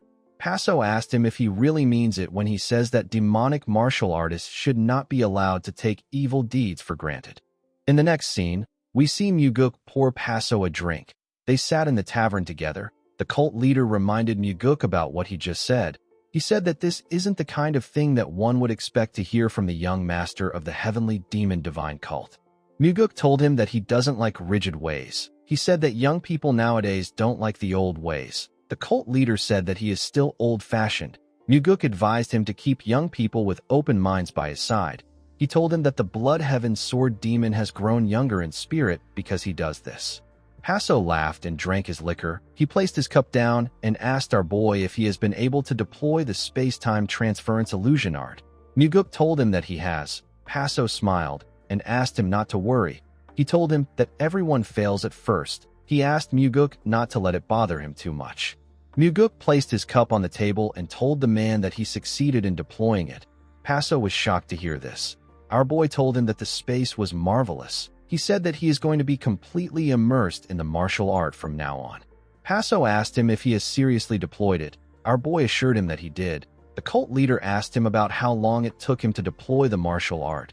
Muguk revealed to him that it took him 4 hours to learn it. Paso couldn't believe what he was hearing. Our boy told him that the martial art suits his aptitude well. The cult leader told him that he wouldn't have believed this if someone else said this. He asked Muguk if he is a martial genius. He said that it will still be impossible for him to learn it in 4 hours, even if he is a martial genius.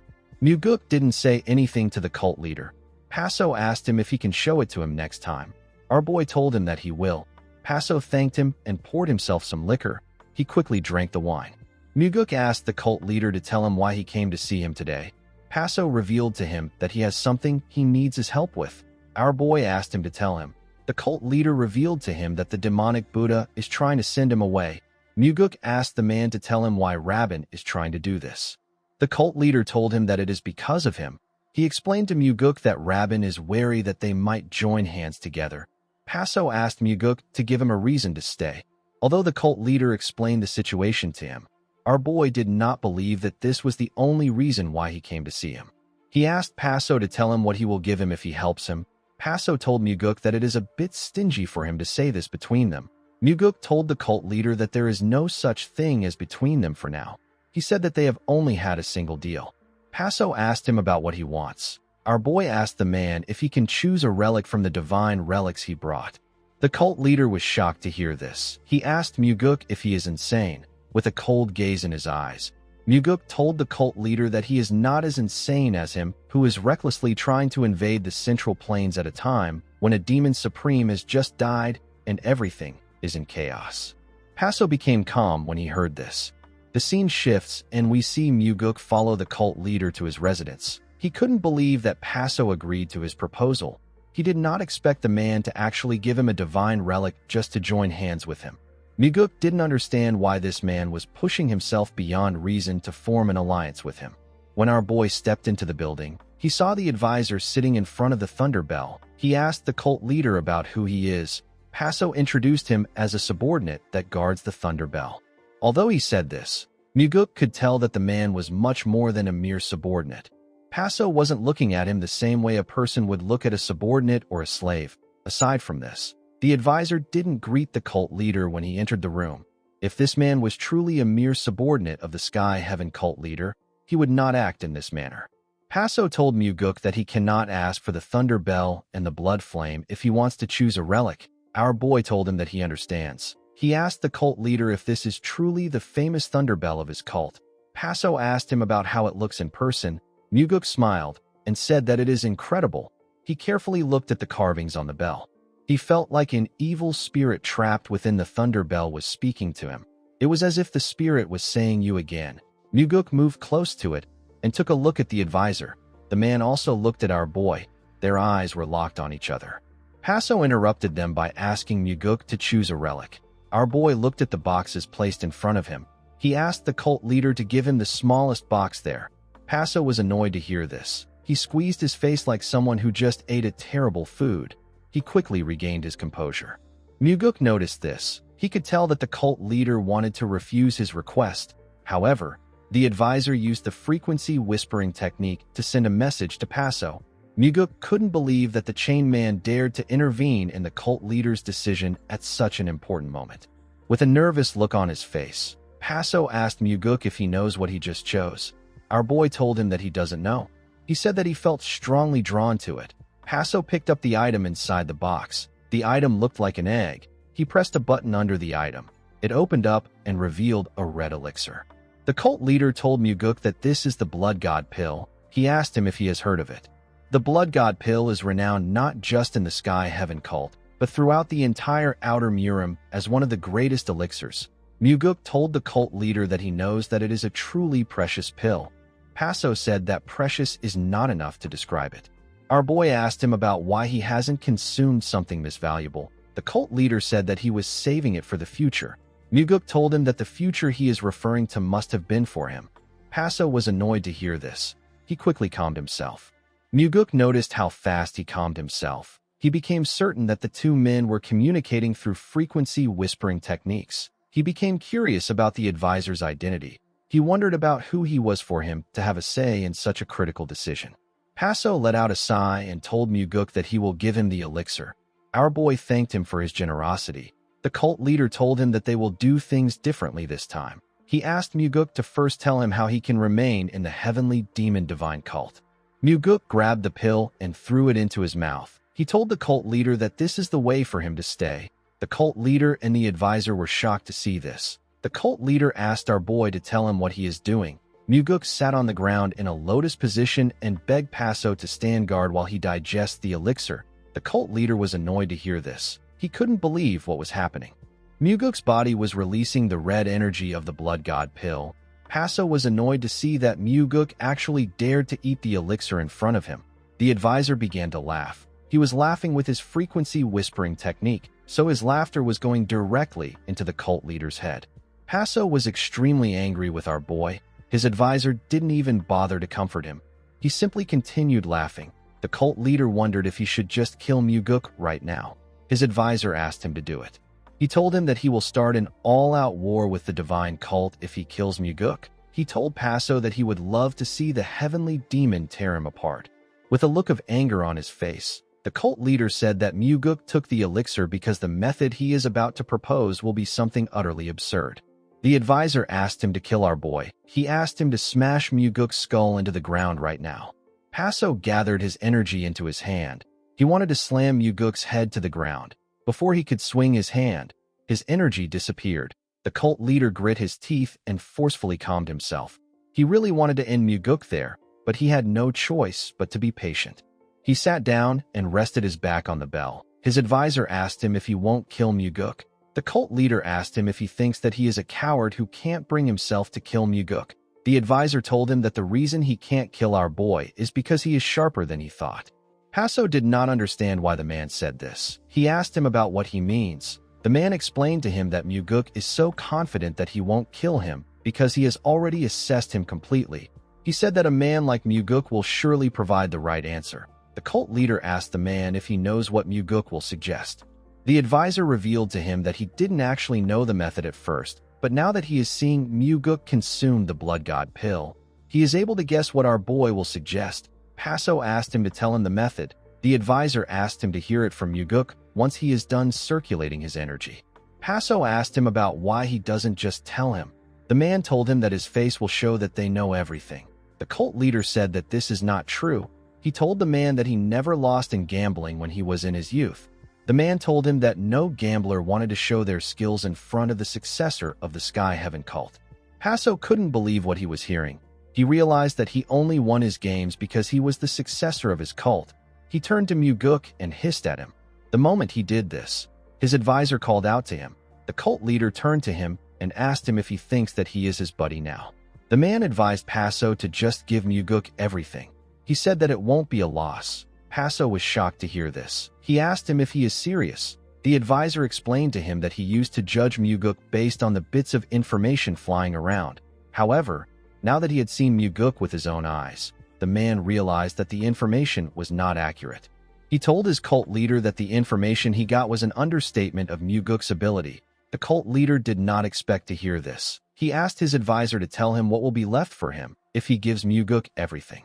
His advisor told him that he will get to fulfill his dream of living in the Central Plains. Paso asked him if Muguk will really keep his word to let him live in the Central Plains. The man explained to him that the very fact that Muguk is so quick to swallow everything means that he intends on keeping his promise. The cult leader told him that they will become beggars rattling around with broken bowls if our boy doesn't keep his promise. The man smiled and asked him not to worry. He assured his cult leader that he will feed him if they go poor. Paso was shocked to hear this. With a smile on his face, the advisor said that he is willing to drag his shackles around and sell medicine to feed him. Paso didn't know how to react to what his advisor said. He asked the man about what they will do if Muguk loses the succession struggle and dies. The man explained to him that this is what it means to bet one's fate on someone else. A person either gains everything or loses it all. The cult leader asked the man if he is doing all this just to drag him into ruin. With a smile on his face, the advisor asked Paso if he is just realizing this now. Paso didn't know what to say to him. The man gently called out to his cult leader. Paso was annoyed to hear his voice. He asked him not to talk casually to him. He told him that he has already done it more than 5 times today. The man told Paso that he understands him. Paso was shocked to hear this. His advisor explained to him that a person must give up something in order to gain something. He told him that they are not the kind of people who are blessed enough to have it all without sacrifice. Paso turned to the man. He did not expect to hear this. His advisor told him that someone who has it all is the young master sitting in front of them. The cult leader closed his eyes and said that it is a waste. A while later, we see the energy around Muguk intensify. Our boy slowly dragged the energy and pushed it to his lower core.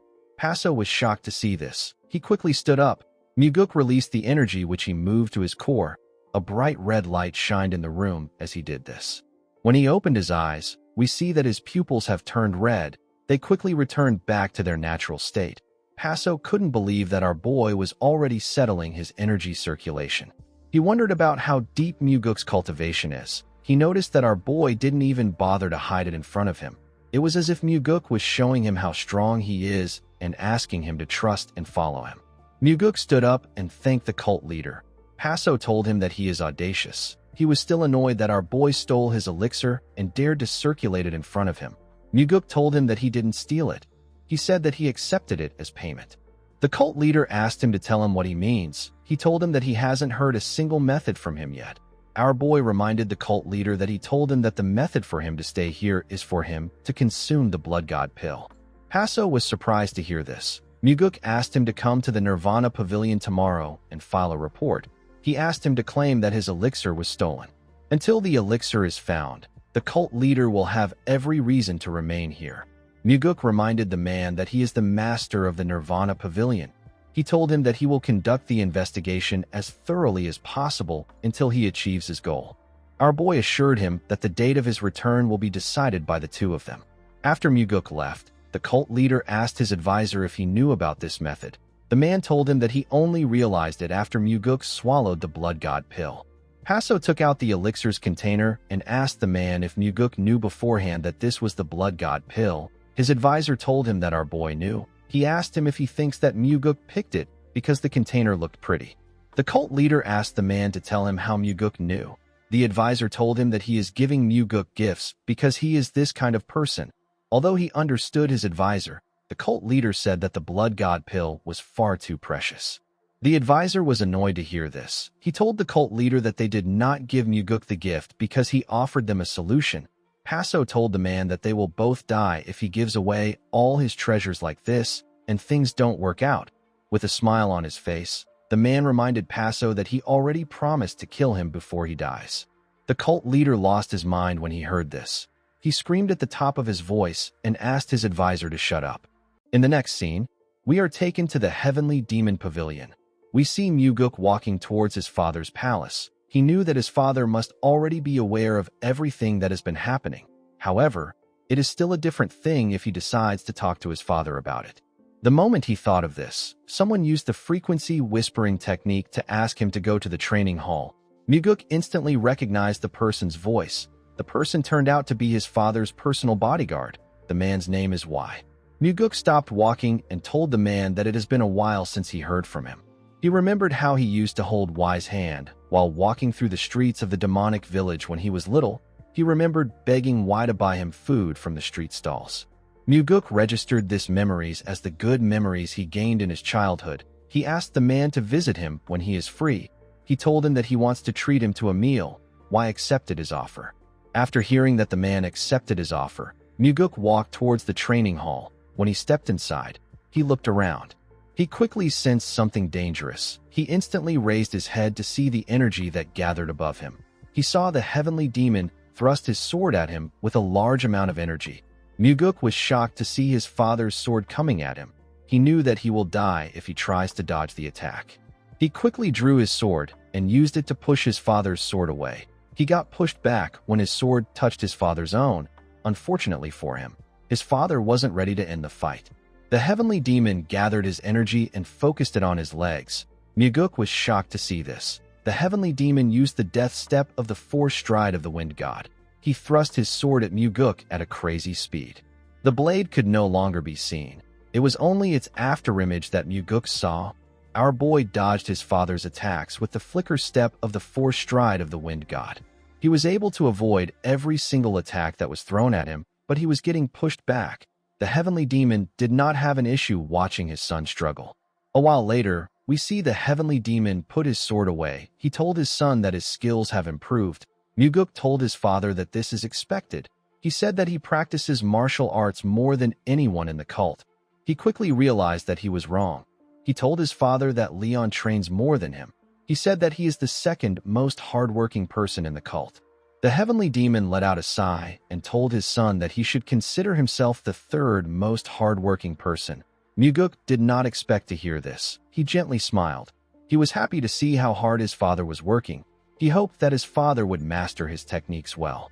As they walked out of the training hall, the heavenly demon asked his son to tell him why he came to see him. Muguk informed him that the Sky Heaven cult leader wants to join hands with him. He told him that the cult leader has split away from the Demon Supremes. The heavenly demon was not surprised to hear this. He told his son that the Demon Supremes were arrogant for dragging Paso there. He said that the Demon Supremes should have gone to the Sky Heaven cult leader if they wanted to resolve the issue, and if they intended to bring him there, they should have gone to meet him together. Muguk said that the Demon Supremes have greatly offended the cult leader's pride. The heavenly demon told his son that the small things a person treats as nothing often become the greatest problems. He said that this matter is clearly the Demon Supremes' fault. Muguk knew that his father didn't like this situation. He could understand his father's torment. He knew that his father would have set the Demon Supremes to fight the Sky Heaven cult leader for sport and wipe out the disloyal subordinates if he had his way. However, if their main forces fell, the Murim Alliance would surely intervene. Due to this, the Demon Supremes are a necessary evil to the heavenly demon. Muguk asked his father if he knows why the Sky Heaven cult leader came to see him instead of the cult leader himself. His father explained to him that Paso is intimidated by him. He told Muguk that Paso sees him as someone who will be easy to use.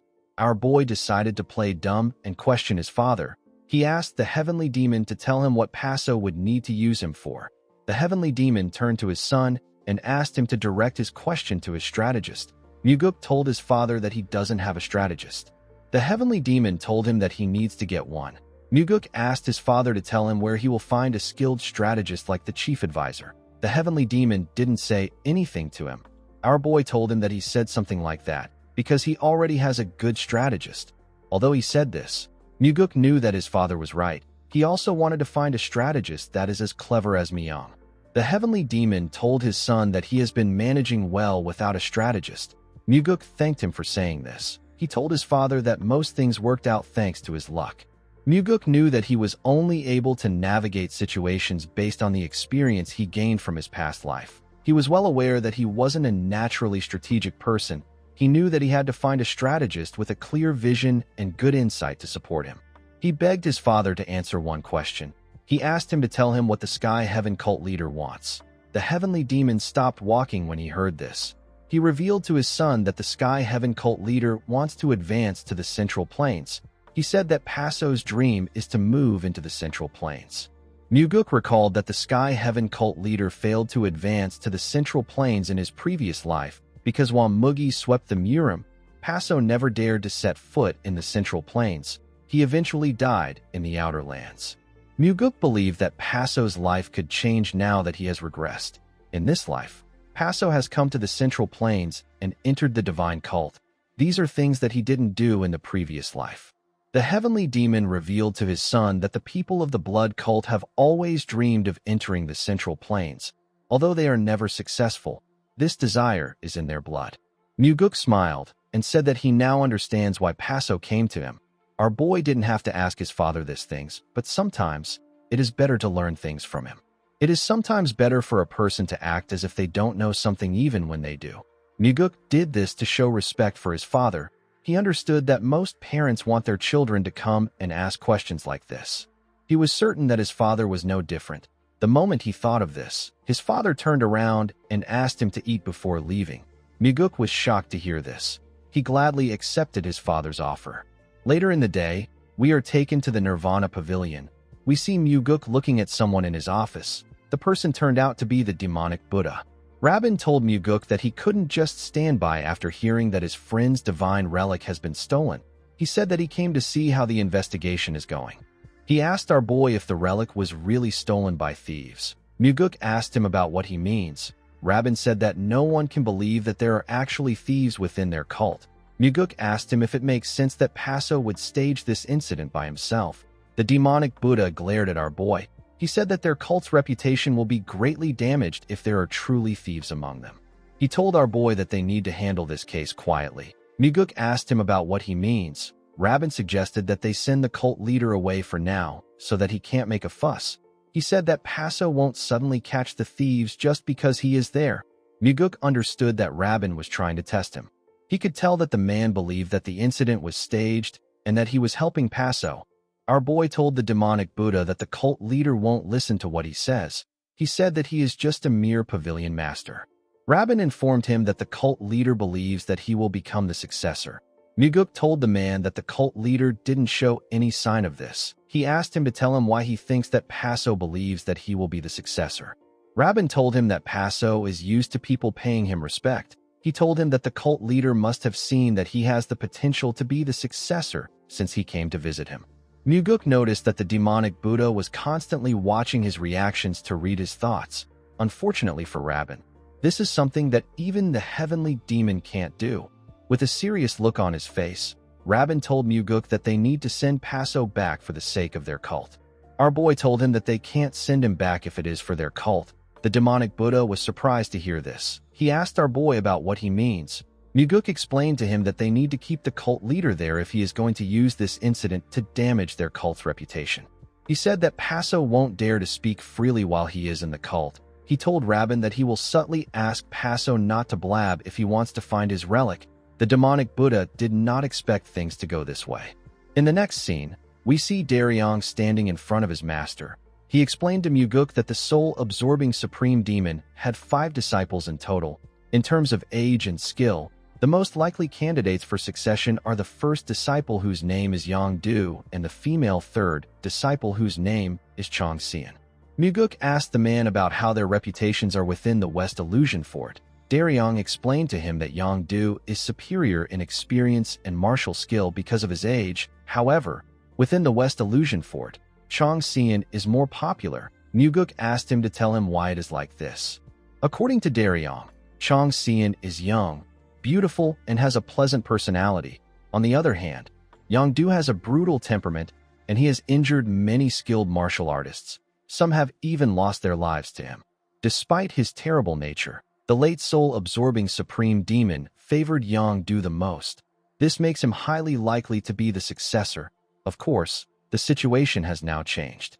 Muguk ordered Daryong to investigate everything about the 2 disciples thoroughly. He asked him to check their martial arts, wealth, abilities, hobbies, and even human relationships. He asked him not to leave anything out.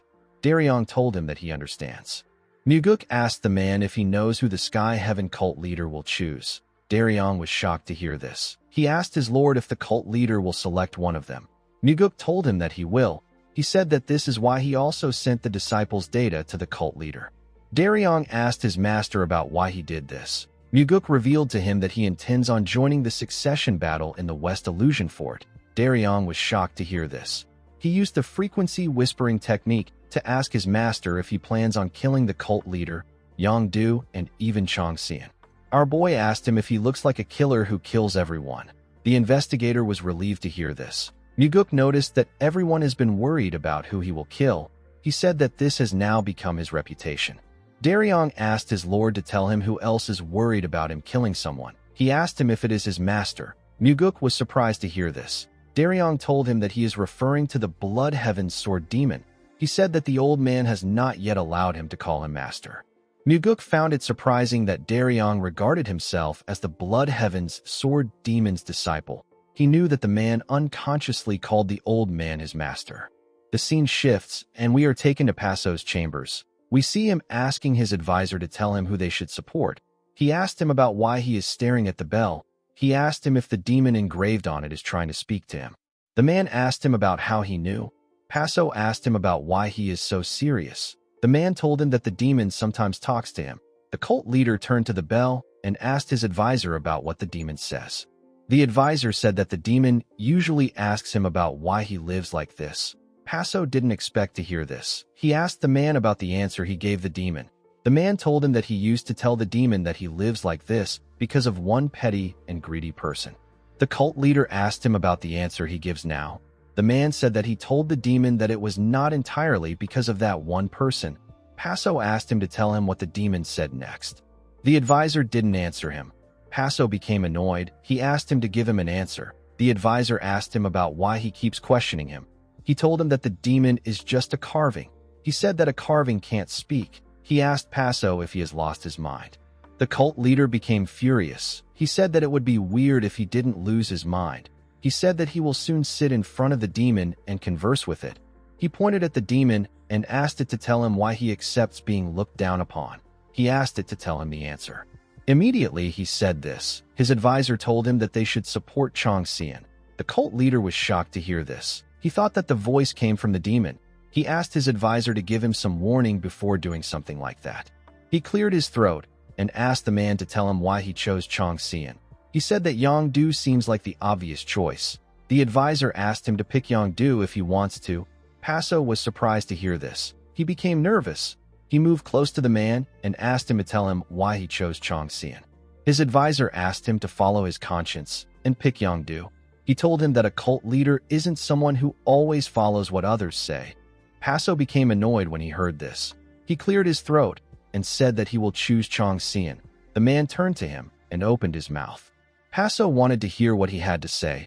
Unfortunately for him, the man turned away and let out a sigh. Passo asked him about how they can make the woman his disciple. The advisor said that he doesn't know. The cult leader asked him about why he doesn't know.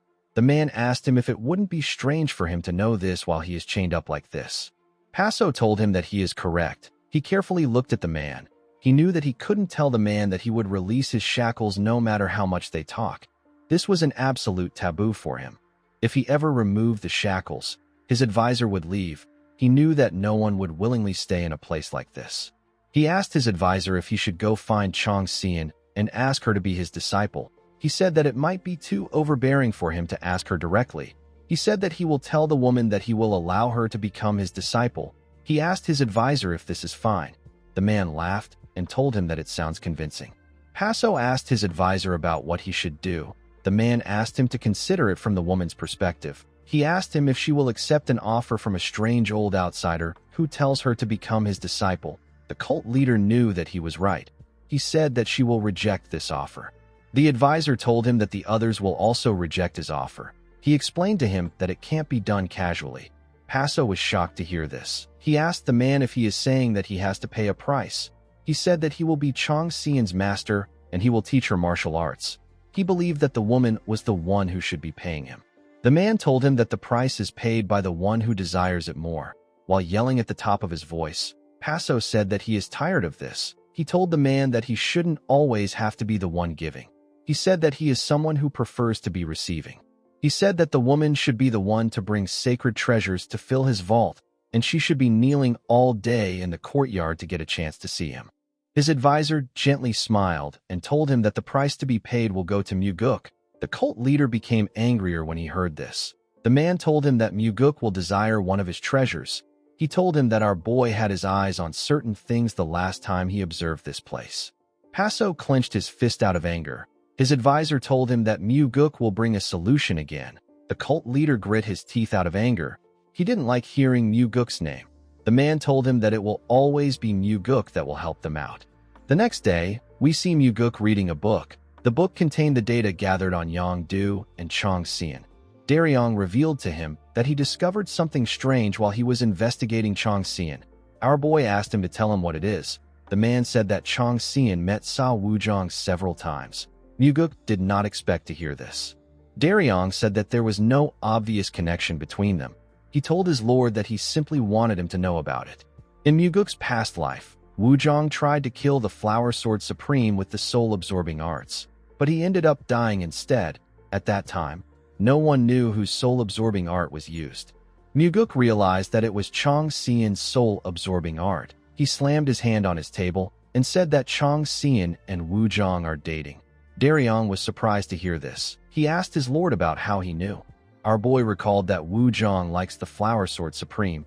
He realized that the person who revealed where the corpses of the soul arts were buried and the person who stole Nung Haiu's fan to place it, there was Chong Xian.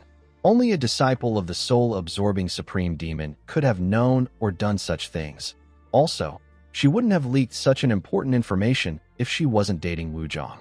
Muguk quickly stood up and grabbed his sword. Daryong asked him about where he is going. Our boy smiled and told him that he is going to get a sacred treasure. In the next scene, we see the cult leader thank Muguk for the material he sent to him. He told him that he has reviewed it. Our boy asked him not to worry about it. He took a sip of his tea and took a look at the advisor. He turned to the cult leader and asked him if he has found a way to join the battle of the West Illusion Fort's succession.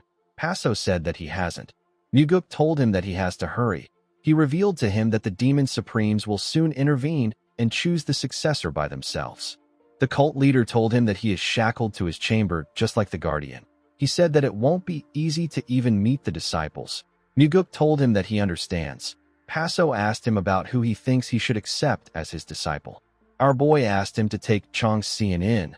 Paso didn't say anything. Due to the fact that he wasn't surprised by his answer, Muguk realized that the cult leader and the Guardian already came to the same conclusion. Paso told him that he also sees Chong Xian as the most suitable choice. He said that he has no way of persuading the woman. Muguk told him that he can make Chong Xian come directly to him. The cult leader asked him about what he means. Our boy explained to him that Chong Xian will personally come to him and request to be his disciple. He told Paso that he will prepare the meal and feed it to him. The cult leader told him that he will really appreciate it. Our boy asked him to grant him a relic in return for his favor. Paso was shocked to hear this. He told Muguk that he is quite shameless. Muguk told him that it is just the natural order of things. He said that making someone work out of mere loyalty or personal ties without fair compensation is something that belongs to his father's era. Paso told him that he is from that era. Muguk placed his hand on his chest and told the man that the person sitting before him belongs to the present era. He asked him to remain frozen like a fossil if he dislikes it. Paso didn't say anything to him. With a smile on his face, Muguk told the man that this is an issue that involves with dealing with someone young. He asked the cult leader to entrust it to him. He assured him that he will bring results that are worth more than the relic. Paso glared at Muguk. He told him that he will accept his proposal. Our boy knew that the Guardian must have managed to convince Paso. He told the cult leader that his responsibility ends once the woman becomes his disciple. He told him that he will be the one to determine whether she can rise to the rank of Demon Supreme. Paso grit his teeth out of anger. He told Muguk that he will demand for another relic when that time comes. He asked him if he won't just take the relic now. Our boy told him that he would take it if he had the ability to do so. He stood up and told the cult leader that he will be leaving. He bowed his head to Paso and carefully looked at the advisor. He and the man locked their eyes on each other. The scene shifts, and we are taken to the Northern Heavenly Sword clan. We see Wuzhong welcome Muguk. Our boy asked him if he has been well. The man thanked him for his concern and told him that he has been doing fine. As Wuzhong guided him through the forest, Muguk carefully looked at the man. Even though Wuzhong failed to drive him out with the soul-absorbing Supreme Demon, he showed no form of resentment for Muguk. Our boy decided to use Chong Xian to bait the man. When he arrived at the Sword Supreme's house, the woman stepped outside to welcome him. Muguk told her that she looks even younger than before. The woman smiled and told him that he still uses empty flattery. She moved forward and asked him to come see something. She showed our boy a plant. She revealed to him that this is the seed he gave her as a gift. Muguk was surprised to see that it had already grown this much. The Sword Supreme told him that the life force of the world is truly mysterious.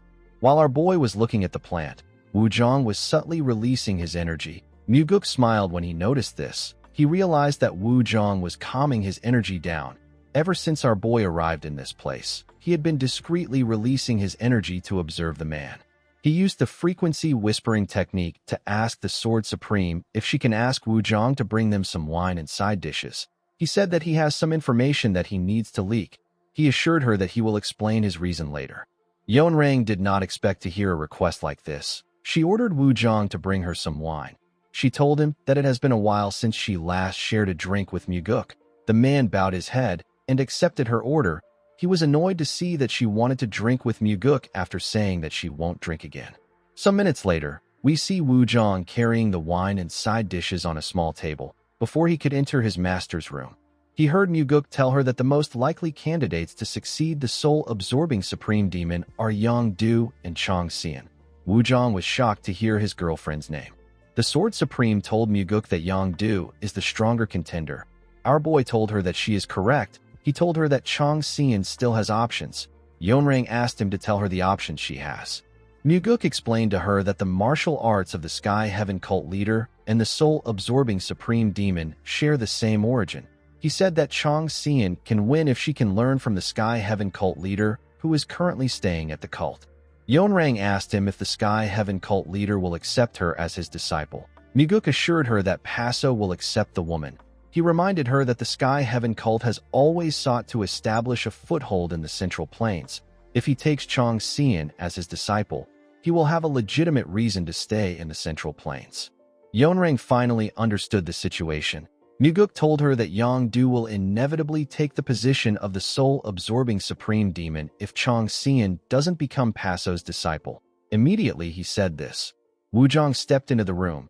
He placed the small table in front of them. After doing this, he bowed his head and left the room. Upon seeing that the man was no longer in the premises, the Sword Supreme asked Muguk to tell her why he brought the topic up. Our boy asked her if she knows that Wu Zhang is in a relationship with Chang Xian. Yonrang was surprised to hear this. She told our boy that she had no idea. Muguk explained to her that Wu Zhang is an ambitious man. He told her that he is the type of person who might try to manipulate her from behind the scenes. The Sword Supreme gently smiled and said that she had her suspicions about him.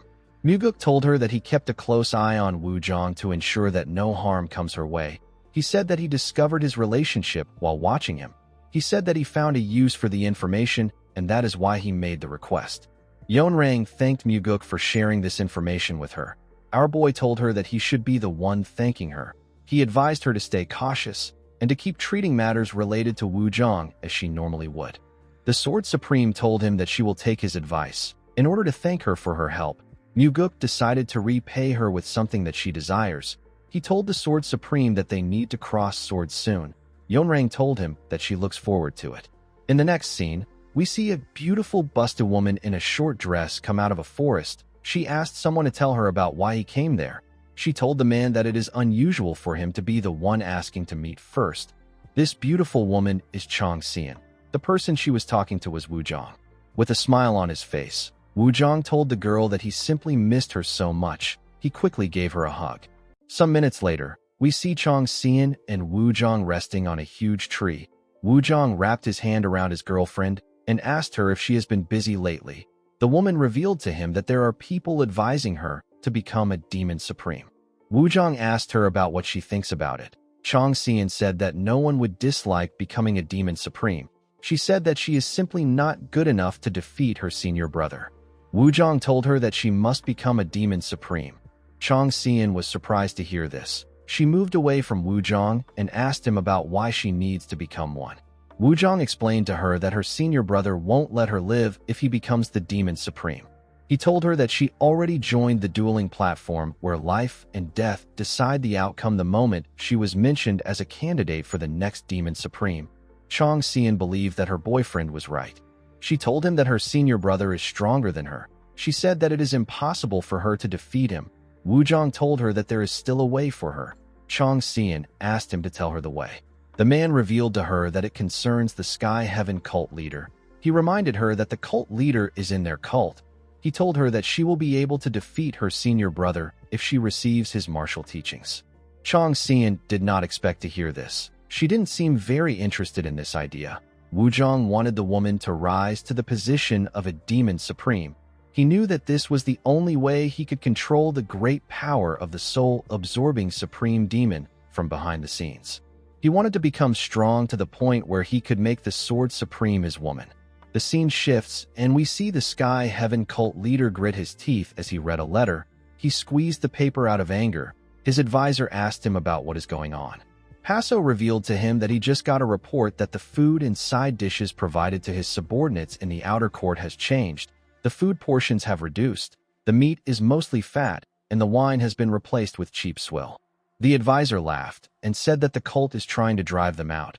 Paso threw the paper to the ground and said that no one would believe that the heavenly demon divine cult would resort to such petty tricks. He said that the divine cult should just poison their foods. His advisor told him that petty methods are the most effective methods. He said that this is not the divine cult's doing. It is the work of the demonic Buddha. He told his lord that the heavenly demon might use force to drive them out, but he would never do something this disgraceful. Paso turned around and told his advisor that he will confront the demonic Buddha. The man asked him about what he will say when he gets there. He asked him if he will ask the demonic Buddha to give them their food back. Paso said that he will say this. He said that he will scream that the demonic Buddha's subordinates stole all their food. He said that he will roll around the floor of the heavenly demon hall and cry that he has never seen such cheap behavior. His advisor asked him to have a safe trip. Paso became nervous when he heard this. He knew that this man would never agree with him so easily. He placed his hand on his waist and wondered about what Muguk was doing. He said that our boy told him that he will provide a solution for him. He told his advisor that things like this happen because Muguk is too slow. The man asked him to be patient. He explained to Paso that those who truly respect him will remain loyal even if they starve, and those who hate him will continue to hate him even if they feast on 3 banquets a day. The advisor asked the cult leader not to worry. Paso told the man that the world doesn't work as neatly as he thinks. He said that those who respect him will still grumble and ask about how he could let them starve when they respect him so much, while those who despise him will sneer and say that a pathetic man got what he deserves. This will allow them to sow discord among the martial artists. The man advised his cult leader to only keep those who can endure this chaos. The cult leader grit his teeth out of anger when he heard this. Before he could say anything, someone outside called out to him. Paso cleared his throat and asked the person about what is going on. The man entered the room and bowed his head to his cult leader. He informed him that a woman named Chong Xian has come to see him. Paso was surprised to hear this. He turned to his advisor and glared at him. The man gently smiled when he heard what the attendant said. Chong Xian went into the room and bowed her head to Paso. She introduced herself to him. Paso told her that he has heard of her. He said that people say that she is the greatest necromancer in the West Illusion Fort. The woman apologized to him and told him that this is a generous description of her. Paso asked her not to apologize. He told her that he is glad she came to him. Chong Xian told him that her late master once said that the roots of the martial arts she learned originated from the blood cult. Paso told her that she is correct. He said that he and her late master could be considered as fellow disciples. He asked the woman about why she came to him. Chong Xian put herself together and bowed her head to the cult leader. She begged him to take her as his disciple. Paso was shocked to hear this. He quickly turned to his advisor and used his frequency whispering technique to tell him that Muguk is insane. The man told him that this is the reason they need Muguk on their side to the very end. Paso told him that his heart aches when he thinks about our boy coming there to get the relic. His advisor asked him to use this chance to broaden his small-minded patience. Paso asked him to shut up. Due to the fact that he was talking to his advisor, Paso was unable to give Chong Xian a reply. The woman wondered why the cult leader didn't give her an answer. She wondered if Paso was thinking of a polite way to reject her. The cult leader cleared his throat and told the woman that he truly wishes to see the demonic arts of the blood cult shine brightly in the Central Plains. He told her that he is not certain if the heavenly demon will permit this bond between them. Chong Xian raised her head and smiled. She informed him that their cult doesn't place restrictions on master-disciple relationships. She said that their relationship will strengthen the West Illusion Fort. She told Paso that the cult leader wouldn't oppose to it. Paso asked her if she is certain. He told her that her senior brother will surely object to this. Chong Xian told him that it doesn't matter. She begged the cult leader to teach her a way to defeat her senior brother. Paso carefully looked at her and told her that her senior brother might perish. Chong Xian put herself together and smiled. She asked the cult leader if she is the one who's supposed to die instead. Paso instantly recognized the fierce glint in her eyes. It is a madness only found in the truly ruthless. He smiled and said that it might be worth it to look after the next soul-absorbing supreme demon. After they were done talking, Chong Xian left his place. Paso moved close to his advisor and told him that the woman has more backbone than he expected. The advisor agreed with him. The cult leader said that the woman is worth taking under his wing. Paso didn't intend on taking her as his disciple at first, but now that he has seen her, he is tempted by her subtle malicious ambition. He realized that he might be a man who is inevitably drawn to wickedness. His advisor asked him to be careful. He told him that he saw a hunger in Chong Xian's eyes that could devour even her own master. Paso smiled and said that this is what makes her good.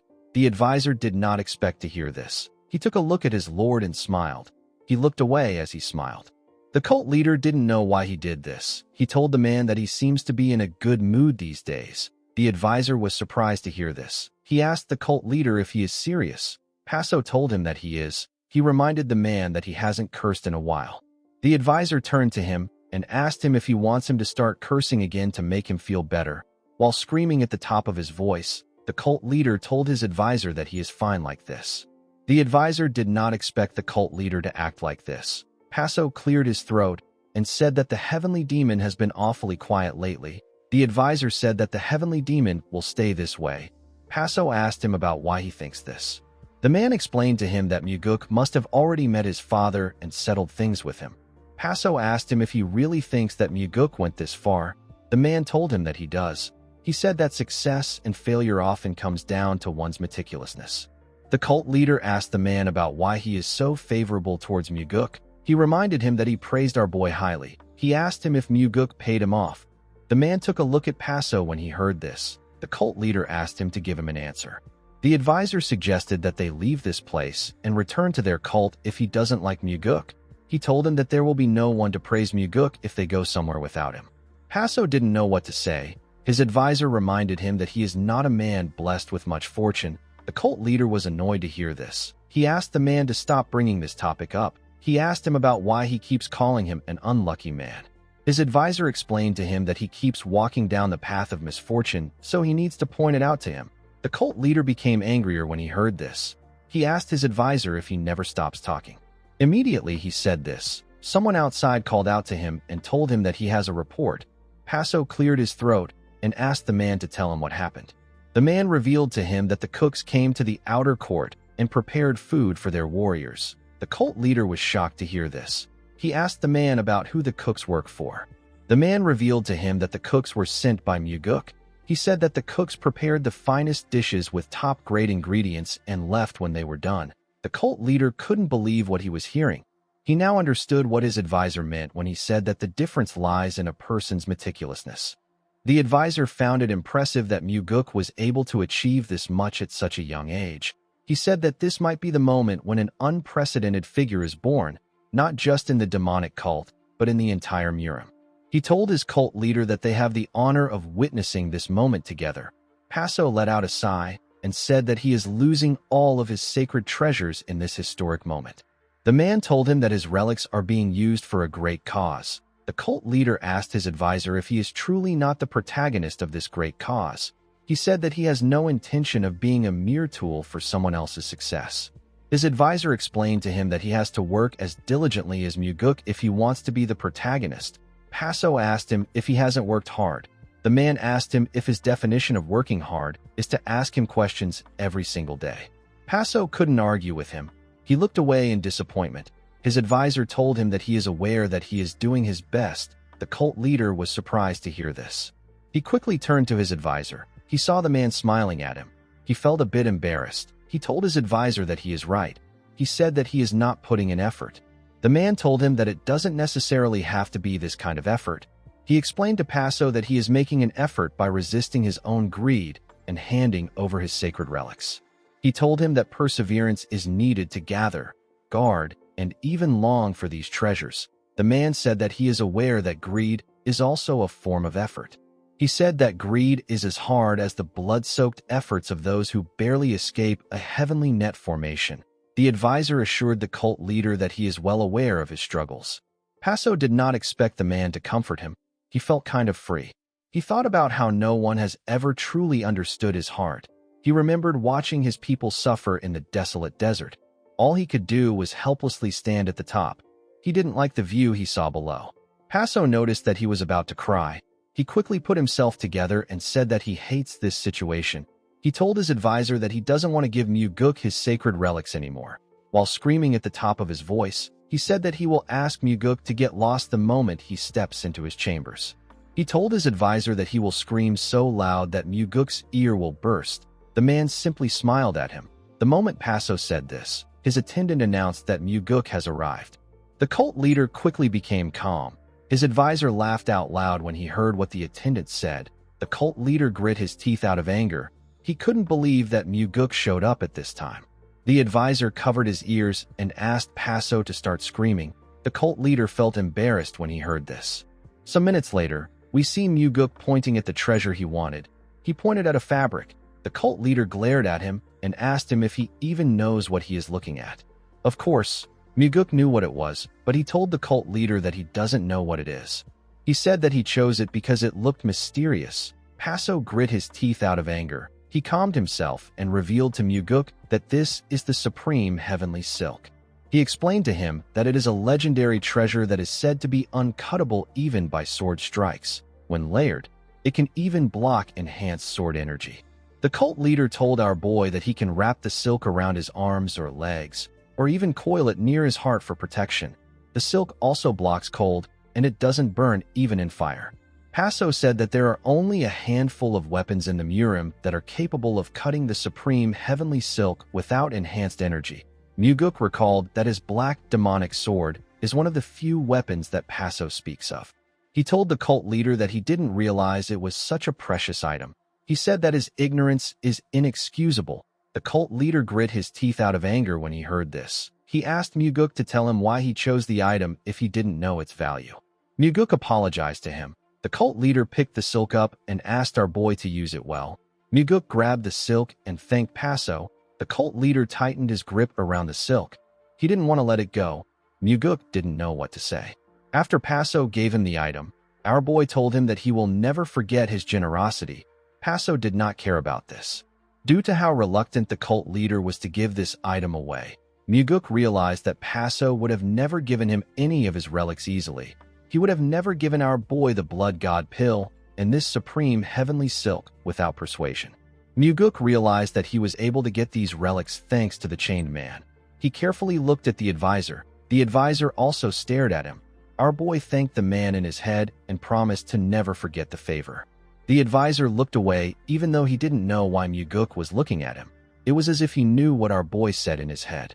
The scene shifts and we see the Blood Heaven sword demon standing in front of Muguk. He asked our boy if he is the one who created this situation. Muguk raised his head and asked Kiampa about what he means. The Blood Heaven sword demon informed Muguk that Chong Xian, who is the third disciple of the soul-absorbing supreme demon, just became the disciple of the Sky Heaven cult leader. Muguk put down the document in his hand and asked Kiampa to tell him why he assumes every strange event is his doing. The Blood Heaven sword demon sat down and asked our boy if he is not the one who did this. Muguk told him that he was the one.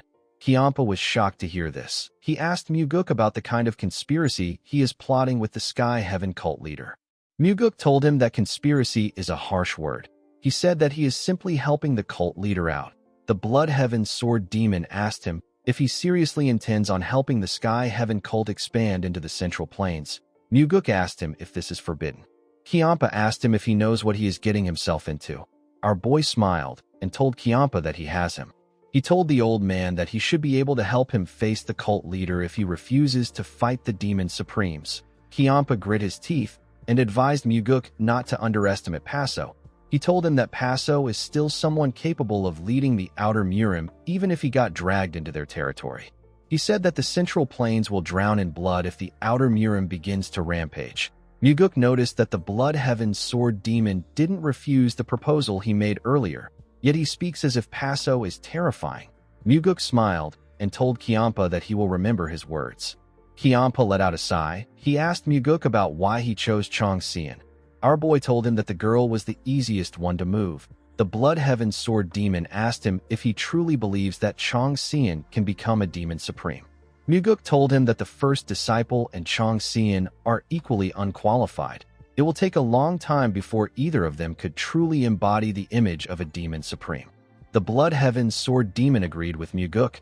Our boy advised him to focus on training Daryong properly. Kiampa asked him to tell Daryong to stop dreaming. Our boy told him that he is the one who has the dreams. He said that Daryong would never have such dreams. Kiampa advised him to stop meddling in other people's affairs. He asked him to focus on his work. Immediately he said this. He noticed something on our boy's arm. He asked Muguk to tell him what is on his arm. Our boy tied the supreme heavenly silk on his arm. He told Kiampa that it is just a decorative wrap. Kiampa knew that he was lying. He asked him if he got the silk from the Sky Heaven cult leader. Muguk asked him about what gave him this thought. Kiampa explained to him that he has never seen the item before. He told Muguk that he is not the type of person who would help the cult leader for free. Muguk smiled and said that it would be miserly to expect a reward every time he helps someone. Kiampa asked him if he didn't receive anything from the cult leader. Muguk told him that he did. The Blood Heaven Sword Demon called him a heartless bastard. Muguk laughed out loud when he heard this. The old man could only calm himself and let out a sigh. Muguk revealed to him that the silk is the supreme heavenly silk. Kiampa said that this makes sense. Our boy asked him if he recognizes it. The Blood Heaven Sword Demon said that he does. He said that this is his first time seeing it up close. Muguk pointed at the silk he wrapped around his sword hilt. He asked Kiampa if he wants him to cut a piece of silk for him. He informed him that he wrapped an extra layer around the hilt. Kiampa rejected the offer. He said that the item doesn't suit his old body. Muguk told him that he should be wrapping the silk for protection because he is old. The Blood Heaven Sword Demon still declined his offer. He asked Muguk if he received anything else. Our boy revealed to him that he also received the Blood God pill. Kiampa did not expect to hear this. He carefully thought about the pill. He tried to recall what it was. The moment he got an idea, his face turned red. He stood up and screamed. He asked Muguk if he is talking about the best elixir in the Outer Murim. Muguk smiled and told him that he is correct. The Blood Heaven Sword Demon asked our boy if the cult leader really gave him the elixir. Muguk told him that he did. He told the man that he has already taken it. Kiampa told him that his inner energy must have surpassed his own. Even before taking the Blood God pill, Muguk's inner energy could already rival the Demon Supreme's energy. This is because Muguk took the Demonic Essence pill and the Heavenly Divine pill. Now that our boy has consumed the Blood God pill, his inner energy has completely surpassed that of the Demon Supremes. The Blood Heaven Sword Demon told Muguk that he can now discard his left wing without hesitation since he has received an elixir superior to the Heavenly Divine pill and the highest grade Celestial Silkworm thread. Muguk gently smiled when he heard this. He told Kiampa that his left wing is one with his body. He said that he cannot replace it. He told the old man that he will die if he tears it off. Kiampa did not expect to hear this. He sat down and put his arms together. He reminded Muguk that he once said that he will fly away to find another person if his body dies. With a smile on his face, Muguk asked the Blood Heaven Sword Demon if he is jealous of the Sky Heaven cult leader. Kiampa was annoyed to hear this. While screaming at the top of his voice, he said that it is precaution, not jealousy. He said that he doesn't want Paso to get any ideas about coveting his position just because he gave him some divine relics. Muguk smiled and asked him if he has gotten his answer. Kiampa didn't say anything. He stood up and said that he is leaving. He picked up his huge sword and placed it behind him. Before reaching the door, he told our boy that he doesn't care if he is a dragonfly's wing. Muguk was shocked to hear this. He smiled at Kiampa. Before the old man could leave, an attendant entered the room and informed Muguk that the Sword Supreme has arrived. Kiampa quickly turned to Muguk. He asked our boy if he summoned him just to make them meet. Muguk reminded him that he was the one who showed up there unannounced. The Blood Heaven Sword Demon quickly opened the window and prepared to jump out. Our boy was surprised to see this. He told the old man that he is being rude. Kiampa said that Yonrang won't be happy to see him. Muguk asked him if this matters. He asked Kiampa about when he started caring about people's feelings. Some minutes later, we see the Sword Supreme looking shocked. She was shocked to see Kianpa in Muguk's office. The Blood Heaven Sword Demon looked forward and avoided eye contact with her. Yeonrang asked our boy if he arranged this meeting on purpose. Muguk stood up and moved the chair out for her. He told her that Kianpa just asked him the same thing. He asked her if it is possible for him to arrange this when he didn't even know she would come. He revealed to her that neither of them sent word beforehand. He asked her to have a seat. Yeonrang glared at Kianpa and sat down. The two Demon Supremes avoided eye contact. Muguk asked the Sword Supreme about why she came to see him. The Sword Supreme told him that she came to share something with him. Kianpa stood up and said that he will take his leave. The Sword Supreme asked him not to bother. She told him that it is something he can also hear. She revealed to them that the demonic Buddha came to see her and asked her for a favor. Muguk asked her about the kind of favor the man asked for. Yeonrang revealed to them that the demonic Buddha wants her to support the succession of one of the soul-absorbing Supreme Demon's disciples. The appointment of a new Demon Supreme is entirely under the jurisdiction of the 8 Demon Supremes. If a Demon Supreme dies without naming a successor, the remaining Demon Supremes nominate candidates and vote. A person must receive more than half of the votes to ascend as the next Demon Supreme. Yeonrang reminded Muguk that he once told her that they should support their own people as sparring partners. Muguk smiled and asked her if she remembers. The Blood Heaven Sword Demon asked our boy about what he means by sparring partners. Muguk told him that it is a long story. Kianpa carefully glanced at the Sword Supreme. He asked Muguk if he is conspiring with everyone except him. Our boy assured him that it is nothing like that. He reminded Kianpa that he is his first wing. The Sword Supreme asked him about what this is. Muguk revealed to her that Kianpa is his left wing. He informed her that he is currently searching for a right wing. The Sword Supreme simply stared at him. She looked away and asked Muguk to tell her who he supports. Our boy said that it is Chong Xian. The Sword Supreme already had the idea that it would be her. She knew that Muguk and the demonic Buddha have different goals. She said that she will also support Chong Xian. Muguk was surprised to hear this. Even the Blood Heaven Sword Demon did not expect her to do this. Our boy did not expect the Flower Sword Supreme to show him any consideration since he even allowed the Blood Heaven's Sword Demon stay. Aside from this, Yeonrang didn't ask why he supports Chong Xian. Muguk realized that the Sword Supreme completely trusts him. He smiled and thanked her. Kianpa told our boy that he only has 2 votes. He asked him if he has secured any other votes. To make Chong Xian the next Demon Supreme, they need at least 4 of the 7 votes. Muguk told Kianpa that he hasn't gotten any votes. Kianpa asked him for his plan. Muguk told them that he would like each of them to persuade one other Demon Supreme. He told them that he is counting on them. The Blood Heaven Sword Demon asked Muguk to tell him what they will gain if Chong Xian becomes a Demon Supreme. Our boy told him that he is the one who will benefit the most. Kianpa was annoyed to hear this. He said that he should also benefit something from it. Muguk smiled and told him that it will benefit him too if it helps him. Kianpa let out a sigh. Muguk already knew that the Blood Heaven Sword Demon was going to help. He just wanted to make a fuss. The Sword Supreme told him that she will try to persuade the others. She said that one of them might vote for Chong Xian. Kianpa told her that she makes it sound like he is useless. Yeonrang glared at him and asked him if this isn't true. Kianpa also glared at her. The two of them looked like they wanted to kill each other. Muguk didn't stop this. He believed that it was okay to give them time to vent out their emotions. He believed that this process needed to be repeated over and over again. He was certain that neither of them would ever kill the other. The Blood Heaven Sword Demon decided to stop glaring at the Sword Supreme. Yeonrang smiled when she saw him look away. Muguk thanked her for telling him about the demonic Buddha's request and for helping him to persuade the other Demon Supremes. He assured her that he will never forget this favor. Yeonrang found it odd that he called this a favor. She asked him not to be dramatic. She stood up and said that she is leaving.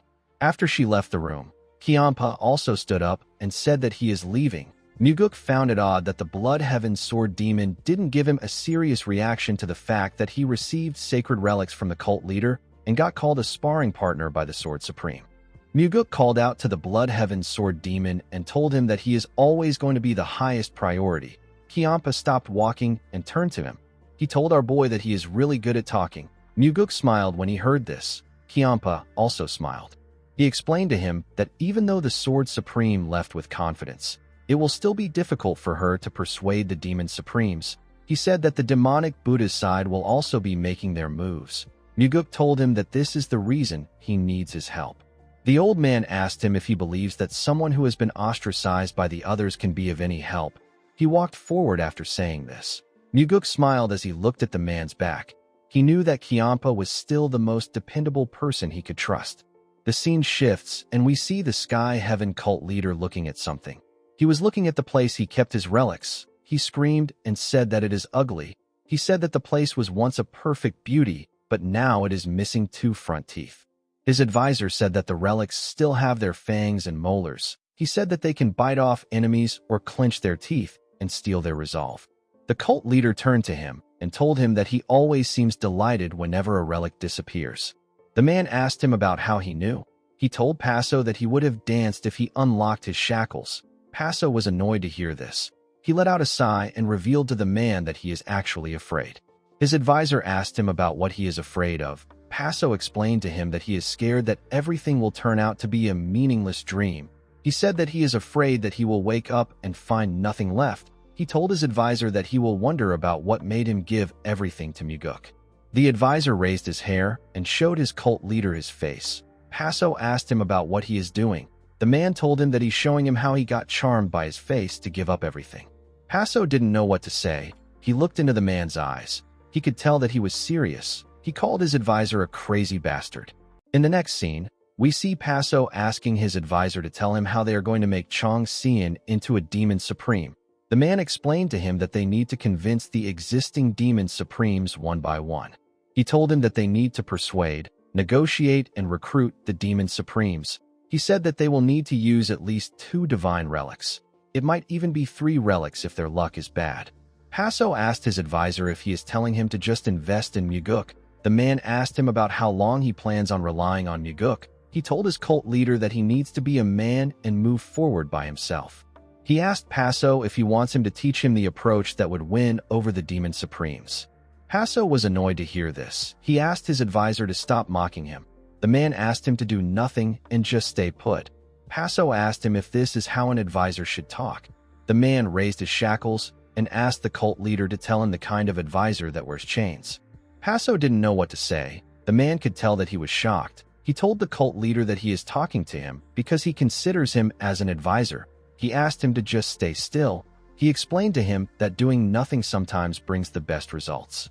The cult leader didn't expect to hear this. He asked the man if he is serious. His advisor assured him that Muguk will come to see him.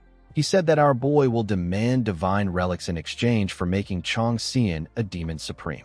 The cult leader asked his advisor if this is possible for even Muguk. The man told him that he needs to trust Muguk. He told him that they can't turn back now. The moment he said this, someone announced that the second young master has arrived. Paso couldn't believe that our boy came just like his advisor said. He said that Muguk has come to rob him again. His advisor told him that our boy appeared because they were talking and thinking about him. Paso screamed and asked him to shut up. He asked the man to stop talking like that. He reminded him that he is his master, not Muguk. The man asked Paso to tell him why he decided to become the front wave of the Yangtze River. Paso grit his teeth when he heard this. He laughed and told the man that it must be nice to be like him, since he is the wave that follows behind. In the next scene, we see Muguk congratulate Chong Xian on becoming the disciple of the Sky Heaven cult leader. The woman bowed her head and thanked him. She told him that her master is inside. Muguk informed her that he came to deliver some news to the cult leader. He told her that she also needs to hear the news. The woman accepted his offer. As she walked forward, Muguk carefully looked at her. He realized that this woman will never know that all this began from him leaking information to Wuzhong. When he entered the cult leader's chambers, he turned to the side to see the advisor. Paso walked towards him and asked him about what is happening. Muguk informed him that the demonic Buddha is moving. Paso asked him about what he means. Muguk explained to him that the demonic Buddha is persuading other demon supremes to make Yangdu the next soul-absorbing supreme demon. Paso grit his teeth out of anger when he heard this. He said that his so-called friend is much worse than he thought. Our boy turned to Chong Xian and said that it will be difficult for the woman to become a demon supreme now that the demonic Buddha is moving. Chong Xian was surprised to hear this. Paso asked our boy if there isn't a way to make Chong Xian a demon supreme.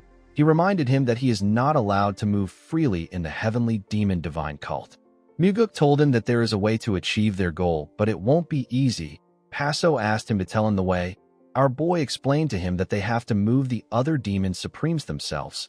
He revealed to him that the Blood Heaven Sword Demon and the Flower Sword Supreme are already friendly to him. The cult leader said that he will meet the two demon supremes. Chong Xian begged our boy to help them. Muguk told them that things are not as easy as they sound.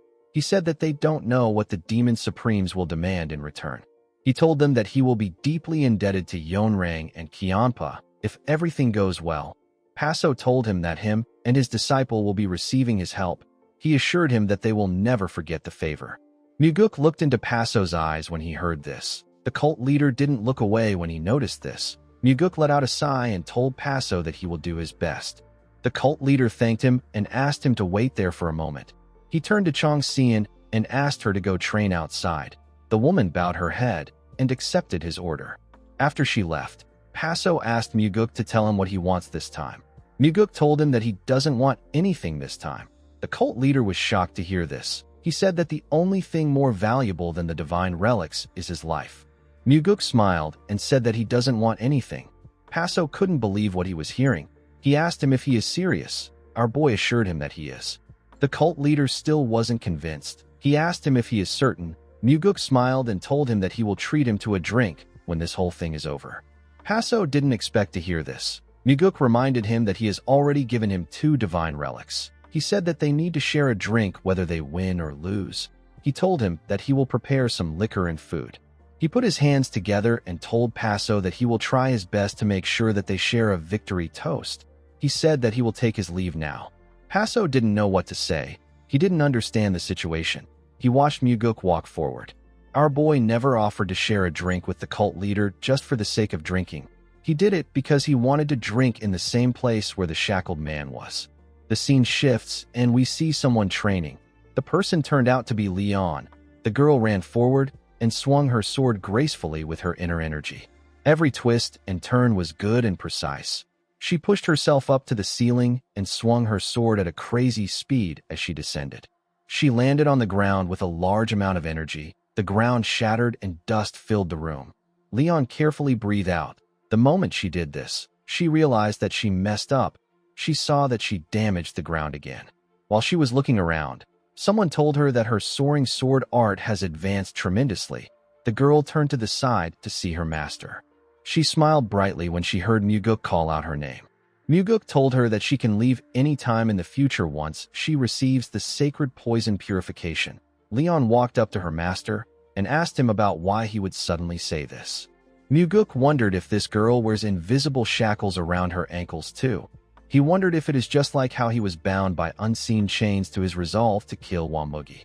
He recalled that the Blood Heaven's Sword Demon and the Flower Sword Supreme are also connected by chains of hatred that cannot be easily cut.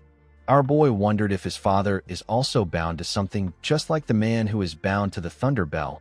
He told himself that his father might also be unknowingly shackled by the heavy burden of duty to the cult. He explained to Leon that she can choose her own life. He told her that she can leave the cult and travel the Central Plains. He told her that she can find a peaceful village somewhere and live as a hidden martial master. He explained to her that she owes him nothing since she has already learned his martial art. He told her that she is free to live as she wishes because she has done more than enough for him. Leon told her master that she is happier and living a better life by his side. She said that it might be fun to live as a hidden master for a day or two, but it won't be the same without Muguk.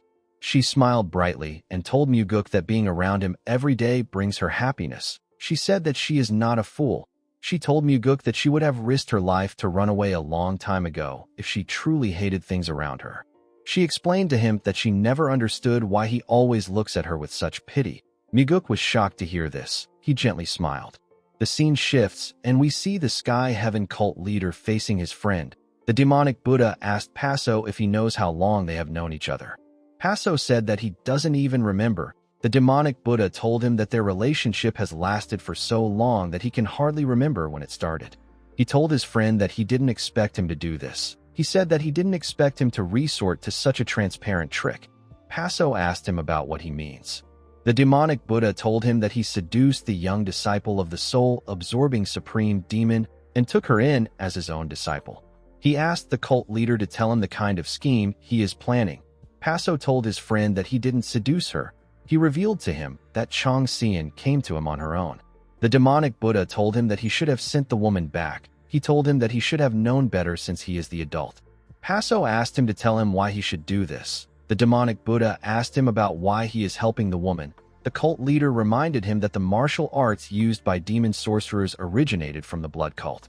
The demonic Buddha asked him if he is saying that he belongs to the blood cult. Paso asked him if he is trying to twist his words. The demonic Buddha reminded his friend that he is not in his domain right now. The cult leader glared at him and asked him if he is threatening him. Rabin told him that it is not a threat. He said that it is reality. He told him that he is saying this because he has known him for a long time. He said that the other demon supremes won't feel the same way. He told Paso that he cannot predict how they will act. The cult leader was annoyed to hear this. He told his friend that he can already guess what he is thinking with his limited imagination. He said that he knows he might try to kill him. Rabin said that they will know they were still able to say their goodbyes even if things come to that. He said that the demon supremes won't foolishly attack him directly if they decide to eliminate him. He explained to Paso that the demon supremes will simply drive a wedge between him and the heavenly demon until they destroy each other. Paso glared at him when he heard this. Rabin advised him to pretend to search for his relics for a few more days and quietly leave. He asked him to expel his disciple too. He told him that he will smooth things over with the demon supremes once he is done. The cult leader asked his friend to tell him what will happen if he refuses. Rabin gently smiled. He walked out of the cult leader's chambers. Paso told his advisor that he has made up his mind. The man quickly turned to him. With a look of anger on his face, the cult leader said that he will definitely make Muguk the next heavenly demon. In the next scene, we see Muguk pour someone a drink. He told the person that he should have invited him for a drink much earlier. The man gently smiled and asked him to not think too much about it. He told Muguk that he knows he has been incredibly busy. The man turned out to be Myung. Muguk told the chief advisor that he is the busy one. He said that he is just slacking off. Myung picked up his cup and asked Muguk to tell him what the actual slackers are supposed to do if he says this. He and our boy drank their wine at the same time. Myung asked Muguk to tell him why he invited him. Our boy informed the man that he has something he wants to ask him. Myung asked him to go ahead.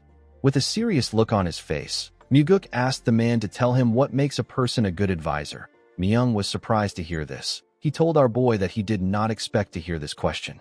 He said that he used to ask himself this question countless times when he was young. He told Muguk that he eventually forgot about it. He said that a good advisor is simply someone who is smarter than the opposing advisor. He told Muguk that there is no deeper meaning to his question.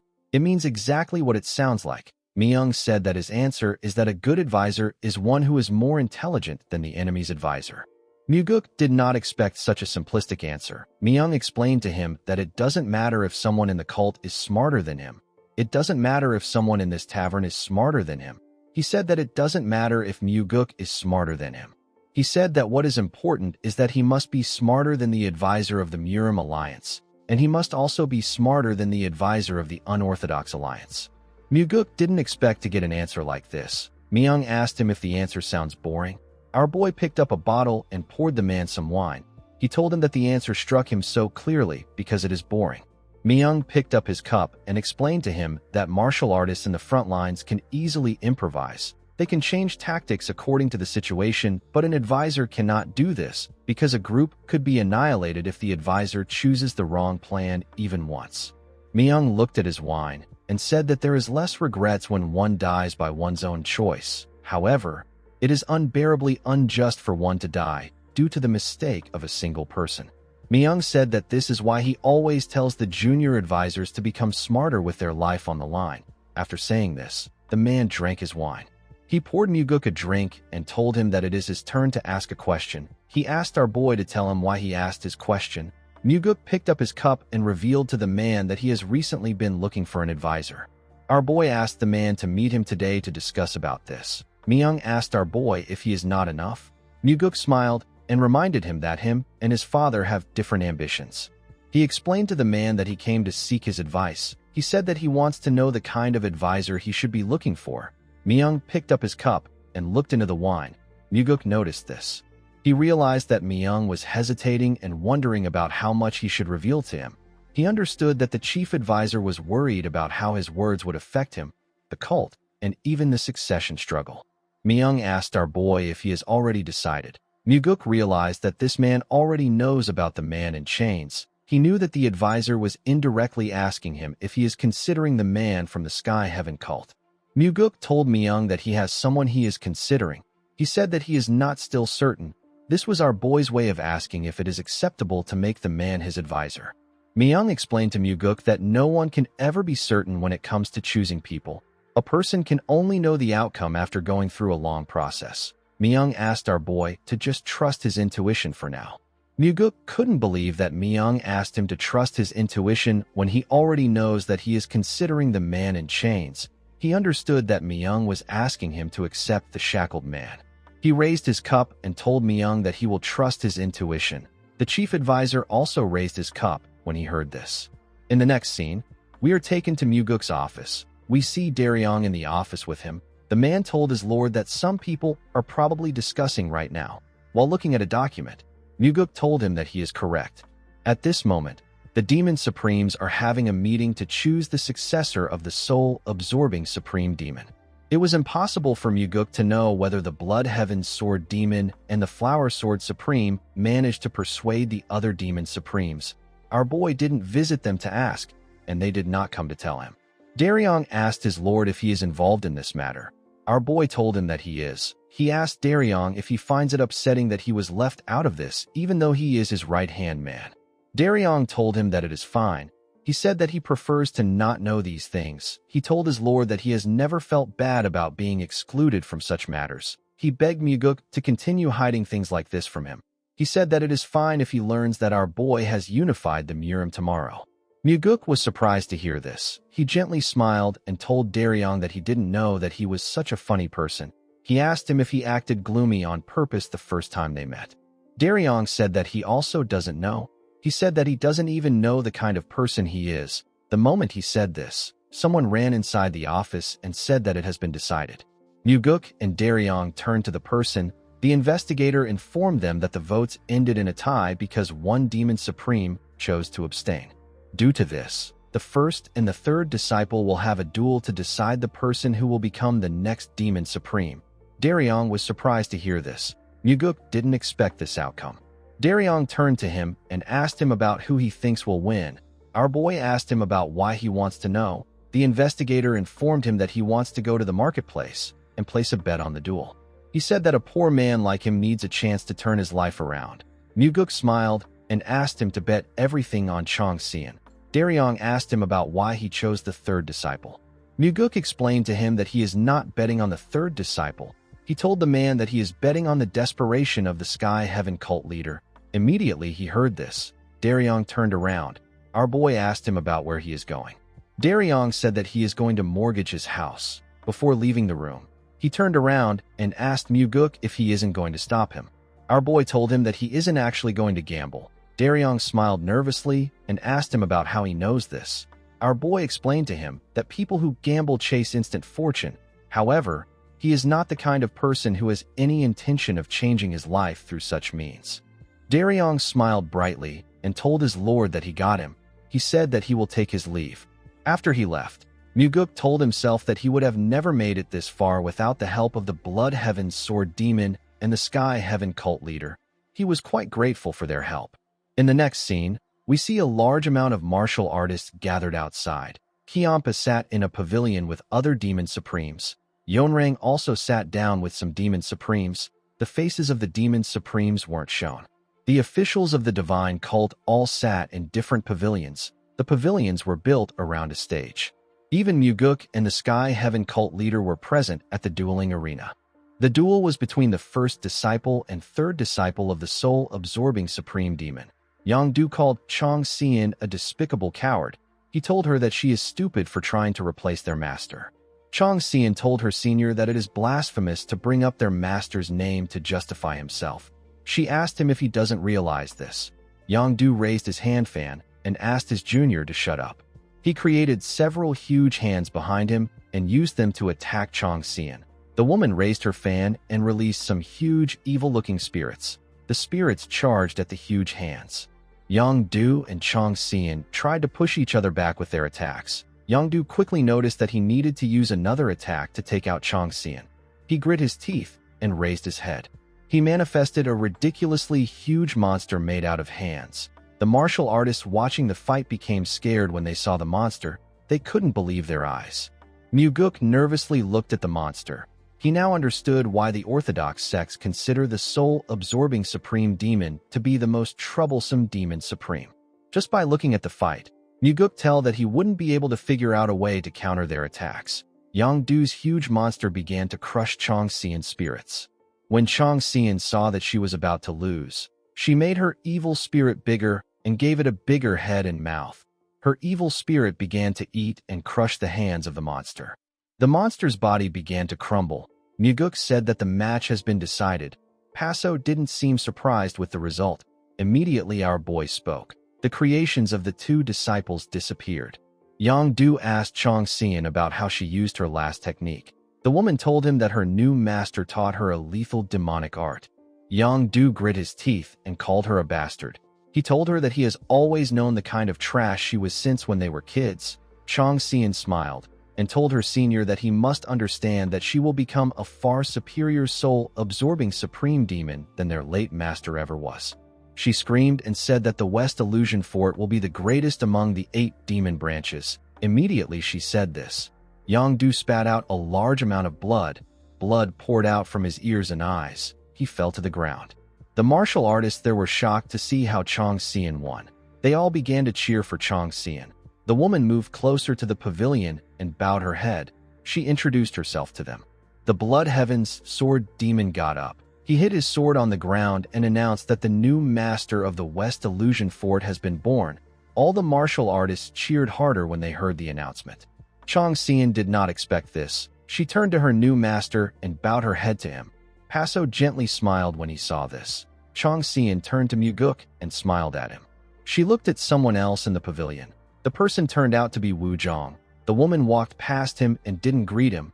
Wu Zhong was shocked to see this. He couldn't believe that she actually ignored his gaze. The scene shifts, and we are taken to the cult leader's chambers. We see Paso welcome our boy with a smile. Muguk brought someone there with him. He introduced the man to Paso as the innkeeper of the pleasure in which he previously visited. He said that he brought the man there because he didn't want them to get cooled food that is brought from afar. He told Paso that he wants the man to personally prepare a warm meal for them. The innkeeper bowed his head and told Paso that he will put his soul into his cooking. Muguk asked him to cook normally. He told the man that he doesn't want to eat his soul. After the innkeeper left, Muguk congratulated the cult leader on taking a demon supreme as his disciple. Paso told our boy that none of this would have happened if he didn't receive his help. Muguk told him that everything ended well because he taught her well. The cult leader said that they can just call it a shared victory. Muguk and Paso smiled at each other. A while later, the two men were served several dishes. As Muguk poured Paso a drink, he asked him if he has met with his father. The cult leader said that he plans to see the heavenly demon soon. Muguk advised the cult leader to emphasize that he will raise Chong Xian into a soul-absorbing supreme demon that is stronger than the previous one. He told Paso that this will be the most important topic to his father. The cult leader drank his wine and thanked Muguk for telling him this. Our boy asked him not to worry about it. He placed his cup down and turned to the chain man. He asked Paso if he can offer a drink to his subordinate. The cult leader was shocked to hear this. He quickly put himself together and asked Muguk about why he wants to do this. Our boy said that there is no particular reason. He said that he has seen the man several times whenever he comes to greet him. He told Paso that he just wanted to offer the man a drink on this pleasant day. The cult leader revealed to him that the man is not able to drink alcohol. The moment he said this, the man accepted Muguk's offer. Paso quickly turned to him. He couldn't believe what he was hearing. Muguk noticed that Paso was startled.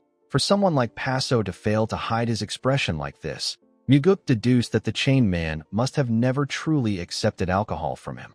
He stood up with the bottle and told the man that he will pour him a cup. He walked up to him and gave him a cup. He carefully poured the man some liquor. He made sure to fill the cup up. The man drank the liquor and stretched out his hand. He wanted to pour Muguk a cup. He filled our boy's cup up. Muguk also drank the liquor. The two men stared at each other. While they were looking at each other, Paso asked Muguk if he knows what the man's specialty is. He said that the man has a dog's nose. He told our boy that the man can smell the scent of those who come to steal the divine relics with terrifying accuracy. He asked our boy if he doesn't think that the shackle looks like a dog's collar. He laughed out loud when he said this. Muguk immediately knew that Paso was trying to insult the shackled man. Unfortunately for Paso, the man didn't refute the remark. He deliberately didn't give him the opportunity to correct his slip-up. Muguk believed that Paso gave him a gift that he created with his careless tongue. The cult leader seemed quite embarrassed about what he said. Muguk walked up to him and offered him a drink. Paso nervously drank the liquor. He was staring at his advisor. Muguk noticed this. He realized that the cult leader cannot hide or control his emotions when it comes to matters involving the shackled man. It was just like how the Blood Heaven's sword demon loses his composure when it comes to matters that involve the Sword Supreme. After Muguk left, Paso moved close to his advisor and asked him to forgive him for what he said earlier. He told the man that he is really trying to apologize. Paso became nervous when he noticed that his advisor didn't say anything. He raised his voice and asked the man to explain what he is doing. He reminded him that he is his master. He asked him about why it is so wrong for him to speak rudely to him.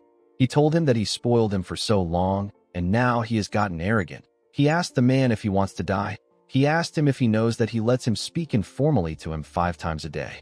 He told the man that no one would give a lunatic like him a chance to do this. He told him that he only gets this chance because he is with him. He asked him if he can't appreciate this. The man didn't say anything to his cult leader.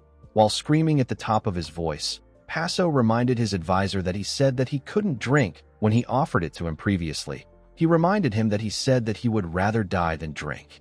He couldn't believe that his advisor accepted Muguk's drink after he told him that he doesn't drink. He asked the man if he has any excuse for his actions. The man didn't say anything. Paso hated his silence. He became angry and raised his hand. He dragged the man into a world filled with dead bodies. With a scary look on his face, Paso told his advisor that this place suits him perfectly. He told him that this is the only place he will ever see from now on. The man didn't flinch even after hearing this. Paso didn't know what to say. Before he could do anything, his advisor bowed his head and apologized to him. He told Paso that he was short-sighted. The cult leader was horrified to see this. He didn't expect things to get to this point. He couldn't believe that his disobedient subordinate was bowing to him. He realized that him and his advisor will never be able to have an open and honest conversation again. The scene shifts and we see Daryong swinging a huge sword. He was sweating heavily. He raised his sword and swung it with a large amount of force. He gathered his strength and raised it again. While he was swinging his sword, Muguk watched him from afar. He smiled when he saw how hard Daryong was working. He remembered how the man cried and complained about his life. While he was looking at him, someone asked him if he came there to watch his subordinate suffer. Muguk turned to see the Blood Heaven's sword demon. He told the old man that Daryong already suffers a lot during the day. He said that he doesn't have such twisted hobbies. Kiampa asked him about why he is there at this hour. Muguk told him that there is something he wants to consult him about. Kiampa asked him to come inside. When our boy entered his office, he turned to the old man's shelf. He told him that he has a lot of books. The Blood Heaven's sword demon asked him to complete the rest of his sentence. Muguk nervously told him that these books don't suit him. Kiampa said that he doesn't read them. He told our boy that they are just for decorations. Our boy told him that they don't suit him even as decorations.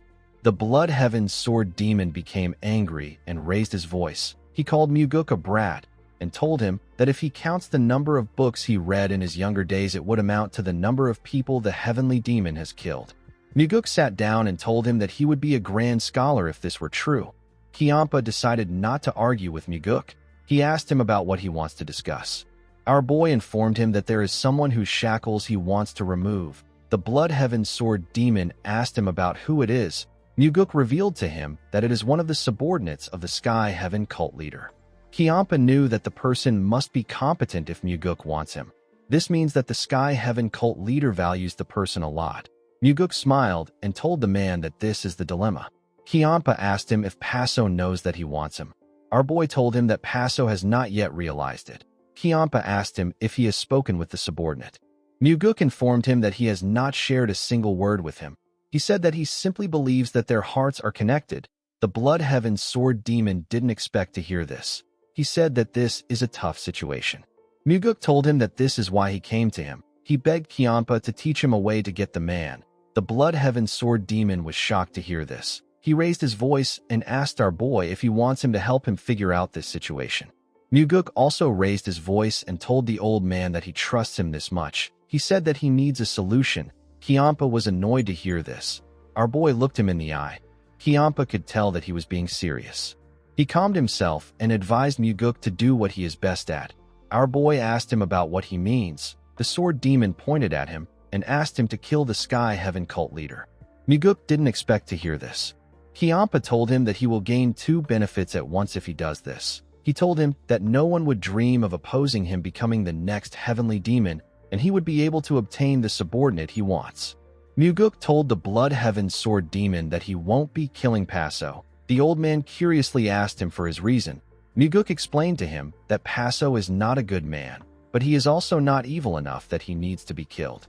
Kiampa believed that this wasn't Muguk's true reason for not killing Paso. He asked our boy if he is not going after the cult leader because he is his treasure vault. Muguk laughed and said that this is part of his reason. The Blood Heaven Sword Demon told him that he is still a villain. Our boy smiled and agreed with him. Kiampa was shocked to see that he agreed with him so easily. Muguk asked the man to tell him how he would deal with villains if he was too soft. He said that he needs to be a proper villain so that he can carry his karmic burden and go to hell by himself. The Blood Heaven Sword Demon didn't expect to hear this. He asked Muguk to tell him why he would go to hell. He said that hell is for people like him. He advised Muguk to walk a path of flowers. Our boy was shocked to hear this. Kiampa explained to him that he has only one option left if he refuses to kill Paso. He told our boy that the subordinate must come to him on his own. Muguk said that he is actually not confident that he has given the man enough reason to do this. He said that they haven't exchanged a single word yet. The Blood Heaven Sword Demon didn't know what to say. Muguk believed that the Blood Heaven Sword Demon would understand the feeling of wanting to bring someone who he hasn't spoken to over to his side. Kiampa told our boy that he needs to give the man certainty. He advised him to show the man his people. Muguk didn't expect to hear this. The Blood Heaven Sword Demon told him that the person he wants will gain certainty about him once he sees his people. Muguk was shocked to hear this. He thought about Leon, Yonrang, Daryong, and Jang Ho, the people that were on his side. The Blood Heaven Sword Demon assured him that the man won't be able to resist once he sees his people. Muguk never thought of this. He carefully looked at Kiampa. The old man asked him about why he is looking at him like this. Muguk gently smiled and said that this is the best advice he has gotten. Kiampa was surprised to hear this. He brushed it off by saying that it is not a very good advice. Muguk told him that he is number 1 among his people. He said that this is why it is the best advice. The Blood Heaven Sword Demon became confused. He asked Muguk if he gave him the worst advice. Our boy gently smiled. Kiampa told him that anyone would run away if they see him. He asked him to show the man someone else. He said that he didn't give him the advice with himself in mind. Muguk told him that he has to come. The Blood Heaven Sword Demon declined his offer. Muguk explained to him that he doesn't just want to show him the man. He said that he wants him to see the person that he chose. Kiampa was surprised to hear this. He asked him if he is serious. He asked our boy about why he wants to do this. Muguk asked him if he wouldn't be able to understand the kind of person he is even better. He told him that he wants to give him certainty about him and become closer to him. Kiampa didn't expect to hear this. Muguk stood up and asked him to follow him. The Blood Heaven Sword Demon asked him if they are going now. Muguk told him that they are. He said that there is no point in pushing it forward if they are still going to go anyway. He suggested that they get everyone who has time to have an introduction session. He told Kiampa that he will see the kind of person he is through the person that he chose. The Blood Heaven Sword Demon grit his teeth out of anger and told him that he is really a madman. Muguk smiled when he heard this. He believed that he needed to be mad because it is so hard to make one person his own. The scene shifts, and we are taken to the cult leader's chambers. We see him looking at the moon from his window. He and his advisor didn't say anything to each other. Everywhere was quiet. While looking at the moon, Paso put himself together and apologized to the man. His advisor told him that it is fine. Paso knew that things were not fine. He realized that it was insane for him to talk about advancing into the Central Plains when he can't win the heart of one subordinate. He realized that his other subordinates will be even worse than this. He believed that they were laughing at him on the inside, while they swore loyalty to him on the surface. The moment he thought of this, his advisor called out to him. Paso was shocked to hear this. It was as if he heard something life-changing. He thought that he would never hear his advisor call out to him again. He put himself together and turned around. He asked him to tell him what is wrong. His advisor told him that he is trying to bind him with shackles and even seize his heart. He asked Paso if he doesn't remember what he said. He reminded him that neither of them are people blessed enough to have everything without letting go of anything. The cult leader grit his teeth when he heard this. He asked the man to tell him why he accepted Muguk's liquor. The man said that he had no reason. This made Paso get angrier. He asked his advisor to give him a reason. He said that he has the right to hear his reason. The man didn't say anything. With a look of fear on his face, Paso asked him if he wants to go to Muguk's side. His advisor still didn't give him a response. Paso asked him if he really plans to go to Muguk. The man said that he hasn't decided yet. The cult leader screamed and said that this is basically the same thing. He asked him about when him and Muguk got so close. He asked him if they spoke with the frequency whispering technique behind his back. The man said that he has never spoken to Muguk.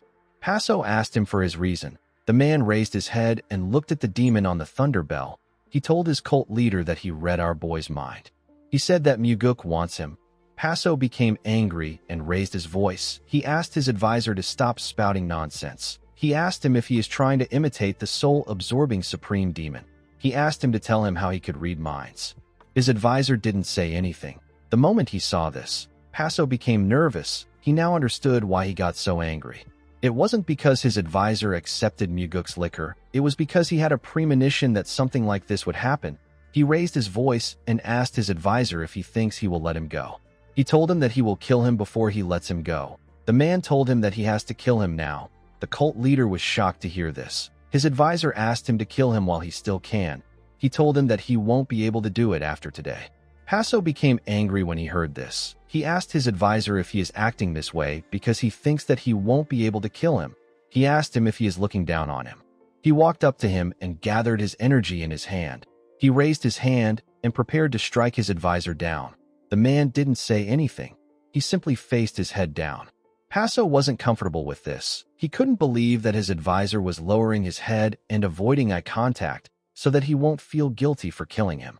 The man told his cult leader that he will never be able to kill him if he doesn't do it now. He said that he won't let anyone kill him once he decides to live.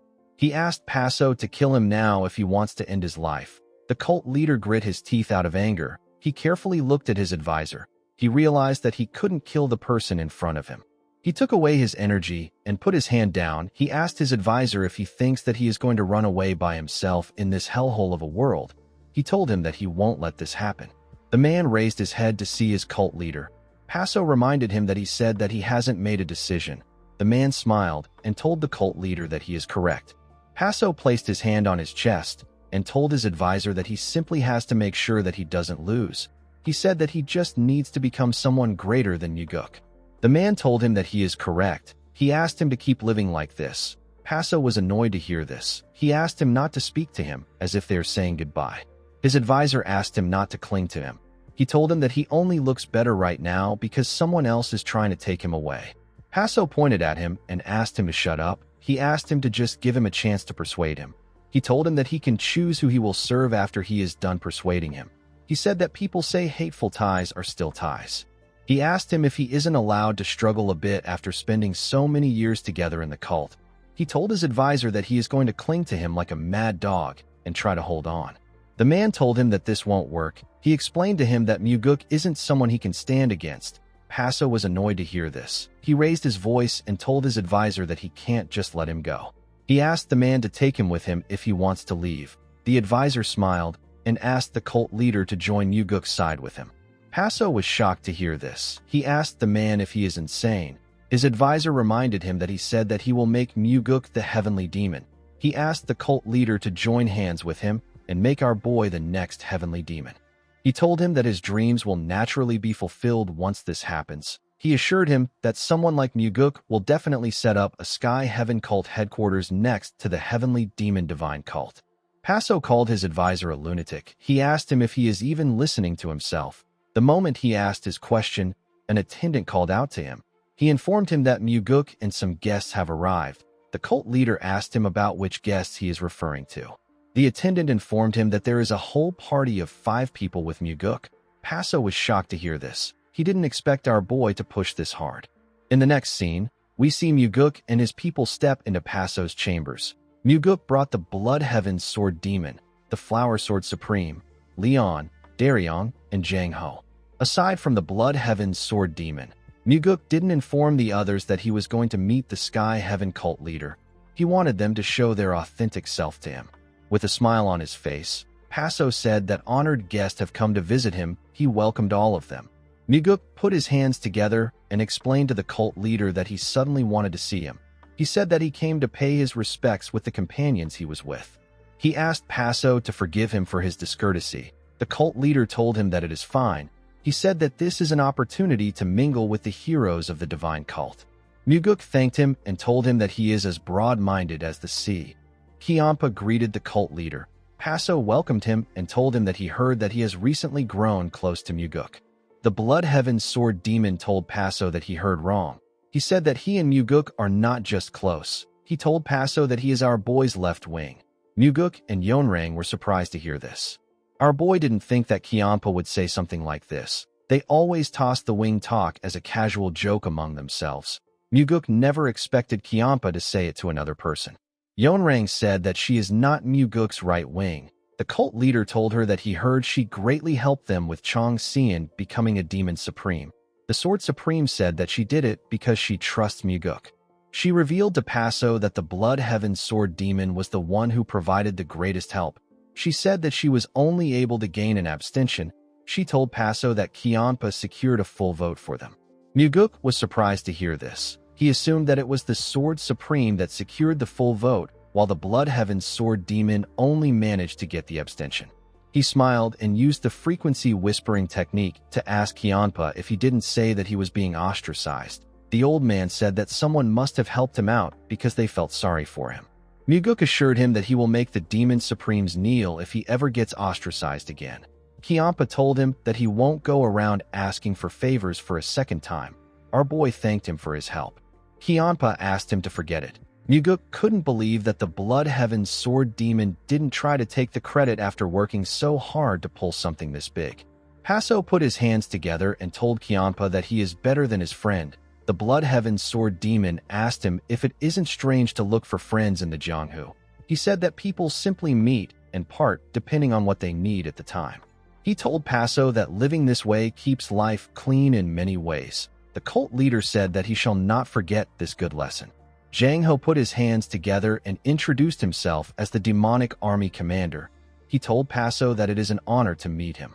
The cult leader said that the honor is his. He said that he never expected to meet the valiant Jang Ho like this. Jang Ho told him that he pestered Muguk to allow him meet the Supreme, one of the Outer Murim. The cult leader said that it is a name with empty fame. He told Jang Ho that he hopes he doesn't disappoint him. Jang Ho actually followed Muguk after hearing his request. He didn't even ask for our boy's reason. Muguk realized that Jang Ho possesses a dependable steadiness that shows that he would silently carry out anything entrusted to him. Daryong bowed his head and said that he is not certain if he is worthy enough to be there. He introduced himself as an investigator of the Nirvana Pavilion. The cult leader told him that he knows him very well. He said that people say that he is Muguk's right-hand man.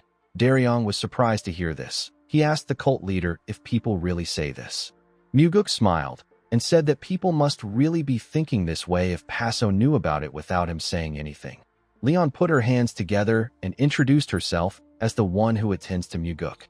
Paso told her that it has been a long time since he saw eyes filled with such spirit. The woman thanked him for thinking well of her. Muguk dragged Leon closer to him and told Paso that Daryong might be his right-hand man, but Leon is like his heart. The woman was surprised to hear this. Our boy asked everyone to remember that Leon is like his heart. Everyone was surprised to hear this. Paso didn't understand why Muguk said this. Muguk told his bodyguard that she doesn't need to throw her life on the line for him, even if she is his heart.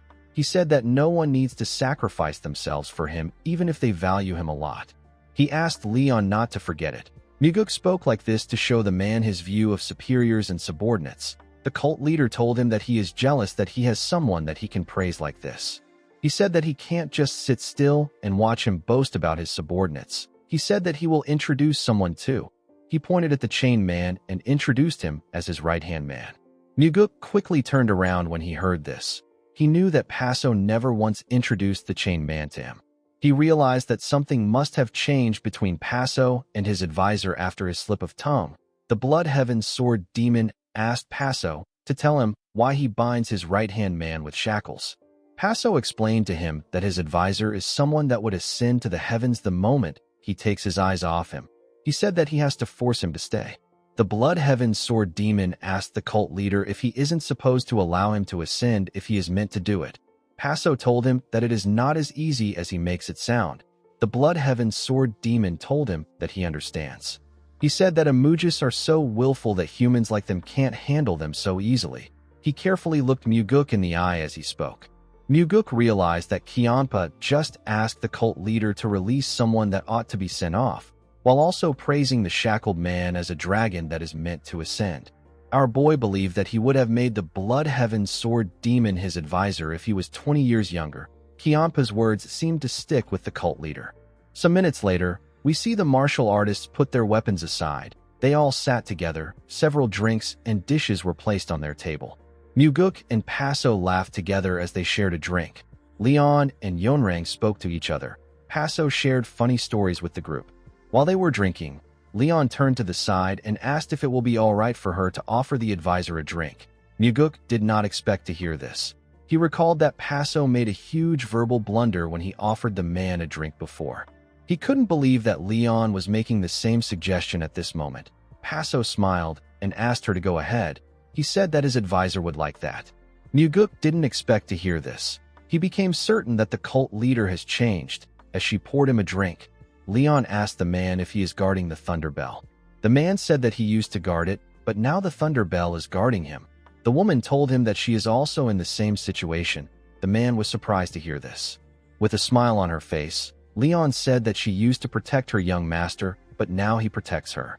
The man was surprised to hear this. He gently smiled. Leon asked him if the Thunder Bell never tells him to leave. She told him that her young master keeps asking her to leave. She said that Muguk keeps saying that he wants her to live her own life. She asked the advisor if this is really the reason or if Muguk is trying to send her away because he dislikes her.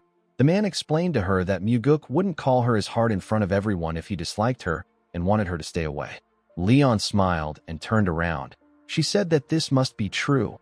Our boy gently smiled when he heard this. He realized that Leon's instincts must have kicked in when she sensed that the reason he brought them there had something to do with the advisor. He touched his heart and threw it to the woman. Leon nervously said that her master does this so much that it feels like he is messing with her. Daryong stood up and moved close to her. He told the bodyguard that her master does this because he worries too much about her. Leon asked him if he is serious. Daryong sat down and said that he observed that his pavilion master strongly wishes that none of his subordinates die. He said that Muguk has a parent's heart, a heart that wants them to leave the harsh world of swords and live well. He told Leon that he believes that Muguk made him learn martial arts because of this worry. Muguk told him that he is wrong. He explained to him that he is raising him well so that he can use him properly later. He told him that he will be used by others often if he is this naive. Daryong told Leon that it is sometimes easier being under someone who uses you well. If you are under a clumsy and indecisive leader, you will have an even harder time. Leon agreed with him and clinked cups with him. They both drank their liquor. The woman asked Daryong to tell her why he likes Muguk so much. The investigator was surprised to hear this question. He asked her if he acts as if he likes Muguk. Leon told him that he wouldn't have come all the way there if he didn't like our boy.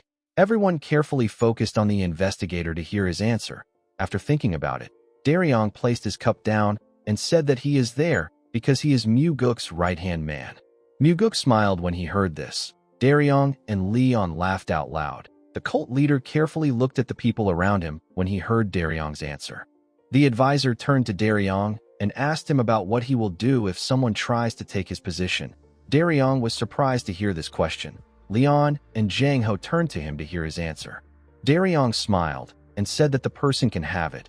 He explained to the man that he doesn't think that he can stand up to the person because he is timid and easily frightened. He said that he is currently working hard as Muguk's right-hand man to prepare for a day something like this happens. Muguk turned to the Blood Heaven Sword Demon and asked him to raise Daryong well. Kyampa said that he won't do this. Immediately he said this. Someone said that he is the next candidate for the right-hand man position. Daryong and Leon quickly turned to the person. The person turned out to be Jang Ho. He said that Daryong might be kind enough to hand his position over, but he won't let the position go to someone else. Daryong didn't know what to say. Jang Ho looked the advisor in his eyes once he was done talking. The advisor asked him about why he is so obsessed with being the right-hand man. He said that he would rather be the left hand and watch the right hands fight. Jang Ho told him that he doesn't have a hobby of watching people fight. He said that his goal is to become the right-hand man, so he will work towards it. Muguk did not expect to hear this. The advisor told Jang Ho that he is quite manly. Jang Ho put his hands together and thanked him. No one knew what to say. It was as if they didn't understand the two men's conversation. The cult leader picked up his cup and used the frequency whispering technique to tell his advisor that he is saying nonsense by calling Jang Ho manly. He asked him about when he has ever said something like that to him. The man told him that he is saying this because he doesn't know him well. He said that he is the kind of person who can say all sorts of things. He told his lord that he can crack jokes and even banter. Paso asked him about why he would say something like this at a time like this. The man told him that he is the one who started it first.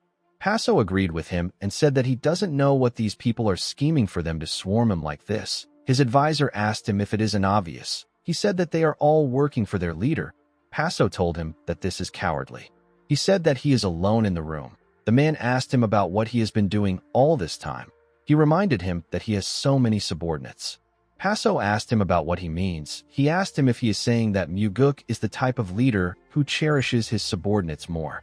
The man explained to him that if he goes to Muguk's side, it will be for reasons that have nothing to do with his people. He said that it will be the same thing if 100 people swarm in to praise our boy. He asked his cult leader not to pay attention to the people around him. Paso asked his advisor to tell him why he would go to Muguk's side. The man didn't give him a reply. Paso seemed to be saddened by this. He placed his cup down and told Muguk that he has good subordinates. Our boy told him that he has better subordinates. Paso disagreed with him. He said that he is a lonely man. He pointed at his advisor and said that no one understands him aside from him. Muguk told him that it is a great blessing to have someone who can understand him in life. Paso looked him in the eye and agreed with him. He said that he hopes that the blessing stays by his side for a long time. Muguk seemed to understand his words. Paso raised a bottle of liquor and asked Muguk to have a drink. He pushed his energy into the bottle. Our boy noticed this. He could tell that the cult leader poured his inner energy into the liquor bottle. He carefully raised his cup. He knew that only true masters could pour inner energy into a cup without breaking it. If a person doesn't have enough inner energy to match the master, they will not be able to receive the liquor. Paso gently poured the liquor in Muguk's cup. Our boy accepted the drink without flinching. He confidently looked at the cult leader. Paso was shocked to see this. He realized that Muguk's inner energy surpasses his own. He couldn't accept this reality. He watched our boy move the cup close to his mouth and drink the liquor. After drinking the liquor, Muguk offered Paso a cup and asked him to accept a drink from him. The cult leader glared at the cup. He knew that he would be humiliated in front of this people if he fails to receive a drink. He accepted the cup and said that he will receive a drink from the hidden ascending dragon. Muguk poured his inner energy into the bottle and carefully poured Paso a drink. The cult leader nervously watched Muguk fill his cup. Immediately our boy was done. He drank the liquor and hit the cup on the table. He said that the liquor tastes superb. Muguk suggested that they drink until they get drunk. Paso agreed with him. He gently smiled and asked his advisor if he saw him receive a drink laced with Muguk's inner energy. He said that it was nothing. The man told him that our boy was trying to save his face. He said that Muguk probably didn't feel it. He explained to his cult leader that Muguk used his inner energy because he used it first. He told Paso that he would have been in an awkward position if Muguk poured the liquor normally. He said that our boy didn't even put all his inner energy into it. Paso knew that his advisor was right.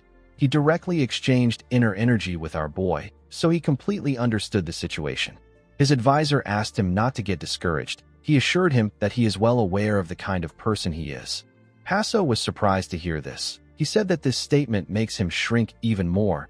He said that he is usually a better person than this. He didn't understand why he was making so many mistakes. The man told his cult leader that he completely understands him. As he drank his liquor, the Blood Heaven Sword Demon used the frequency whispering technique to ask Muguk about why he didn't humiliate Paso. Our boy explained to him that the situation will get worse if Paso's pride gets hurt. Kiampa picked up his cup and told Muguk that he should have crushed Paso with this chance. He told him that a person's heart moves in simpler ways than he thinks. Muguk said that the man probably saw something more important. Kiampa asked him if he isn't overestimating the advisor. Our boy told him that he might be right. He turned to Daryong and asked him about how his martial arts training is going these days. Daryong said that it is tiring, but he is working diligently. The Blood Heaven Sword Demon asked him if it is really tiring. Daryong quickly said that it isn't.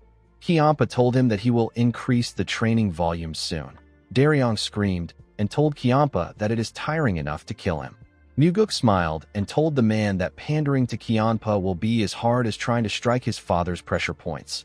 Daryong referred to the Blood Heaven Sword Demon as master and told him that it is not tiring to learn from him. Kiampa glared at him and reminded him that he is calling him master again. Daryong stood up and explained to Kiampa that he thinks of him as his master even though he didn't formally take him in as his disciple. He told him that he will forever remember him as his master even if he kicks him out tomorrow. The Blood Heaven Sword Demon glared at him and asked him if he allowed him to remember him.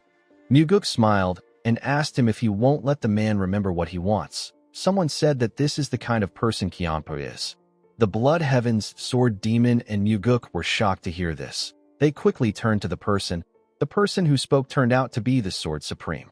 Kiampa asked Yonrang if she knows him well enough to say this. The woman said that she does. She said that she is actually the one who doesn't want to remember certain things. The two demon supremes glared at each other.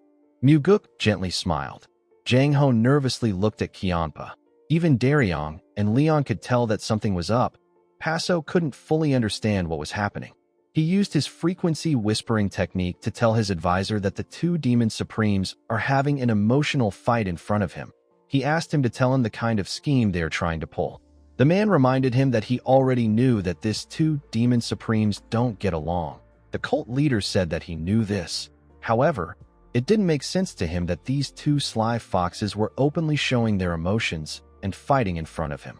He asked his advisor if he knows the kind of people they are. The man told him that they are not fighting because they are in front of him. Paso didn't expect to hear this. His advisor informed him that they are fighting because they are in front of Muguk. The cult leader was shocked to hear this. He carefully looked at everyone in the room. He felt like his presence was being ignored.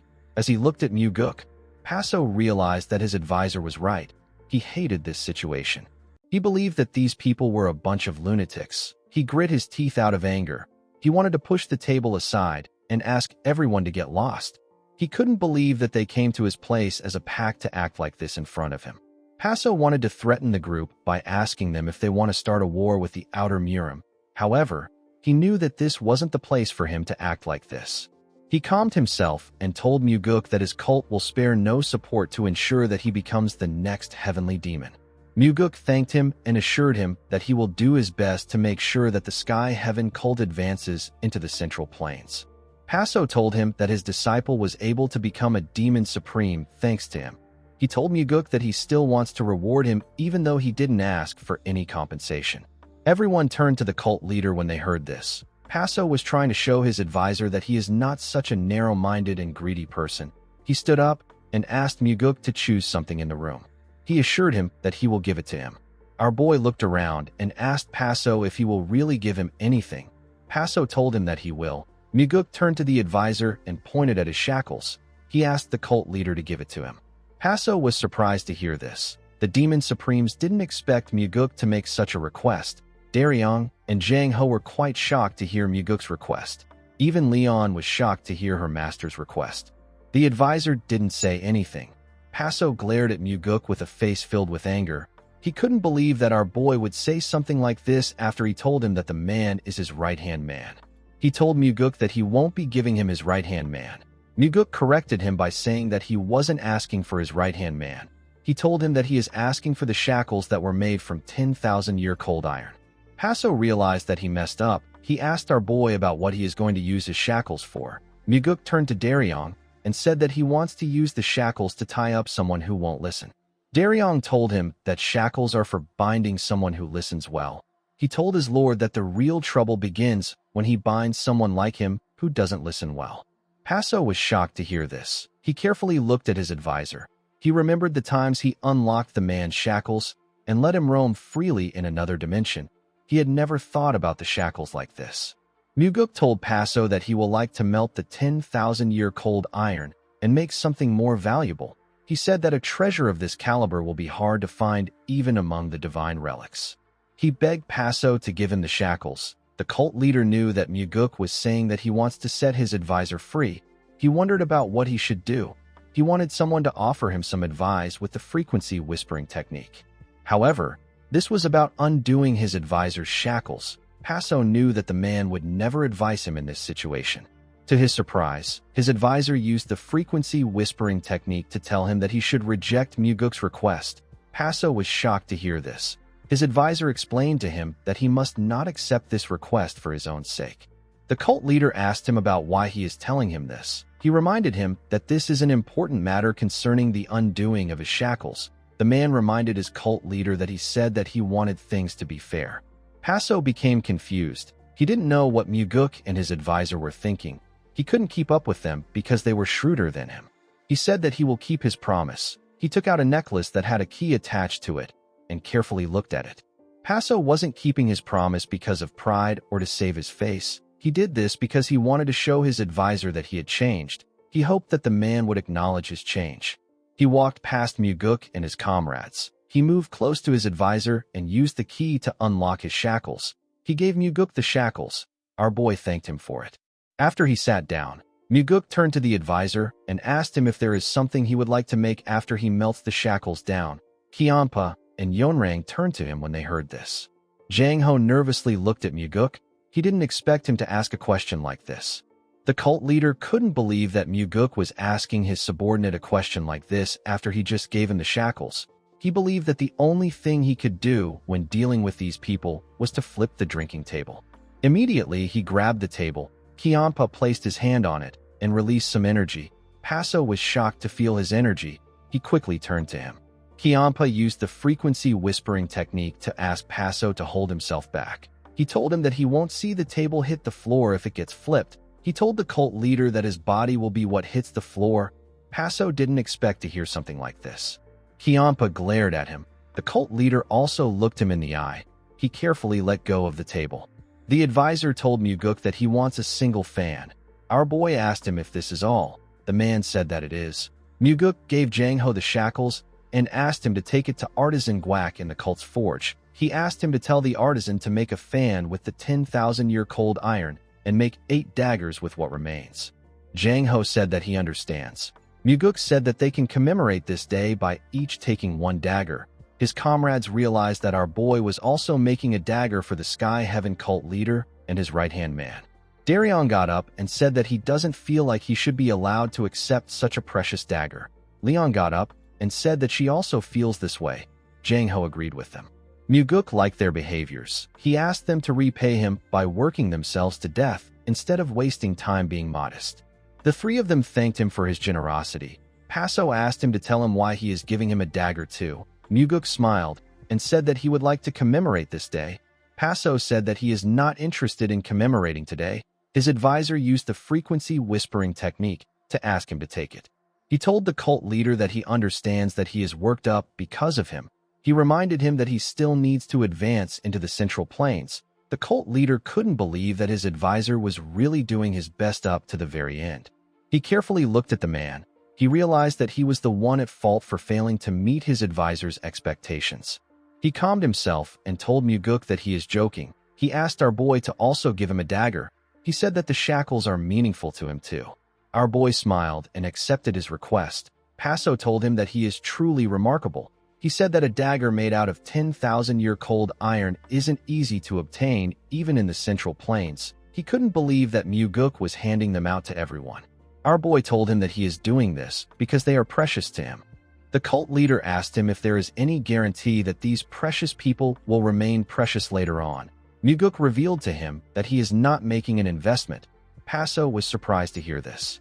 With a smile on his face, our boy said that he is giving out this gift out of gratitude for what everyone has done for him up to now. Jang Ho, Daryong, and Leon were touched when they heard this. Paso quietly looked at Muguk as he spoke. He felt as if he was left out. He saw Muguk shining in the room. He gently closed his eyes. It seemed as if he was frustrated with his own weakness. While he was thinking, someone offered him a drink. The person turned out to be Kianpa. The old man carefully looked Paso in the eye. The cult leader decided to accept his drink. The Blood Heaven's sword demon reminded him that he said that they can't control the ascending dragons. He told Paso that it is better for him to let go of his desires and set them free. Paso carefully looked at his liquor and drank it. As the night went on, the group drank several bottles of liquor. Daryong filled his cup and poured another cup of liquor down his throat. Leon noticed that he was already tipsy. She advised him to stop drinking. She told him that he might end up holding on to his master's leg again if he continues drinking. Daryong ignored her and said that he is perfectly fine. Muguk told him that he is already slurring. Daryong asked him not to worry. He assured him that he isn't drunk. Muguk turned to Jang Ho when he heard this. The demonic army commander assured him that he will take care of Daryong and Leon. He asked our boy not to worry. Muguk asked him to hit them with his huge fist if they look like they are about to act up. Jang Ho said that it won't be easy to catch them acting up. He said that Leon and Daryong have been on a roll lately. Paso said that the world has turned upside down. He said that it has become a place where someone like Muguk has to cater to the whims of his underlings. Muguk knew that Paso was talking about his advisor, not Leon or Daryong. The cult leader asked Muguk if he plans to watch his subordinate's mood while he is running the cult when he becomes the heavenly demon. Muguk asked the cult leader if he knows what all incompetent people have in common. Paso asked him if it is their incompetence and laziness. Our boy said that this is true, but there is something even more common among them. Paso asked him about what it is. Muguk said that incompetent people have no tact. Paso was shocked to hear this. Kianpa and Yonrang turned to Muguk when they heard what he said. The cult leader asked Muguk if he is saying that he should watch his subordinate's mood. He asked him if he believes that the cult will function properly this way. He asked him about what he will do if he gets swallowed by the Orthodox sect bastards. Muguk told Paso that he will learn what kind of people his subordinates are and what is in their hearts when he watches their mood. Our boy said that he doesn't want forced loyalty. Immediately he heard this. Paso flipped the table and asked Muguk to shut up. Kianpa and Yonrang used their energies to block any food from spilling on them. Daryong and Leon were shocked to see what the cult leader did. Paso raised his voice and said that this is bullshit. He told his advisor that Muguk is just putting on an act to get on his good side. He said that even though Muguk talks like this, he will drag off his subordinates somewhere and kill them if they don't listen to him. He told his advisor that Muguk is just trying to tell him that he will watch his mood. He said that our boy is just putting on an act because he wants to take him. Everyone quietly looked at Paso. The cult leader stared at his advisor. The man also carefully looked at him. Paso didn't know what his advisor was expecting from him. This was the kind of person he was. He didn't want to listen to Muguk's nonsense, and he didn't know what to do. Even though they were staring at each other, none of them said anything. Muguk said that he must have been rude. He stood up and apologized to Paso. He told him that he will visit him again tomorrow and apologize properly since it is already late. The two demon supremes bowed their heads to the cult leader and walked out of the room with Muguk. Paso hated the situation. He knew that he shouldn't have done this in front of Muguk and the demon supremes. More than anything, he shouldn't have done something like this in front of his advisor. While he was thinking, the man stood up and walked towards him. He picked up a bottle of liquor and drank it. He offered the liquor to Paso. The cult leader took it from him and drank it. He cleaned his mouth and looked at his advisor. He wondered if he and the man should have sat down and drank together from the start. He wondered about what he was so afraid of. He revealed to him that he put the shackles on him because he was afraid that he would kill him. He said that he was actually afraid that he will be the one to kill him. The man told him that this is not true. Paso was surprised to hear this. The man told Paso that he wasn't thinking about any of this when he put the shackles on him. He explained to him that the reasons he just gave are thoughts that he only started having recently. Before this, Paso lived his life without thinking about anything. He tied the man up from the start and never considered otherwise out of habit.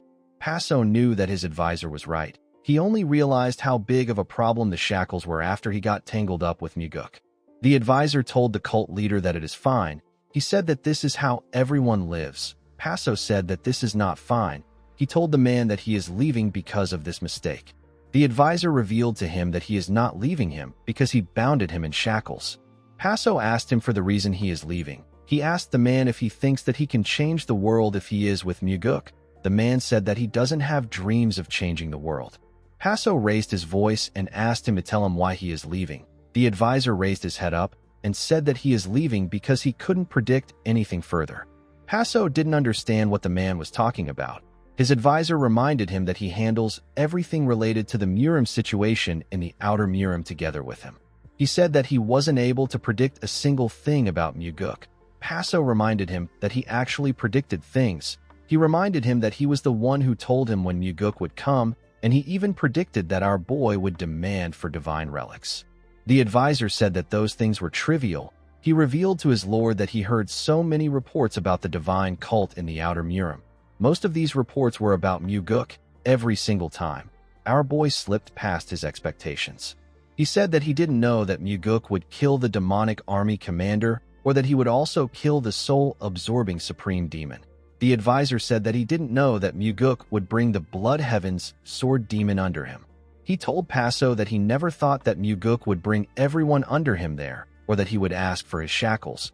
With a face filled with confusion, the man asked Paso about how this was possible. The cult leader froze in shock. The man said that he might become smarter if he goes with Muguk. He said that he is okay with this even if he is treated coldly. He told Paso that he still needs to go and see for himself. He wanted to see why he couldn't predict what Muguk will do. He wanted to see the kind of man our boy was. He told his cult leader that he is genuinely curious about Muguk. Paso became sad when he heard this. He asked his advisor if things can't work out between them. The man turned to him and told him that it can. He suggested that they go to Muguk together. Paso raised his voice and called him a crazy bastard. He asked him about what he is trying to bring him into. The man asked him to follow him and find out. The cult leader asked his advisor if he knows what his subordinates will think. He asked him if he believes that they will follow him after he goes under someone so young. The man asked Paso to throw everything away and come with him. The cult leader was shocked to hear this. His advisor asked him to hand over his position to his successor and follow him. He told him that they will live a new life. Paso froze in shock. He couldn't believe what he was hearing. He asked the man to tell him how he would be useful if he gave away the title of the Sky Heaven cult leader. The man told him that he would be a more admirable person if he gave away the title. He explained to Paso that he has spent his whole life bound to his title and has lived a mediocre life. The man said that he is not the only one who has lived with shackles. Paso was annoyed to hear this. He threw the bottle of liquor at the wall and asked the man to stop spouting nonsense. He asked him if he is telling him to step down from his position on his own. He raised his voice and told his advisor that this is a position where he can kill whoever he wants with a single word, eat whatever he wants, and summon any beauty he likes. With a cold gaze in his eyes, the advisor asked Paso if any of this has made him happy. The cult leader didn't expect to hear this question. He put himself together and said that he is happy. He quickly corrected himself and said that he is not happy, but he is not unhappy either. He asked his advisor if he will become happy after he steps down from this position. He asked him if the happiness that he never had as the cult leader is just going to walk up to him on its own. The man said that he doesn't know. He told Paso that he is the one who has to find it. Paso pointed at him and accused him of trying to ruin him. He told the man that he is trying to make him suffer. The advisor told him that he might be correct. Paso didn't think that he would say this. He put down his hand and screamed. He grit his teeth and raised his head up. His advisor watched him as he did this. He watched Paso in silence. The cult leader didn't like this situation at all. He told his advisor that he lost. The man didn't expect him to say this. Paso said that he lost to people who are so eloquent and smart. He asked the man to leave. The advisor was shocked to hear this. Paso turned to him and asked him to go suffer in hell. He told him that he will regret leaving him till the day he dies. He swung his hand at the man and asked him to get out. He told him that his sight disgusts him now. The man was shocked to hear what his cult leader said. He felt some energy when Paso swung his hand. The energy made him feel refreshed. It was as if he was granted a new life. While Paso was looking at the other side, he heard a sound. When he turned around, he saw a key on the floor. He asked the man to tell him why he has a key. He said that Muguk took the key along with him. The man revealed to him that he forged it years ago. Paso was shocked to hear this. He picked the key up from the floor and asked the man about how he was even able to do this. He asked him to tell him why he didn't run away. He knew that the man had chances to kill him since he was able to undo his shackles. He asked him about why he didn't kill him. The man told him that it is probably for the same reason he didn't kill him even when he kept insulting him. Paso was surprised to hear this. With a smile on his face, the man reminded the cult leader that he once said that he is the only person who understands and knows him best. He told Paso that he also feels the same about him. The cult leader was shocked to hear this. Tears slowly gathered in his eyes. He closed his eyes to stop himself from crying. He now understood why this farewell was so difficult and why it filled him with such regrets. He couldn't believe that the man would give him the key at a time like this. He said that he is a loser to the very end. The man went on his knees and bowed his head to Paso. The cult leader was shocked to see this. The man told him that he is wrong. He said that he didn't kill him, and he is letting him go so easily. He told Paso that he is an admirable person to him. The cult leader didn't know what to say. Even though the man could have run away, even though he wanted to die many times, there was one reason he chose to live like this. He told Paso that he lived like this because he was attached to him. He assured the cult leader that he will never forget the grace he showed him today by freeing him. Paso still didn't know what to say. The man bowed his head to him and told him that he looks forward to the day they meet again. The cult leader still didn't say anything. He watched his advisor get up and walk out of the room. All Paso could do was stand silently. After the man left, Paso looked around his empty room and fell into despair. The scene shifts, and we are taken to an inn. We see Jang Ho drinking with Daryong and Leon. The demonic army commander told the other two that he sometimes feels disappointed. Leon asked him for the reason why he feels this way. The man told her that she is Muguk's heart and Daryong is his right-hand man, but he is still nothing. Leon told him that this is what makes him more impressive. Jang Ho was surprised to hear this. He asked her about what she means. The woman told him that he still gets to call Muguk his lord even though he is not the heart or the right-hand man. Jang Ho didn't expect to hear this. Leon agreed with him that it is not a small matter to call someone their right-hand man or their heart. She said that her young master's trust in him is still real. She told him that she can tell just by looking into Muguk's eyes. Jang Ho was surprised to hear this. He asked her if she is serious. Leon assured him that she is. Daryong told her that she is really good at lifting others. The woman asked him if it seems like that. Daryong told her that it does. He raised his cup after saying this. The other two clinked cups with him. They smiled brightly as they shared their liquor. Daryong asked them if they know who the chain man was. He said that the man didn't seem ordinary. Jang Ho put his arms together and said that he won't let anyone act however they please no matter how important or outstanding they are. Daryong thanked him for stepping in for him earlier. Jang Ho was surprised to hear this. He apologized to Daryong and revealed to him that he didn't step in for his sake. He said that he was being honest when he mentioned that he is lining up as a candidate for the right-hand man position.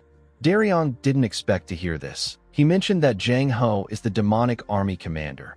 Jang Ho cut him off and asked him not to say that he will yield the position to him.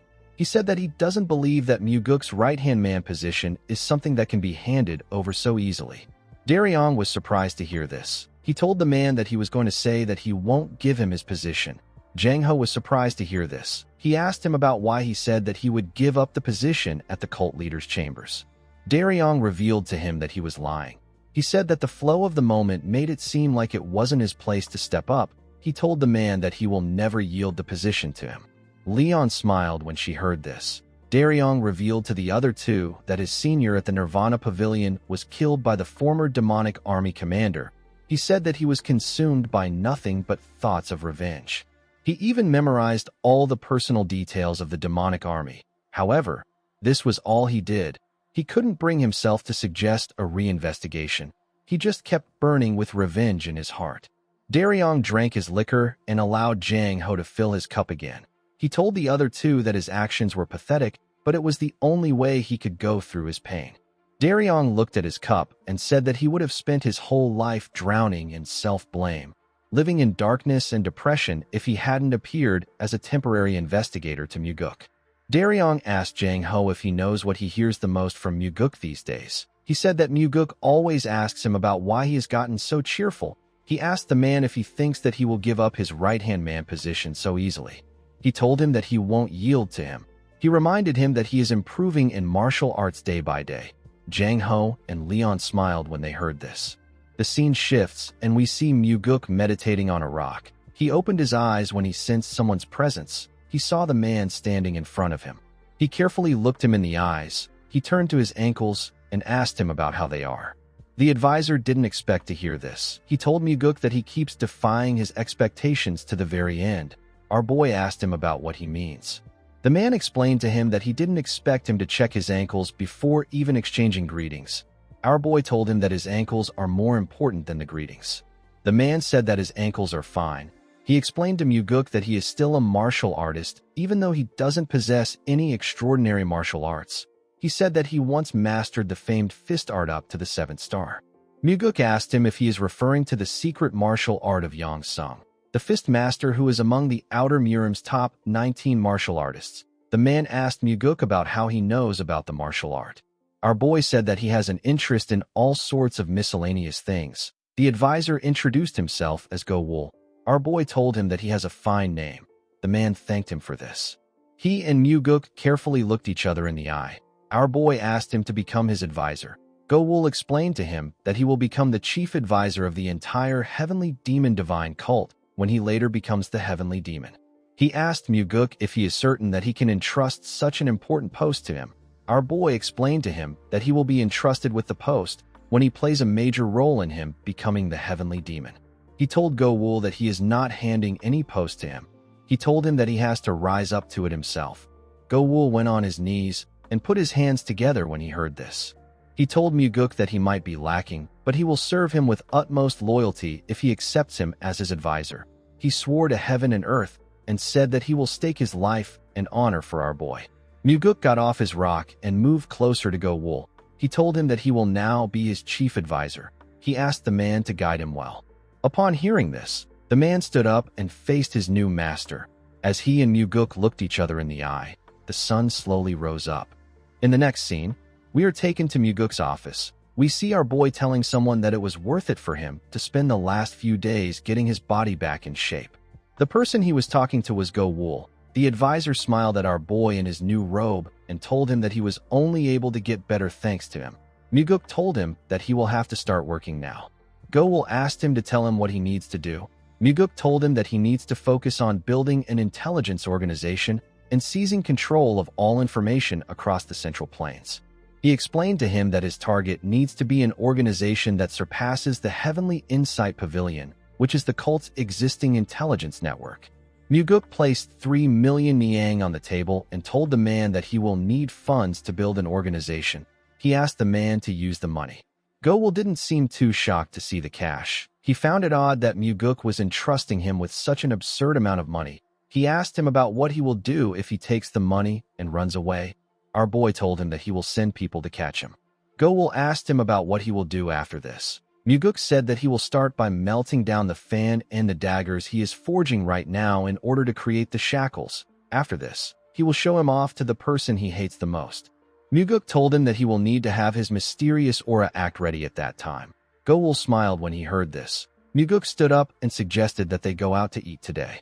The scene shifts, and we are taken to the demonic village. We see Paso drinking alone in broad daylight. He seemed to be lost in deep thought. Muguk and Go Wool watched him from afar. Muguk revealed to the advisor that the innkeeper said that the cult leader has already come there alone twice. He told Go Wool that Paso must want to see him. He asked him if he is interested in meeting him. Go Wool said that he is. He said that he has actually been wanting to see Paso. Muguk smiled when he heard this. In the next scene, we see Paso looking confused. He was looking at Muguk and his former advisor. Our boy asked him if they can join him. The cult leader asked him if he is already showing off that he got someone new. He watched his former advisor sit down. The man carefully sat down and turned to Paso. The cult leader told him that his new master seems to be treating him well. Go Wool said that he is eating and sleeping well. The cult leader asked the man if he knows that Muguk is planning to eat him on the day of the feast. Go-wul said that he hopes that the feast is big if this is going to happen. Muguk didn't say anything. He realized that time will sort out the relationship between these two men. He decided to change the topic. He told Paso that he heard that he met his father. He asked him if he told his father that he will raise the new soul-absorbing supreme demon to be even stronger. The cult leader informed him that he said this. He told Muguk that his father seemed satisfied, but he also looked like he wanted him to return to his cult quickly. Paso said that the heavenly demon asked him about how long he plans to keep up with the martial arts training. Muguk asked Paso about the answer he gave his father. The cult leader said that he told the heavenly demon that he still has to find his divine relic, and there is still a lot left for him to teach his disciple. Muguk told Paso that he answered well. The cult leader asked our boy for their next step. Muguk told him that he will find a way. Paso glared at him and asked him if he is going to ask for another divine relic as his price. Our boy told him that he will discuss this part with his advisor. Paso was annoyed to hear this. He asked Muguk if he should be saying something like this to him right now. Muguk told him that he lost one person after coming to their cult, but he also gained the new soul-absorbing supreme demon. He explained to Paso that he will also lose his disciple if he continues to live a life where he is always looking back. Paso couldn't argue with Muguk. Our boy told him that the young lady he took as a disciple is extremely ambitious. He asked the cult leader to focus on her. Paso didn't like what he was hearing. He turned to his former advisor and explained to him that countless people will gather around Muguk in the future if he is truly a once-in-an-era hero like he said. He told him that there will be plenty people around our boy, and he will end up becoming another nobody among them. He pointed his finger at Go-wul and told him that he will be like the one with the shackles again. He assured him that he will become that person again. The man didn't say anything to him. Muguk realized that the cult leader truly cares about Go-wul. He knew that everything he just said wasn't for Go-wul. It was for him. He was warning Muguk not to treat Go-wul the same way he treated him. Go-wul told his former master that Muguk has already given him millions of niang. Our boy was shocked to hear the man say this. Go-wul reminded Paso that he said that Muguk was being hypocritical. He told him that a person needs to do things on a grand scale even if they are putting on an act. Muguk was shocked to hear what his advisor said. Paso was annoyed to hear what he said. He got up and asked him to save his smug advice for his new master. He stormed out of the inn out of anger. Muguk watched him as he walked out. He asked Go-wul about why he just did this. The man told Muguk that he would like to make his first proposal as his advisor. He said that he wants to recruit the Sky Heaven cult leader. Muguk was shocked to hear this. He asked the man if this is possible. Go-wul said that he isn't certain, but they have a chance. Muguk asked him about why he angered Paso. Go-wul told him that he has his reasons. Our boy realized that Go-wul was already laying the groundwork in advance to draw the cult leader in. He asked the advisor about why he wants to recruit him. Go-wul calmly said that he wants to save Paso. Our boy didn't expect to hear this. Go-wul explained to him that the current heavenly demon is a man with a martial talent that is ranked among the greatest heavenly demons in history. His ambition is also immense. In the end, the Sky Heaven cult will be swallowed by the heavenly demon divine cult, and Paso will die in the process. However, if he joins Muguk's side, he can avoid this calamity. Muguk carefully looked the man in his eyes. He smiled and told him that he will accept his proposal since it is his first one. He said that they will bring Paso to their side. Go-wul got up and thanked Muguk for his understanding. Muguk gently smiled when he saw this. He intends on treating the man like a proper advisor, the way his father treats Sima Myung. In the next scene, we see Muguk offer a bag of herbs to Paso. He said that this is a tea of the Central Plains that he enjoys. The cult leader was annoyed to see our boy. He asked him if he also came to brag that he gave Go-wul millions of niang. He said that it must be nice to have so much money.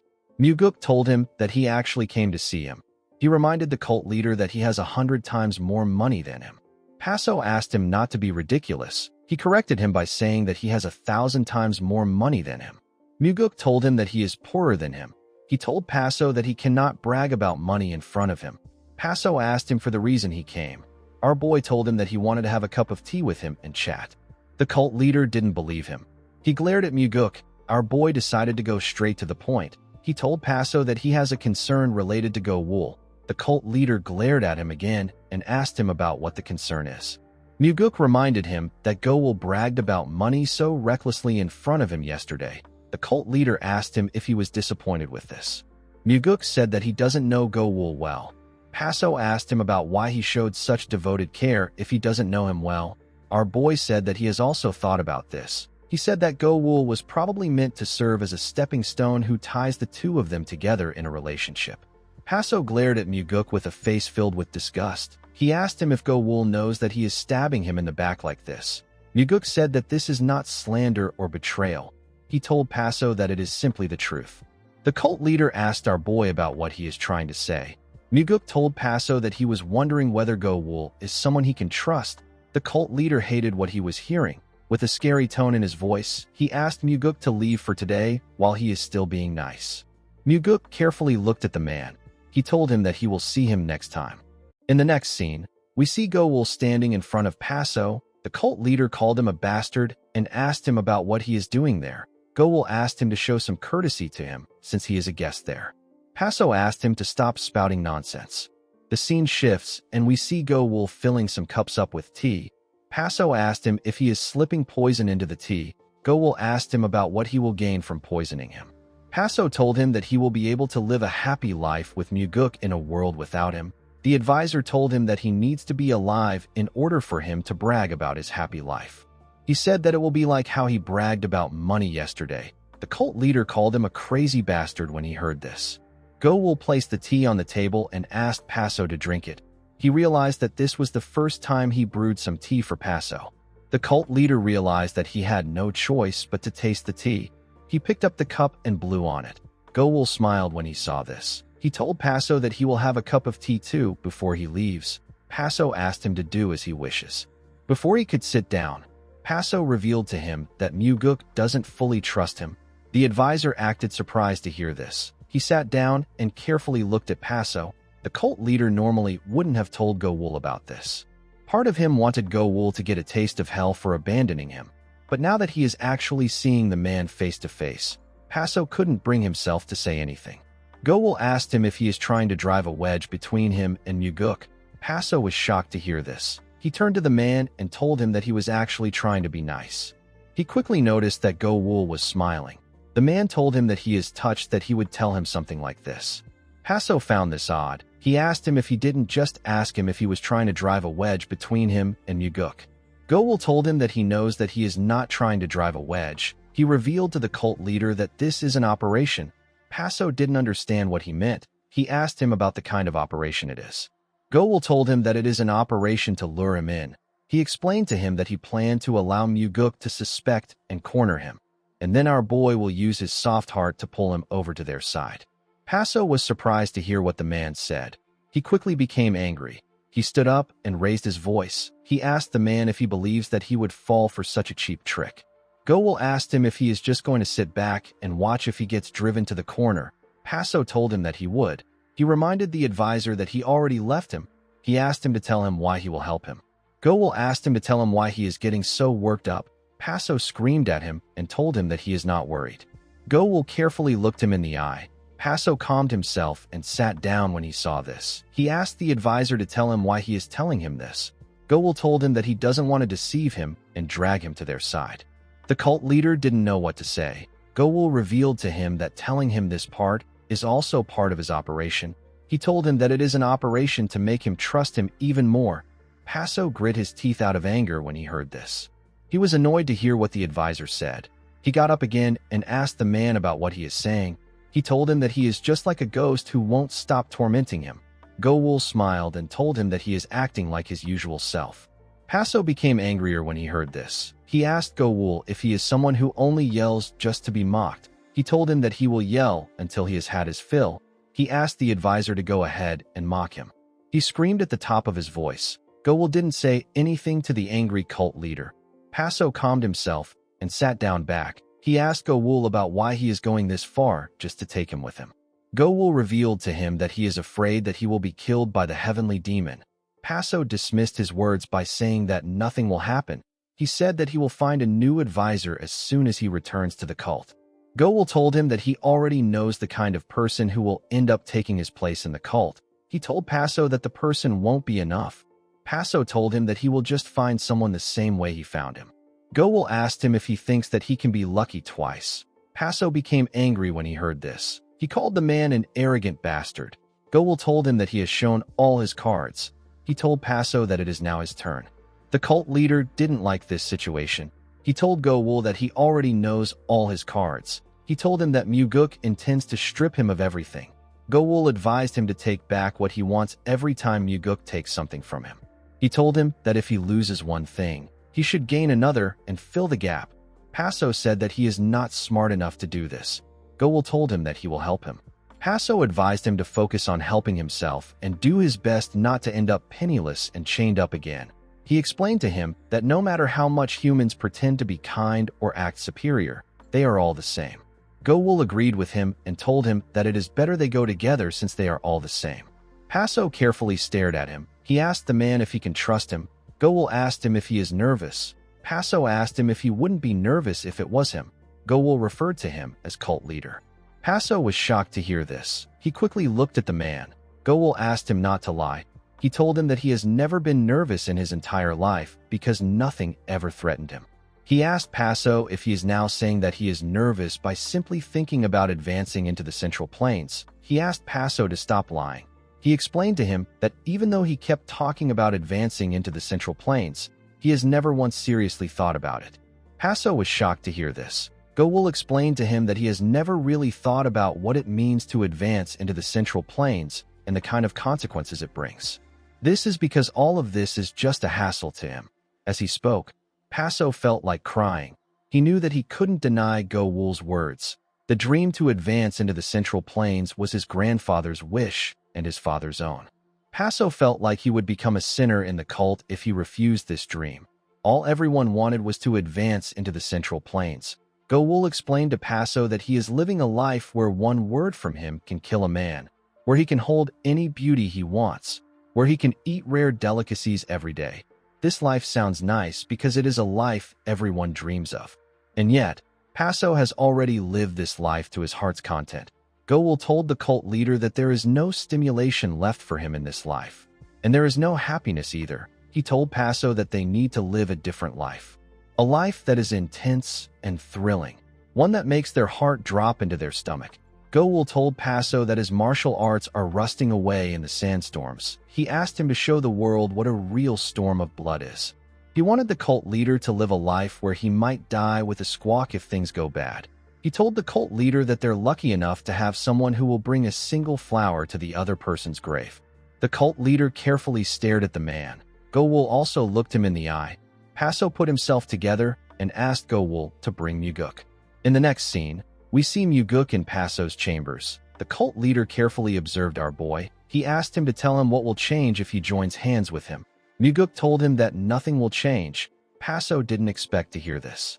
He asked him about what he means. Muguk asked him about what he thinks will change. He asked him if he thinks that he can open a Sky Heaven cult branch without his father's permission. He asked him if he thinks that they will publicly announce that they have joined hands. He said that it will just be a promise between the two of them. Paso was surprised to hear this. He asked Muguk if this is all. Our boy told him that there is actually one thing. He explained to Paso that if he truly comes to see him as one of his people, he will drop everything and run to save him if he is ever in danger. Paso said that he has never been in danger. He said that people don't often run into danger in life. Muguk raised his hand and told him that he will be in danger if he joins hands with him. He explained to him that people will try to kill him first once they find out that he joined hands with him. He said that there is no guarantee that enemies who want to sabotage their relationship won't appear. Paso asked Muguk to tell him why he would be crazy enough to join hands with him. Muguk revealed to Paso that he also didn't want to join hands with him. He told him that he is actually a burden to him. He asked him if he knows that his father doesn't think well of him. Paso said that he does. Muguk told him that he still chose this relationship even though it goes against his father's will. He said that the divine relics are the same. He looked at the cloth on his hand and explained to Paso that no matter how precious the scrap is, it is not worth falling out of his father's favor. Paso was annoyed to hear this, but he knew that Muguk was right. Once our boy becomes the heavenly demon, he will have everything he wants. The cult leader asked him to tell him why he keeps coming to him to change his mind. Muguk reminded him that he said that this wasn't his idea. He turned to Gowul and told Paso that it is his idea. Paso was shocked to hear this. Muguk asked Go-wul to tell him why he should accept the cult leader coming over to his side, even if it means enduring conflict with his father. Go-wul closed his eyes and told Muguk that this decision isn't for him to make. He said that it is for his former master. Paso was shocked to hear this. He didn't think that Go-wul would say something like this. Go-wul told the cult leader that he wants to give him a new life, and he wants to live this new life with him. Paso was shocked to hear this. He asked Go-wul about what he should do with the cult. The man advised him to pass his position to a successor and follow him. Paso asked him about what he means. Go-wul explained to him that they don't need the cult. He told him that they only want him.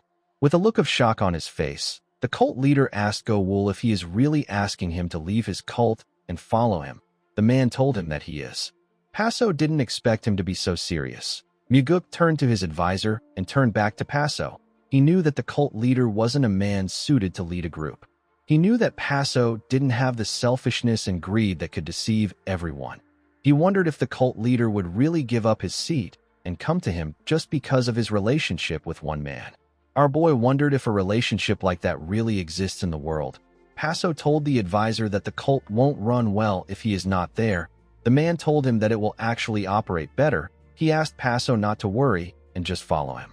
The cult leader asked him to think about what he is saying. Our boy raised his hand and asked the cult leader if he can call someone in for a moment. Paso asked him about who it is. The person turned out to be Daryong. The investigator asked our boy if he called for him. Muguk asked the man to tell him where he made a decision that changed his life recently. Daryong was surprised to hear the question. He told our boy that it was at a bar. Muguk asked him about how long it took him to make this decision. Daryong said that it was less than 15 minutes. Muguk asked him if he regrets this decision. Daryong said that he doesn't. Muguk asked him if he could have made this decision if he hadn't made it at that bar. Daryong told him that he would have never done it. Muguk asked him to tell him what happened in detail. Daryong nervously looked at the men in front of him. He explained to the men that decisions that change a person's life happen in an instant. He said that he didn't agonize over his decisions for long when he chose to live his home and when he entered the Nirvana Pavilion. However, when he wants to buy clothes, he thinks about it for days. But with the decision he made in less than 15 minutes, he changed his life. Daryong said that he would have become indecisive if he had put it off. This is because each day, he is a different person. Upon hearing this, Muguk turned to Paso and asked him about what he thinks. The cult leader lost his cool and told Muguk that they are in cahoots. He asked our boy if they all rehearsed this and came there to mess with him. He asked him if he came up with this ploy all night. Daryong was shocked to hear this. He asked Paso if he can be frank with him. He told him that he felt like the three of them planned this just to mess with him. Paso was surprised to hear this. Daryong asked his master to tell him why he is asking him to answer something like this in front of the cult leader. He asked Muguk if he is really doing this to mess with him. He advised our boy not to let his appearance fool him. He said that he was the top entrant at the Nirvana Pavilion. He told Muguk that he can tell he is messing with him at a glance. Our boy smiled and said that this is expected of his right-hand man. He told him that he likes everything about him. He explained to Daryong that he is his right-hand man because he doesn't need to scheme with him. Daryong gently smiled and said that he is glad to have earned some points. He said that more and more people have been aiming for his position lately. Muguk turned to Paso and asked him to go ahead. Go-wul also turned to him. Paso became nervous. He asked them if they seriously want him to decide right now. He told them that they want him to give up his position as the Sky Heaven cult leader in less than 15 minutes. Daryong was shocked to hear this. He quickly asked Paso not to do it. He told the cult leader that he would need 100 years to think about something like that if it were him. He begged Paso not to make a decision now. The cult leader asked Daryong if he truly doesn't regret his decision. Daryong ignored his question and told him that he will regret his own decision. He begged him to go back to his cult and agonize over it for at least a year or 100 days. Paso called him an insolent brat and asked him to just answer his question. Daryong became scared. He looked into Paso's eyes. He calmed himself and said that he doesn't regret his decision. He said that meeting Muguk may have shortened his life, but he is very happy right now. Upon hearing this, Paso got up and turned to the thunder bell. He looked around and walked towards the bell. He moved close to the suspended bell striker. He grabbed the rope and hit the thunder bell with the bell striker. Everyone watched him hit the bell. Paso hit it multiple times. He calmed himself and turned to Muguk. He asked him if he will give him his right-hand man position if he goes with him. Daryong was shocked to hear this. He couldn't believe that Paso was really giving up his position. Muguk told the cult leader that he cannot give him the position. He said that Daryong is his right-hand man. He told Paso that he has to line up behind Jang Ho and fight for the position. Daryong became scared when he heard this. Paso glared at our boy. In the next scene, we see Paso and Gowul sitting in front of the Thunder Bell. Gowul asked the cult leader about what the evil spirit said. Paso said that the evil spirit told him that he is crazy. Gowul told him that he agrees with the spirit. He asked Paso if he is really coming with him. The cult leader asked him if he is a lunatic. He reminded him that he went through a lot to persuade him. He asked him about why he is asking this question now. Gowul revealed to him that he didn't think that he would actually follow him. He told him that he didn't expect him to say that he would go with Muguk in such a firm and cool manner. Paso revealed to him that he might change his mind tomorrow, the day after, or even next year. He told Gowul that he is the kind of man who never had much conviction to begin with. He told him that he actually has a question for him. He asked the man to tell him why he wants him to join Muguk. He asked him if it is because he is used to him. Gowul turned to the bell when he heard this. He revealed to Paso that he is somewhat scared of going alone. The cult leader was shocked to hear this. Gowul explained to him that he thinks he is afraid that he will do something stupid if he goes alone. He said that he is afraid that he will go to Muguk's side and get looked down on by his people. He explained to the cult leader that he feels like he will have the strength to do anything if he is with him. He reminded him that he has always been the smartest when he is around him. Gowul couldn't believe that he made Paso step down from his position for a reason like this. He asked the cult leader if his reason is pretty selfish. Paso smiled and told him that he actually likes this reason more. Gowul was surprised to hear this. Paso told the man that he is going to protect him when he joins him. Gowul smiled when he heard this and told the cult leader that he can still think about it more. He explained to him that Muguk is fated to stir up storms, and they do not know how their lives will get swept away. He told him that they could end up being shackled, discarded, and isolated. They could lose everything and end up selling medicine in the market. Paso told him that it will be fine as long as they survive. He asked the man if they will be selling the medicine together. He said that this is fine. Gowul turned to the bell and smiled. He called out to Paso and told him that they can do it. The cult leader said that he is nervous. Gowul asked him if there is something for the Outer Murim's Supreme One to be nervous about. Paso said that he is nervous that he won't be able to become Muguk's right-hand man. Gowul was shocked to hear this. Paso explained to him that he is the type of person who gets completely obsessed once he starts. He said that he is definitely going to take the position. Gowul didn't know what to say. Paso reminded the man that he said that he will be a more intriguing person if he steps down from his position. He said that he wants to see if he is right. Paso placed his hand on the thunder bell and said that he won't have any use for it anymore. Immediately he said this. Paso looked at the evil spirit. He screamed and asked it to shut up. Gowul was surprised to see this. He began to laugh. Paso laughed out loud when he saw how Gowul laughed. Some days later, the Sky Heaven cult leader left the Heavenly Demon Divine cult with all the men he brought. Though he gave the Heavenly Demon his farewell, he did not meet the Demon Supremes. After finishing discussions about the next Sky Heaven cult leader with Gowul, Paso left with his men. He decided to return after taking care of his cult. The scene shifts, and we see Gowul thanking Muguk for accepting his first request. Our boy told him that he should be the one thanking him.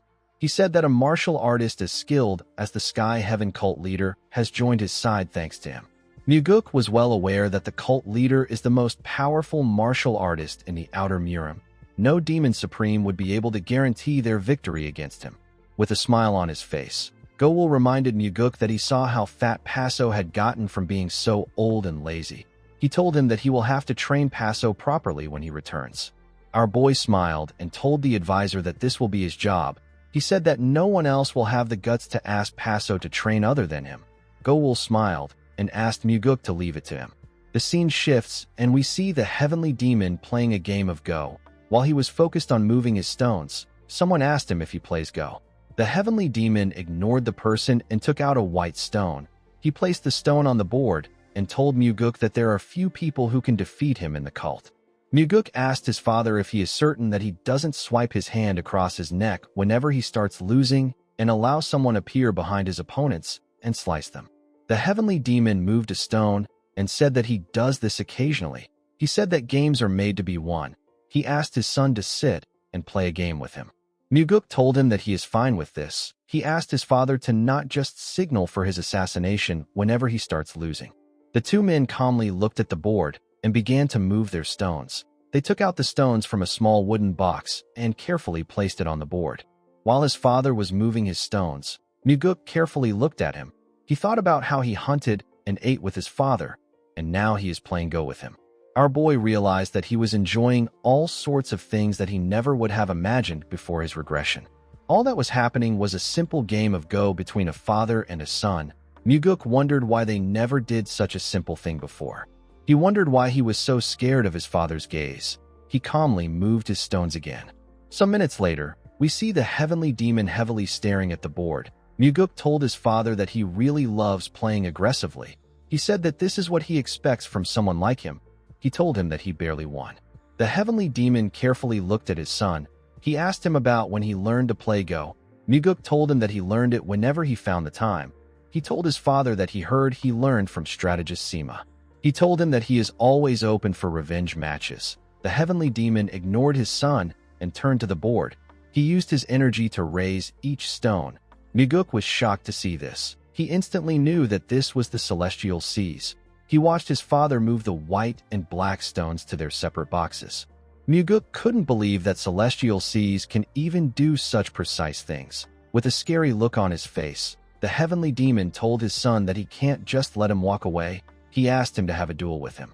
Muguk told his father that he thought that he was finally going to feel a sense of victory as he walked out of the heavenly demon hall. The heavenly demon got up and used the celestial seas to move the board and the boxes to another part of the room and carefully put it down. Muguk was shocked to see this. He watched his father raise his hand and use the celestial seas to raise his sword and drag it to himself. Muguk quickly grabbed his sword and jumped back. The heavenly demon told his son that he is well aware of what he accomplished recently, but he will not be walking out of the hall if he has been stagnant in his martial arts. He drew his sword and released a horrifying energy. Muguk quickly drew his sword and activated the heavenly demon defense art to protect himself. The golden energy that surrounded him shielded him from his father's energy. Muguk quickly realized that the pressure of the energy was growing stronger. His father's energy filled the entire hall. Our boy's energy could barely protect him. He decided to stop pushing the heavenly demon's energy away and to just let it glide off him. The heavenly demon noticed this. He asked his son if his skills have truly reached such a caliber. The heavenly demon and Muguk took away their energies. They both carefully looked at each other. The heavenly demon took a step forward and activated the death step of the 4 strides of the wind god. Immediately, he saw that his father was coming at him. Muguk also charged at him with the death step. The heavenly demon was surprised to see this. He and Muguk crossed swords. When their swords clashed, it released a bright spark. The two of them moved past each other. Before he could turn around, Muguk noticed that his sword was shaking. He turned to his father and saw that his heavenly demon's sword was also quivering as well. The heavenly demon told his son that this is not bad. He told him that he thought that he was wasting his time playing politics. Muguk said that martial arts training and dating are meant to be private. He said that he is training really hard. The heavenly demon told him that he wants to see how he will do against his next attack. He activated the shadow step of the 4 strides of the wind god. Muguk also did the same thing. He and his father disappeared inside the room. They suddenly reappeared in midair and swung their blades at each other. Their swords released a spark when they clashed. Muguk quickly realized that his father was enjoying this. Although it was just for a moment, the heavenly demon enjoyed the fact that he met a worthy foe. Immediately, our boy thought of this. His father thrust his sword at him. Muguk barely dodged the attack. He understood the loneliness of being the most powerful person, but he hoped that his father didn't forget that he was his son and not his foe. The heavenly demon's sword destroyed the wall behind Muguk. Our boy became scared. He and his father gathered their energy in their swords. The heavenly demon activated the first form of the soaring sword art, which is known as celestial equilibrium. He swung his sword at Muguk with a large amount of energy. Our boy also used the celestial equilibrium and blocked the attack. He pushed his father's sword back. The heavenly demon thrust his sword forward and activated the second form of the soaring sword art, which is known as the shifting slash. He fired numerous slashes at Muguk. Our boy also used the shifting slash and blocked the attacks. A gust of wind blew in the room when they pushed themselves back. The heavenly demon carefully looked at his son. Our boy also focused on his father. He was sweating heavily. He realized that his father was accepting his challenge of matching his moves head-on. He and his father dragged their swords on the ground and swung it at the same time. They both released the fourth form of the soaring sword art. The technique is known as Flaming Heavens. When their energies clashed, they released a large amount of energy that burnt and destroyed a part of the hall. It caused a minor explosion in the hall. The heavenly demon told his son that they will stop here for today. While our boy was trying to catch his breath, his father told him that his skills have greatly improved. The heavenly demon moved close to his son and told him that all is well. Muguk knew that his father intended on punishing him greatly today if he slacked off on his martial arts, but he has now forgiven him after seeing that his skills have greatly improved. In the end, the duel was not a punishment, but a reward. Muguk knew that a fight where his father uses the same moves as him is priceless. He smiled when he realized that he had grasped the direction he needed to go through in order to master the 12th star of the soaring sword art. He asked his father if he is hungry. He told him that he will treat him today. He suggested that they go eat in the demonic village. The heavenly demon walked past his son and asked him to lead the way. Muguk was shocked to hear this. He asked his father if he is serious. The heavenly demon asked him if his words weren't true. Muguk smiled and told him that they were. He asked his father to follow him. He and his father walked out of the hall together. Later in the night, we see Muguk and his father in the demonic village. The heavenly demon was wearing a black robe and hat to hide his identity. Muguk was quite happy to be walking with his father. He never thought that there would be a day where he would walk through the street with his father. He asked his father about how long it has been since he came out to the demonic village. The heavenly demon told him that it has been quite some time. Due to how he spoke, Muguk guessed that it has been a long time since his father came there. He wondered about what the street means to his father. The moment he thought of this, he noticed a store. He turned to his father and suggested that they get matching martial robes since they are out, and this is kind of a commemorative day. The heavenly demon told his son that he has dozens upon dozens of martial robes made by master tailors. Muguk told him that he doesn't have a single martial robe that is matched with him. He begged his father to get one set with him. He walked into the store. The heavenly demon watched his son as he entered the store. He followed him inside. When he got in, our boy pointed at a robe and asked him about what he thinks of it. The heavenly demon saw a black and red martial robe that had the emblem of a dragon. A martial robe with the heavenly demon's emblem representing their cult is a pattern that shouldn't be copied carelessly. However, stopping the production of this product could affect sales, so at some point, the cult decided to allow it as a souvenir. The heavenly demon turned to the side and asked Muguk about how he feels about a particular design. When our boy heard this, he turned around. He saw a green and white robe with flowers and a red and white robe with another flower design. Muguk asked his father if he really wants to buy this robe. The heavenly demon reminded him that he once said that they would visit the central plains together. He asked him if they can go wearing the red robe. Muguk smiled when he heard this. He asked the attendant to give him the 2 martial robes. Before he could pay, his father gave the woman some gold coins. Muguk didn't expect this. His father reminded him that he said that he will pay for the meal. He said that he will buy the clothes. Our boy smiled and thanked his father. In the next scene, we see Muguk take his father to the tavern. He told him that this is his regular spot. The owner came out to greet him and told him that he came with a guest that he has never seen before today. Muguk told him that this person is his family. The man said that this is his first time bringing his family there. Immediately he said this. He asked Muguk about what he means by family. He carefully looked at the heavenly demon's robe. He slowly raised his head up to see his face. The man became scared. He didn't know what to do. He slowly turned to Muguk. He saw our boy smiling brightly at him. As he and his father walked up the stairs, Muguk asked the owner to make the food delicious. The man nervously told him that he understands. Muguk noticed that he was shaking. He used the frequency whispering technique to ask the man to cook at ease. The man was surprised to hear our boy's voice in his head. Muguk gave him a thumbs up and asked him if his father would kill someone just because the food tastes bad.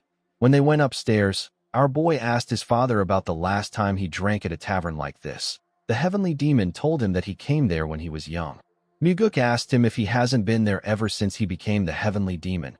His father removed his hat and told him that he is correct. Muguk asked him if he doesn't feel stifled. The heavenly demon told him that he is fine. Muguk realized that his father might feel even more stifled if he came out to the world. He told him that there are enemies he wants to kill scattered everywhere, but he can't kill them all. The heavenly demon gently smiled when he heard this.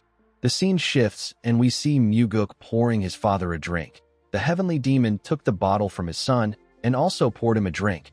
He told his son that his inner energy has increased quite a lot. He asked him about where he got it from. Muguk revealed to his father that he received a blood god pill from the Sky Heaven cult leader. The heavenly demon was surprised to hear this. He couldn't believe that a greedy man like Paso gave his son something. Muguk told his father that everyone must feel sorry for him. He said that they always give him elixirs whenever they see him. The heavenly demon told him that this is fine. He drank his liquor and placed his cup on the table. He told his son that everything is fine as long as no one takes away what belongs to him. Muguk asked him not to worry. He told his father that he is greedy like him when it comes to martial arts. Immediately he said this. The owner slowly walked up to them with a tray of food in his hands. Muguk turned to him and said that he thought that an assassin had come. The man became more scared when he heard this. He didn't know why Muguk was joking around in a time like this. He nervously placed the food on the table. He bowed his head and asked Muguk and his father to call him if they need anything else. When the heavenly demon ate a shrimp, he told his son that the taste isn't bad. Muguk asked him to say this to the owner directly. The heavenly demon asked him to stop spouting nonsense. Muguk smiled and told his father that this nonsense will be someone's lifelong memory and pride. He told him that the person won't know it if he doesn't say it. The heavenly demon asked his son to tell him why he shook up Paso so much. Muguk didn't expect to hear this. He revealed to his father that he was trying to separate Paso from the 8 demon supremes. The heavenly demon asked him about what he promised to give Paso in return. Our boy said that he wants to open a Sky Heaven cult branch in the Central Plains, even if it is small. The heavenly demon placed his chopsticks on the table and told his son that he will not allow it. Muguk asked him for the reason. His father asked him if he knows why he won't allow the cult enter the Central Plains. Muguk asked his father if it is because of the history they have between the blood cult and their cult. The heavenly demon told him that the past doesn't have anything to do with his decision. Muguk asked his father if it is because the Sky Heaven cult joined hands with the 8 demon supremes. The heavenly demon revealed to his son that he allowed them join hands on purpose. Muguk was shocked to hear this. He knew that the demon supremes would also be shocked if they heard this. The heavenly demon explained to Muguk that whether they strike the Sky Heaven cult or the demon supremes, it will be easier to create a pretext if they are entangled with each other. Muguk realized that his father doesn't fear the Sky Heaven cult or the demon supremes at all. He asked him about why he opposed the Sky Heaven cult's advancement. The heavenly demon told his son that it is not yet time for them to advance. He told Muguk that this is all he needs to know. Muguk decided not to question him anymore. He told his father that he understands. He said that he will take care of his matters. His father asked him about how he will do this. Muguk revealed to him that he knows the cult leader on a personal level. He said that he will resolve it personally. The heavenly demon told his son that this is the hardest way to resolve things. Muguk smiled and said that it is also the most effective way. He asked him not to worry. He assured him that he is not arrogant enough to think that he understands other people's hearts. He said that he also won't be greedy enough to try to win other people's hearts, and he won't trust them blindly either. The heavenly demon didn't say anything to his son when he heard this. As he ate his food, Muguk wondered if there is a meaning in becoming the heavenly demon while doubting everyone. He knew that he wouldn't be able to know every human's heart, but he planned to do his best to understand them. Even though he couldn't win everyone's heart, Muguk planned to win enough hearts so that they wouldn't have to face each other with lies and hypocrisy. He planned on trusting the people that were around him. As he thought of this, Muguk drank his liquor with his father. He placed his cup on the table and asked his father to leave the cult leader to him. He said that he will take care of it. The heavenly demon decided not to question his son. He stood up and told him that the meal was good. He asked him to come play Go with him next month. Muguk told him that he will come. The heavenly demon stretched out his hand and used the celestial seas to grab one of the martial robes. Muguk smiled as he watched him walk away. More than the fact that his father bought matching robes and paid for them, Muguk was more moved to see that his father quietly took the robe with him even though he never said a word. When the heavenly demon reached the door, the owner bowed his head to him and told him that it was an honor to serve him. The heavenly demon walked past the man. He stopped moving and told the owner that the taste was decent. The man was shocked to hear this. He bowed his head again and thanked the heavenly demon for his compliment. He asked him to come by again. The scene shifts and we see two people running in a forest. The two people turned out to be Yeonrang and Muguk. They seemed to be having a duel. As they ran through the bamboo forest, Yeonrang turned to the side to see Muguk. Our boy also took a look at her. Before the Sword Supreme could do anything, Muguk appeared next to her and swung his sword at her head. Yeonrang was able to dodge the attack. She quickly jumped back and landed on a tree. She thrusted her sword at Muguk. Our boy was able to block the attack, but he got pushed back. He and Yeonrang turned to each other. They swung their swords at the same time. They blocked each other's strikes. Yeonrang wasn't done yet. She increased the speed of her attacks. Her strikes were cutting down the trees around her. Muguk was able to block her attacks. He thrusted his sword at her neck. Yeonrang easily dodged his attack. She quickly turned to our boy. Muguk turned to her and smiled. The Sword Supreme smiled when she saw the look on his face. She swung her sword at Muguk's stomach. Our boy was barely able to dodge the attack. As the night went on, their attacks became faster and clearer. Muguk was matching the Sword Supreme's pace. The two of them seemed to be enjoying their duels. A while later, we see Yeonrang breathing heavily. She told Muguk that he has improved even more since the last time they fought. While breathing heavily, Muguk thought about his father and told the woman that he learned a few things since the last time they fought. The Sword Supreme told him that he is quite impressive. She put away her sword and told Muguk that she will no longer be a match for him if he keeps growing at this pace. Muguk told her that he will continue to do his best even in their next spar. Yeonrang didn't expect him to say this. She asked him if he is saying that he wants an old woman like her to grow too. Muguk put his hands together and told her that she is correct. He explained to her that he wants them to be lifelong sparring partners. Yeonrang was shocked to hear this. She smiled and told Muguk that she will live up to his expectations. Our boy put his hand into his clothes and took out a small box. He told the Sword Supreme that it is a thank you gift for all the help she has given him. Yeonrang couldn't believe that our boy was giving her a gift. Muguk explained to her that it is his sincerity. He begged her to accept it. When Yeonrang opened the box, she saw something glowing inside. She realized that the object was a phosphorescent pearl. She could tell that this was a top-grade phosphorescent pearl. Muguk told her that she is correct. He revealed to her that this top-grade phosphorescent pearl isn't something that a person can easily get even if they have money. The Sword Supreme told Muguk that the item is worth bragging about. Our boy told her that it still doesn't compare to her beauty. The Sword Supreme smiled and said that this flattery is a bit much for a woman her age. Muguk smiled when he heard this. He thought about how Yeonrang had changed in many ways, but she was still weak to compliments about her looks. The Sword Supreme told Muguk that he has the potential to become a womanizer. Our boy said that this is how he plans to live.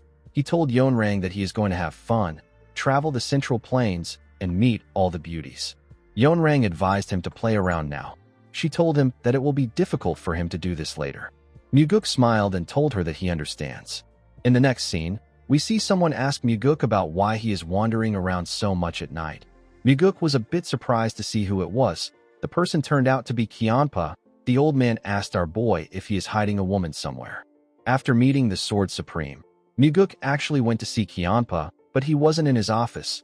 Our boy didn't expect the old man to be in his compound. He told Kyeonpa that he should have waited inside. He asked him about why he is outside. He told him that his advisor is inside too. Kyeonpa asked Muguk to forget about it. Our boy reminded him that they are now a family with Go-Wool. He asked the Blood Heaven Sword Demon if he's still going to keep his distance. Kyeonpa told Muguk that a family is a person's worst enemy. Muguk sat down on the huge rock and asked Kyeonpa about why he came by. The Blood Heaven Sword Demon revealed to Muguk that the demonic Buddha went to fetch his elder brother. Our boy wasn't too surprised to hear this. He knew that the demon supremes who supported his brother must have heard about how Go-Wool came to his side. He believed that the demon supremes decided that they couldn't just sit back and and watch anymore. Muguk smiled and said that the demonic Buddha is always busy. He said that it was the demonic Buddha that fetched the Sky Heaven cult leader. Now he has gone to fetch his brother. The sword demon said that the tiny man is absurdly diligent. He asked Muguk about what his brother is doing out on the frontier. Muguk said that he doesn't know. He actually knew that his brother was passing a trial that would change his life. This is only known after his brother comes back from the frontier. He was able to completely secure the successor position after he returned. Muguk asked Kianpa if he will be alright. The old man asked him about what he means. Muguk reminded him that he came to his side after supporting his older brother. He told the sword demon that his brother might resent him for this. Kianpa said that this is fine. He explained to Muguk that if a person sees a better option, they need to choose it.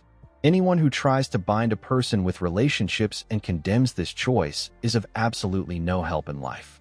Muguk told the sword demon that he is correct. Kianpa raised his voice and told him that he will also follow this logic if he ever decides to abandon him. He calmed himself and asked Muguk about what he will do if a day comes when he has to kill his brother. Our boy said that he will kill his brother if he does something that deserves death.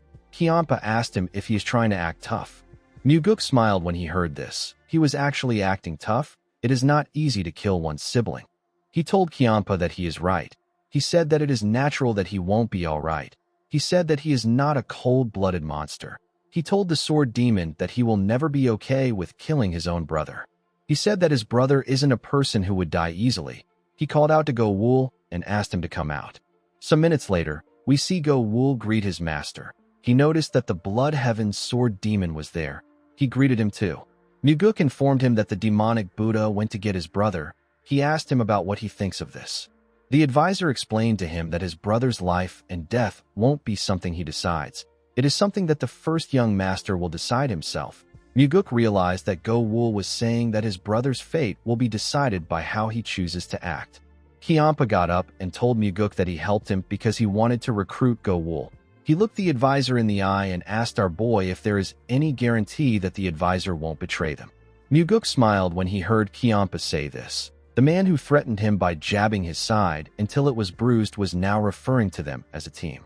Go Wool asked the sword demon if there is any guarantee that he won't betray Muguk. Kianpa said that there is no guarantee. He told the advisor that he will betray our boy whenever he wants. Go Wool told him that this is why he is there to stop him. Kianpa asked the man about who will stop him. Go Wool assured him that he won't betray Muguk. The sword demon asked him to tell him why he would believe this. The advisor told him that he only needs to believe in Muguk. Kianpa looked him in the eyes when he said this. He asked Go Wool not to forget that he is watching him. Muguk smiled when he heard this. Kianpa told our boy that the heavenly demon won't want him and the first young master to fight. He said that the heavenly demon doesn't want any of them to die. Muguk knew that the Blood Heaven sword demon knows his father well. He told him that he also feels this way. The sword demon looked at the moon and said that their cult leader is someone who never looks back. And yet, this is the one thing that he thinks about. Kianpa told Muguk that everything is fine as long as he knows the cult leader's heart. Muguk remembered that his father once told him that everything is fine. These were the words he used after their spar. Kianpa asked him if there is anything he should prepare. Muguk put his hands together and told the Blood Heaven sword demon that he only has one thing to ask of him. He asked him to reconcile with the Sword Supreme. The Blood Heaven sword demon was shocked to hear this. He couldn't believe that this is what Muguk spoke about when his brother was returning. He told our boy that he is really insane. He turned to Go Wool and told him that his master is a lunatic. The man said that he is not normal either. The Blood Heaven sword demon called them a pair of lunatics. Muguk stood up and said that the Demon Supremes will begin to make moves in earnest once his brother returns. He told Kianpa that they can't fight with only one wing. Kianpa said that he would also like to reconcile with Yonrang. He asked Muguk if he hasn't seen what happens when they meet. He said that the Sword Supreme snaps at him viciously every time. Muguk assured the Blood Heaven sword demon that he has seen their interactions. He told him that the Sword Supreme gets less vicious as time passes. He told Kianpa that her glares are getting softer little by little. The old man picked up his sword and placed it on his back. He told Muguk that their reconciliation is harder than unifying the Murim. He said that he is leaving. Before he could walk out of the gate, Muguk told him that he doesn't have to unify the Murim, but he needs to reconcile with the Sword Supreme. As he said this, he noticed that Go-Wul was staring at the Blood Heaven Sword Demon. He asked him not to worry too much. He told him that Kyanpa is a soft old man by nature. Go-Wul said that they need to worry since Kyanpa is his left wing. He asked Muguk not to worry about him. He said that he hasn't lived an easy life either. Our boy knew that even people like this weren't immune to pain. In the next scene, we see some daggers and a fan on a table. Muguk and his entire crew carefully looked at the items on the table. Our boy picked up the dagger and examined it. He gave his advisor the fan he asked for and the dagger he promised him. Go-Wul thanked him for the gift. Muguk smiled and told him that the throwing daggers wouldn't exist if it wasn't for him. He asked him to think of this situation as if he is giving everyone a gift. Go-Wul told him that this isn't true. He told him that he was the one the Sky Heaven cult leader gave the shackles. He thanked Muguk again for the gifts. He assured him that he will never forget them. Muguk carefully looked at the items. He knew that they were quite precious. A 10,000-year cold iron throwing dagger is unbelievably sharp and absolutely unbreakable. It is considered priceless. If Muguk sells one of the daggers, he could make enough money to live off it for generations. Our boy took out the supreme heavenly silk that he wrapped around his sword hilt and told Go-Wul that the fan will become an excellent weapon if he attaches silk to it. Go-Wul accepted the gift and told Muguk that he will repay this kindness even if he has to give his life. Muguk told him that there is no need for him to do this. He explained to Go-Wul that he is giving him these items because he believes that he is worth this much. He said that he is not giving him gifts in exchange for his future life or loyalty. Although he said these words directly to Go-Wul, they were also meant for his other comrades. Kyanpa accepted the dagger and thanked Muguk. The Sword Supreme told him that she will use the dagger well. Leon thanked her master for his gift. Jang Ho also thanked our boy. Daryong nervously looked at the dagger. He said that he is scared that he might lose it. The Blood Heaven Sword Demon told him that they already have a frail-looking scholar bastard. He asked him about why he is the one acting worried. Everyone turned to Go-Wul when they heard this. Someone told Kyanpa that his disciple looks more frail than the scholar. Everyone turned to the door when they heard this. They saw the Sky Heaven cult leader. Muguk asked him if he has already returned. Paso walked forward and said that he has always been impatient by nature. He turned to the side to see his friend. He looked at the table and said that he is not the type to go hungry wherever he goes. He said that he came on the very day they were fated to receive their daggers. Muguk offered Paso a dagger. Paso smiled and thanked him for the gift. He said that it is really well made to the point that a person could treat it as a divine relic. Muguk thought that it would take the cult leader at least 6 months to return. He didn't expect him to be back so quickly. He was now starting to understand the cult leader's temperament.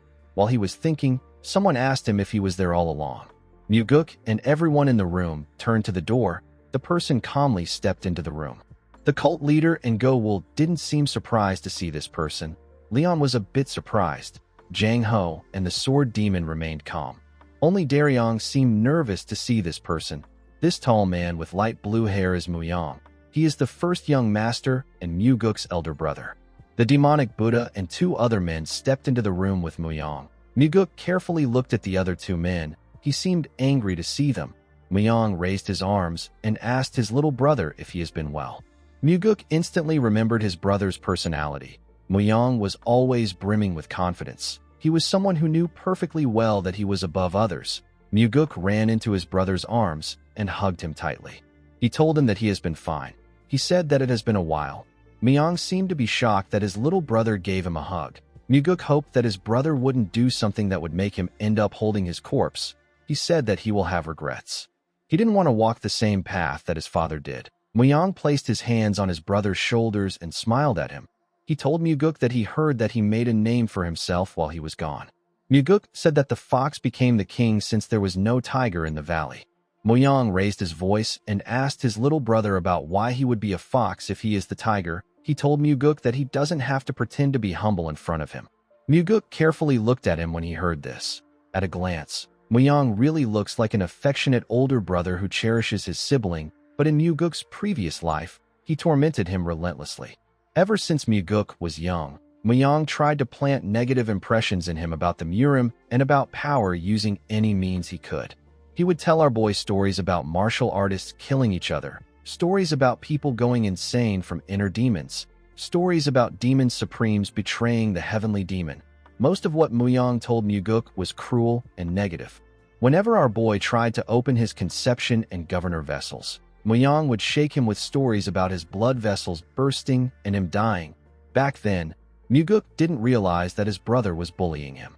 The demonic Buddha told our boy that he must help his elder brother well now that he has returned. He asked him about who will look out for them in this dangerous Murim. He carefully looked at Kiampa and said that humans betray as easily as they eat. He told Muguk that there is no one he can trust. The Blood Heaven's sword demon ignored him. Muyang greeted him and asked him if he has been well. Kiampa said that he has. He asked Muyang if he just arrived. Muyang said that he did. He told him that his father has retired to his bedchamber.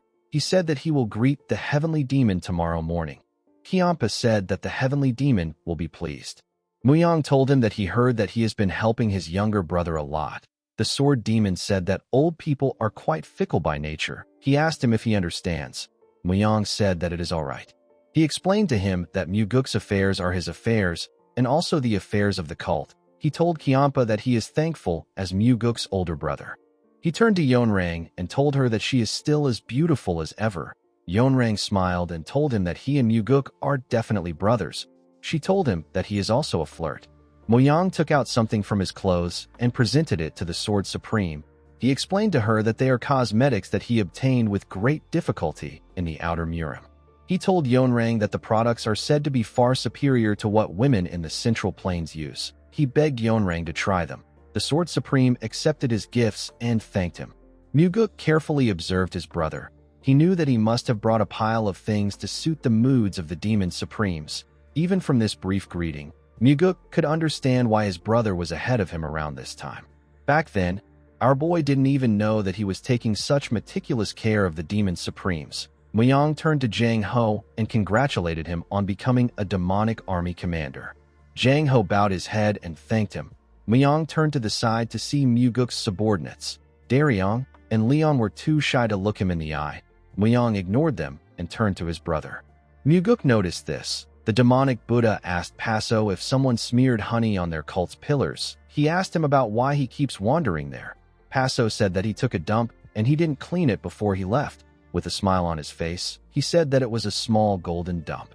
The demonic Buddha was annoyed to hear this. He glared at the cult leader. Muyang noticed that the two men were angry with each other. He turned to the demonic Buddha and told him that the other two still need to greet. The demonic Buddha turned to the men when he heard this. The younger man stepped forward and introduced himself as So-Tae from Shangxi. He said that he always admired the divine cult. He told everyone that he formed a connection with the Demon Supreme by chance. He said that he is honored to be there. He introduced the older man as his master. The man put his hands together and introduced himself as Zhang Mak from Shangxi. He said that it is a pleasure to meet the many heroes of the cult. Muguk smiled when he heard the men's names. He had waited decades for this moment. In Shangxi, there is no master and disciple pair named So-Tae and Zhang Mak. There never was and there never will be. These men are actually the Yunnan twin freaks.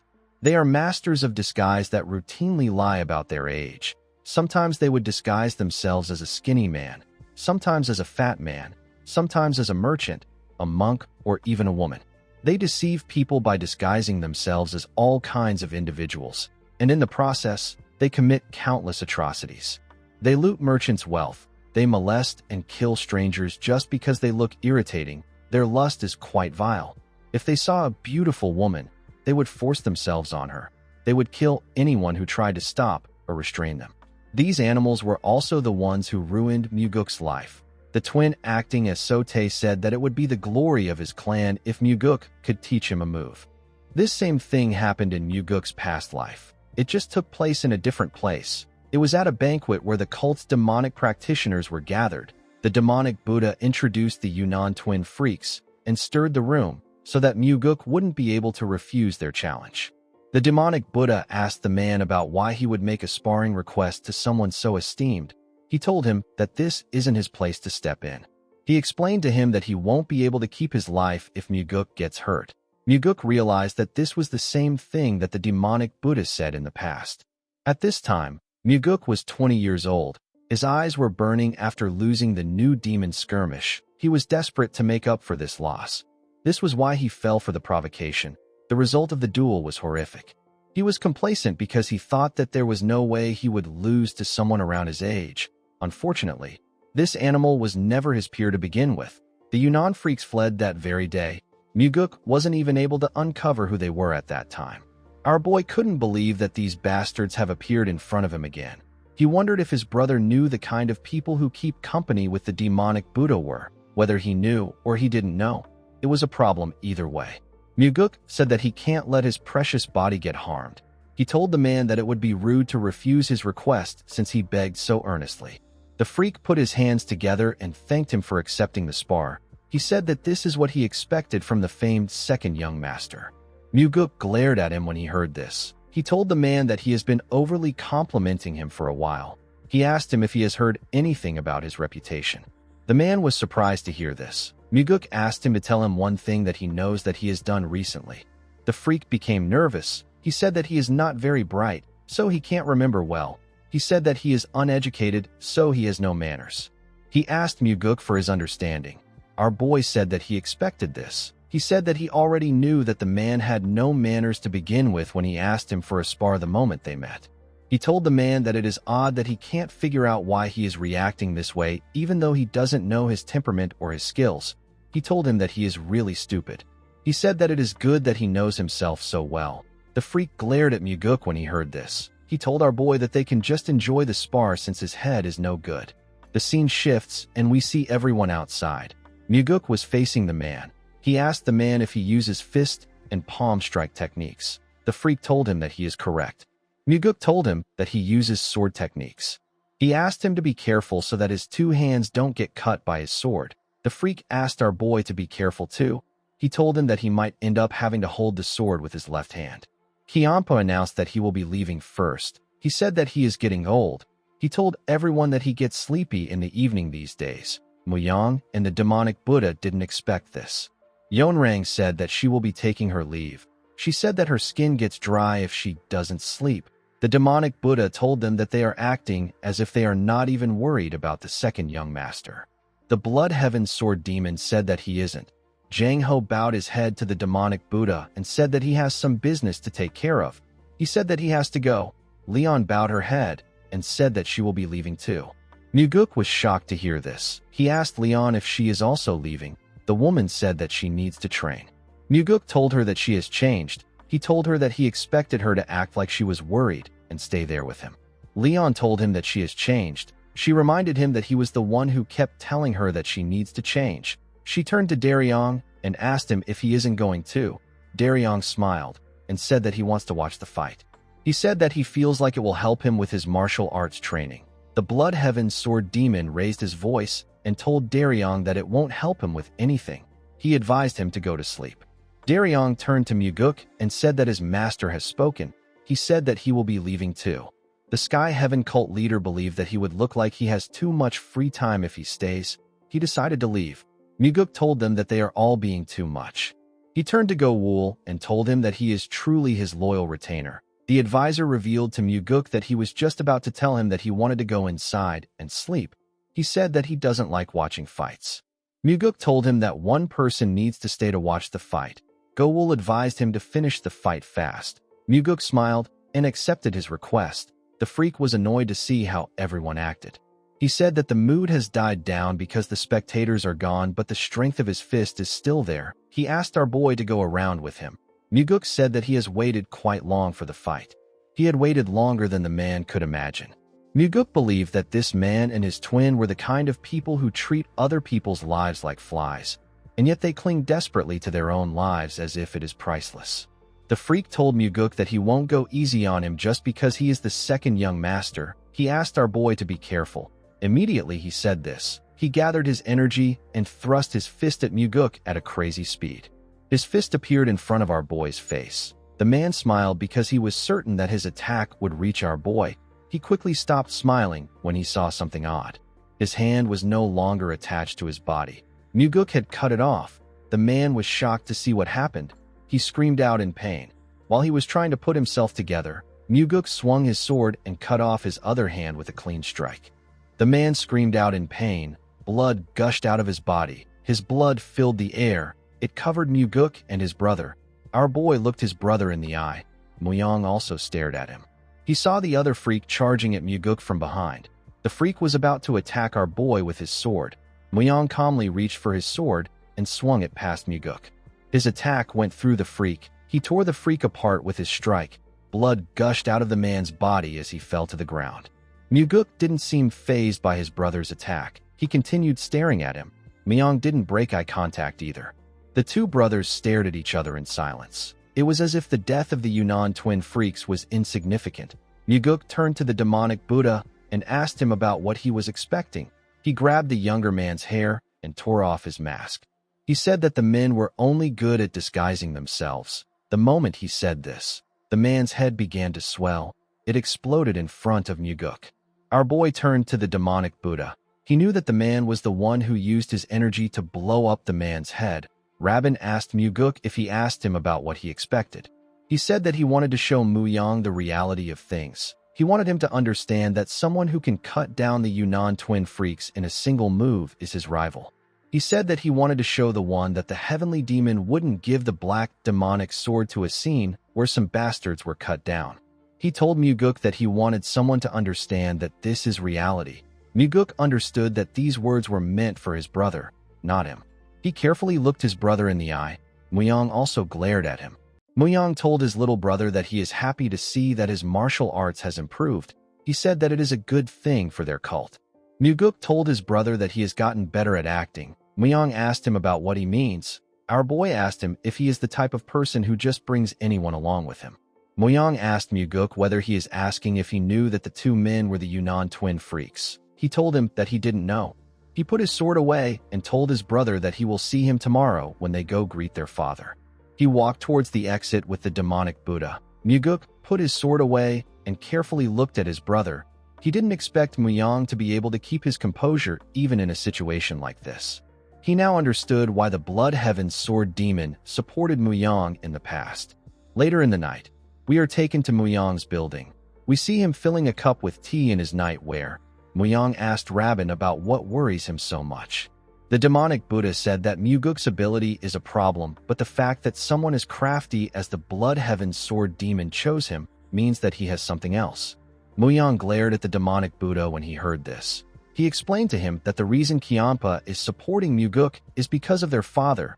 Rabin asked him about what he means. Muyang explained to him that his father backed his younger brother while he was gone. He said that the heavenly demon bestowed the black demonic sword to Muguk and seated him in the position of the Nirvana Pavilion Master. Muyang believed that his father was trying to test how he will handle Muguk now that he has gained power. He assumed that this was the final test to become the successor. Rabin was shocked to hear what he said. He never thought of this. He reminded Muyang that the soul-absorbing supreme demon died in the process of Muguk rising. Even though people said that the cause of death was energy deviation, Rabin still believed that it was Muguk's doing. He explained to Muyang that the heavenly demon treasured the soul-absorbing supreme demon as one of the cult's main forces. He found it odd that the heavenly demon would help Muguk kill the soul-absorbing supreme demon. Muyang also found this odd. He told the demonic Buddha that his father probably didn't expect things to go that far. He said that Muguk showed capacities that exceeded his father's expectations. Rabin was shocked to hear this. He asked Muyang if he believes that his brother killed the soul-absorbing supreme demon. Muyang asked the demonic Buddha if he could have killed the soul-absorbing supreme demon. Rabin didn't expect to hear this question. He said that it is possible for him. Muyang drank his tea and told him that it wouldn't have been easy for him to kill the soul-absorbing supreme demon. He said that neither him nor Muguk could kill the soul-absorbing supreme demon at their current level of martial arts. The demonic Buddha agreed with him. Muyang told him that there is actually another way for his brother to kill the soul-absorbing supreme demon. Rabin was surprised to hear this. Muyang revealed to him that it would have been possible for Muguk to do it if he received help from one person. Rabin didn't expect to hear this. He asked Muyang if it is the Sky Heaven cult leader. The first young master said that the cult leader must have helped Muguk in order to advance into the Central Plains. He reminded him that Paso even took the soul-absorbing supreme demon's disciple as his own. Rabin asked Muyang about what he plans to do now. He asked him if he is just going to leave Muguk alone. Muyang said that he won't kill our boy. He asked Rabin if he knows how his father would view an older brother who kills his younger brother. Rabin didn't expect that the reason Muyang hasn't killed Muguk was because the heavenly demon was watching. Muyang told him that he will pull everyone who attached themselves to Muguk over to his side. He reminded him that everyone left without even watching Muguk's duel. With a smile on his face, Muyang told the demonic Buddha that he will make these people truly abandon Muguk. He said that he wants to see if his brother will still be able to smile and joke once he is done. The scene shifts, and we are taken to the Heavenly Demon Pavilion. We see Muguk and Muyang facing each other outside the building. The two brothers calmly walk towards the door. Muguk carefully observed his older brother. Inside the building, we see Muguk and Muyang bow their heads to their father. Muyang asked his father if he has been well. The Heavenly Demon welcomed his son back home. Muguk told his father that he seems quite happy that his eldest son has returned. The Heavenly Demon didn't say anything to him. Our boy could tell that his joke wasn't well received. He understood that his father was turning curt again. Even though he was able to shake his father's heart, the one who took root in this heart first was his brother. The Heavenly Demon asked Muyang about how his task went. Muyang said that he cleared everything all the way to the final trial. The Heavenly Demon carefully looked at his son when he heard this. Muyang congratulated Muyang. He told him that he didn't expect him to pass through the demonic path 9 walls. He said that blood doesn't lie. Just like the minor heaven cave, the demonic path 9 walls is a secret training ground of the demonic cult. It is hidden on the frontier, and it can only be entered with the Heavenly Demon's permission. It is a trial that is 1 level higher than the minor heaven cave that Muguk passed. Although he knew what it was, Muguk decided to ask the chief advisor about what his brother passed through. Muyang informed him that Muyang passed through the demonic path 9 walls. Muguk turned to his brother and told him that he is amazing. Muyang didn't expect him to have this reaction. Even the Heavenly Demon and his chief advisor were a bit shocked by our boy's reaction. Muyang thanked Muguk for his praise. Our boy asked him if he has also mastered the soaring sword art. Muyang glared at him when he heard this question. If he was just with Muguk, he wouldn't give him an answer, but since their father was there with them, he decided to be honest. He turned to the Heavenly Demon and told him that he mastered the soaring sword art while passing through the demonic path 9 walls. The Heavenly Demon congratulated him for this. Muyang thanked his father for his praise. He told him that it was all thanks to his teachings. The Heavenly Demon didn't say anything to him. Muguk wondered about what his father was thinking about. He told the Heavenly Demon that he wishes to say something to him in this warm and friendly atmosphere. The Heavenly Demon and his advisor turned to Muguk. Our boy said that for him and his brother, the moment their umbilical cord was cut was the signal that the successor fight had begun. Muguk said that this is the life they have lived, and it is the life they will have to keep living. He told his father that he would like to fairly compete with his brother. The Heavenly Demon glared at his son when he heard this. Muguk turned to Muyang and asked him about what he thinks. Muyang carefully looked at his brother. He turned to their father and smiled. He said that he had no idea that Muguk had grown this much while he was away. He said that our boy has truly matured. The Heavenly Demon didn't say anything to Muyang. Muguk carefully looked at his father and thought about having a fair competition. He knew that if he had mentioned this to his father when they were alone, it would have been seen as a cheap sentiment that was fit to get someone killed. Even though he knew this, our boy brought up this topic because he already told his father that he will try to work with Muyang. The Heavenly Demon told Muyang that he has done enough. He asked him to go back and rest. As they walked out of the building, Muguk asked his brother to tell him why he wants to become the Heavenly Demon. Muyang said that he will die if he fails to become the Heavenly Demon. Muguk asked him if he will really die if he loses the succession struggle. Muyang told him that all their predecessors have died this way. Muguk asked him if they can just avoid killing each other. He asked his brother if they can't display a brotherhood that will long be remembered in the history of the demonic cult. Muyang asked our boy if he believes that other brothers never had these thoughts. He said that humans all betray each other in the end. Muguk walked forward and told him that they simply need to never betray each other. Muyang smiled when he heard this. He walked forward. Muguk told him that he was sincere about having a fair competition. Muyang stopped moving and turned to his brother. He told Muguk that he should have asked whether there is any goodness in his heart. He asked our boy if he has goodness in his own heart. Muguk said that he does. Muyang told him that he will be starting this fight with an advantage. Muguk watched his brother as he walked away. He already knew that things wouldn't go well so easily. Even turning someone who bears goodwill towards him to his own person is quite difficult. Still, Muguk had no choice but to try. He knew that the dagger that will stab them in their back is not their brotherhood, it is Wam Mugi. In the next scene, we see Leon swinging her sword. She was completely focused on her martial arts. While she was practicing, Muguk entered the room. When she saw him standing by her side, Leon became startled. She asked her master about when he arrived. Muguk told her that he entered a while ago. He explained to her that she would have died 20 times over if he was an assassin. The woman was shocked to hear this. Muguk grabbed his sword hilt and asked her to watch carefully. He told her that they need to reduce her 20 deaths to 19. He drew his sword and took a stance. He decided to demonstrate the technique to her without lowering his level. He released his energy and began to move. Leon was quickly lost in his execution. She carefully watched each one of Muguk's strikes. Her eyes were completely fixated on his sword techniques. Immediately, he was done performing his techniques. Muguk stopped himself from moving. When he turned to the woman, he saw that she was completely gone. Her mind was no longer in the room with him. Muguk carefully moved close to her to see what happened to her. He realized that Leon had fallen into a state of transcendence trance. Later in the night, we see Leon open her eyes. She looked around and wondered about what happened. Muguk congratulated her. The bodyguard was surprised to see him on the ground. Our boy slowly got up and asked her about how she felt entering the state of transcendence trance for the first time. Leon was shocked to hear this. She asked her master if she really entered a state of transcendence trance. Muguk assured her that she did. He told her that she was there for 12 hours. Leon was shocked to hear that 12 hours had passed. Muguk asked her to use the soaring sword art immediately. Leon followed her master's order and drew her sword. She made a clean strike and several beautiful thrusts. She made a crazy swing and used a beautiful strike. She struggled to catch her breath as she used these techniques.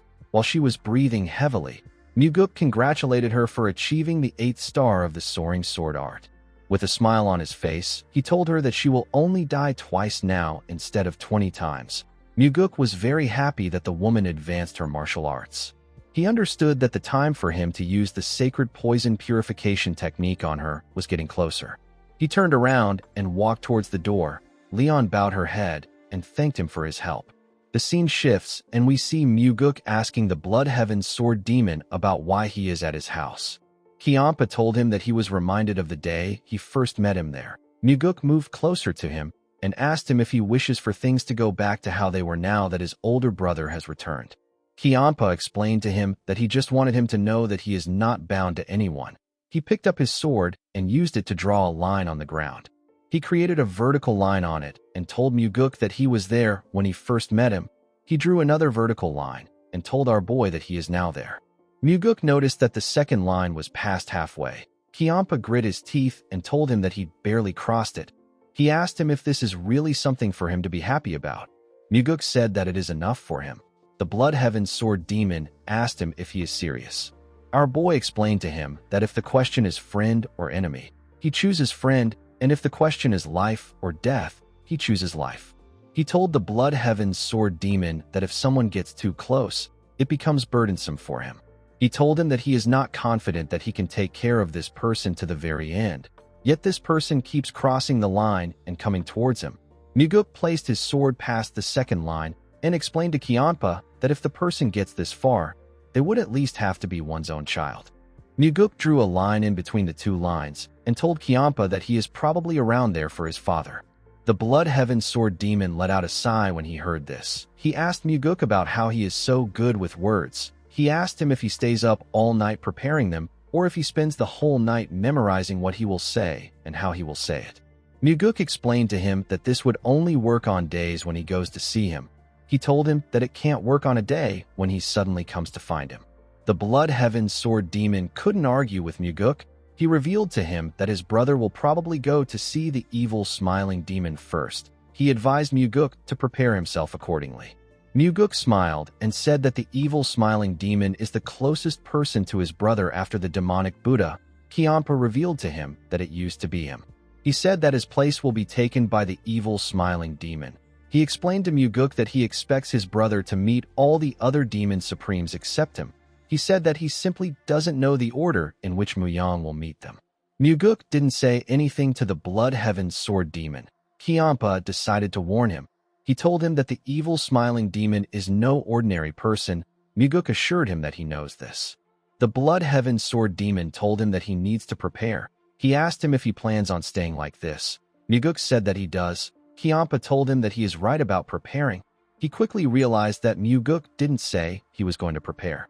He raised his voice and asked Muguk if he is just going to leave Muyang and the evil smiling demon alone. He asked him about what he is saying. Muguk told the Blood Heaven Sword Demon that he is fine as long as he has him and the Flower Sword Supreme. The Blood Heaven Sword Demon didn't expect our boy to say this. He carefully looked him in his eyes. He quickly realized that Muguk wasn't joking around. He put himself together and explained to our boy that it will be difficult for them to handle Muyang if 5 Demon Supremes side with him. Muguk asked him about why it is 5 Demon Supremes instead of 6. The Blood Heaven Sword Demon reminded him that the Sky Heaven cult leader is on their side. He asked Muguk if his disciple didn't naturally join them. Muguk told him that they can't be certain because Chong Xian is still quite young and ambitious. He said that she would actually be the easiest person for his older brother to recruit. Kiampa didn't expect Muguk to think like this. With a smile on his face, our boy told him that it doesn't matter if the new soul-absorbing Supreme Demon is on their side. He said that they could even use her to their advantage in a critical moment. The Blood Heaven Sword Demon asked Muguk if he really thought this far ahead. Our boy told him that he did. He said that he still plans to do everything he can to stop things from getting to this point. This isn't because of Chong Xian, but because of the cult leader. Muguk wanted to see the soul-absorbing Supreme Demon become his disciple without any issues and grow well. Kiampa told our boy that they have 6 opponents. He told him that this will be difficult for him no matter how clever he is. Muguk said that it won't be difficult for him. He said that he will make sure to bring at least one of the Demon Supremes to their side. Kiampa asked Muguk about the Demon Supreme he wants. He carefully looked at him and turned to the side. He told him that he can make this decision on his own since he is clever. Muguk knew that the Blood Heaven Sword Demon had someone in mind that he believes should be on their side. However, Kiampa seems to believe that it is wrong for him to mention this himself. It also means that he trusts Muguk's judgment. The Blood Heaven Sword Demon advised Muguk to move quickly before his brother recruits all the Demon Supremes. Muguk explained to him that his brother will meet someone else before seeing the evil smiling demon. The Sword Demon asked him about who it is. Muguk stared at him. Kiampa was surprised to see this. He asked our boy if he is talking about him. Our boy assured him that his brother is going to meet him first. The Blood Heaven Sword Demon asked him to tell him why Muyang would do this. He said that the first young master must already know that he has become his ally. He told Muguk that his brother won't come to him. He said that Muyang will approach the other Demon Supremes. Muguk disagreed with him. He told him that Muyang will definitely come to him. Then he will go after the Sky Heaven cult leader next. Kiampa asked our boy to tell him why he believes this. Muguk revealed to him that Muyang wants to show their father that the reason he came to his side was because he was absent. Rather than recruiting all the Demon Supremes, taking the Blood Heaven Sword Demon back would earn Muyang a greater score with the Heavenly Demon than anything else. Kiampa asked our boy if he doesn't feel uneasy. He told him that he could go back to Muyang. Muguk explained to him that he feels uneasy. He asked him if he saw what Muyang did the day he returned. He said that his brother gave the Flower Sword Supreme a gift. The gift itself wasn't extraordinary. What was extraordinary was his meticulousness. He told the Blood Heaven Sword Demon that his brother will probably try to offer him something even more extraordinary. He told him that he hopes he doesn't leave. He asked him to tell him any good proposal that his brother brings to him. He assured Kiampa that he will keep him by offering him something even better. Kiampa asked him if he isn't going to ask him to stay out of loyalty. Muguk asked him if they are 20-year-old children. Kiampa was shocked to hear this. He reminded him that he is actually 20 years old. Muguk couldn't believe what he was hearing. He forgot that he was actually 20 years old. He nervously told Kiampa that he has a precocious old soul. He told him that Muyang won't be able to take him with him. The Blood Heaven Sword Demon asked him about why Muyang won't do this. Muguk explained to him that he will make him an even better offer even if he has to stake everything. Kiampa glared at him when he heard this. Muguk told him that he needs to let him know if someone threatens him with leverage. The Blood Heaven Sword Demon asked him about why he needs to do this. With a cold gaze in his eyes, Muguk assured him that he will definitely help him resolve the issue. He said that he has already shown him that he is capable of handling something like that. Kianpa couldn't argue with him. He picked up his sword and told Muguk that they need to wait and see whether Muyang comes to him first. He said that they also need to see where this line will move. After saying this, Kianpa left Muguk's house. When he arrived at his quarters, he saw someone strange there. He asked the person about why he is there. The person turned out to be Muyang. The first young master took out a bottle of liquor and told the Blood Heaven Sword Demon that he wants to share a drink with him. He told him that he remembers that he enjoys this liquor. Kianpa couldn't believe that Muyang remembered this. After getting seated, Muyang poured a drink for the Sword Demon. While he was filling his cup up, Kianpa carefully observed him. He could see the energy Muyang was exuding from his body. He told him that he heard that he crossed the demonic path 9 walls. Muyang told him that he passed thanks to his concern. The Blood Demon raised his cup and congratulated him. Muyang also raised his cup and thanked him. The two of them drank their liquors. The Sword Demon told Muyang that he knows he came there because he has something to say to him. He asked him to speak. The first young master decided to be straightforward with the Sword Demon. He asked him about why he chose Muguk. He believed that there was some reason or circumstance that led to this. Kianpa told him that there is. He explained to Muyang that his younger brother has a power to draw people's hearts. Muyang smiled and said that he has never felt such power from his brother. He explained to the Blood Heaven Sword Demon that he is not trying to diminish Muguk. He said that he is just curious about what this feeling is like.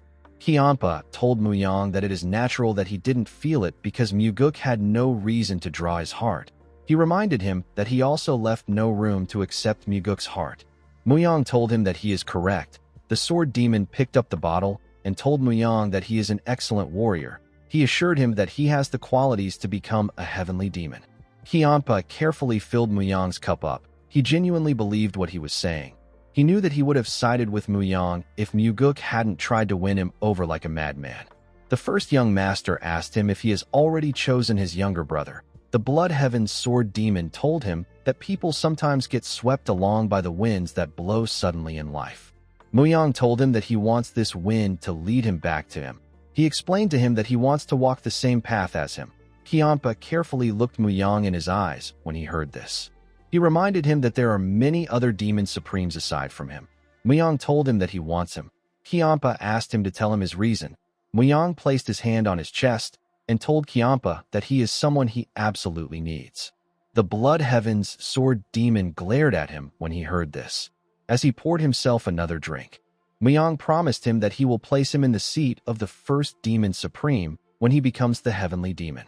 The Blood Heaven Sword Demon was shocked to hear this. He asked Muyang about what he means. The first young master explained to him that he will create the highest position among the Demon Supremes that will be recognized even by the Heavenly Demon Hall. He said that he will also expand the Southern Sword House to 3 times its current scale. He promised Kianpa that he would lift the numerical restrictions on sword demons and greatly increase support for the Southern Sword House. He told him that he will open the Heavenly Demon Archives to him. This will allow him to visit and view them whenever he wishes. The Blood Heaven Sword Demon didn't expect to hear an offer like this. He told Muyang that the demonic Buddha would feel upset if he heard what he said. He told him that Rabin will be confident that he will become the first Demon Supreme. Muyang explained to the Blood Heaven Sword Demon that he respects the demonic Buddha, but he believes that he is more suited for the position. He told Kianpa that he is free to share their conversation with the demonic Buddha. The Blood Heaven Sword Demon told Muyang that he will think about his proposal. Muyang thanked him for this. After finishing the liquor, Muyang walked towards the exit. Before leaving, he called out to Kianpa. He told him that he will definitely become the Heavenly Demon. The Blood Heaven Sword Demon didn't say anything. He simply watched Muyang as he walked away.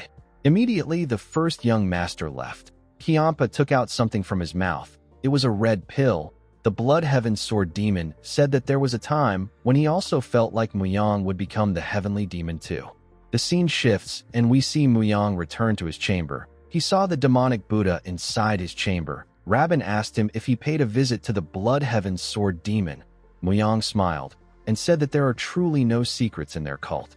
Rabin asked him about why he went to visit Kianpa.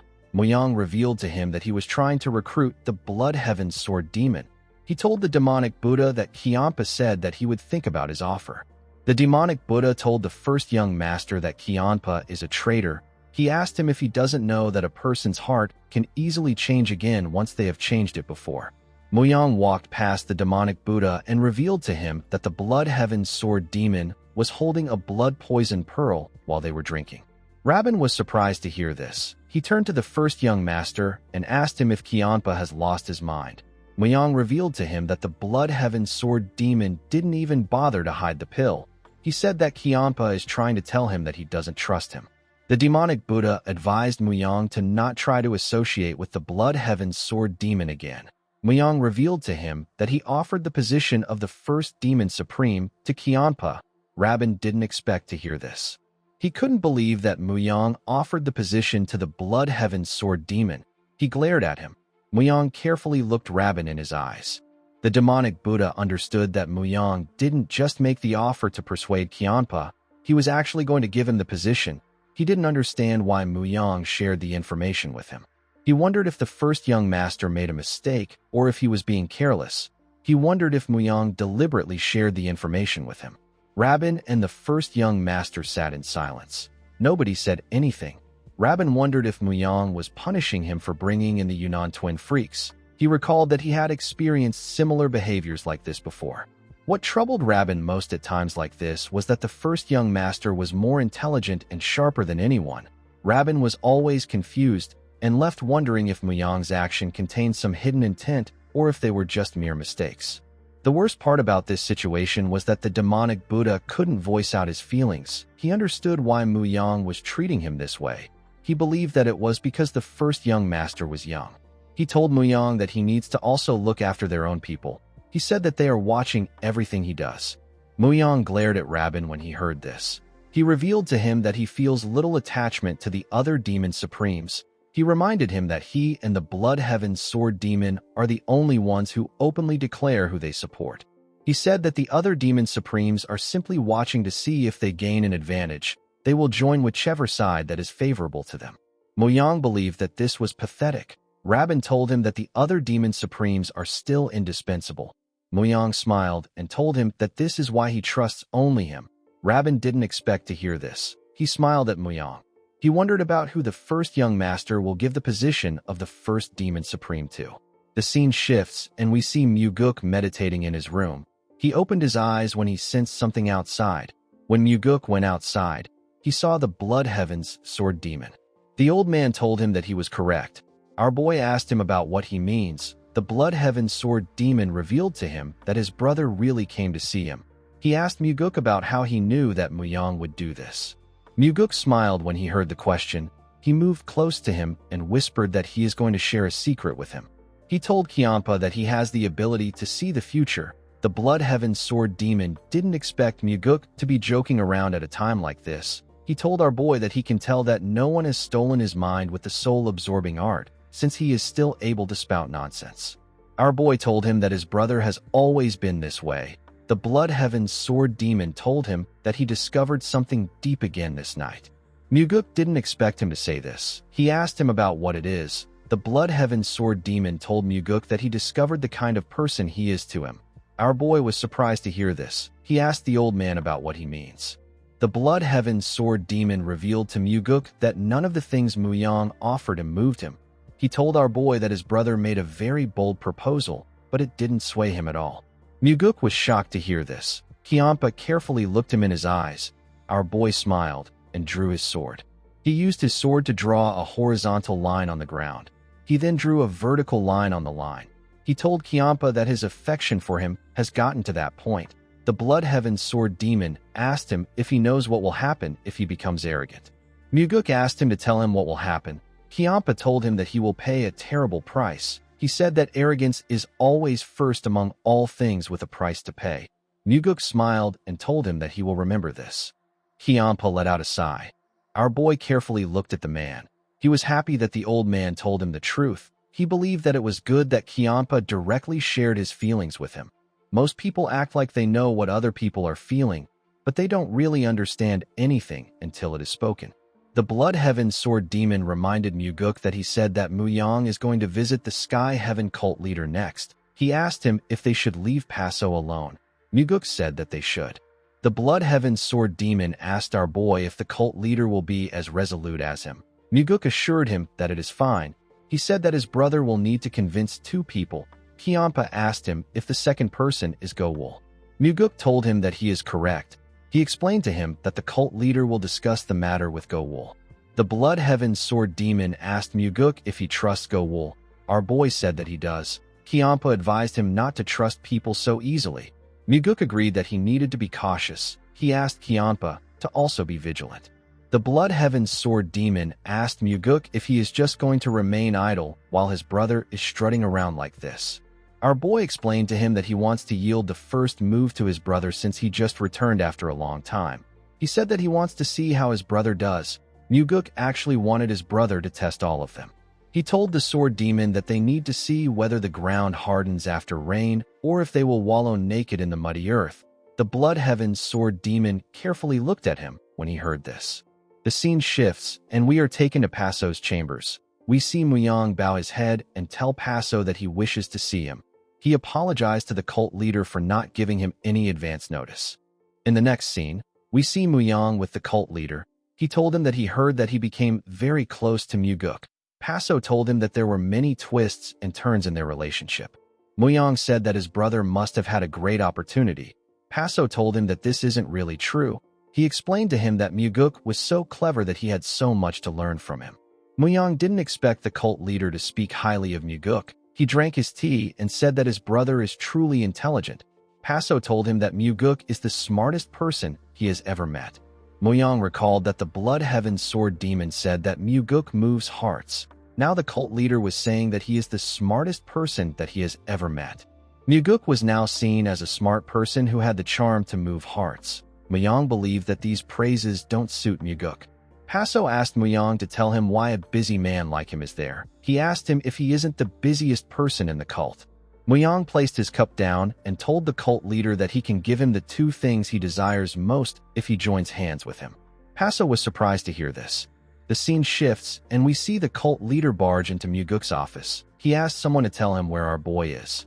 Gowul entered the room and informed him that Muguk hasn't returned. Paso seemed nervous to see the man. He told Gowul that he was left in the office alone in solitude. He asked him how this is different from being bound in shackles. Gowul told him that he is saying this because he has never been bound in shackles. He asked the cult leader if he would like to give it a try. Paso rejected his offer. He told Gowul that he has a request to make. The advisor asked him to say it. Paso asked the man to speak more casually when they meet in person. Gowul calmly referred to him as cult leader. Paso didn't expect to hear this. He gently smiled. Gowul reminded him that he gave up his prestigious position as cult leader for him. He said that it doesn't mean much for him to grant a small favor. He told the cult leader that this situation actually raises a concern. Paso asked him to tell him what it is. Gowul told him that he has high esteem for him right now, but he can later despise him. He explained to Paso that the casual speech will get on his nerves if he comes to hate him. Paso told him that it wouldn't matter at that time because their dynamic would have shattered by then. He told Gowul that he would have already lost him. The advisor was shocked to hear this. He couldn't believe that he really loathed this person for so long. He knew that no one had a high opinion of him more than his former boss. He smiled and told Paso that he shouldn't regret his words later. The cult leader said that the regret is his burden. He asked him not to worry about it. Gowul asked him about why he came there. He knew that Paso didn't come there for their little banter. He asked the cult leader if the first young master came to see him. Paso was shocked to hear this. He asked the advisor about how he knew. Gowul told him that he had a feeling. He asked the cult leader to tell him what Muyang offered him. Paso didn't expect him to ask. He revealed to the advisor that Muyang promised to support the Central Plains expansion if he became his ally. The cult leader said that Muyang promised to build him a whole division instead of a branch like Muguk promised. Gowul told Paso that the promises can't be kept. He said that they are lies. The cult leader asked him about why he is so certain. Gowul explained to him that Muyang is someone who unconditionally obeys his father's will. He is nothing like Muguk, who has the tendency to be out of norm. Muyang will definitely not allow the Sky Heaven cult to expand into the Central Plains because this would go against his father's wishes. Go-Wool explained to Paso that the Sky Heaven cult will never be able to reach even a palm-sized plaque in the Central Plains if Muyang becomes the heavenly demon.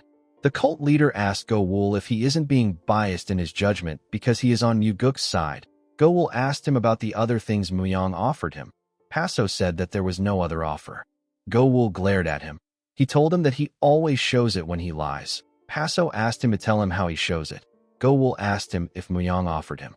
Paso was shocked to hear the question. The advisor asked him if Muyang promised to return him to him. Go-Wool believed that this was the only offer that was capable of shaking the cult leader. Paso nervously said that the first young master is also remarkably clever. Go-Wool disagreed with him. He said that a truly clever person wouldn't fight with Muguk. The cult leader told the man that he is too obsessed with Muguk.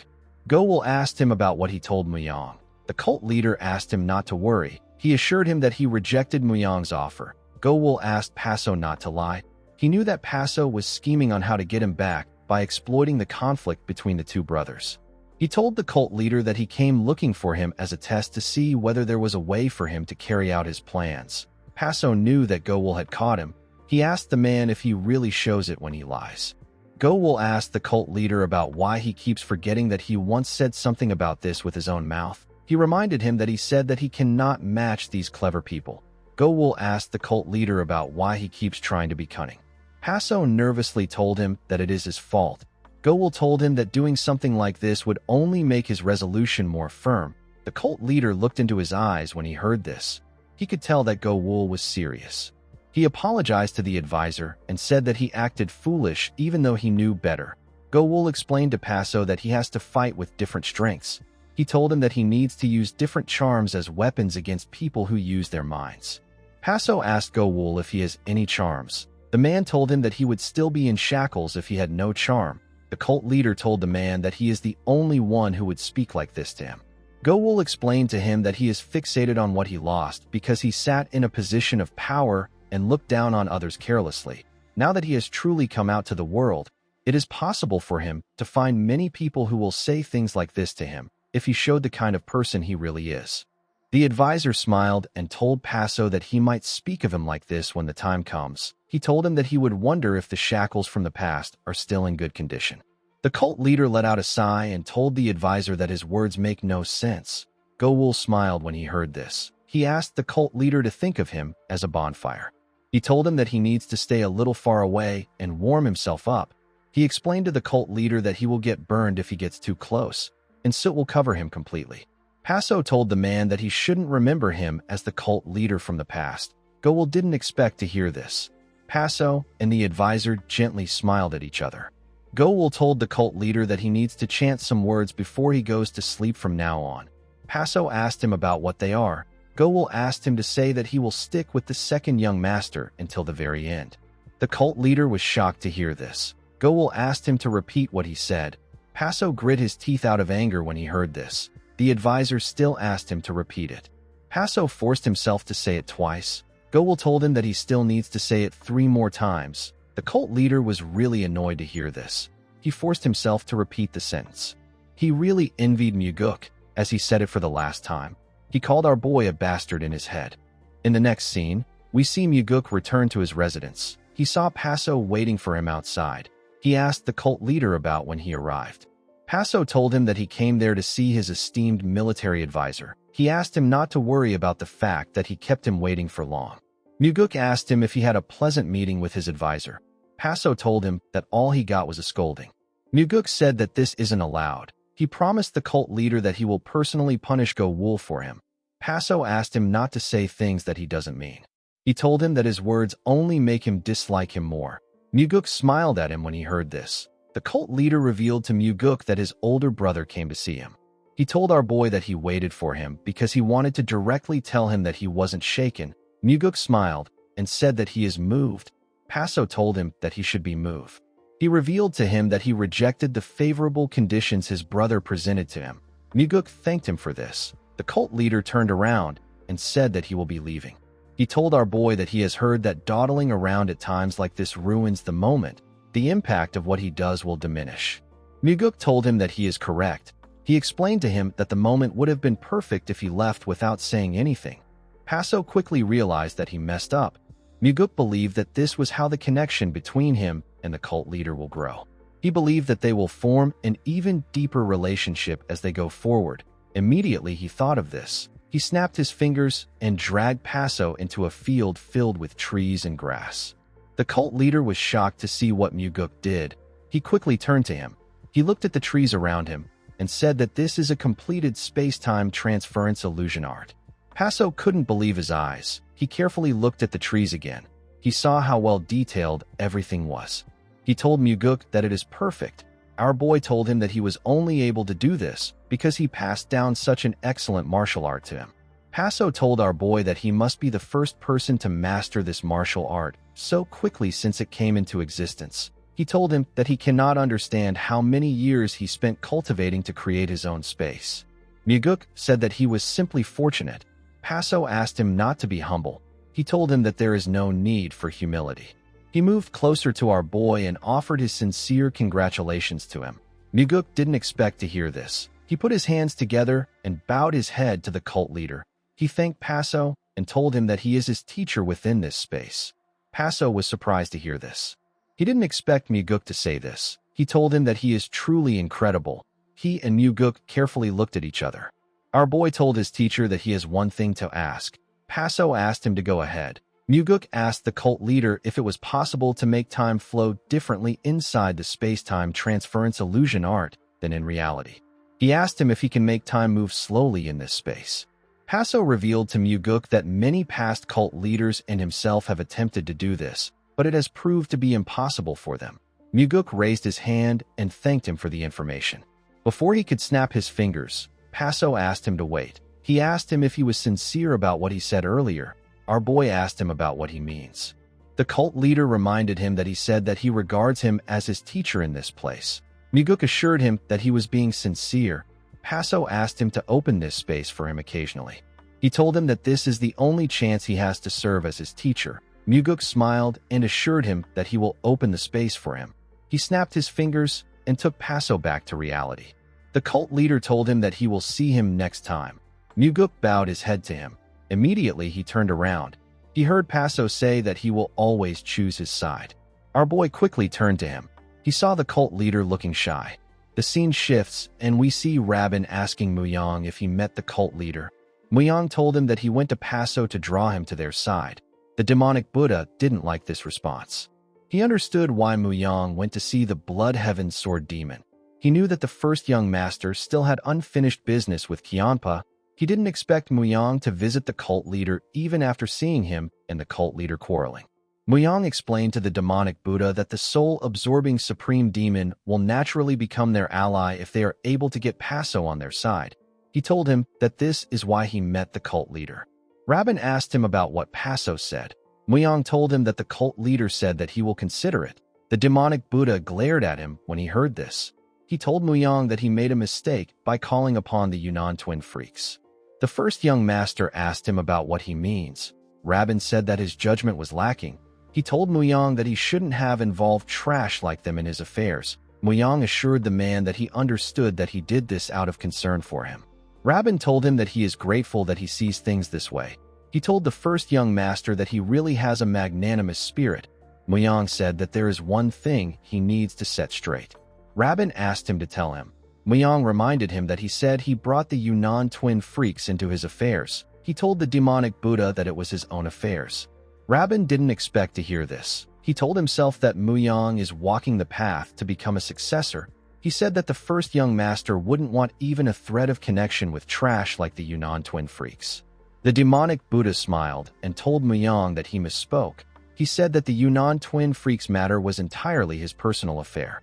Muyang told him that he understands that he summoned them for his sake. He asked the demonic Buddha not to trouble himself over the issue.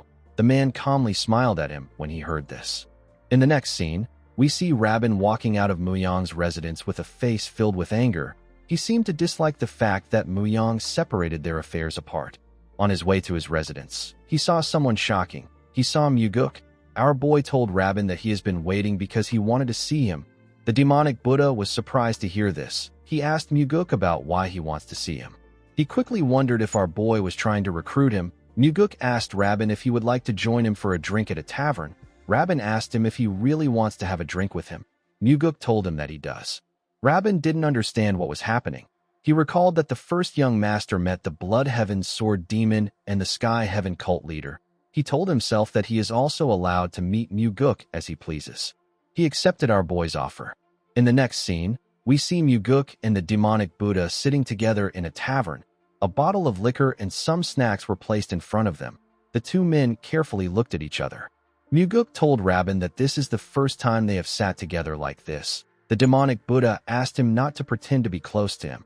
Muguk told him that the opportunity to drink with him like this won't come often. He asked him to tell him when he will get the chance to act freely again. He begged Rabin to forgive his unruly behavior just for today. The demonic Buddha asked him if this is how he enticed the Blood Heaven Sword Demon. Muguk told him that it is. He said that he knocked on the door endlessly. Rabin asked him about the door he is referring to. Muguk told him that he is talking about the door to Kyampa's heart. The demonic Buddha assumed that Muguk was joking with him. He quickly began to wonder if Muyang has ever knocked on his own door.